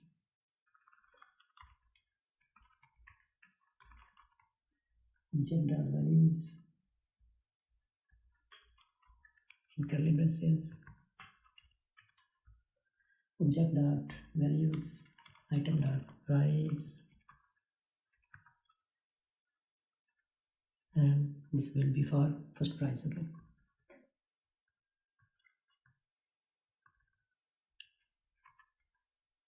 perfect, we are getting the price. After that we will write the TB trash icon. The classes for this icon will be text right, and for medium screen it will be in center, cursor pointer, and text large. Okay,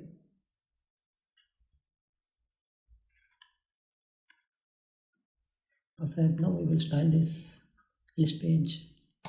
For main div I will write padding x will be 2, and after small padding x will be 8, padding by 12, height screen, flex column, gap will be 2, and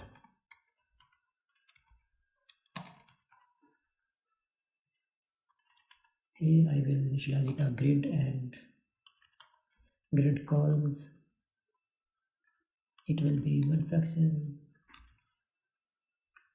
3, then 1, then again 1 and 1. Okay, item is center and padding by 1.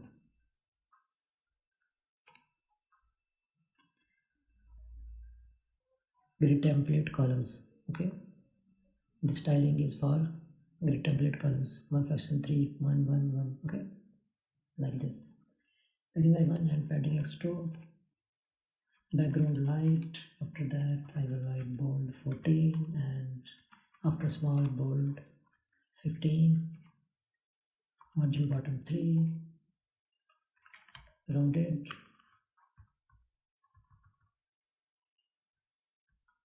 inside the full list I will write classes. We will make it a grid. I will copy this,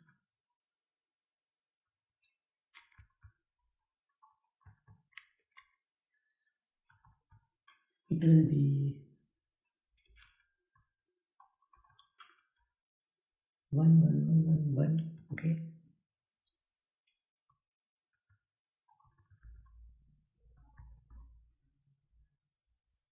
after medium screen it will be grid column again, and here I will write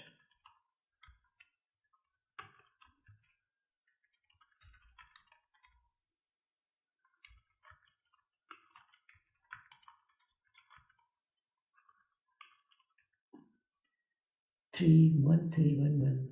Okay, items will be center, gap true, and padding 1, background light, rounded XL.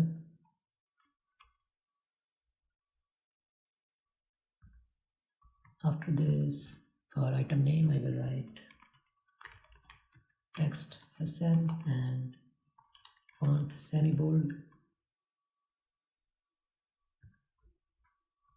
For p tag I will write font semi bold. For price I will write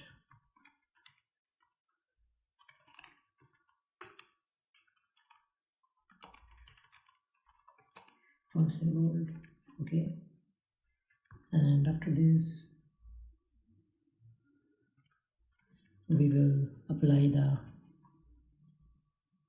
functionality to this remove icon. Okay, so that we will delete the product. Okay, for deleting the product we will make a function named cost remove product is equal async function, and here if I go to the inside the backend and inside the product controller, inside the remove product we are getting the ID from request body, that's why we have to send the ID. We will take the ID, and after that I will write a try-catch statement, and inside the try-catch block I will write const response. We will call the API await post because we are sending the ID, and backend URL plus slash API slash product slash remove,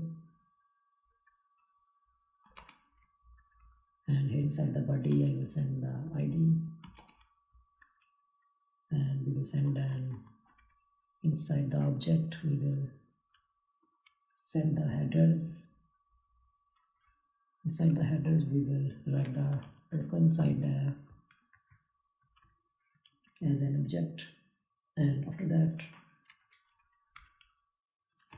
we will write if response dot data dot success, then toast dot success response dot data dot message, and we will call the fetch list function again to refresh our list, product list. Okay, here I will write inside the else I will write toast dot error response dot data dot message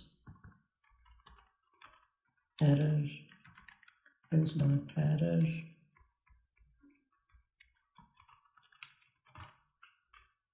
error dot message, and here we will check. Here we will first of all we will add the function to remove icon. Okay, on click it will be remove product item dot underscore ID. We have provided the ID. Now if we click, token is not defined. Okay, we are not receiving the token here as a prop. Here I will write that token. Okay, because here we are getting the token as a prop. Okay, now if I remove food removed, perfect, it's working. We can delete all the products. Now we will upload all the foods one by one. Here if I go to the front end, and inside the front end if I go to the assets and data, here we will upload all the products one by one. We will copy this, copy,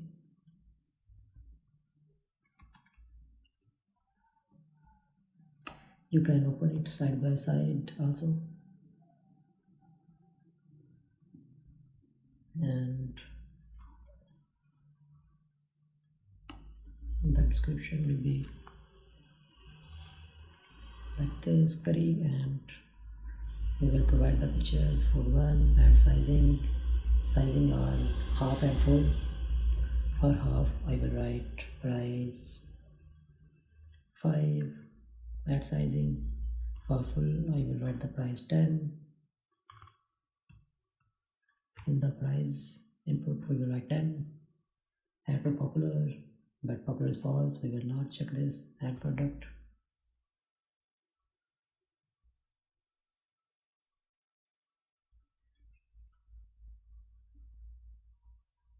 Food added. Okay, perfect, our food has been added perfectly. Okay, we will upload all the foods one by one.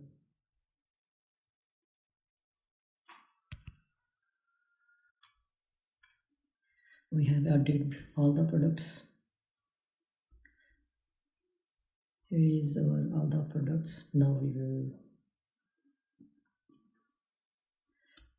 will close all the tabs, close all, and the next step will be we will connect our front end with our backend. Okay, For this we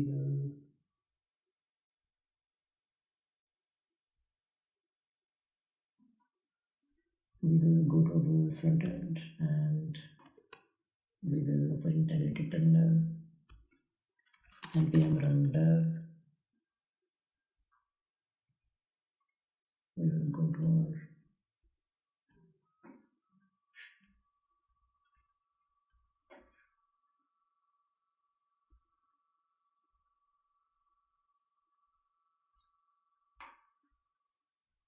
here we are getting all the products.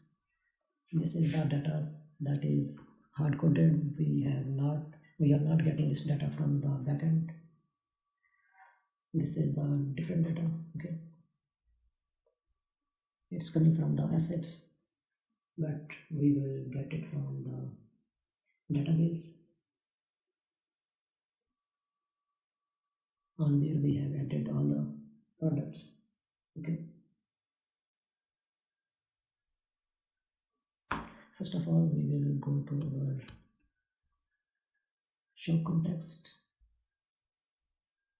I will close the assets. In the context folder I will go to shop context, and here if I but first we will add the backend URL in the .env file. In the .env file I will write backend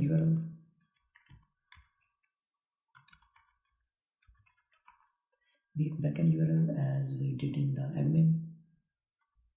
I will control C and control V here. Okay, in the frontend.env file. Close this, again open and copy this text.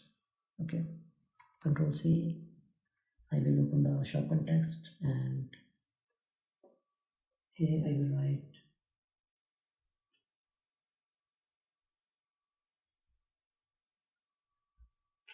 here I will import the backend URL in the shop context. After the delivery charges, I will write const backend URL in small cases. Const backend URL is equal import .meta.env read backend URL, and we will export this backend URL here in the context value. We will add backend URL, and we are currently receiving the products. We are not receiving the products from database. We are receiving the product data from assets data. So that's why I will remove this import statement, and if I save, then all the products has been displayed. Okay, here I will write use state products and set products. Initially it will be an empty array. And actually I will call it foods.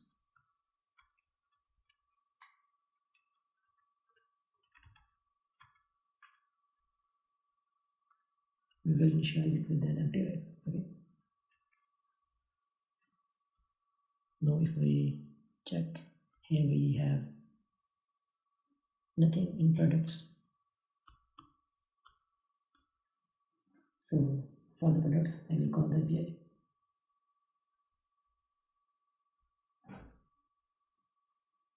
Here I will write get all foods data.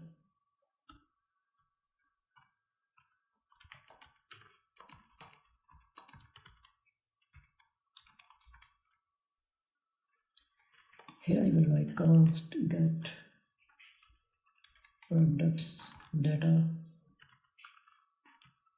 Get products data. Here I will write async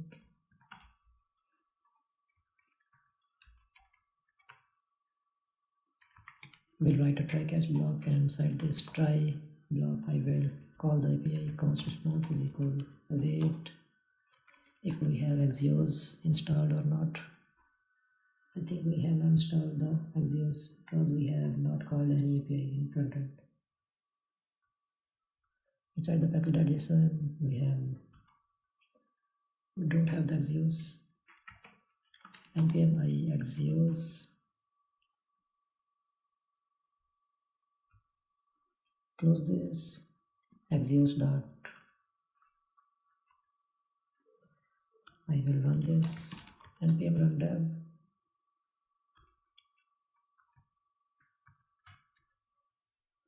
wait Axios, we will import on the top, I will import Axios from Axios.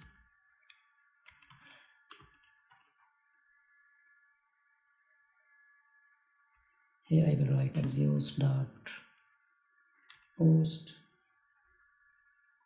Here I will write backend URL /API/products. Actually, get products data will be a get request because we are not sending anything in the body or in the headers. Okay, /API/products /API/product/list. Okay, and here I will console log the response.data, and obviously we will add a use fact, and inside this use fact I will call this get products data function, and we will write a dependency array. Okay,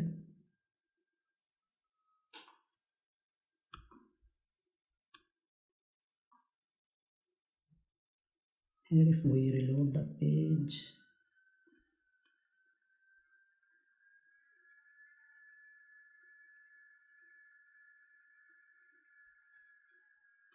okay, if we inspect and check the console log, we are getting the data or not. In the object we have products, we are getting all the products. Okay, so it will be response.data.products, because we are getting all the products in the products. Okay, response.data.products. So here I will write if response.data.success, then set products, set foods will be response.data.products. Okay, else toast.error, we will check if we have installed the Toastify in frontend or not. So we have not installed the Toastify here. Control C, close. Okay, and here I will write npm I react Toastify.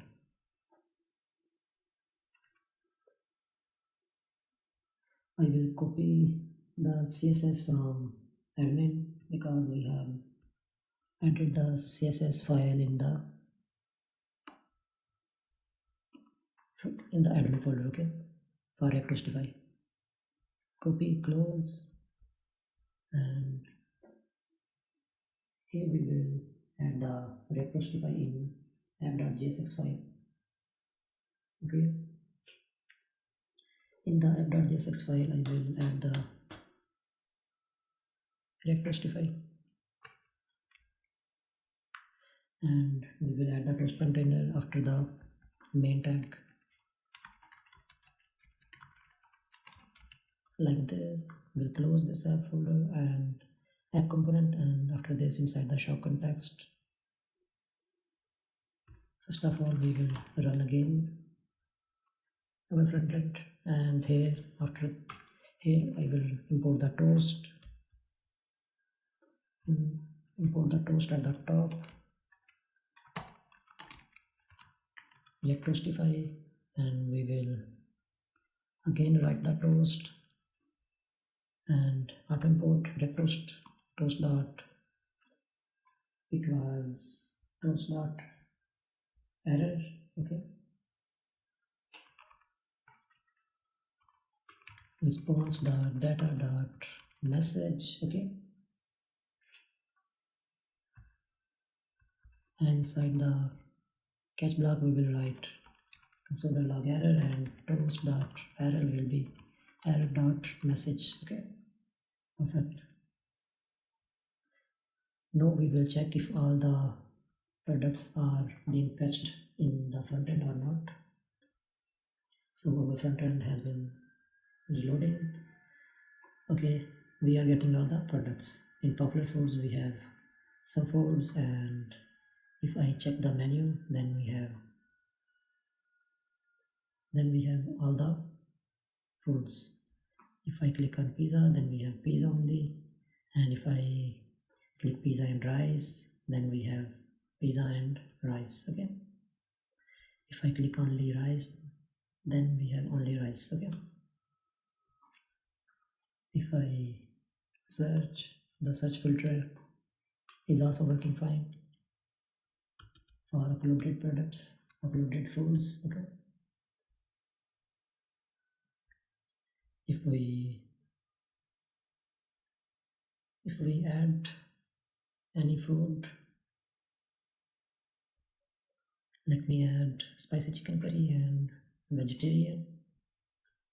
In the cart we have the foods in the cart. Okay, it's also working fine.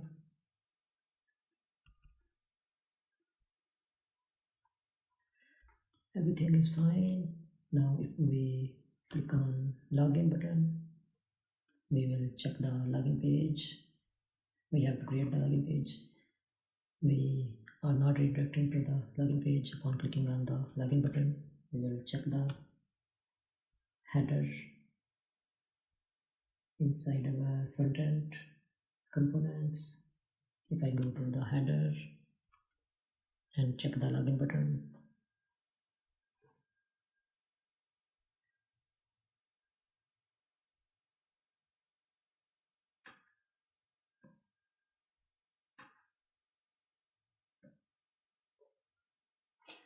so we have to provide the for button, we have to provide one click.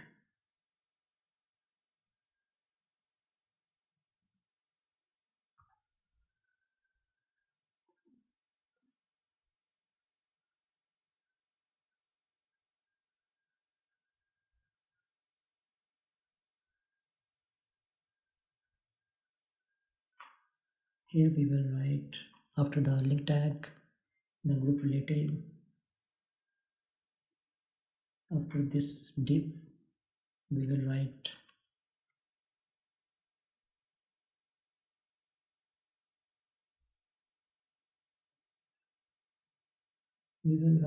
to this div the onClick function. Inside the onClick I will write, actually we have to add the functionality of the token, etc. But we will add that functionality after some few minutes. First of all I will write navigate. We have to import the navigate from shop context. Let me check if we have entered in the context value. Okay, perfect. We will get the navigate from the shop context, navigate, and here upon the onClick I will write navigate to login. Okay, /login.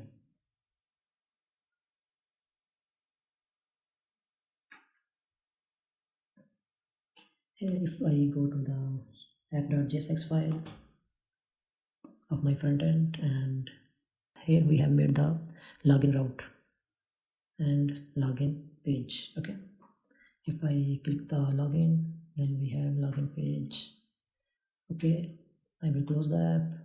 Inside the header we have navigated to the /login route on the button, set it to the login button. Okay. If I click, we are redirected to the login page. And let me, here I will delete this login and paste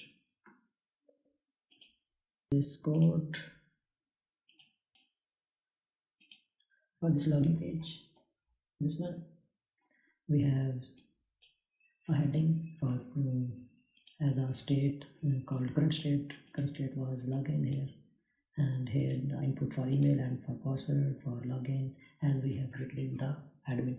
Okay, but we have some more two links: forgot your password and don't have an account, create account. Okay, if I click create account, then we will be redirected to the sign up state, and we will get an extra input name called name. Okay, and this button's text will be dynamically changed to sign up. Okay, if I click login, then it will be changed to login, and this heading will be also changed to login. Okay, let me show you what's happening here. What I copied, we have a section and a container. Then for image side,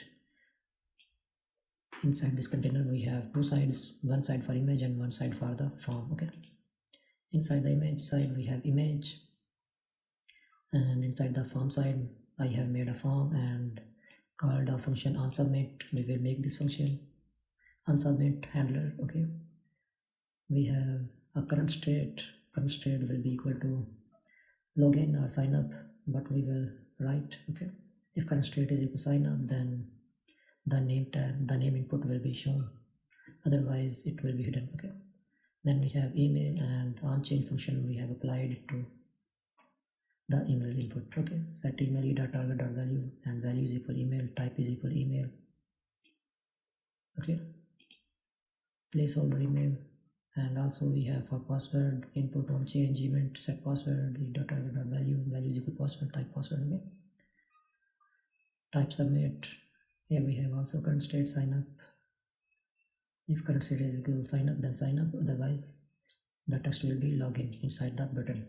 Okay, and here we have at the bottom we have two links, that one for forgot your password. If current state is equal to login, then don't have an account, this text. Otherwise, if the current state is equal not login, that means the current state will be equal to sign up, then the text will appear already have an account. Okay, and on click set current state, upon clicking the state will be changed. Okay, set current state with set current state.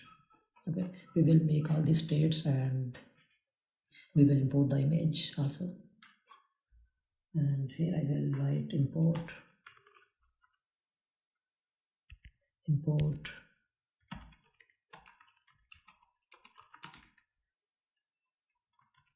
assets, and the image name is, I think, login.png. Okay,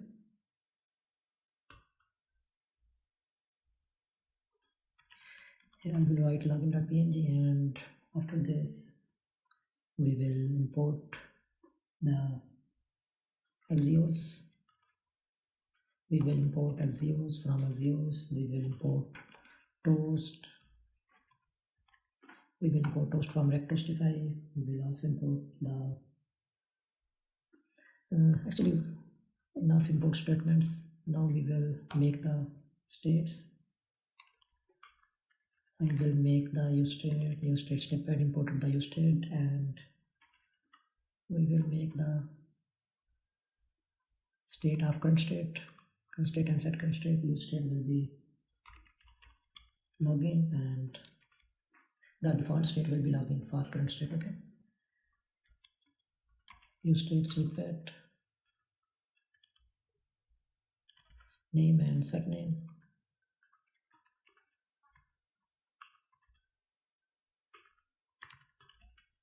Name, email, and password.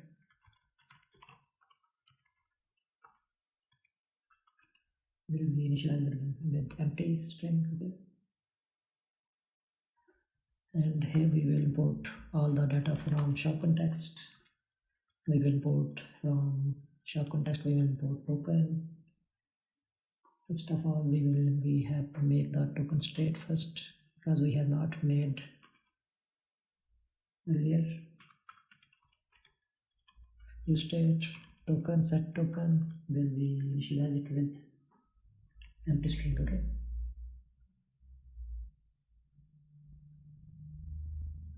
We will export this token fruits and cart items. Okay. Cart items, set cart items, foods already added. Here we will add the token and set token. Okay. Here I will add both token and set token. We will import navigate and backend URL. We will import the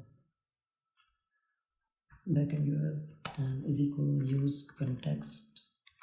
So we use context imported, shop context imported.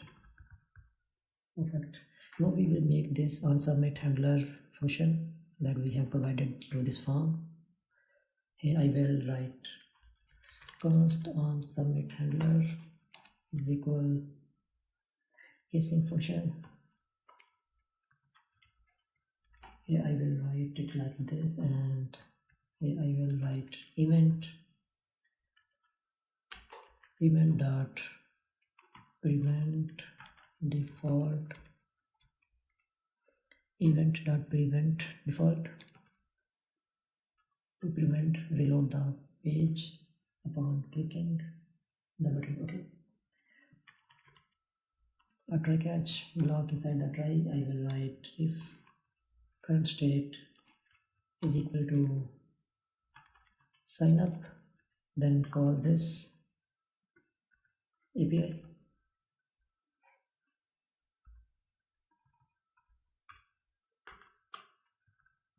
In this I will write const response is equal wait axios dot post backend URL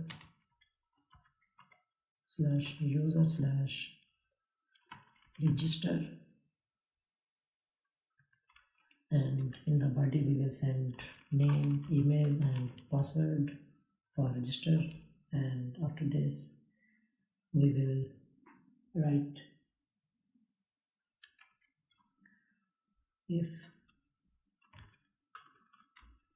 response dot data dot success, then first of all we will console log.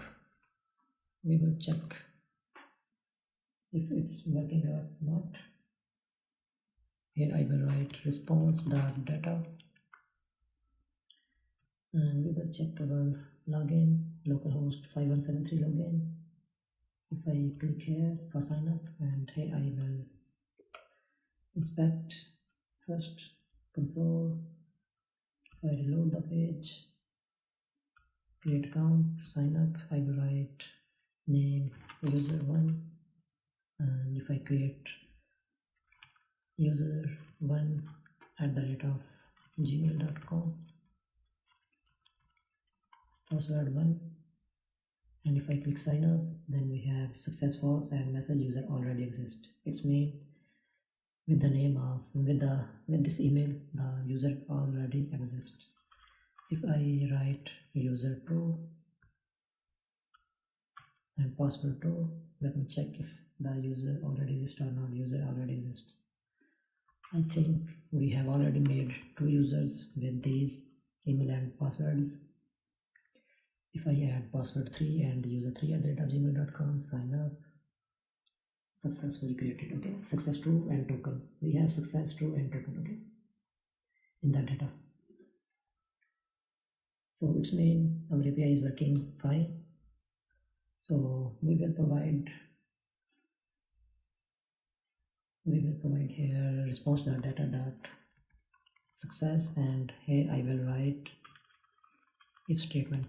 If response.data.success,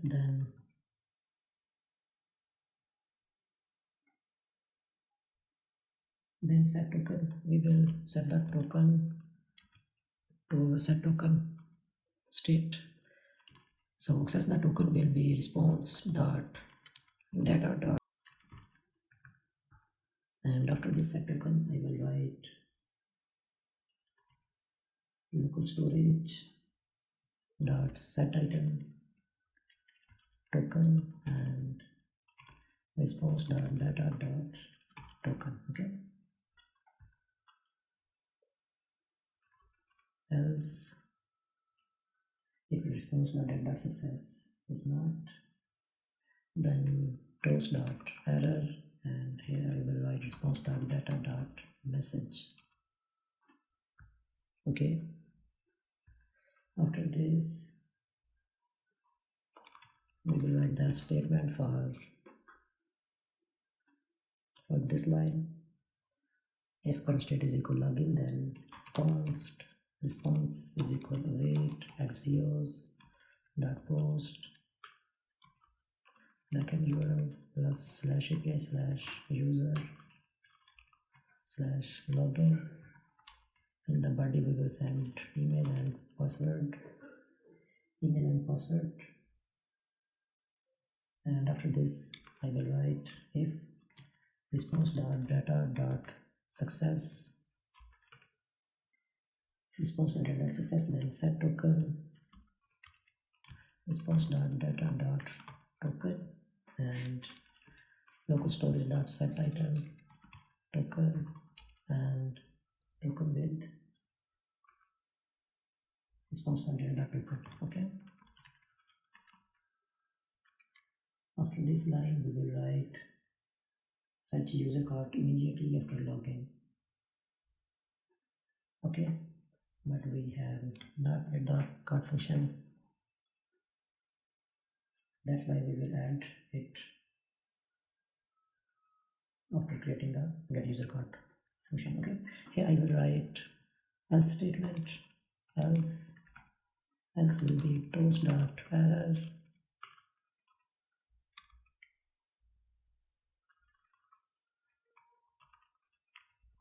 error.message like this.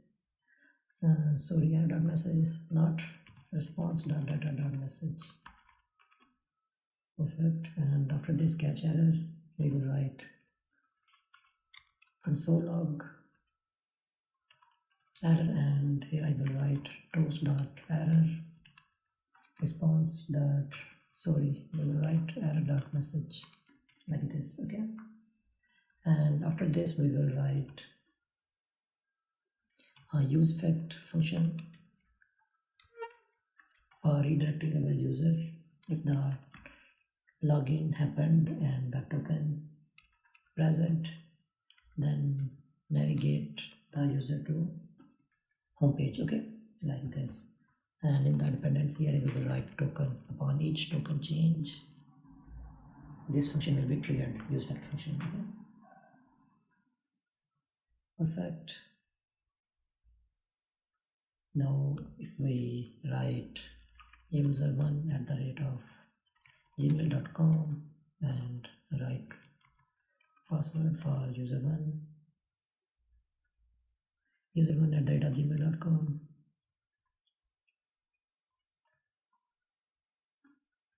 I think the P is not capital. If I log in again, perfect.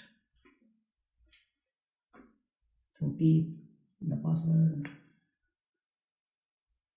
was starting with small case. Okay. Now if we notice that upon login, we are getting the login button. That should not be happened. We will change it dynamically. We will check the header and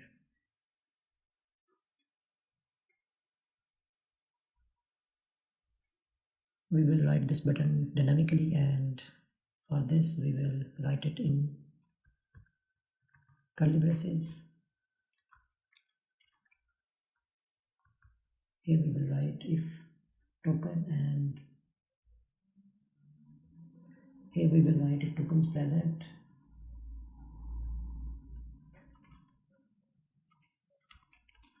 And first of all, we will get the token from the shop context. Token and set token.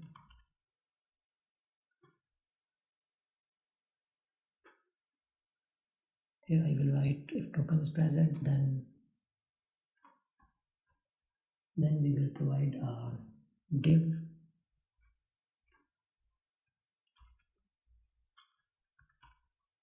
Inside this div I will write classes will be margin y. We will write 9 pixel, and inside this div I will write tb user circle. Okay, we have imported this icon. Classes will be 29 pixels. Cursor pointer, and after this div we will write colon. For if token is present, then this div will be passed, and if the token is not present, then this button. Okay, we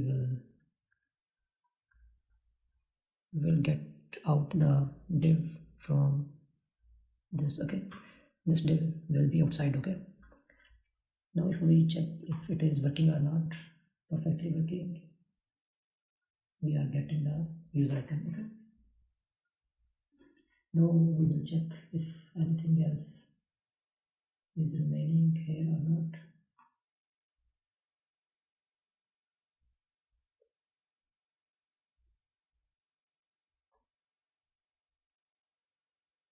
Okay, perfect. Now we will write, after this div we will write if token, then the drop down menu, we will make a drop down menu here.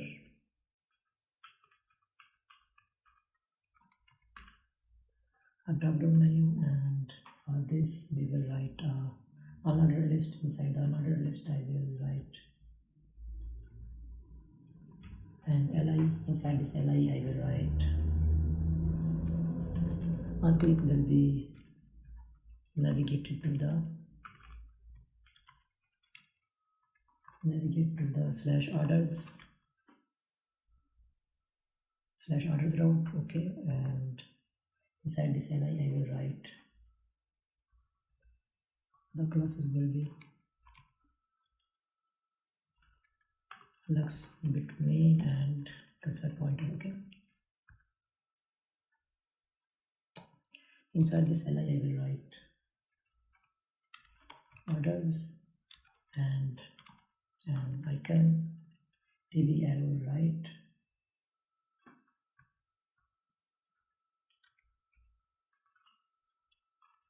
narrow right. Okay, tb arrow narrow right. The classes will be opacity 50 and text will be 19 pixel will be enough. Okay, and after this li I will write an hr tag, and inside this hr tag I will write my2 margin from y-axis. If I check our deployed variant,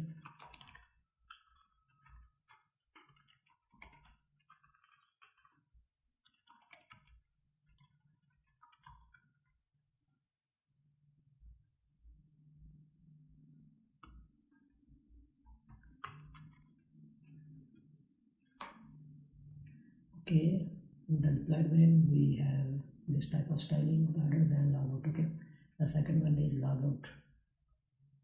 Now I will copy paste this li, and inside this I will write login. On click will be logout, and we will make this logout function. On click will be logout, and plus is flex between and cursor pointer, and inside this p I will write logout. Okay,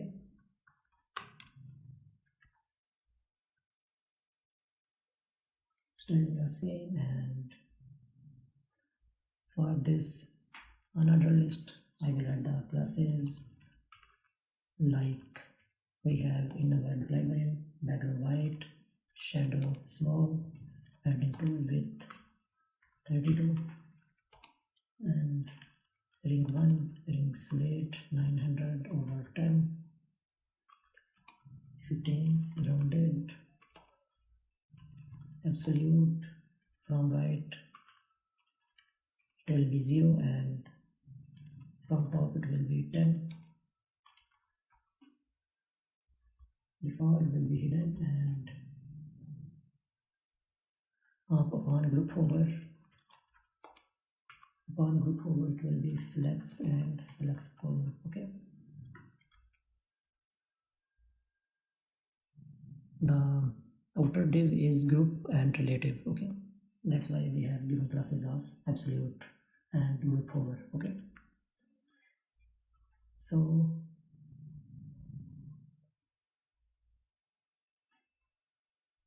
we have login button.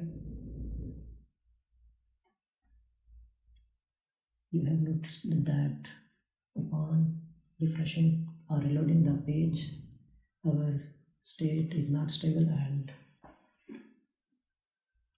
we have logged out. Okay, we will write inside the shop context some logics for token to get the token from the local storage.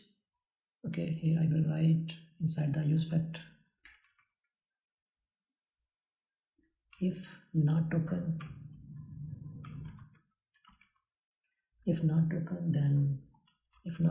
and local storage dot get item,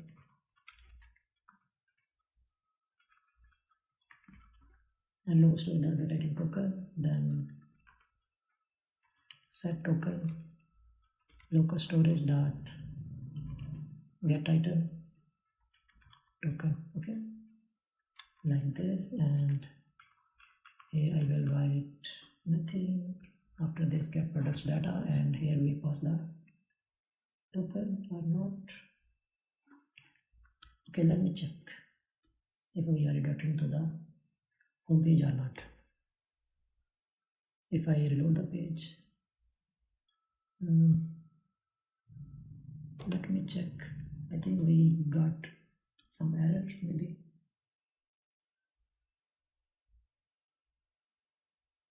Logout is not defined. Okay, great, we have not defined the logout.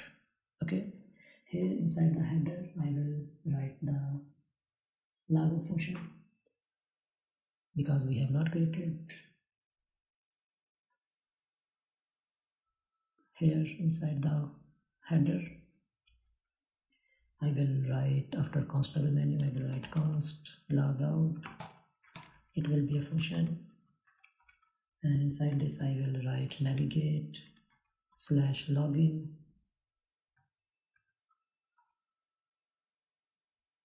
and local storage dot remove item token. Okay, and set token will be empty. Perfect. Now everything should be fine, and we are logged in again. Okay, if I reload again and again, then we will be logged in state. Okay, perfect. If I try to check these links, orders, we are on orders page. If I click on logout, then we are redirected to the login. Okay, perfect. I will log in again. Perfect. And now we will check for controllers. Let me check if we add anything to the cart. If I add items to the cart, so we have 3 cart items. If I reload the page, then we have 0. We have to upload our cart data to the database. Okay, for this we will go to our backend and we will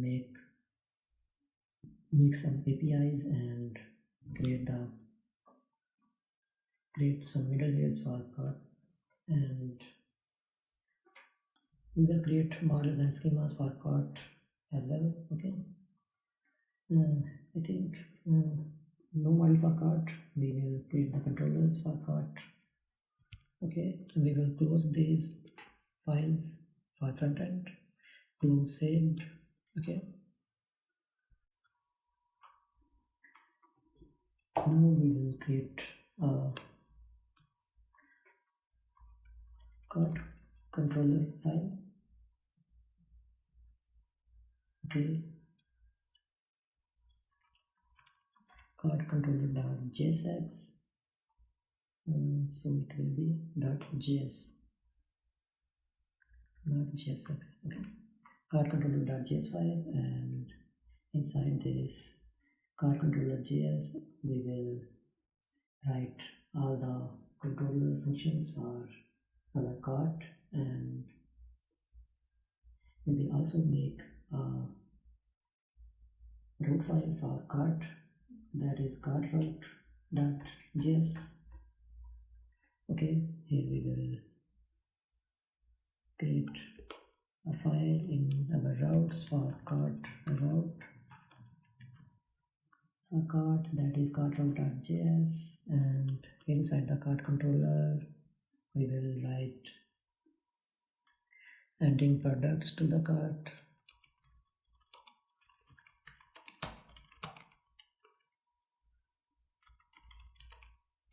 Const add to cart, async request response,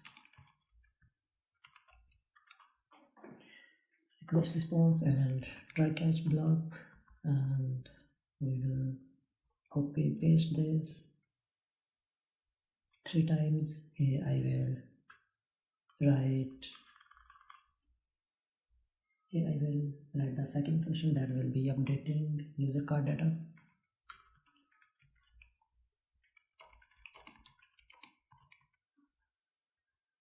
Updating the user card data, const update card, and the third controller will be get user card.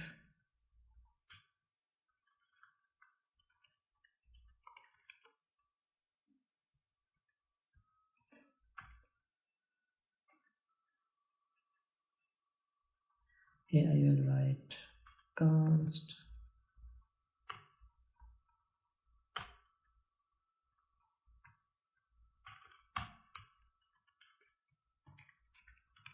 get user card. Okay, we will export these functions. Export add to cart, update cart, get user cart. Okay, inside the cart router we will write import express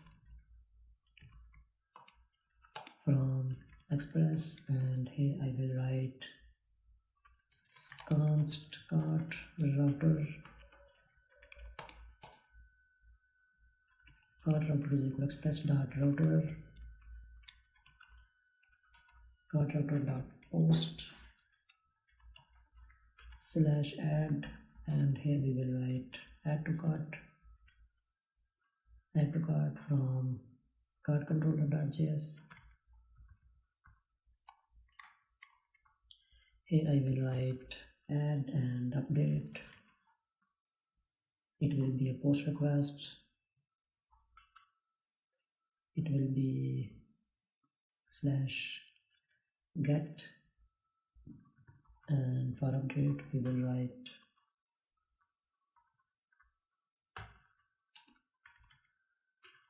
update cart, and for get cart we will write for /get route, we have get user card function. Okay, we have imported all these three controllers, and we also add it in our server.js file, our cart API app.use. Here we will write API/API/cart, and here we will write cart router. Sorry, we have not exported the cart router. Export default cart router, and here inside the server we will import cart router.js, cart route.js. Okay,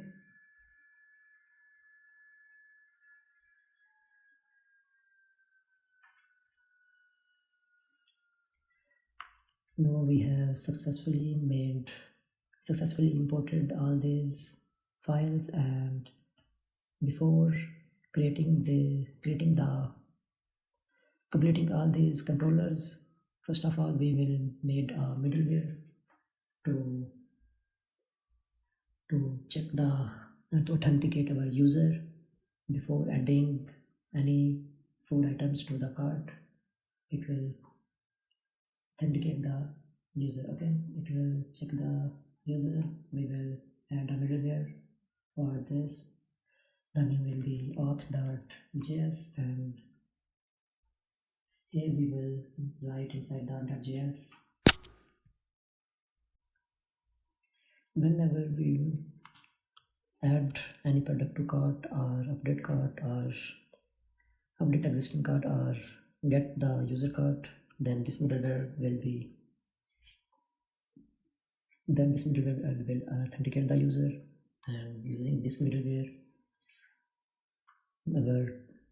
we will get the user ID from the token, okay, that we have decoded. Okay, here we will import the JWT from JSON web token, and here I will write const auth user async request response and next. Okay, here we will restructure the token from request.headers, and if not token, then we will stop the execution and we will return our response. Success will be false, and message will be not authorized, please log in again. Okay, but if the token is present, then we will try catch. Inside the try I will write const token decode. Const token decode will be jwt.verify. okay, jwt.verify. Here inside the verify we will provide token and process.env.jwt secret. We will provide the secret that we have created in our .env file. Here we will add the request.body.user ID is equal token decode.id. okay, basically we are adding a user ID property to request.body that will be equal to token decode.id. okay, basically the token decode has this user ID. Then if we go to our user controller, and then you will get to know that while creating this token we have provided this ID. okay, so the token has the user ID. okay, so if we decode the token, then we will get the ID, and we have attached this user ID to the request.body. okay, after this we will next, call the next, and if any error, we will write console.log error and response.json. Success is equal false, and message will be error.message. Here we will export default.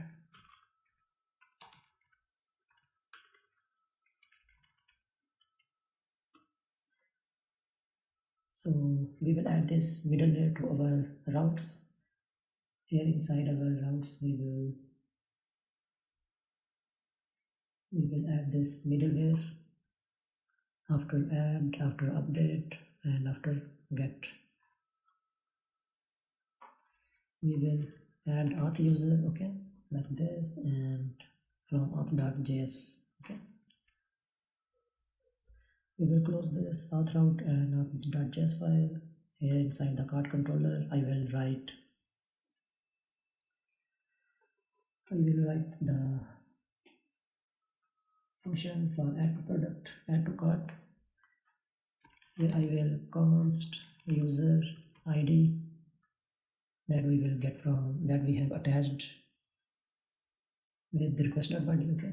We will get it from there, user ID, and item ID. Item ID will be the items ID that we want to add to the cart. That will be the items ID we get, okay, from, okay. And size of the product, food, okay, request.body, const user data. Const user data is equal await user model. Await user model, we will get this user model. First of all, we will import from models and user model.js, okay. User model dot find by ID, and here we will provide the user ID that we will get from request.body, okay. So by providing the ID we will get the user data.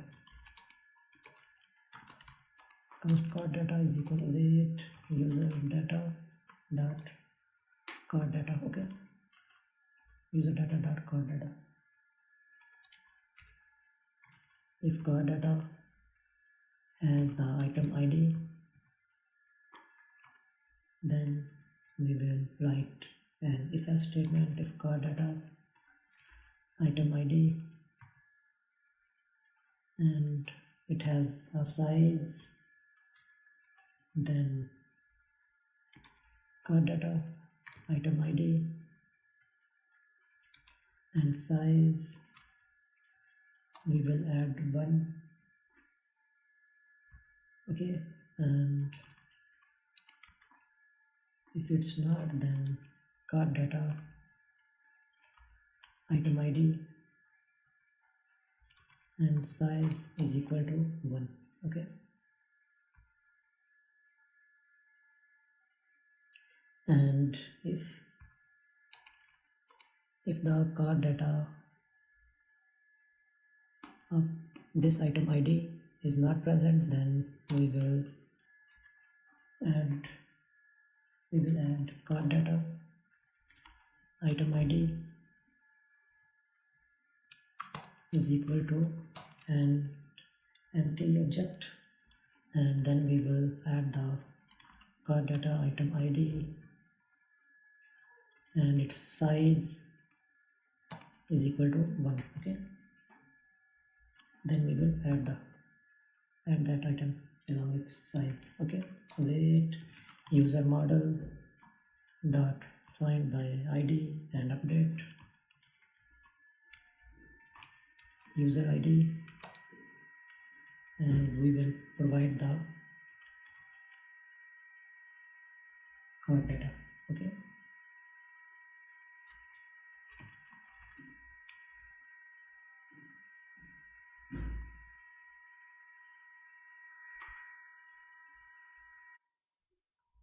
Here I will write in response.json success is equal to true, and message will be added to cart. Okay, and catch error. Inside the catch error we will write console log error and response.json success is equal false, and message will be error.message. Okay, after this we will write update user cart function. Inside this try we will write const. We will add these 3 lines, Control D, and we will take them down. Here we will write const user ID, item ID and size, and one other is quantity. Okay, quantity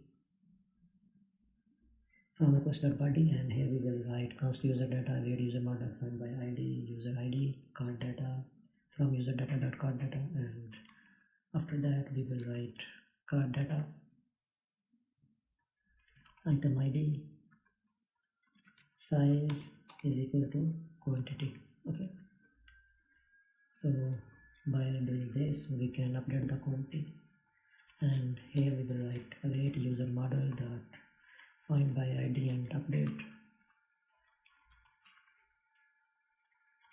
find by ID and update user ID.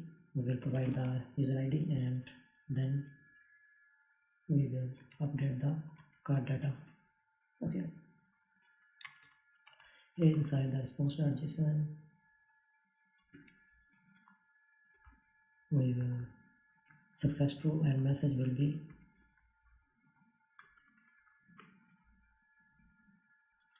updated the cart. Okay, and we will copy these 2 lines, console log and success false, message error.message. After this we will write for get user cart. Here we will write const user ID from request.body. After that we will copy these 2 lines,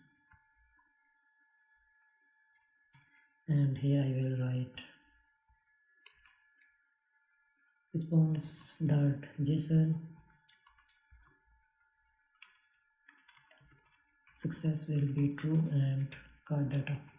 Okay, inside the catch error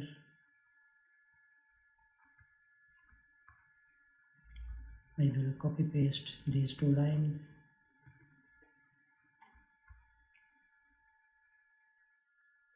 console log and success false, message error.message. Perfect, we have created all the 3 controllers, and we will close the backend, and inside the front end I will open the shop context. Inside this shop context I will here inside the shop context I will search the add to cart. So add to cart function is here.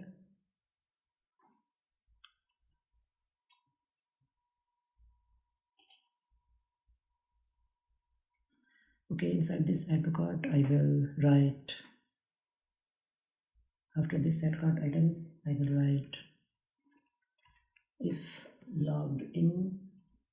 If user is logged in, then obviously we have a token, so I will write if token, then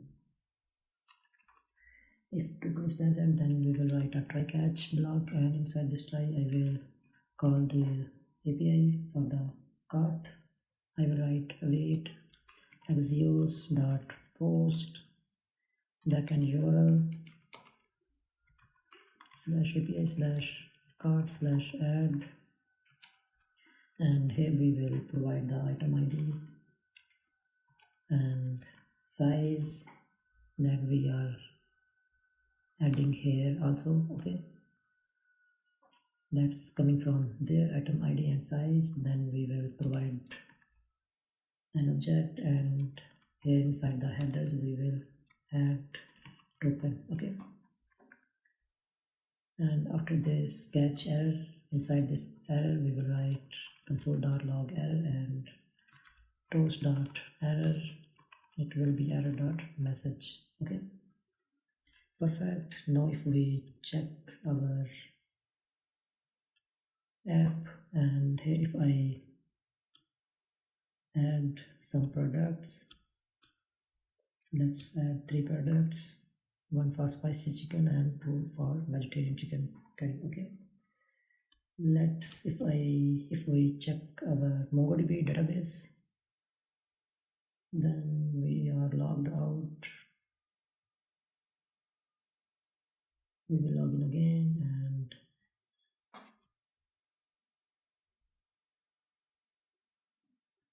so when we log in, then we will check our user for the cart.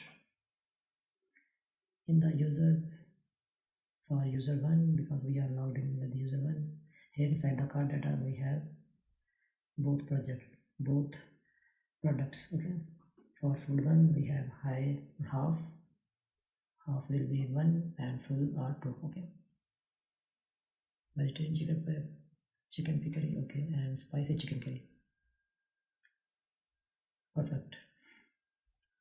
Now if we try to add from here, update from here, and if I check by refreshing again, and let me check if it's updated or not. It's not updated because we have not added the update API to our shop context.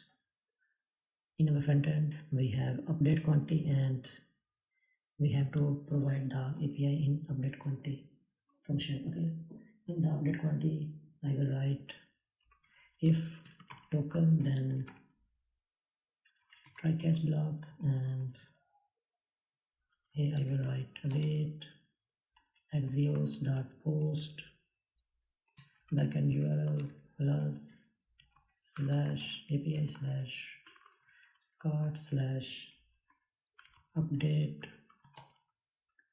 Inside the body we will provide item ID and size and quantity. Here are item ID, size and quantity. Okay, so we are providing item ID, size and quantity, and we will also provide the token in our headers. Okay, and we will also copy these 2 lines for our update quantity API. Now if we add again, if we go to our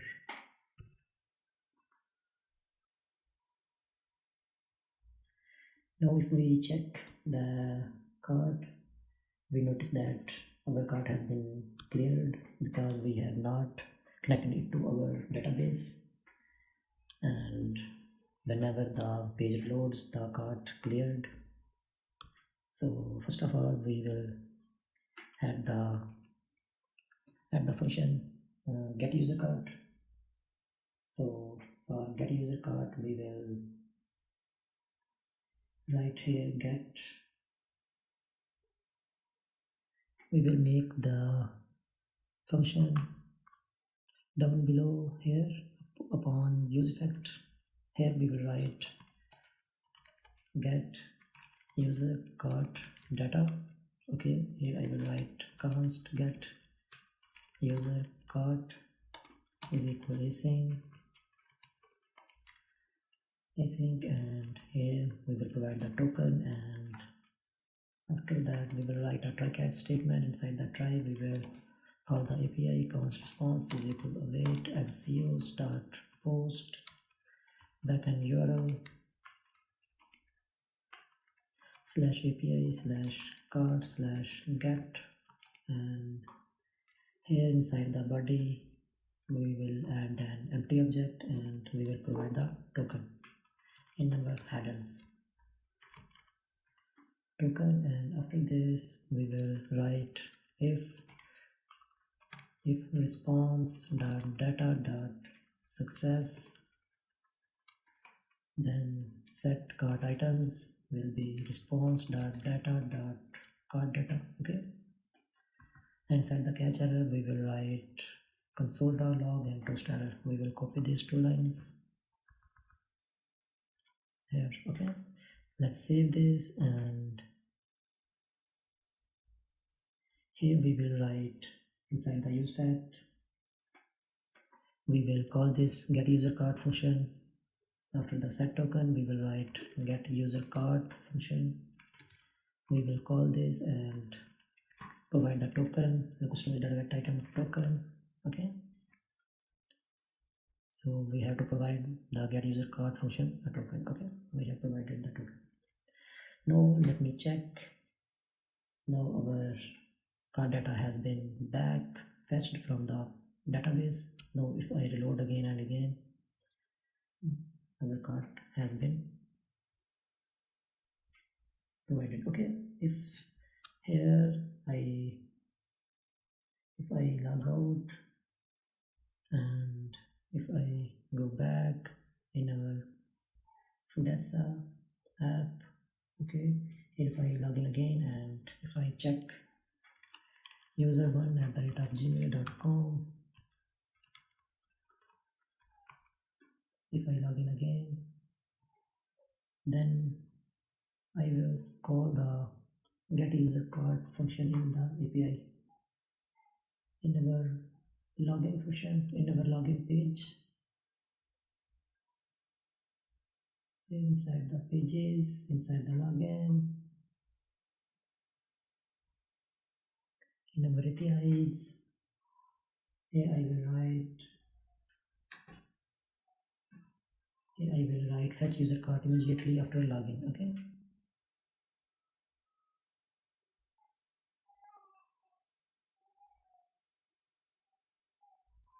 here I will write after local storage dot set item token, I will write fetch user card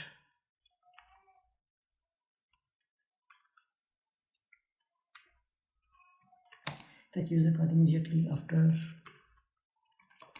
login. Okay, here I will write await get user card. We will import the get user card. First of all we will export it, and here inside the login we will import it from shop context get user card, and here I will call the function get user card response dot data dot token. Now we have get the card data. Okay, perfect. Now upon every login the user card data will be fetched.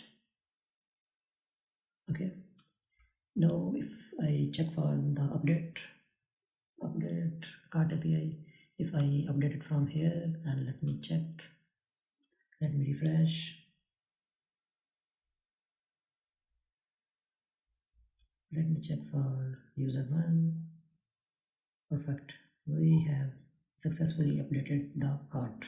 Okay, now our get user cart, update cart, and add to cart APIs are working fine. We have successfully added cart APIs. Okay, now we will go for our,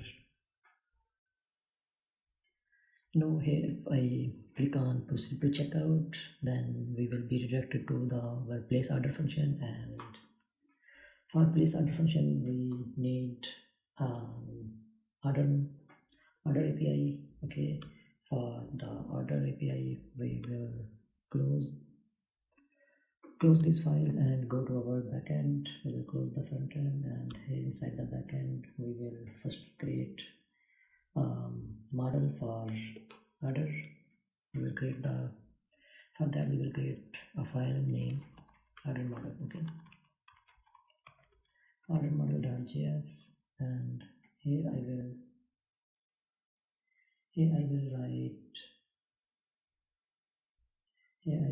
write on, we will, first of all I will import the Mongoose from Mongoose,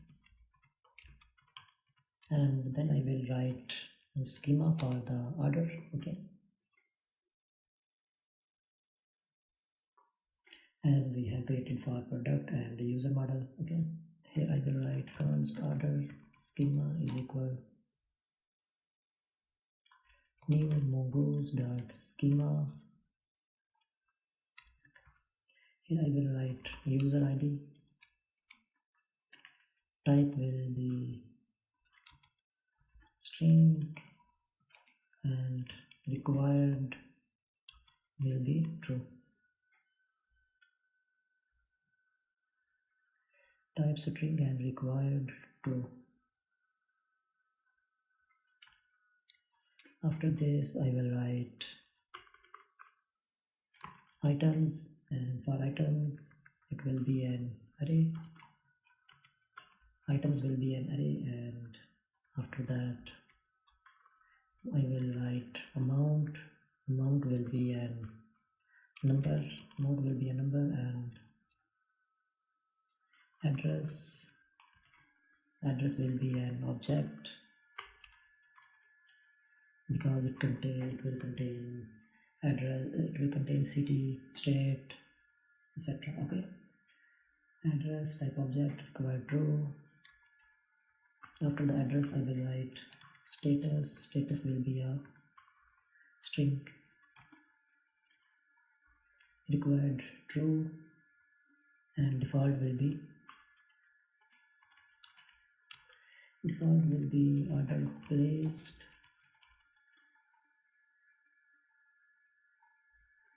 After that I will write payment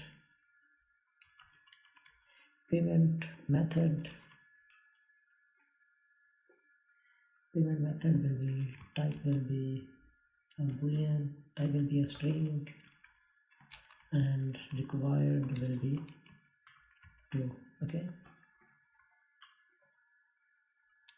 after that I will write payment will be a boolean, and required true, and default will be false. Okay, after this I will write date property. Date will be number, and required will be true. Okay, date will be a number and required will be true. Here I will write the commas. Okay,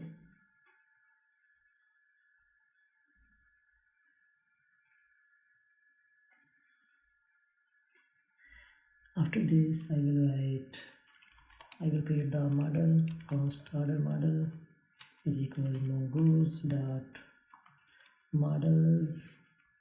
We will search for model. If it has, then take, otherwise create the model. Mongoose dot model will provide the name, that is order, and the schema.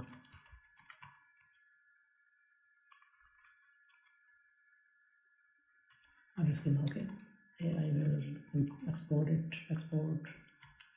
default order model. Okay, and we will make the route for order route as order route file, order route.js, and here inside the order route I will write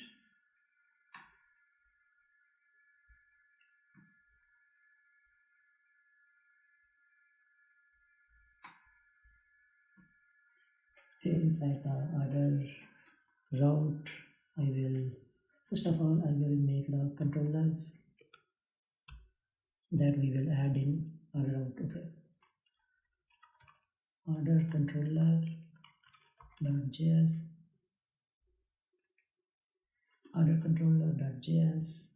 and here inside the order controller I will write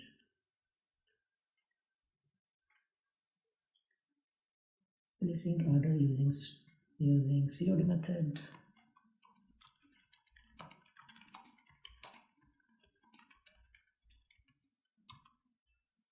Here I will write const place order is equal async function request response try catch statement. Here the second controller will be place order using Stripe. Using Stripe method place order Stripe, and after that I will create the controller for verify Stripe function, a temporary method. Here I will write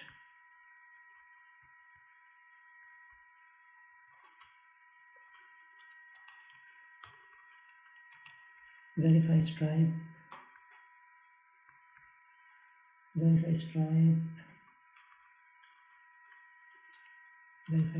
payment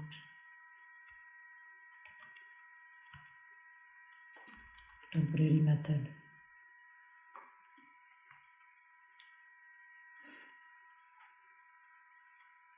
The actual method is using webhooks. Okay, place order. Here I will write verify Stripe.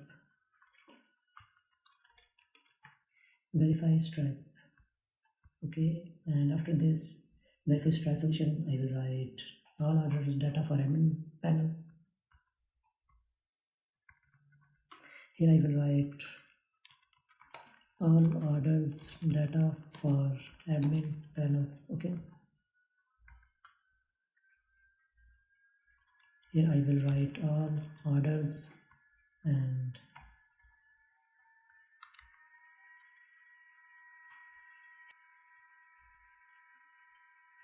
here I will write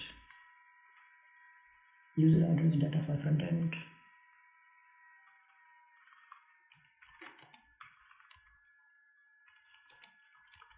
Orders for frontend, and here I will write user orders. Okay, after user orders I will write update order status for admin panel.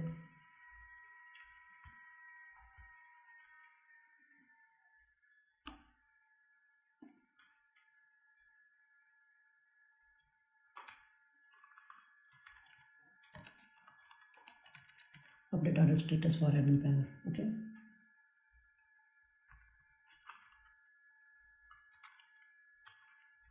from admin panel here I will write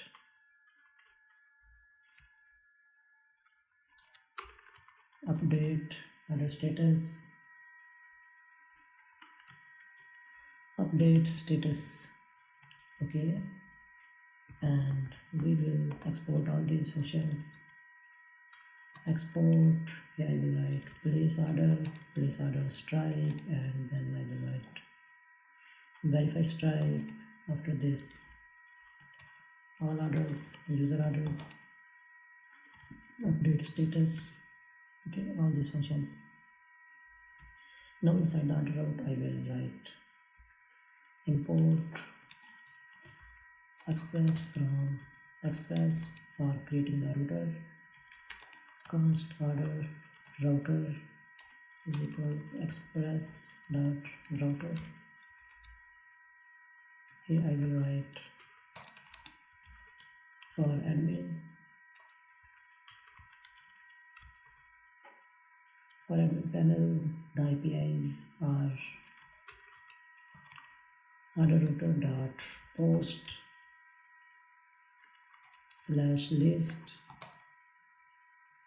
We will also add the middleware for list. The middleware will be admin auth. Okay, We will import the all orders, and we will also import the middleware.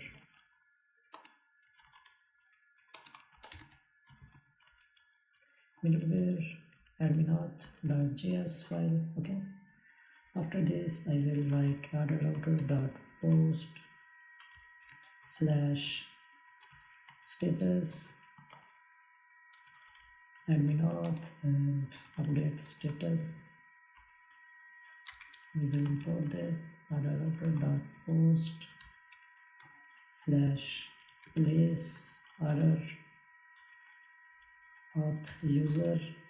Middleware will be auth user, and place order, this is for front end, that's why we have added the middleware auth user, not the admin auth. Okay, import auth user from middleware auth.js.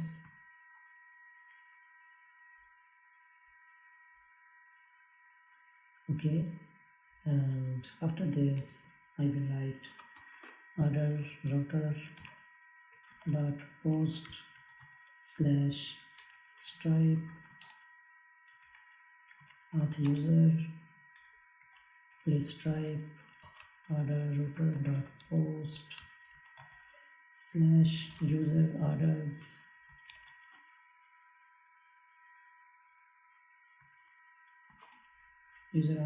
auth user, and user orders will be imported order router dot post slash verify stripe. Here I will write verify stripe, and after that I will write the middleware auth user, and the controller is verify stripe. Okay, export default order router. We will import this order router in our server.js. Here we will define the API for order route app.use slash API slash order. Here we will add the order router. Okay, successfully imported. We will close the server file, I will open the order controller, and here I will add the place order function. For place order function, first of all I will write const. We will get the user ID, items, amount, and address from request.body. Const order data is equal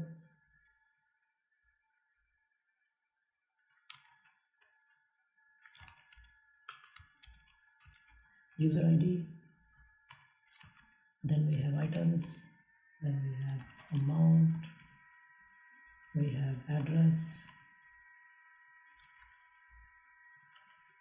we have payment method,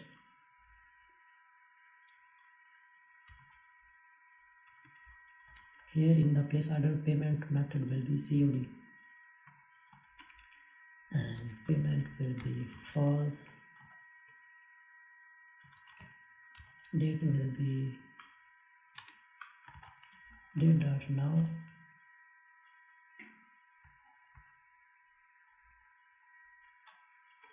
after the order data I will write const new order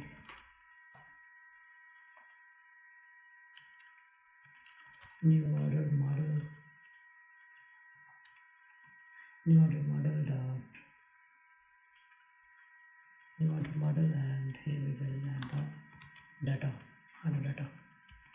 After this we will save this new order, wait new order dot save.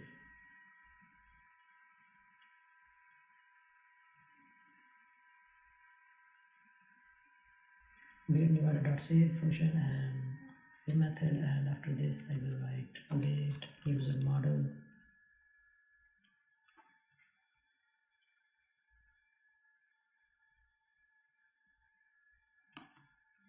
We open this user model file here and let's rewrite, then we will get the suggestion user model. Okay, read user model dot find by id and update user id, and after this I will write card data.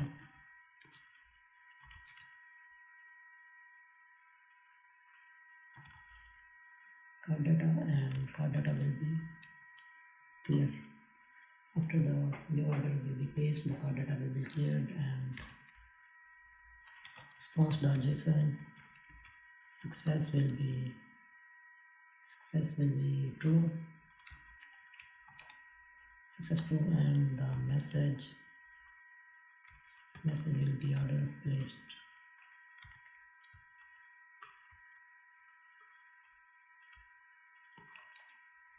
Order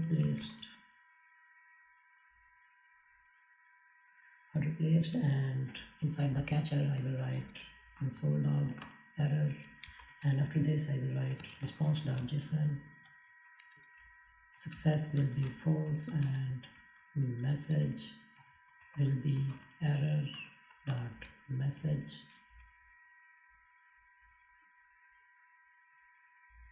Message will be error dot message, and now we will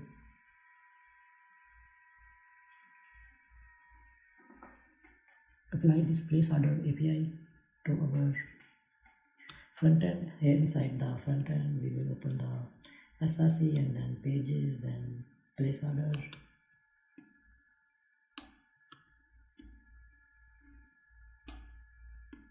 Here inside the place order component we will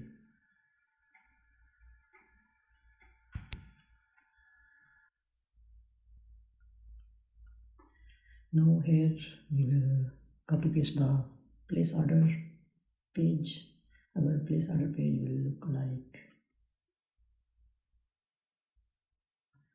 our place order will be look like, if we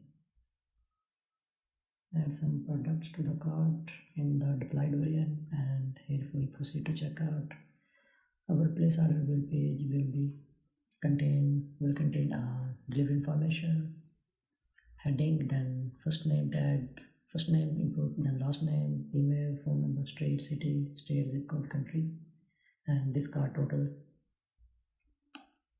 component that has already created. If we go back, this cart total, this component we have already created by building our front end. Okay, so this cart total will come from there, and here we will add payment method and a selection. We can select Stripe or either cash on delivery. Okay, we will have to select one payment method and then a button. So the code, first of all I will delete this, and here I will paste the code. So that's it. Here are the 20 or 25 lines. First of all we have a section and then a container. In the container we have made a form, and we have provided a onSubmit handler function to the form. Okay, we can provide the onSubmit handler, we can create the onSubmit handler function so that we will not get any error. Okay, here I will write const onSubmit handler will be equal to an async function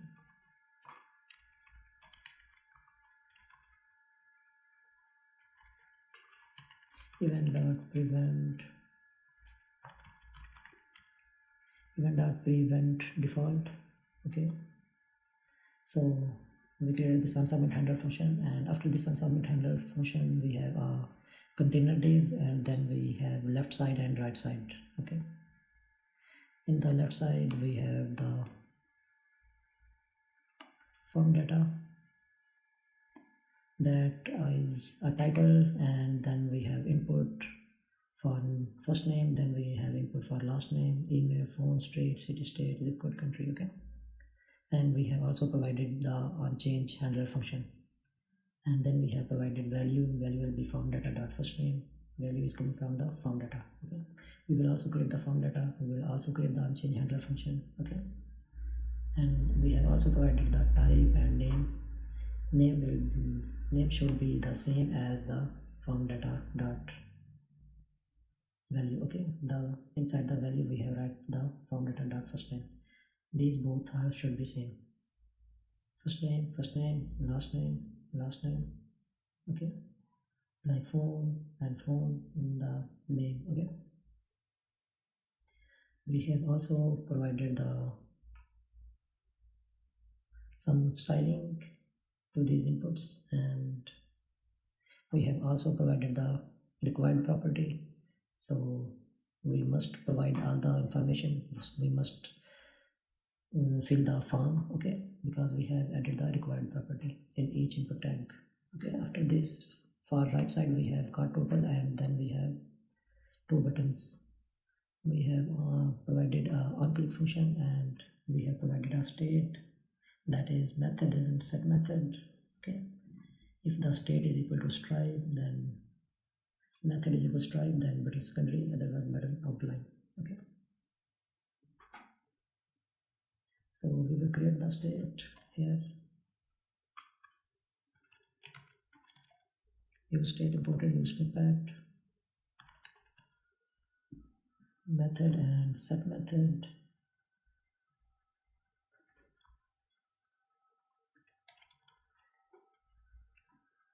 We have provided the COD as default set to cash on delivery. Okay, now we will import from shop context. We will import navigate, then we will import backend URL, navigate backend URL, and we will import cart items. We will import get cart amount, we will import delivery charges, we will import foods, we will import token,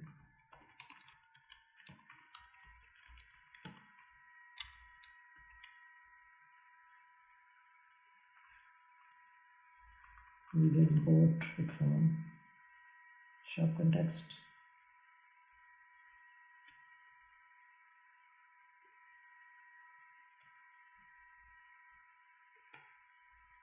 Close others. Here we will check the shop context.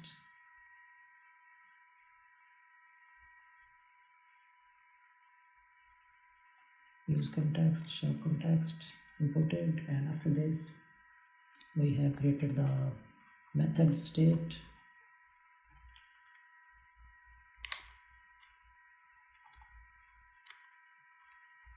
After this we will add form data, const form data, set form data,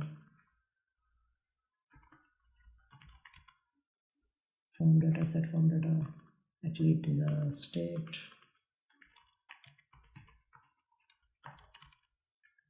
form data, set form data, and use state will be an object, and here we will write first name. After this we will write last name,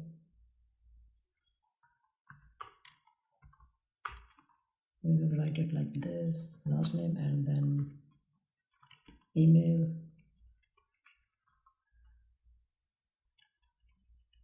street, city, country,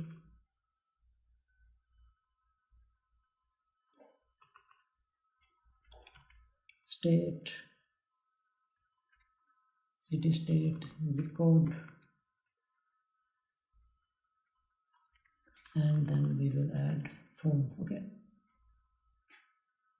after this we will write our change handler function.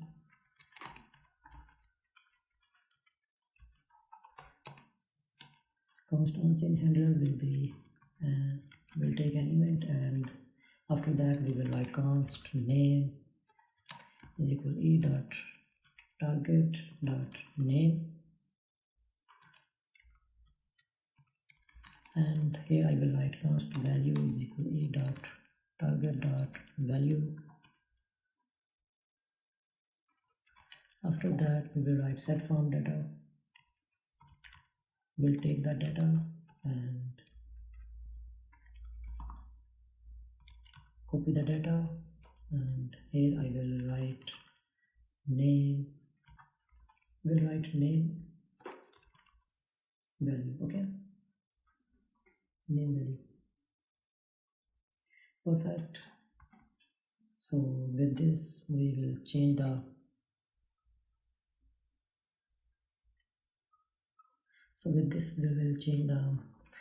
input text. We'll update the text. Okay, and after this in the all submit handler we will call the API. Okay, but before this I will check my place order page. Okay, first of all, what's going here? Network error. Let me inspect. Zeus error.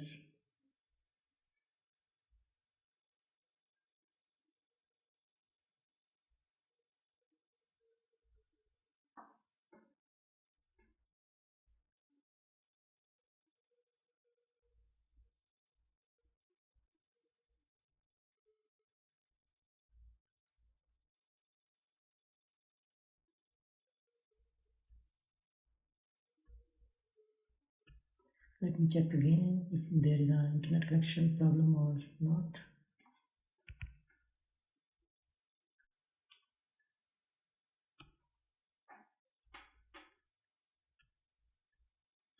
Actually, we should check the terminal for backend.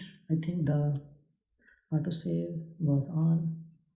That's why our backend should stopped. Okay, the backend is crashed. I will run the backend again, npm run server. Okay, the file backend controllers order controller.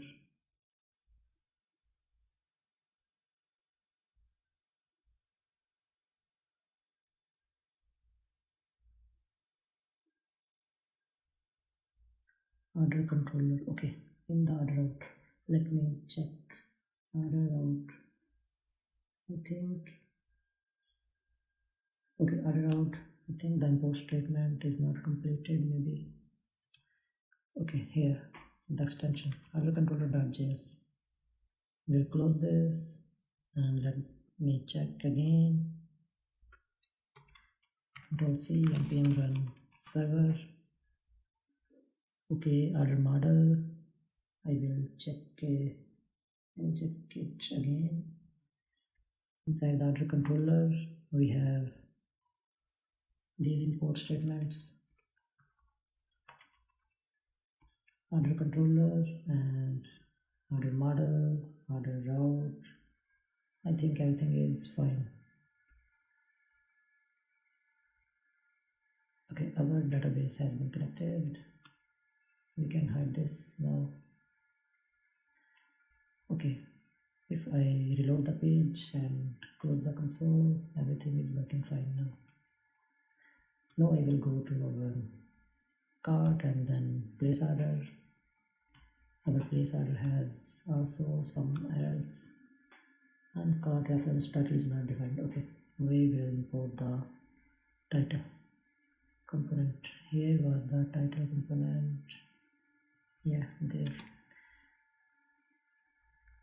We will import it manually. Import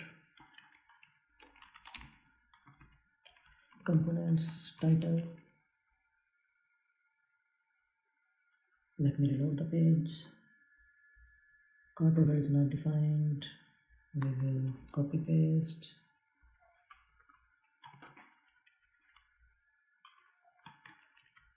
We will import the cart total components, cart total. Let me check if anything is left. Let me reload the page. Okay, footer is not defined.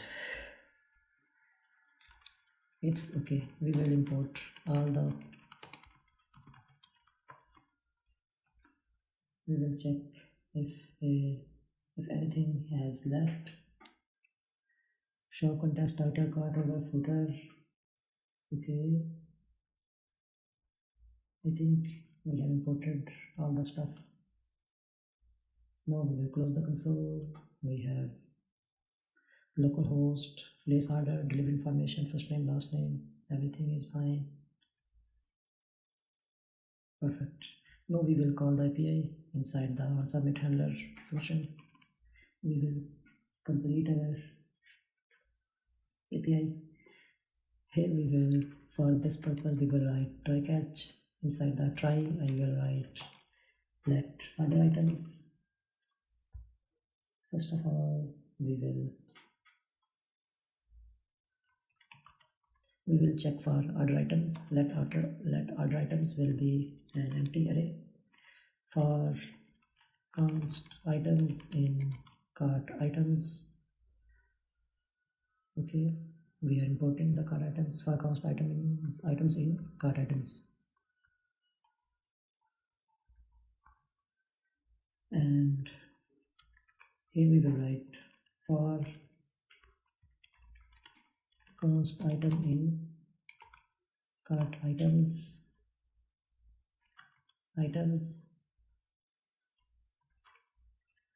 if cart items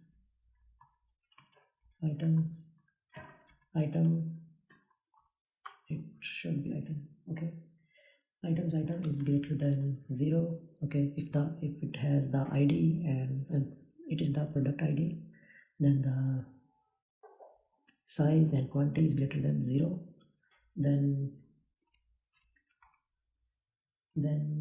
const item info is equal structure clone. We will clone that item. Okay, to avoid any changes. Okay, to actual data. Okay, structured clone foods dot find, take the food and food dot underscore ID is equal to items. Okay, we will find those items that we will find the item information for those items that are added in the cart. Okay, from our foods array. Okay, we will take the information. Okay, and after that, if item info, and here we will write if item info dot size is equal item, if item info, and here we will write item info dot size. We have added the size property and we will add the quantity property.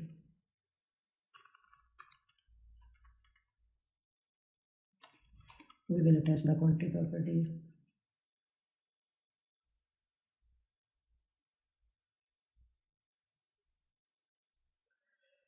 Item info dot quantity will be cart items and item order items dot push, we will push the item info. Okay, and after this we will write let order data is equal, we will add the address form data and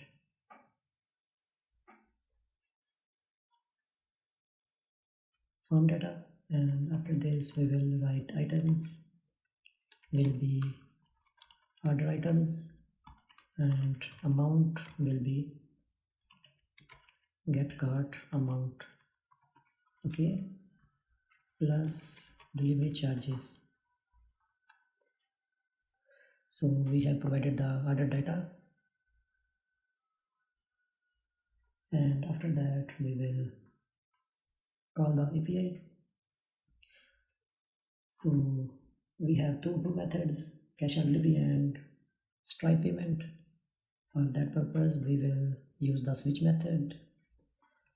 Switch statement will be switch, here we will write method, and after that we will write API for COD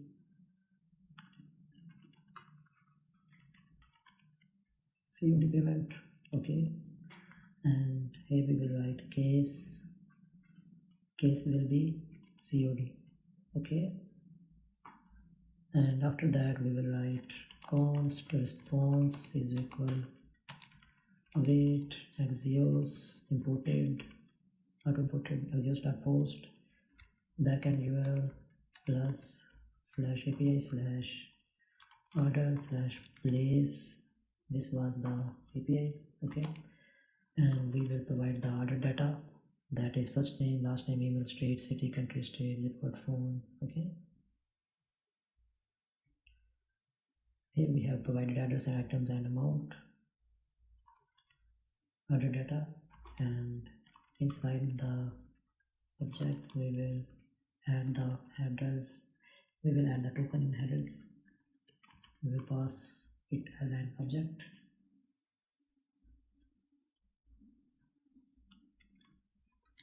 Console log response.data,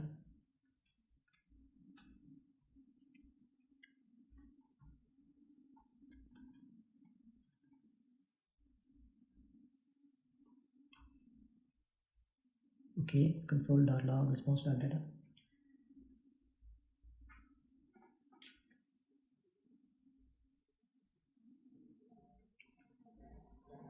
Here we will check the console, we will inspect.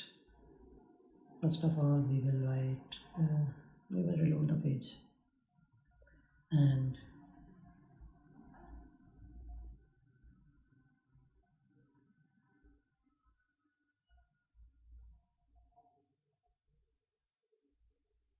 in the show context we are getting some error for price.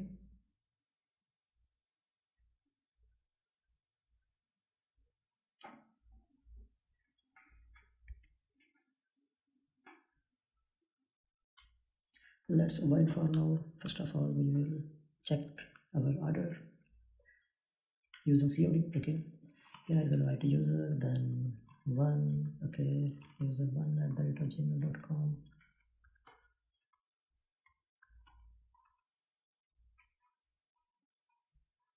city, state, zip code, country. Here we will select on cash on delivery. If we place order, no thanks. Okay, the success is true and message is order placed. It's mean our COD API is working fine. Okay, here instead of console.log response.data I will write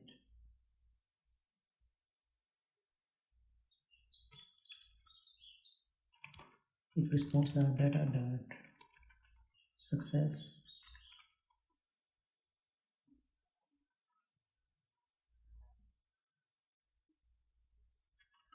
Then we will write set cart items.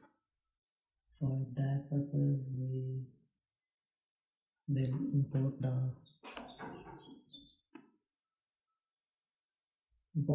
the set cart items from the context. Okay, here I will add the set cart items. Now I can use the set cart items. Okay, set cart items, and here I will write set cart items. We will clear the cart and then we will navigate it to home page. We will navigate to the orders page, user orders. Okay, and after this we will write an else statement,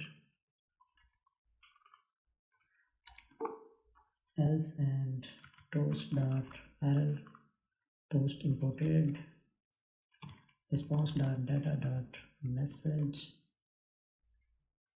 fine, and after that break statement. Okay, fine. Our place order function using COD method has been completed. Now we will move to, now there is one thing to notice, that in the order data we are sending address, items and amount. Okay, because in the order controller, in the place order using COD, we are providing the payment method already, and payment already is equal to false and date is equal to date. Okay, so the items, amount and address and user ID, these four are left. Okay, so we provided these three and we provided the token for user ID. Okay, great. Now we can check another order. Okay, proceed to checkout, and here we provide user 1, email, phone number, street, city, state, zip code, country, any, and cash on delivery, place order. Then we will be redirected to the orders page and the cart has been cleared. Okay, it's mean our order has been placed perfectly. Now if we refresh the page, then we have orders, and inside the orders we have both orders, first and the second one. If we check here, then we get to know that we have inside the items, we have 2 items in the first order, and inside the second order we have both items. Okay, and status, order placed, payment method COD, and payment false. Okay, and in the address we have first name, last name, country, street, state, etc. Okay, so using these orders we will create our orders page. Okay, so for that purpose we will, first of all, we will go to our order controller and complete our user orders API. Okay, if I check the order route, here was the order route. Okay, and here we have not added the comments for other routes. So the other routes will be for payment. For payment, the routes are place order and place order Stripe, and after that for user, for Frontend we have user orders, and for verify Stripe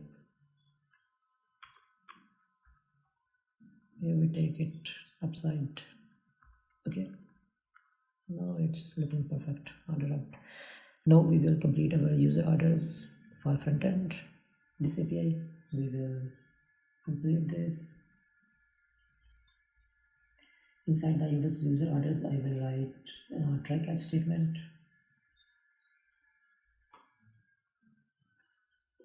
Inside the try, I will write const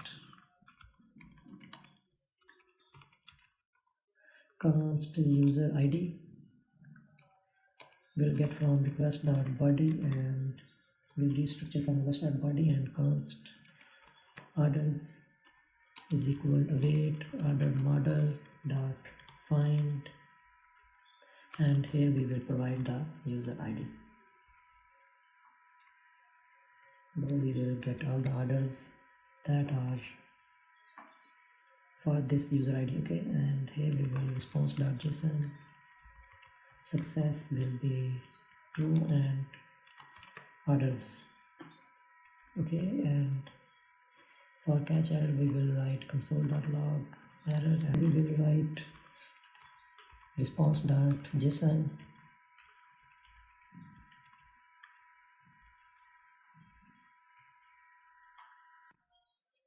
Here after the success we will write success true and so success false, and message will be error.message. Now we will use our user orders API in our orders page. Here inside the orders, I will write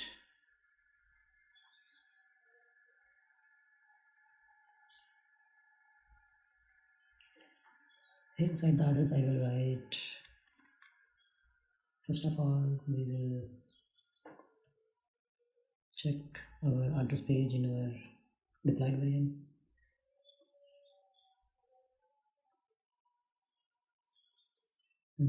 I think okay, we have orders in the deployed variant, so we will get this type of styling and our data will look like this. Okay, now if I close this, and here if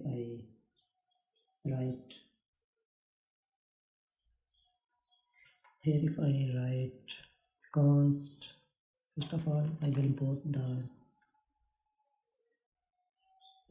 backend URL and other things from shop context token and use context, shop context, and after this we will make a use state called order data and set order data. Order data and set order data will be an empty array.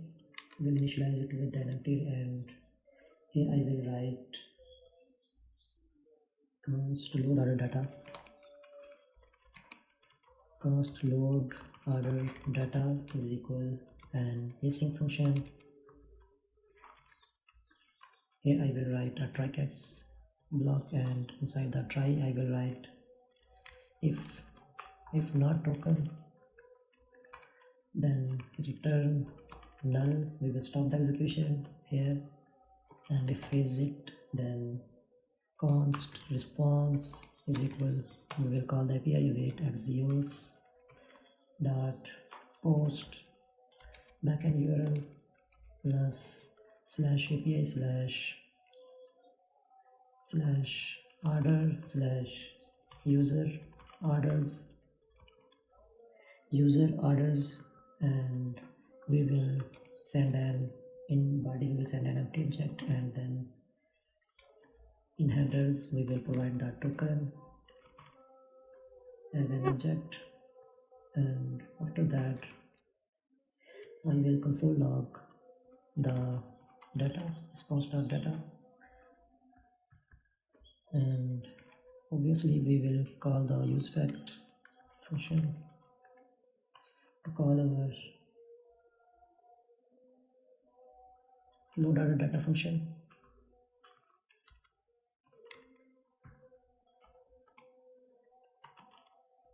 Here we will add token as dependency array. Okay, now I will check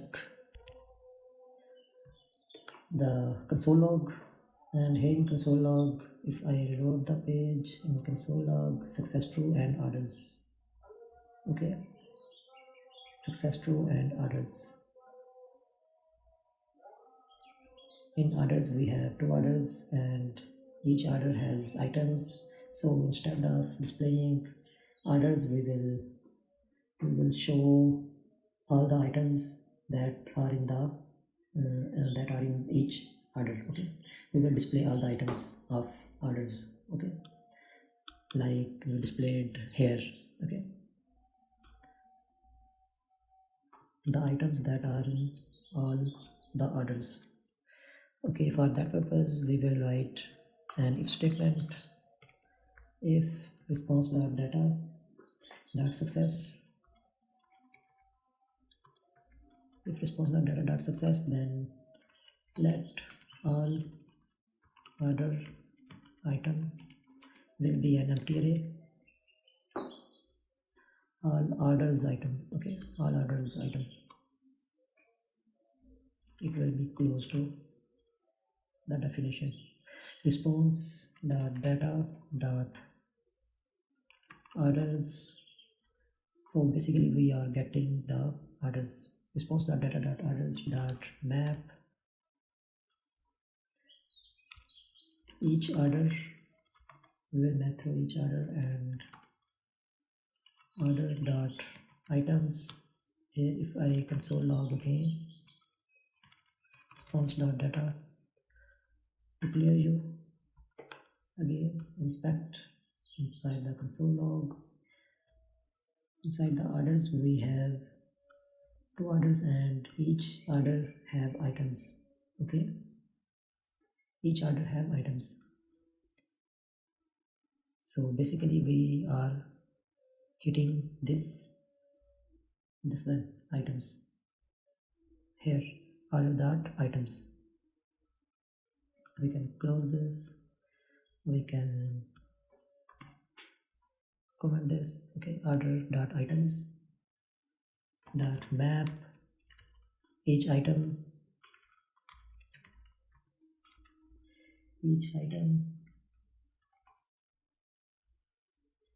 we will add the, let me console log again and let me show you. In the console, if I check the orders, so in each order has items, and we will add these payment method, and status and date. We will add these properties to these items. If you notice that in each item that properties. Okay, we will close this, and here we will write let all orders items here in item we will write status, item status will be order.status. Okay, and item payment will be equal to order.payment, and item payment method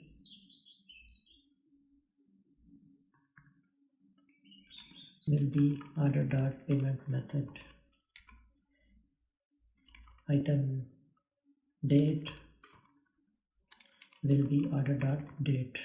Okay, and after that we will write all orders item dot push that item. Okay, after this we will console log all orders item. We'll save this and we'll console log we have array of 4 items. So we have 4 items from that 2 orders. Okay, we will close this and let me show you each item by opening it. Okay, here category has curry, date, description, image, name, payment method, popular, price, quantity, size, and sizes, status, all the information of each particular item, order item. Okay, here after the console log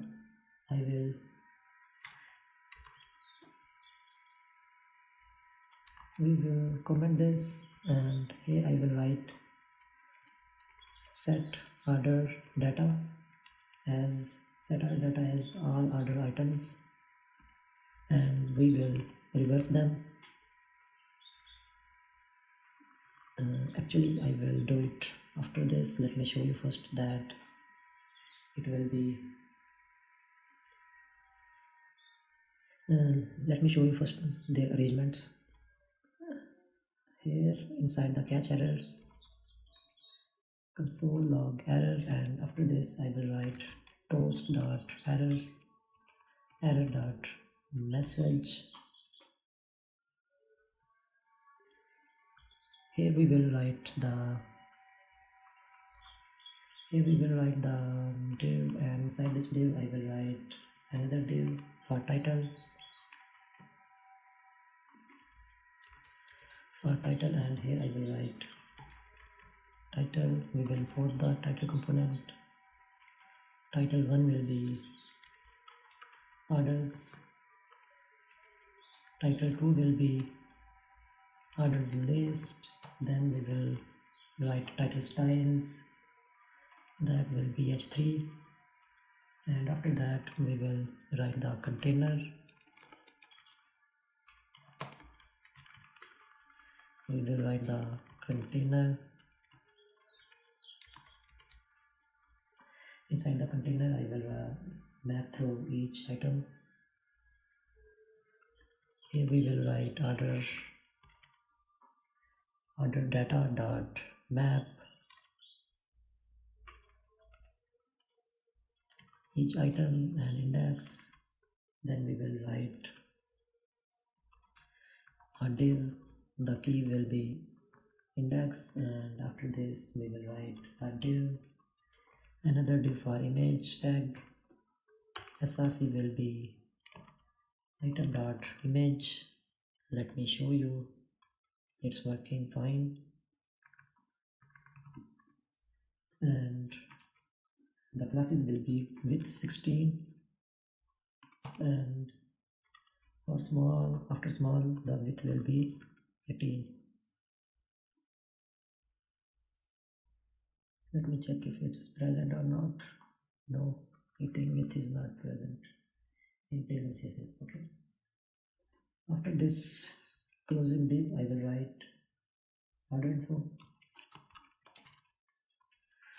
Order info will be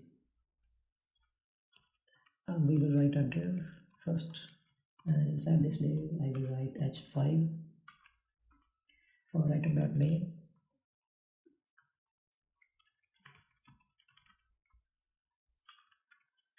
and after this item.name I will write a div for price, quantity, size,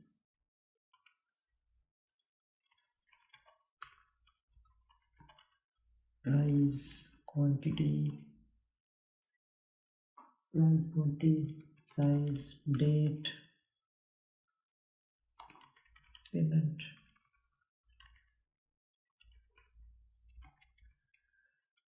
Here I will add all these info.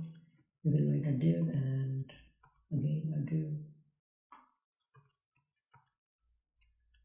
We will make some blocks. Here I will write h5, and inside this h5 I will write price, a p tag for currency, and then I will write item dot price. Inside item dot price I will write size. Okay, after this closing div I will write another div.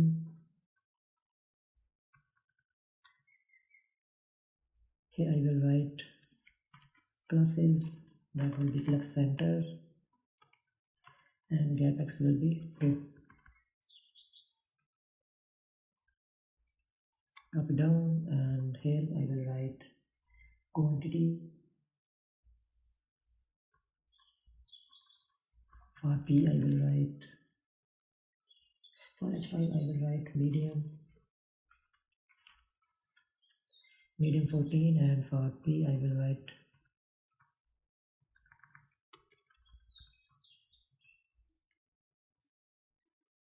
for p tag nothing.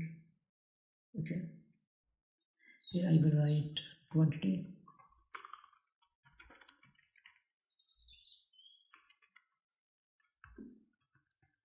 Here inside the quantity I will write item dot quantity, and after this I will write size.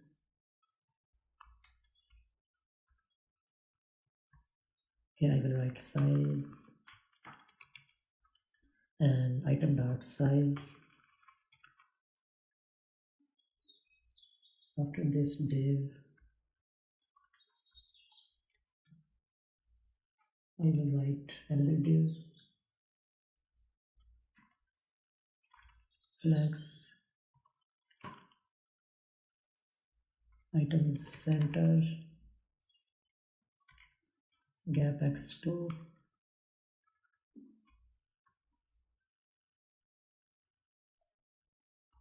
here I will write h5 dot medium 15 14. In this h5 I will write date, text gray 400. We will write new date. Date will be item dot date dot date string,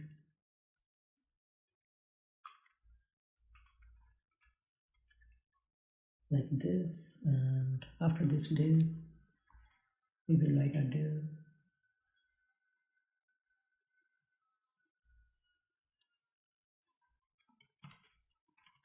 flex item center, and gap x will be 2. Here I will write payment,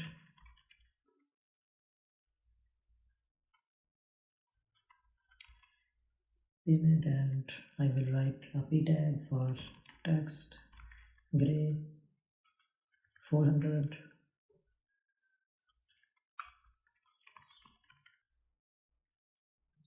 After this p tag the div will be closed. Here I will write status and button,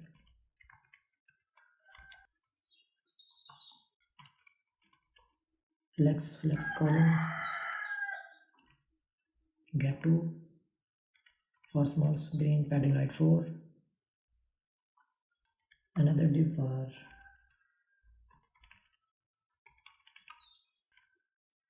gap will be 2.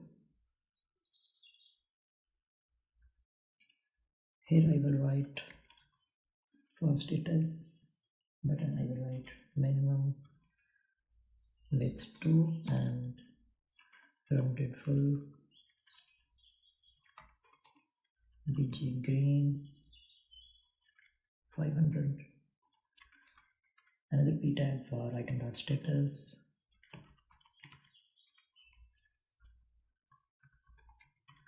the styling will be max,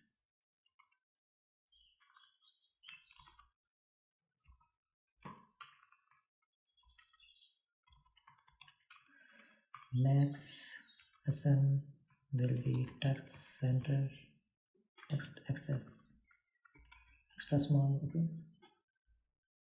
item dot status, and after this div we will write a button for button secondary, and padding will be 1, padding x will be 3, important, We'll override this styling. Text access will override data size to the custom button security class. Okay. Track order. Perfect. After this div, I will write the footer. We will import the footer and let me style this like this one, our deployed variant. Okay, the button and the status will be on other side. So for that we will write first of all maxpad container, margin top it will be 24 and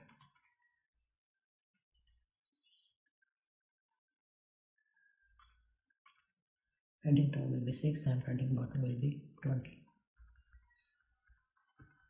For this div I will write padding 2 and background will be deep, margin top will be 2. Here I will write text gray 700. We will flex this and flex column gap 4. This div will be, the image div will be flex and gap x3. Width will be full. The order info will be block with width full.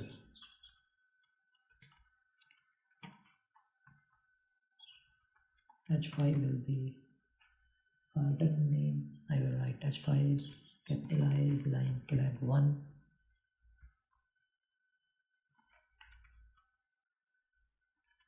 It will be flex and gap x will be 2.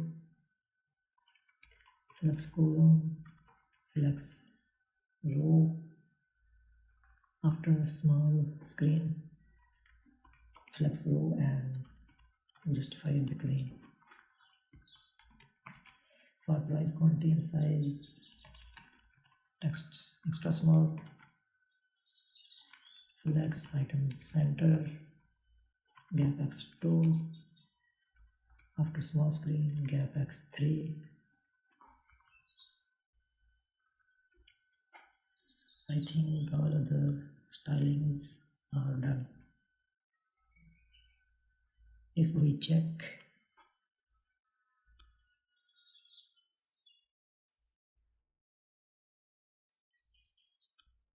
so we have to write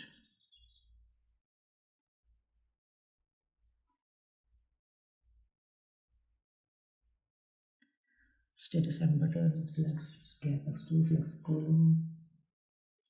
After small screen it will be flex row, justify between. Perfect.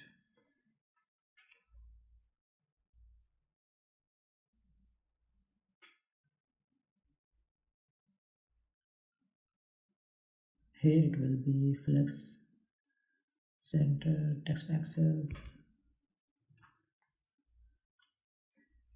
Actually this div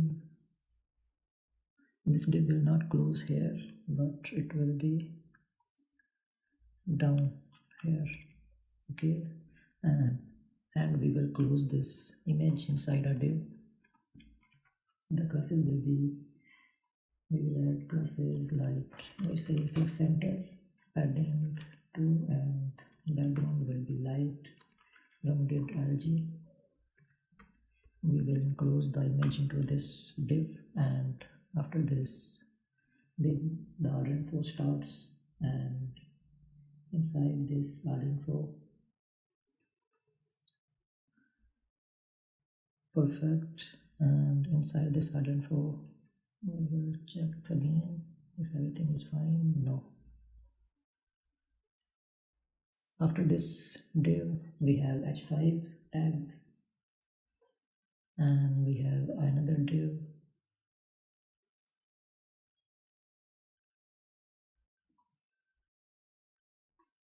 we have another div.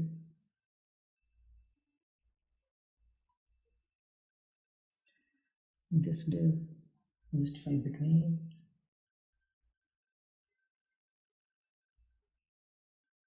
This div justify between and this to here.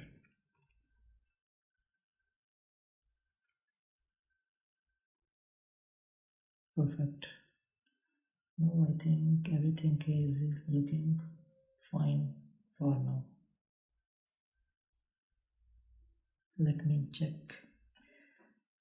Okay, so this div will enclose price, quantity, size, and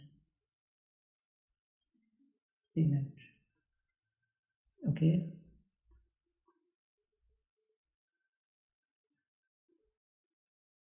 so we will check. Actually, we have made a mistake here.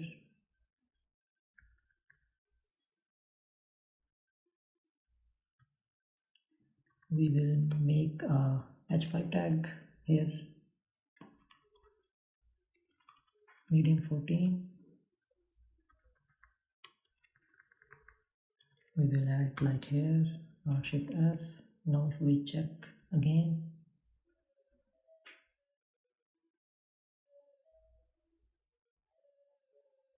price, quantity, size.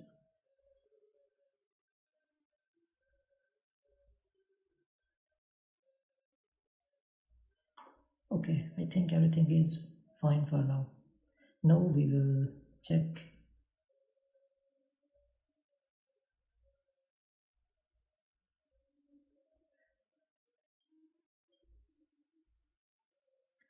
We will check this status button, flex items center, gap true. Okay, minimum width 2. Here we have not given the height will be 2. Rounded full, BG green 500. Now let's check. Great. Now we have everything is fine. Now if we check the responsiveness, perfect, very perfect. Okay, great. Now we will go for our. Now if we give this button on click function,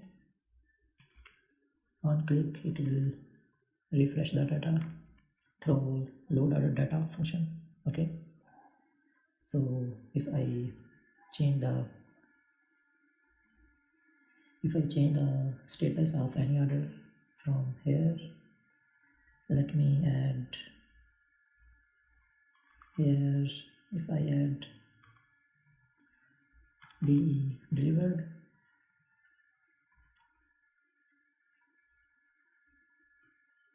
and update. If I reload the page and check the backend is connected, perfect. If I click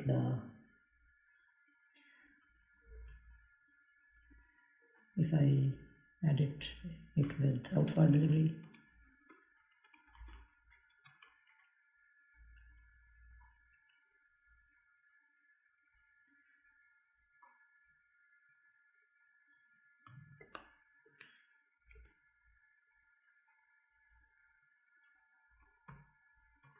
if I inspect and check the console, what we are getting here is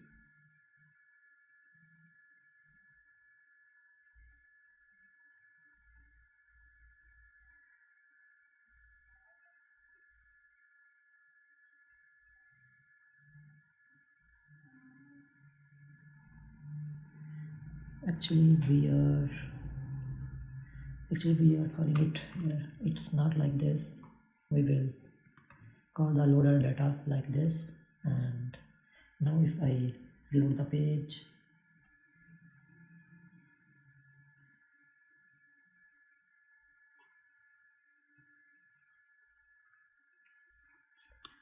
If I check for other options from orders page, if I check shipped, if I edit it here, shipped, and update. Now if I click to track order, then it's showing shipped. Okay, it's working. We will attach the functionality to this button later, but first of all we will go to the admin panel, and here we will complete the orders page.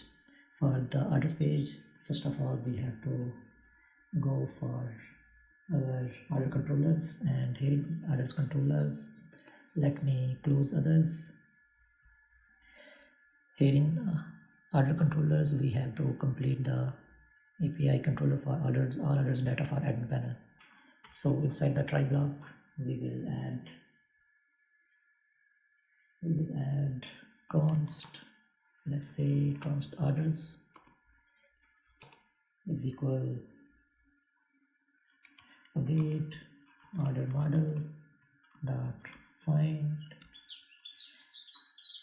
We will pass an empty object response.json success true and orders. Okay, we will send orders in response, and inside the catch block we will copy and paste these two lines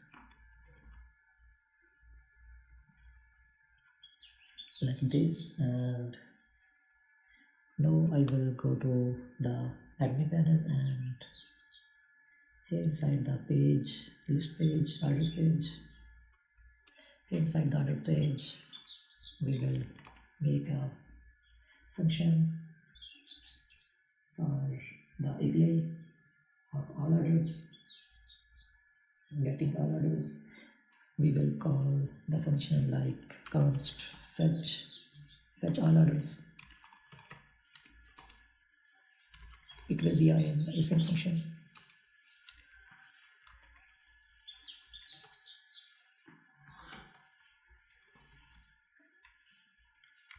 And if the token is not present, then we will stop the execution here by writing return null. If the token is present, then we will add try catch const response await axios dot post.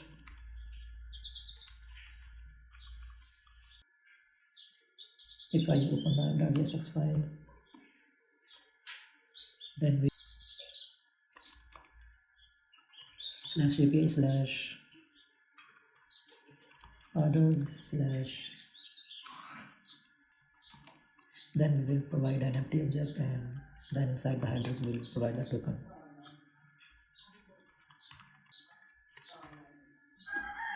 Here we will console log the response.data. Okay, obviously we will call our use fact for calling this function.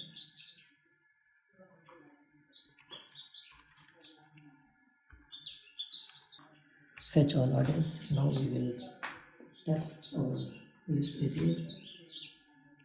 The token. Here we will add that token. We are getting it from the app here. We have not imported the axios. Import axios from axios.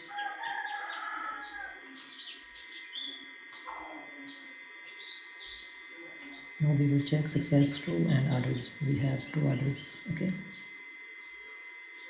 our list API is working fine. Now we will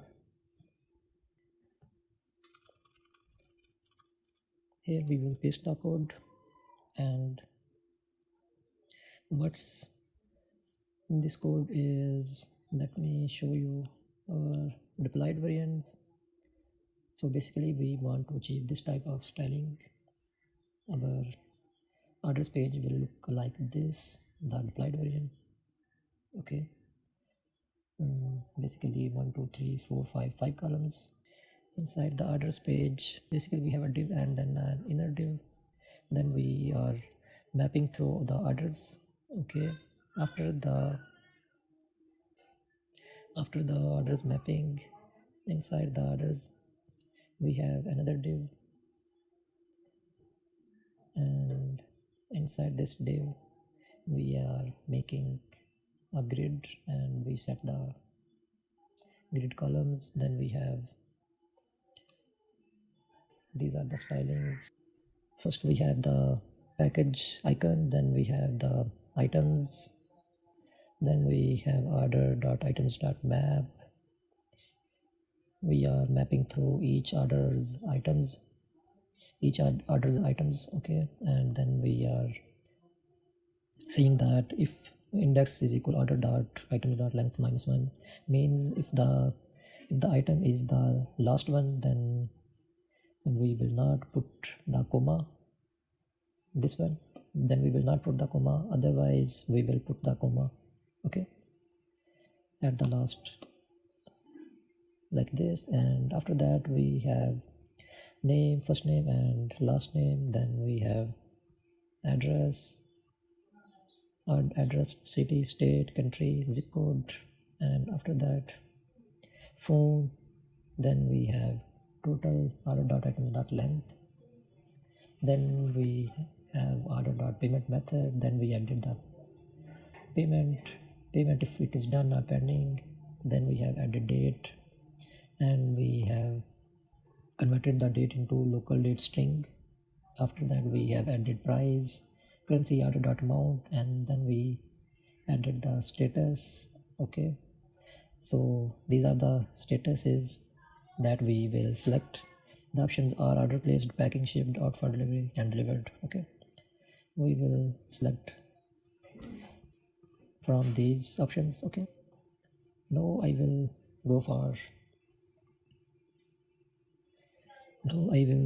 check what we have to import. First of all, we will import the use fact. We have backend URL Axios. We will import the toast will come from here. Okay, we will import the icon. The icon name is from React icons and TFI. Okay, after that we have token and status handler. Okay, if we save and let me add the function status handler, then we will check the front end. Okay, and check the admin panel, event and order ID.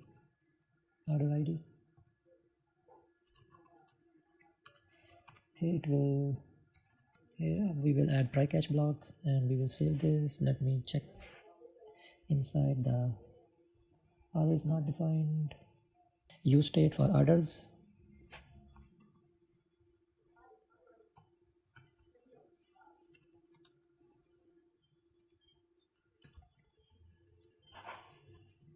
Here we will write orders, set orders,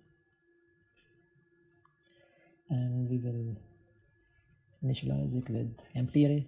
Okay, now if I check the admin panel, reference use state is not defined. Okay, we will define the use state. Okay,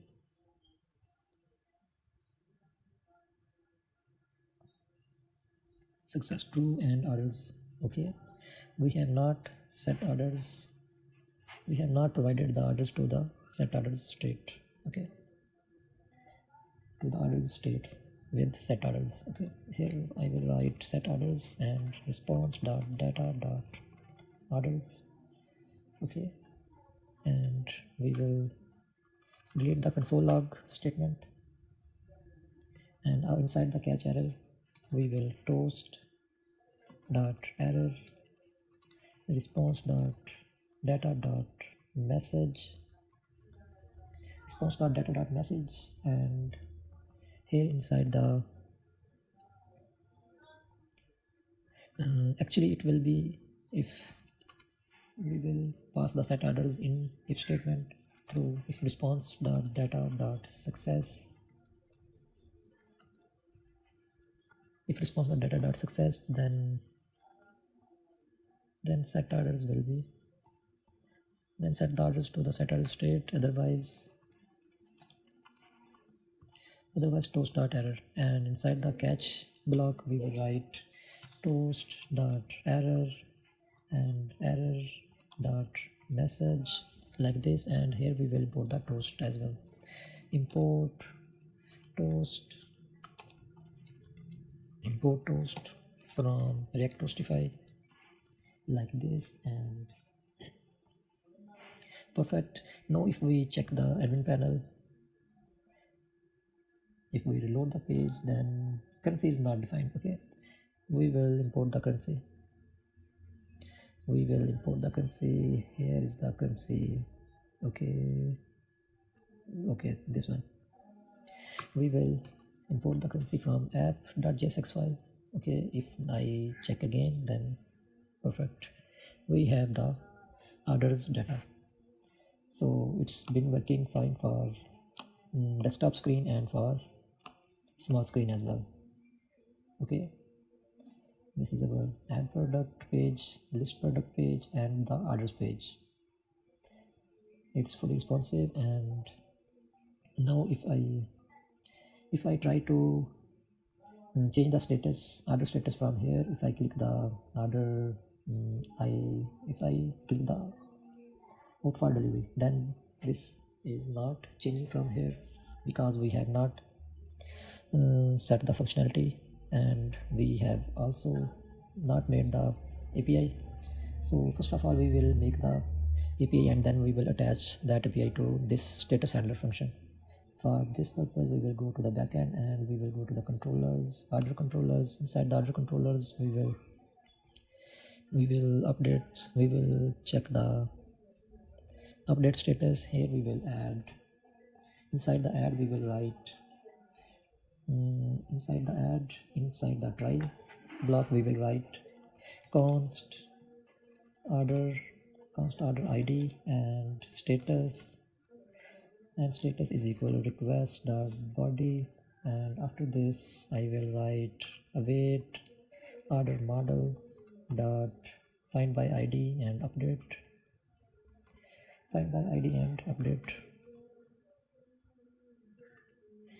This one, find by ID and update, we will provide the order ID and the status.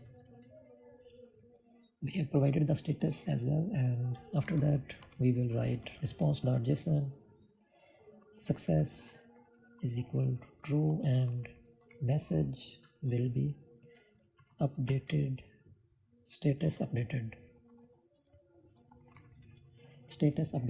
And inside the catch block we will copy these two lines, copy down, and we will paste it here.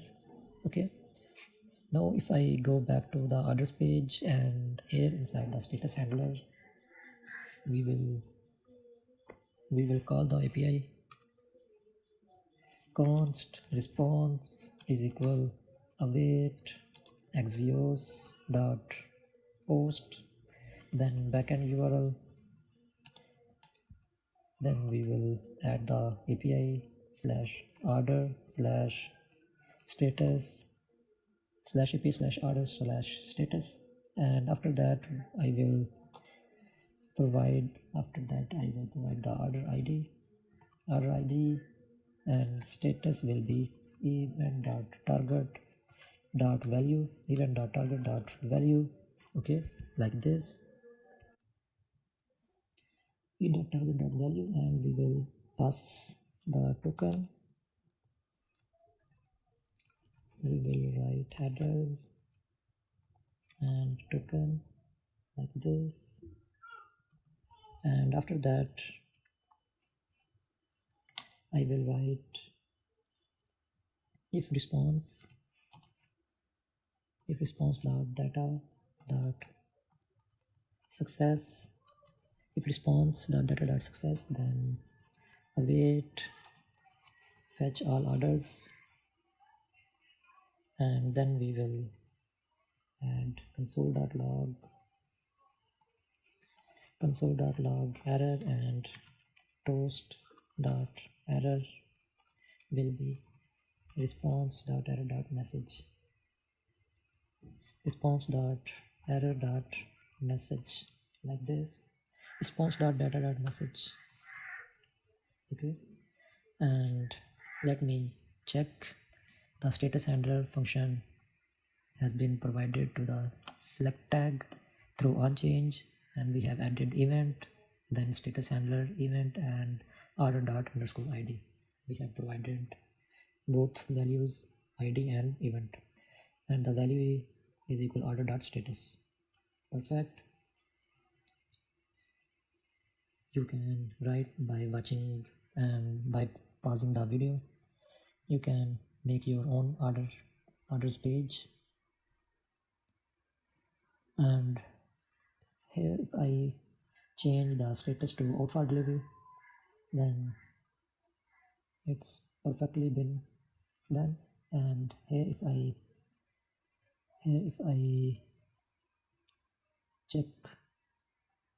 track the order, then it's perfectly working. Okay, so our status change function has also been completed for admin panel, and now we will go to our orders page, and there we will complete the remaining controller function, that is for Stripe payment. Okay, we will close this orders page. Our admin panel has been completed. We have added the add page, the list page, the orders page. Okay, we can also implement we have also added the logout functionality to our admin panel. We will close this, and now we will go to our Stripe payment. If I add 2 products, and then if I go to proceed to checkout, then we will apply the Stripe payment method. For Stripe, inside our order controller function, we will copy the Stripe secret key from the Stripe. So we will go to the stripe.com. Here you can sign up free from where country you are. You can create the account for testing purpose. It's completely free. I have already made an account, so I will sign in. Otherwise, if you don't have, then you can create Stripe account. Okay, I will sign in. From the dashboard of the Stripe, after logging your Stripe account, you will find the Stripe secret key. You can copy that secret key and paste it in the backend.env file. Okay, here I will paste my Stripe secret key. Stripe_secret key. Stripe_secret key will be, you will copy it from here, close, and after that we will paste it in our order controller.js file. At the top I will write import Stripe from Stripe, and here I will write global variables, and here I will write const currency is equal PKR, and const delivery charges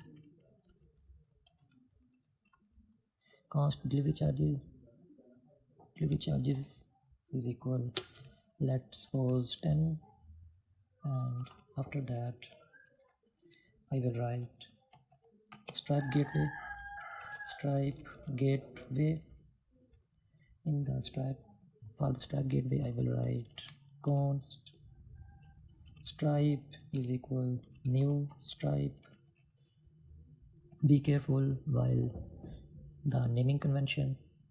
I wrote the capital S for declaring the stripe, and here I have write the small case. I have used const stripe is equal new stripe, and here I will write process.env dot stripe secret key. Okay, now we will go to our place order stripe. Here inside the try catch I will write const user ID. We will restructure the user ID, then items, amount, and address from request.body like we did here, and after that we will copy these lines and I will paste it here. Okay, like we did in COD. Okay, const order data will be user ID, items, amount, address, payment method will be stripe. Here I will edit this with stripe, and payment will be false, date will be date.now, and cost new order will be new order model order data where new order dot save. Okay, after that we will create the line items. Okay, using these line items we can create a new session. Okay, we will create a new session using these line items. Here I will write const, and from that session we will make the payment and verify the payment. Okay, so let's write the line items. Line items will be items dot map. We will write it like this, item, and here I will write price data. Currency will be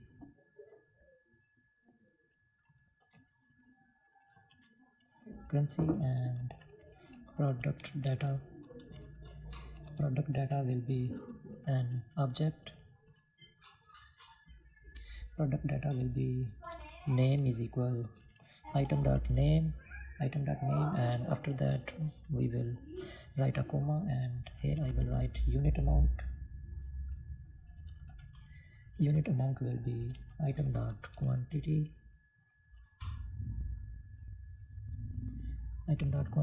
and after that we will write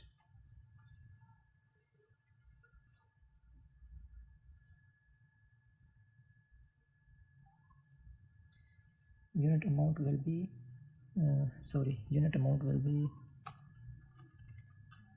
it's not quantity, it's unit amount. Unit amount will be item dot price. It's amount, not quantity. Okay, item dot price. Here I will write item dot size, and item dot size multiply by 100 multiply by 277 converting into PKR, local currency. Okay, and after that unit amount I will write quantity will be item dot quantity. After that I will write line items dot push,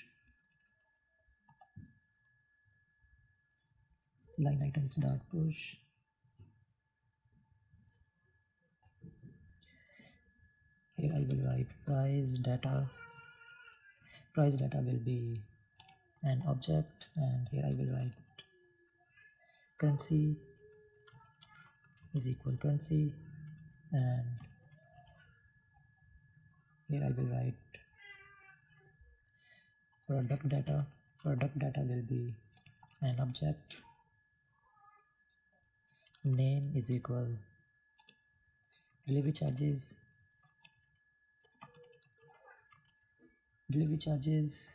okay,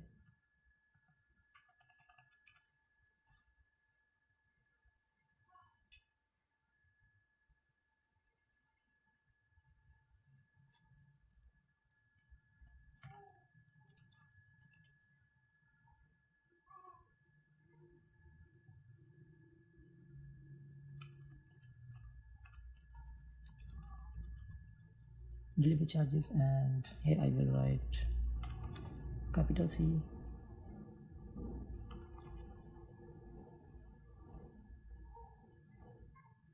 delivery charges, and after this delivery charges I will write unit amount. Unit amount will be delivery charges multiply by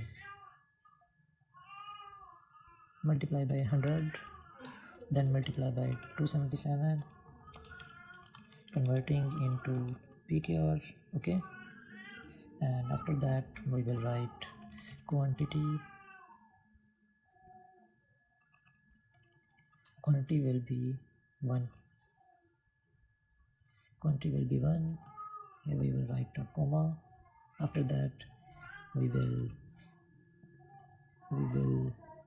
create the session using these line items. Const session is equal await stripe dot checkout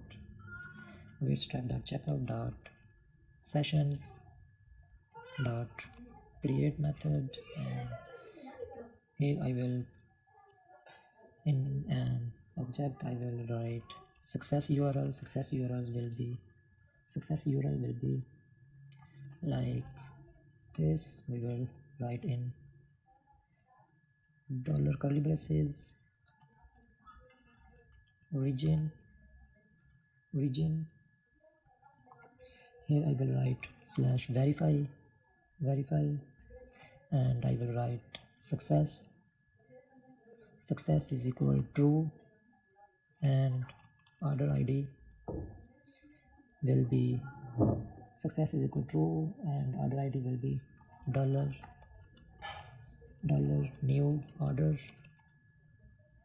dot underscore ID, okay.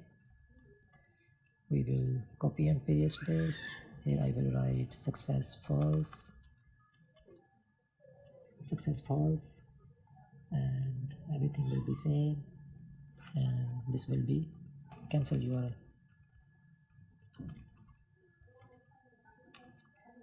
okay. Cancel URL, okay. And after this I will write line items, okay. Line items, and the mode will be payment, okay.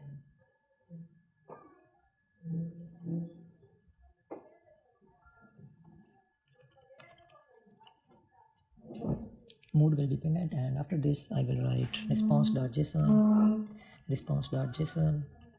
Success will be true, and session URL will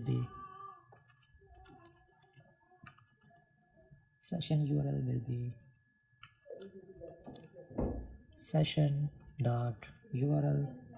okay. And in the catch error I will write, we will copy paste these lines, Control D, Control C. We will copy down these lines, and here I will add this in the catch error, okay. Now we will add this order controller in our place order Frontend place order page. Here inside our frontend, inside the pages, place order page, okay, where we created the switch method for COD, and after that, after the break, we will create the switch case for Stripe. Okay, after the break, I will comment and write API for Stripe payment. Okay, method. Here I will write case Stripe, then colon.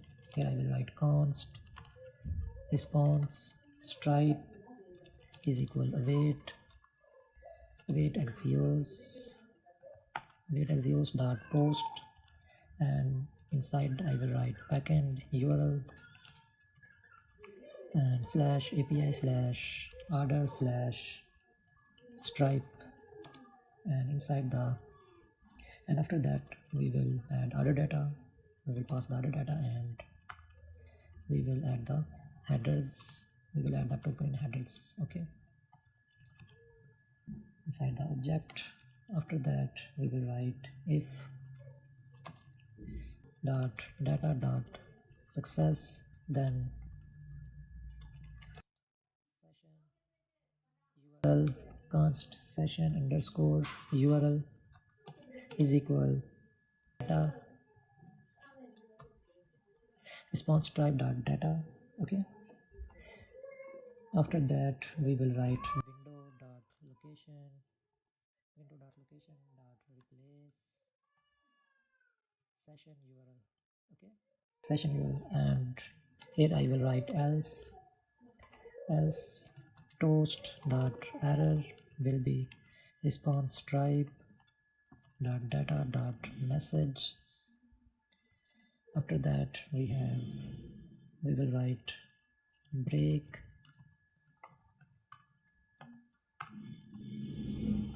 like this, and after that default and break. Okay, catch error. Inside the catch error I will write console.log error, and after that we will write toast dot error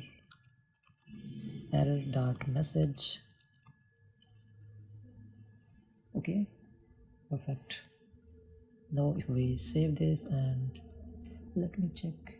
Okay, here is the comma, not the dot. Okay, if I save this and check the Stripe, let me add the user 1. If I add user 1 at the rate of Gmail, phone number this one, street city Springfield, state California, zip code any country. Okay, if we go for Stripe and place the order, no thanks, origin is not defined. Okay, let me check here inside the order controller.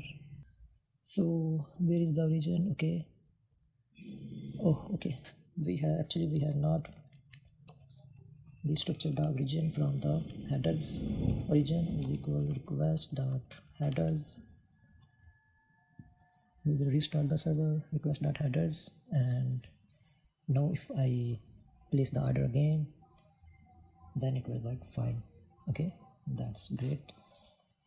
Here you can check the link checkout.stripe. We are on Stripe test mode. Here is our total bill, that is 6925, spicy chicken curry and vegetarian vegetarian chickpea curry, and delivery charges in PKR currency. Okay, here if we provide the dummy address, here I will write dummy Stripe card, test card numbers, Stripe documentation. We are on docs.stripe.com testing. Here we will find cards by country. From here we can search any country like China, India.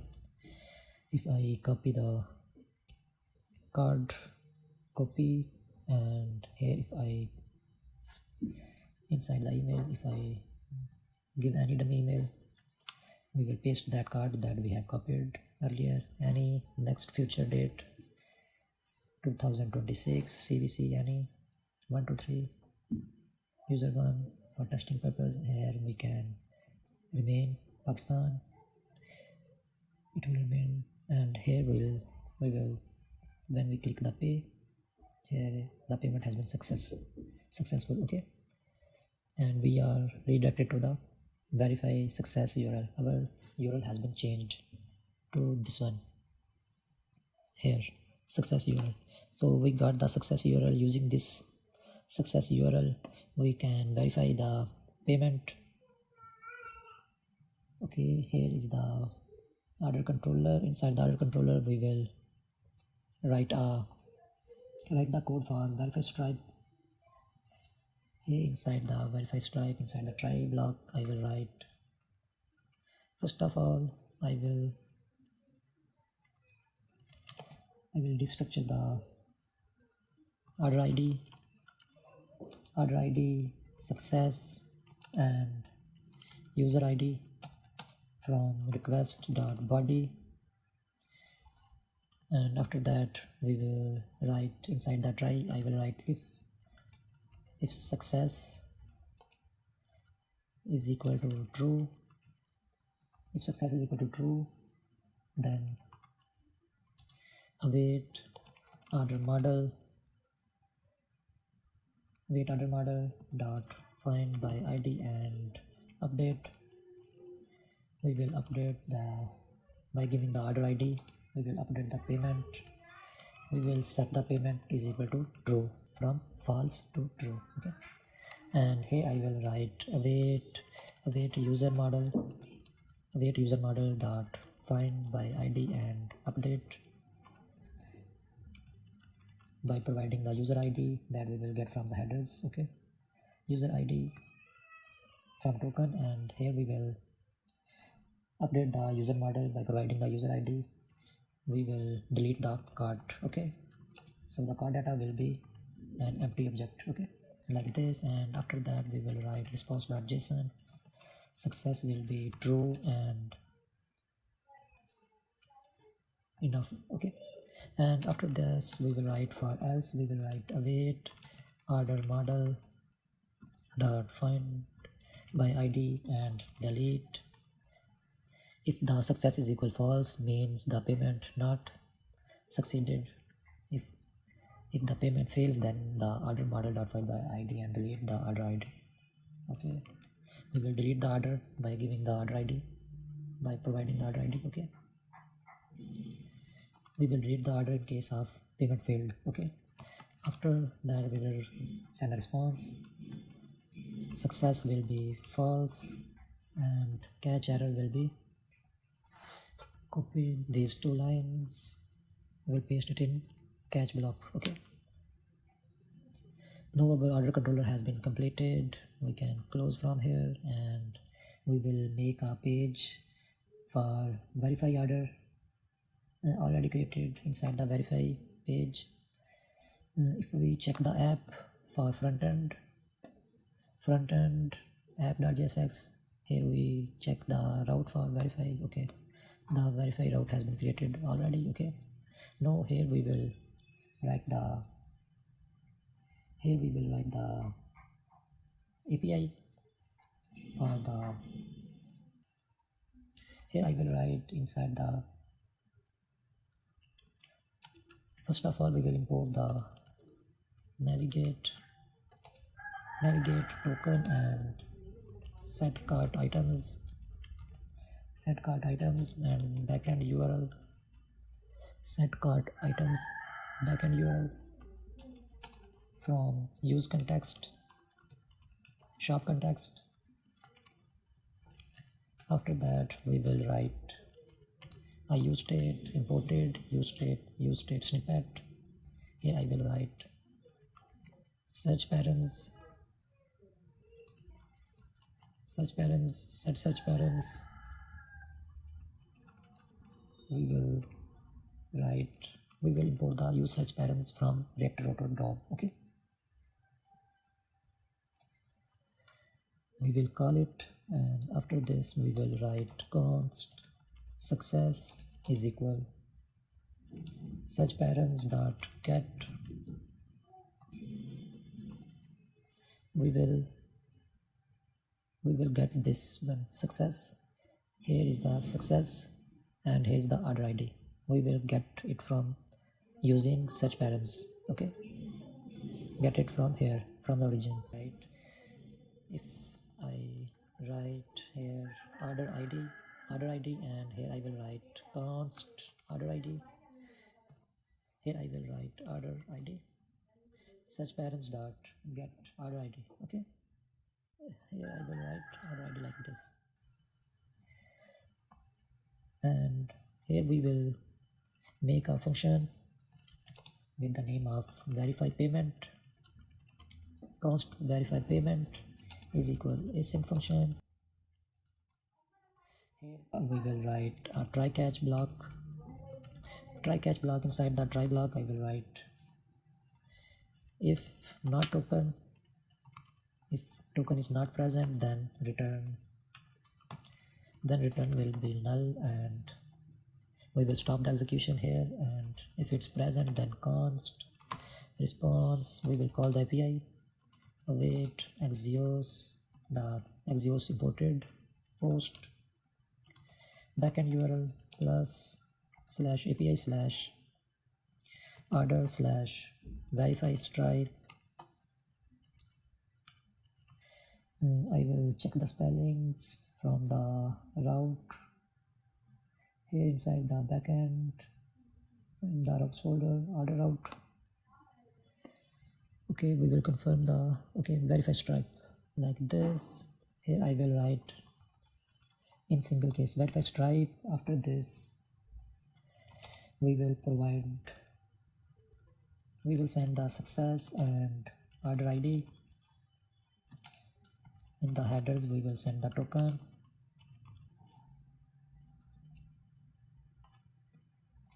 If response dot data dot success, then we will set cart items.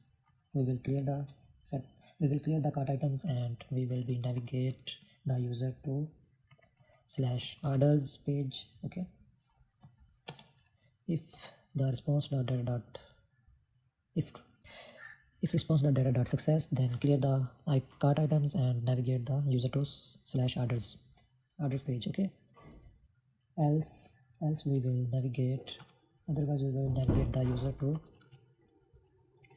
cart, again to the cart. Okay, and here inside the catch we will write error, and after this error we will write toast imported toast dot error dot message like this,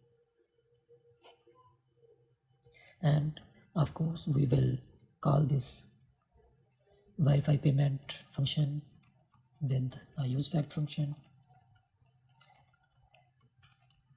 Here inside the useFact we will call the verify payment function, and here I will write a dependency array, and we will write a token. Okay, whenever the token will be changed, token value changed, then the verify payment function will be called. Okay, save it, and great, we have been redirected to the orders page because we were saving the success is equal to true. Okay, that's why we have been navigated to the orders page. And if I check the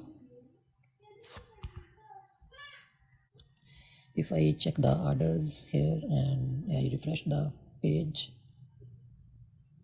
let me check the Stripe order. Okay, this one. So we have user ID, items, amount, address, order placed, payment method is equal to Stripe, payment is equal to true, date, perfect. So we have successfully verified and successfully created the order using the Stripe. Okay, order placed using Stripe. Okay, now you will notice that the Stripe orders we have made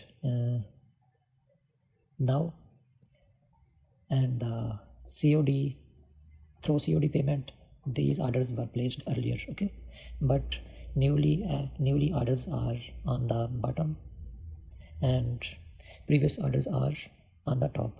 So we will reverse this list. We will go to the orders page, and here we will reverse the list. Set orders data, all orders items dot reverse method. Okay, now the Stripe, now the orders using the Stripe payment all on the top. Okay, perfect. If we go to the admin panel, we will go to the localhost 5173, I think 5174. Okay, it was admin@foodessa.com, admin 123. Okay, we have got the orders. Now the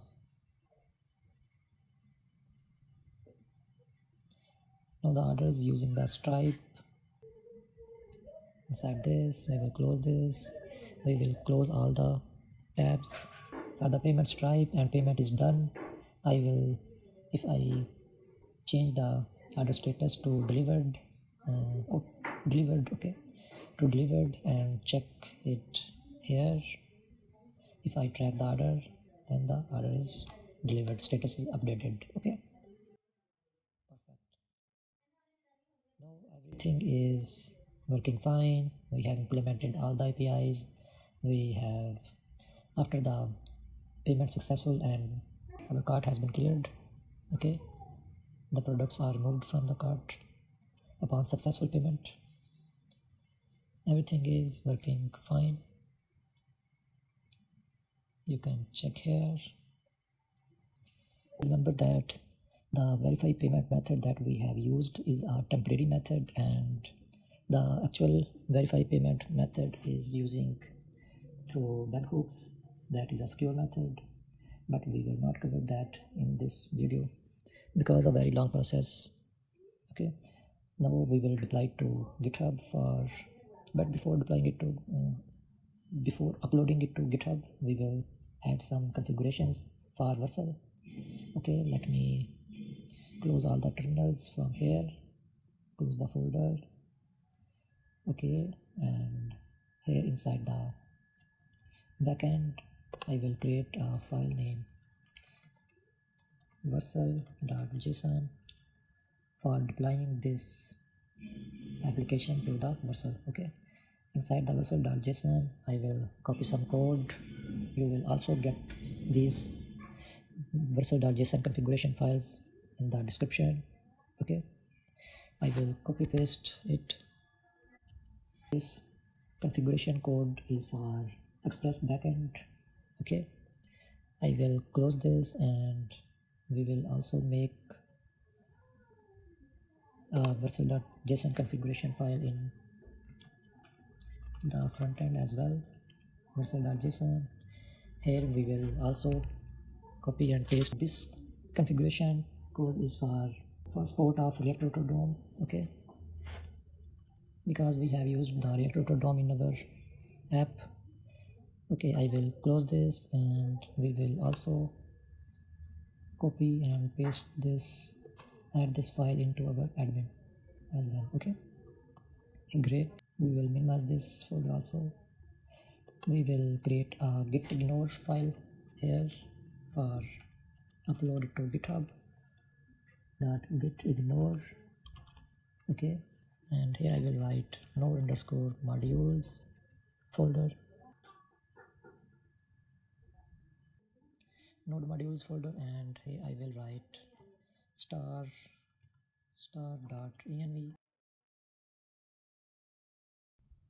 We will open the source control, initialize repository, and here 139 files. Here we will write first commit and commit it. Okay, yes, publish the branch. Okay, and here we will select the private repository, obviously private repository, publishing to GitHub, uploading files. Let's complete this. Okay, now we will go to our browser to check our GitHub account. I will sign in to my account. Inside the repositories you will find Fudesa YT updated 2 minutes ago. Okay, now I will go to the versal.com.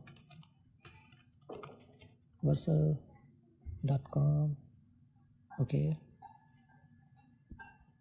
inside the Usman's projects I will click on add new project, and here you can link your GitHub account to the Versal. Okay, I have already connected. You can add GitHub account from here.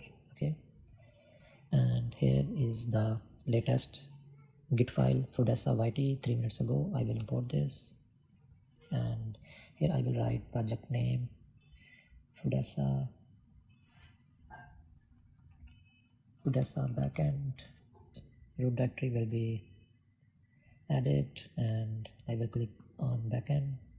We will upload backend first, and build and output setting will remain same. I will click on environmental variables. We will copy the environmental variables,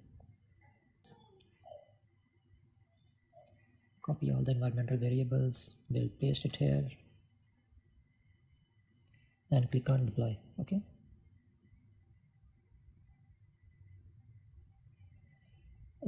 I will click on, it's saying that Fudesa backend is already Fudesa YT. Okay, like this. Deploying, it will take some seconds.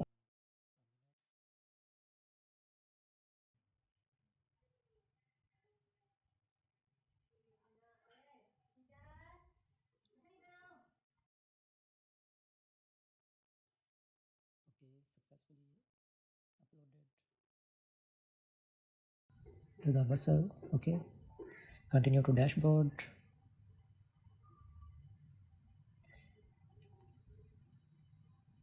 Continue to dashboard, and here if I go click on domains, we will copy the backend address, close this, and we have copied the backend address for admin and frontend. Okay, add new project, import Fudesa YT. We will click the root directory will be frontend.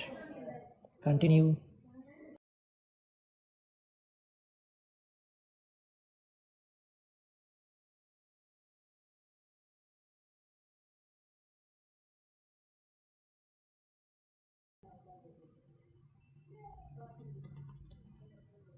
I will copy this from here, Control C, and we will paste it here inside the environmental variables, and here in history, if I copy again the address, then I will remove the slash at the end from here. Okay, we have removed that end slash. Now I will deploy it. Now it will take some time.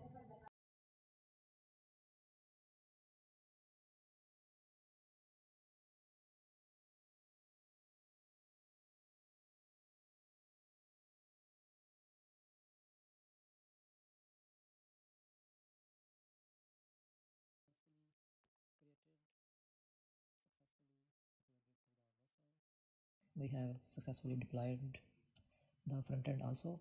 Okay, it's working fine. Now we will go to projects again and add new project, import, and here I will write Fudesa YT admin.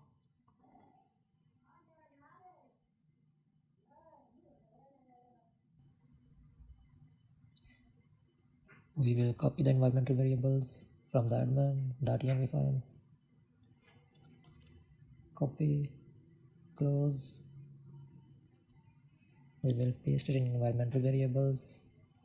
We will copy the backend address from here. the deployed address. Okay, here at the end we have removed the slash and deploy. Okay,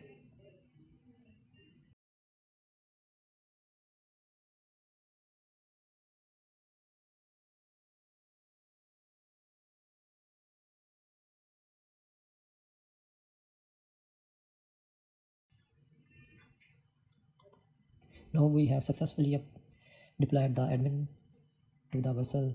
Okay, and if I go to the dashboard, continue to dashboard, and if we click the domain, okay, so the admin panel, Fodesa admin panel is working fine.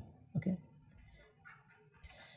we will write the actual email address that we have used for admin panel.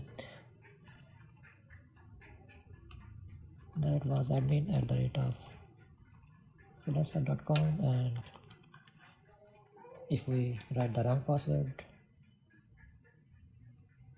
invalid credentials, if we write the correct one, then it's working. Okay, perfect, everything is working fine, great. If we check the front end is also working fine. Here if we reload the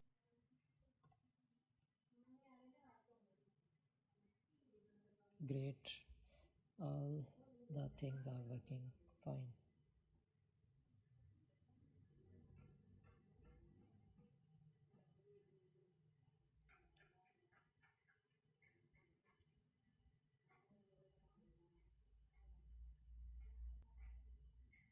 Okay, fine,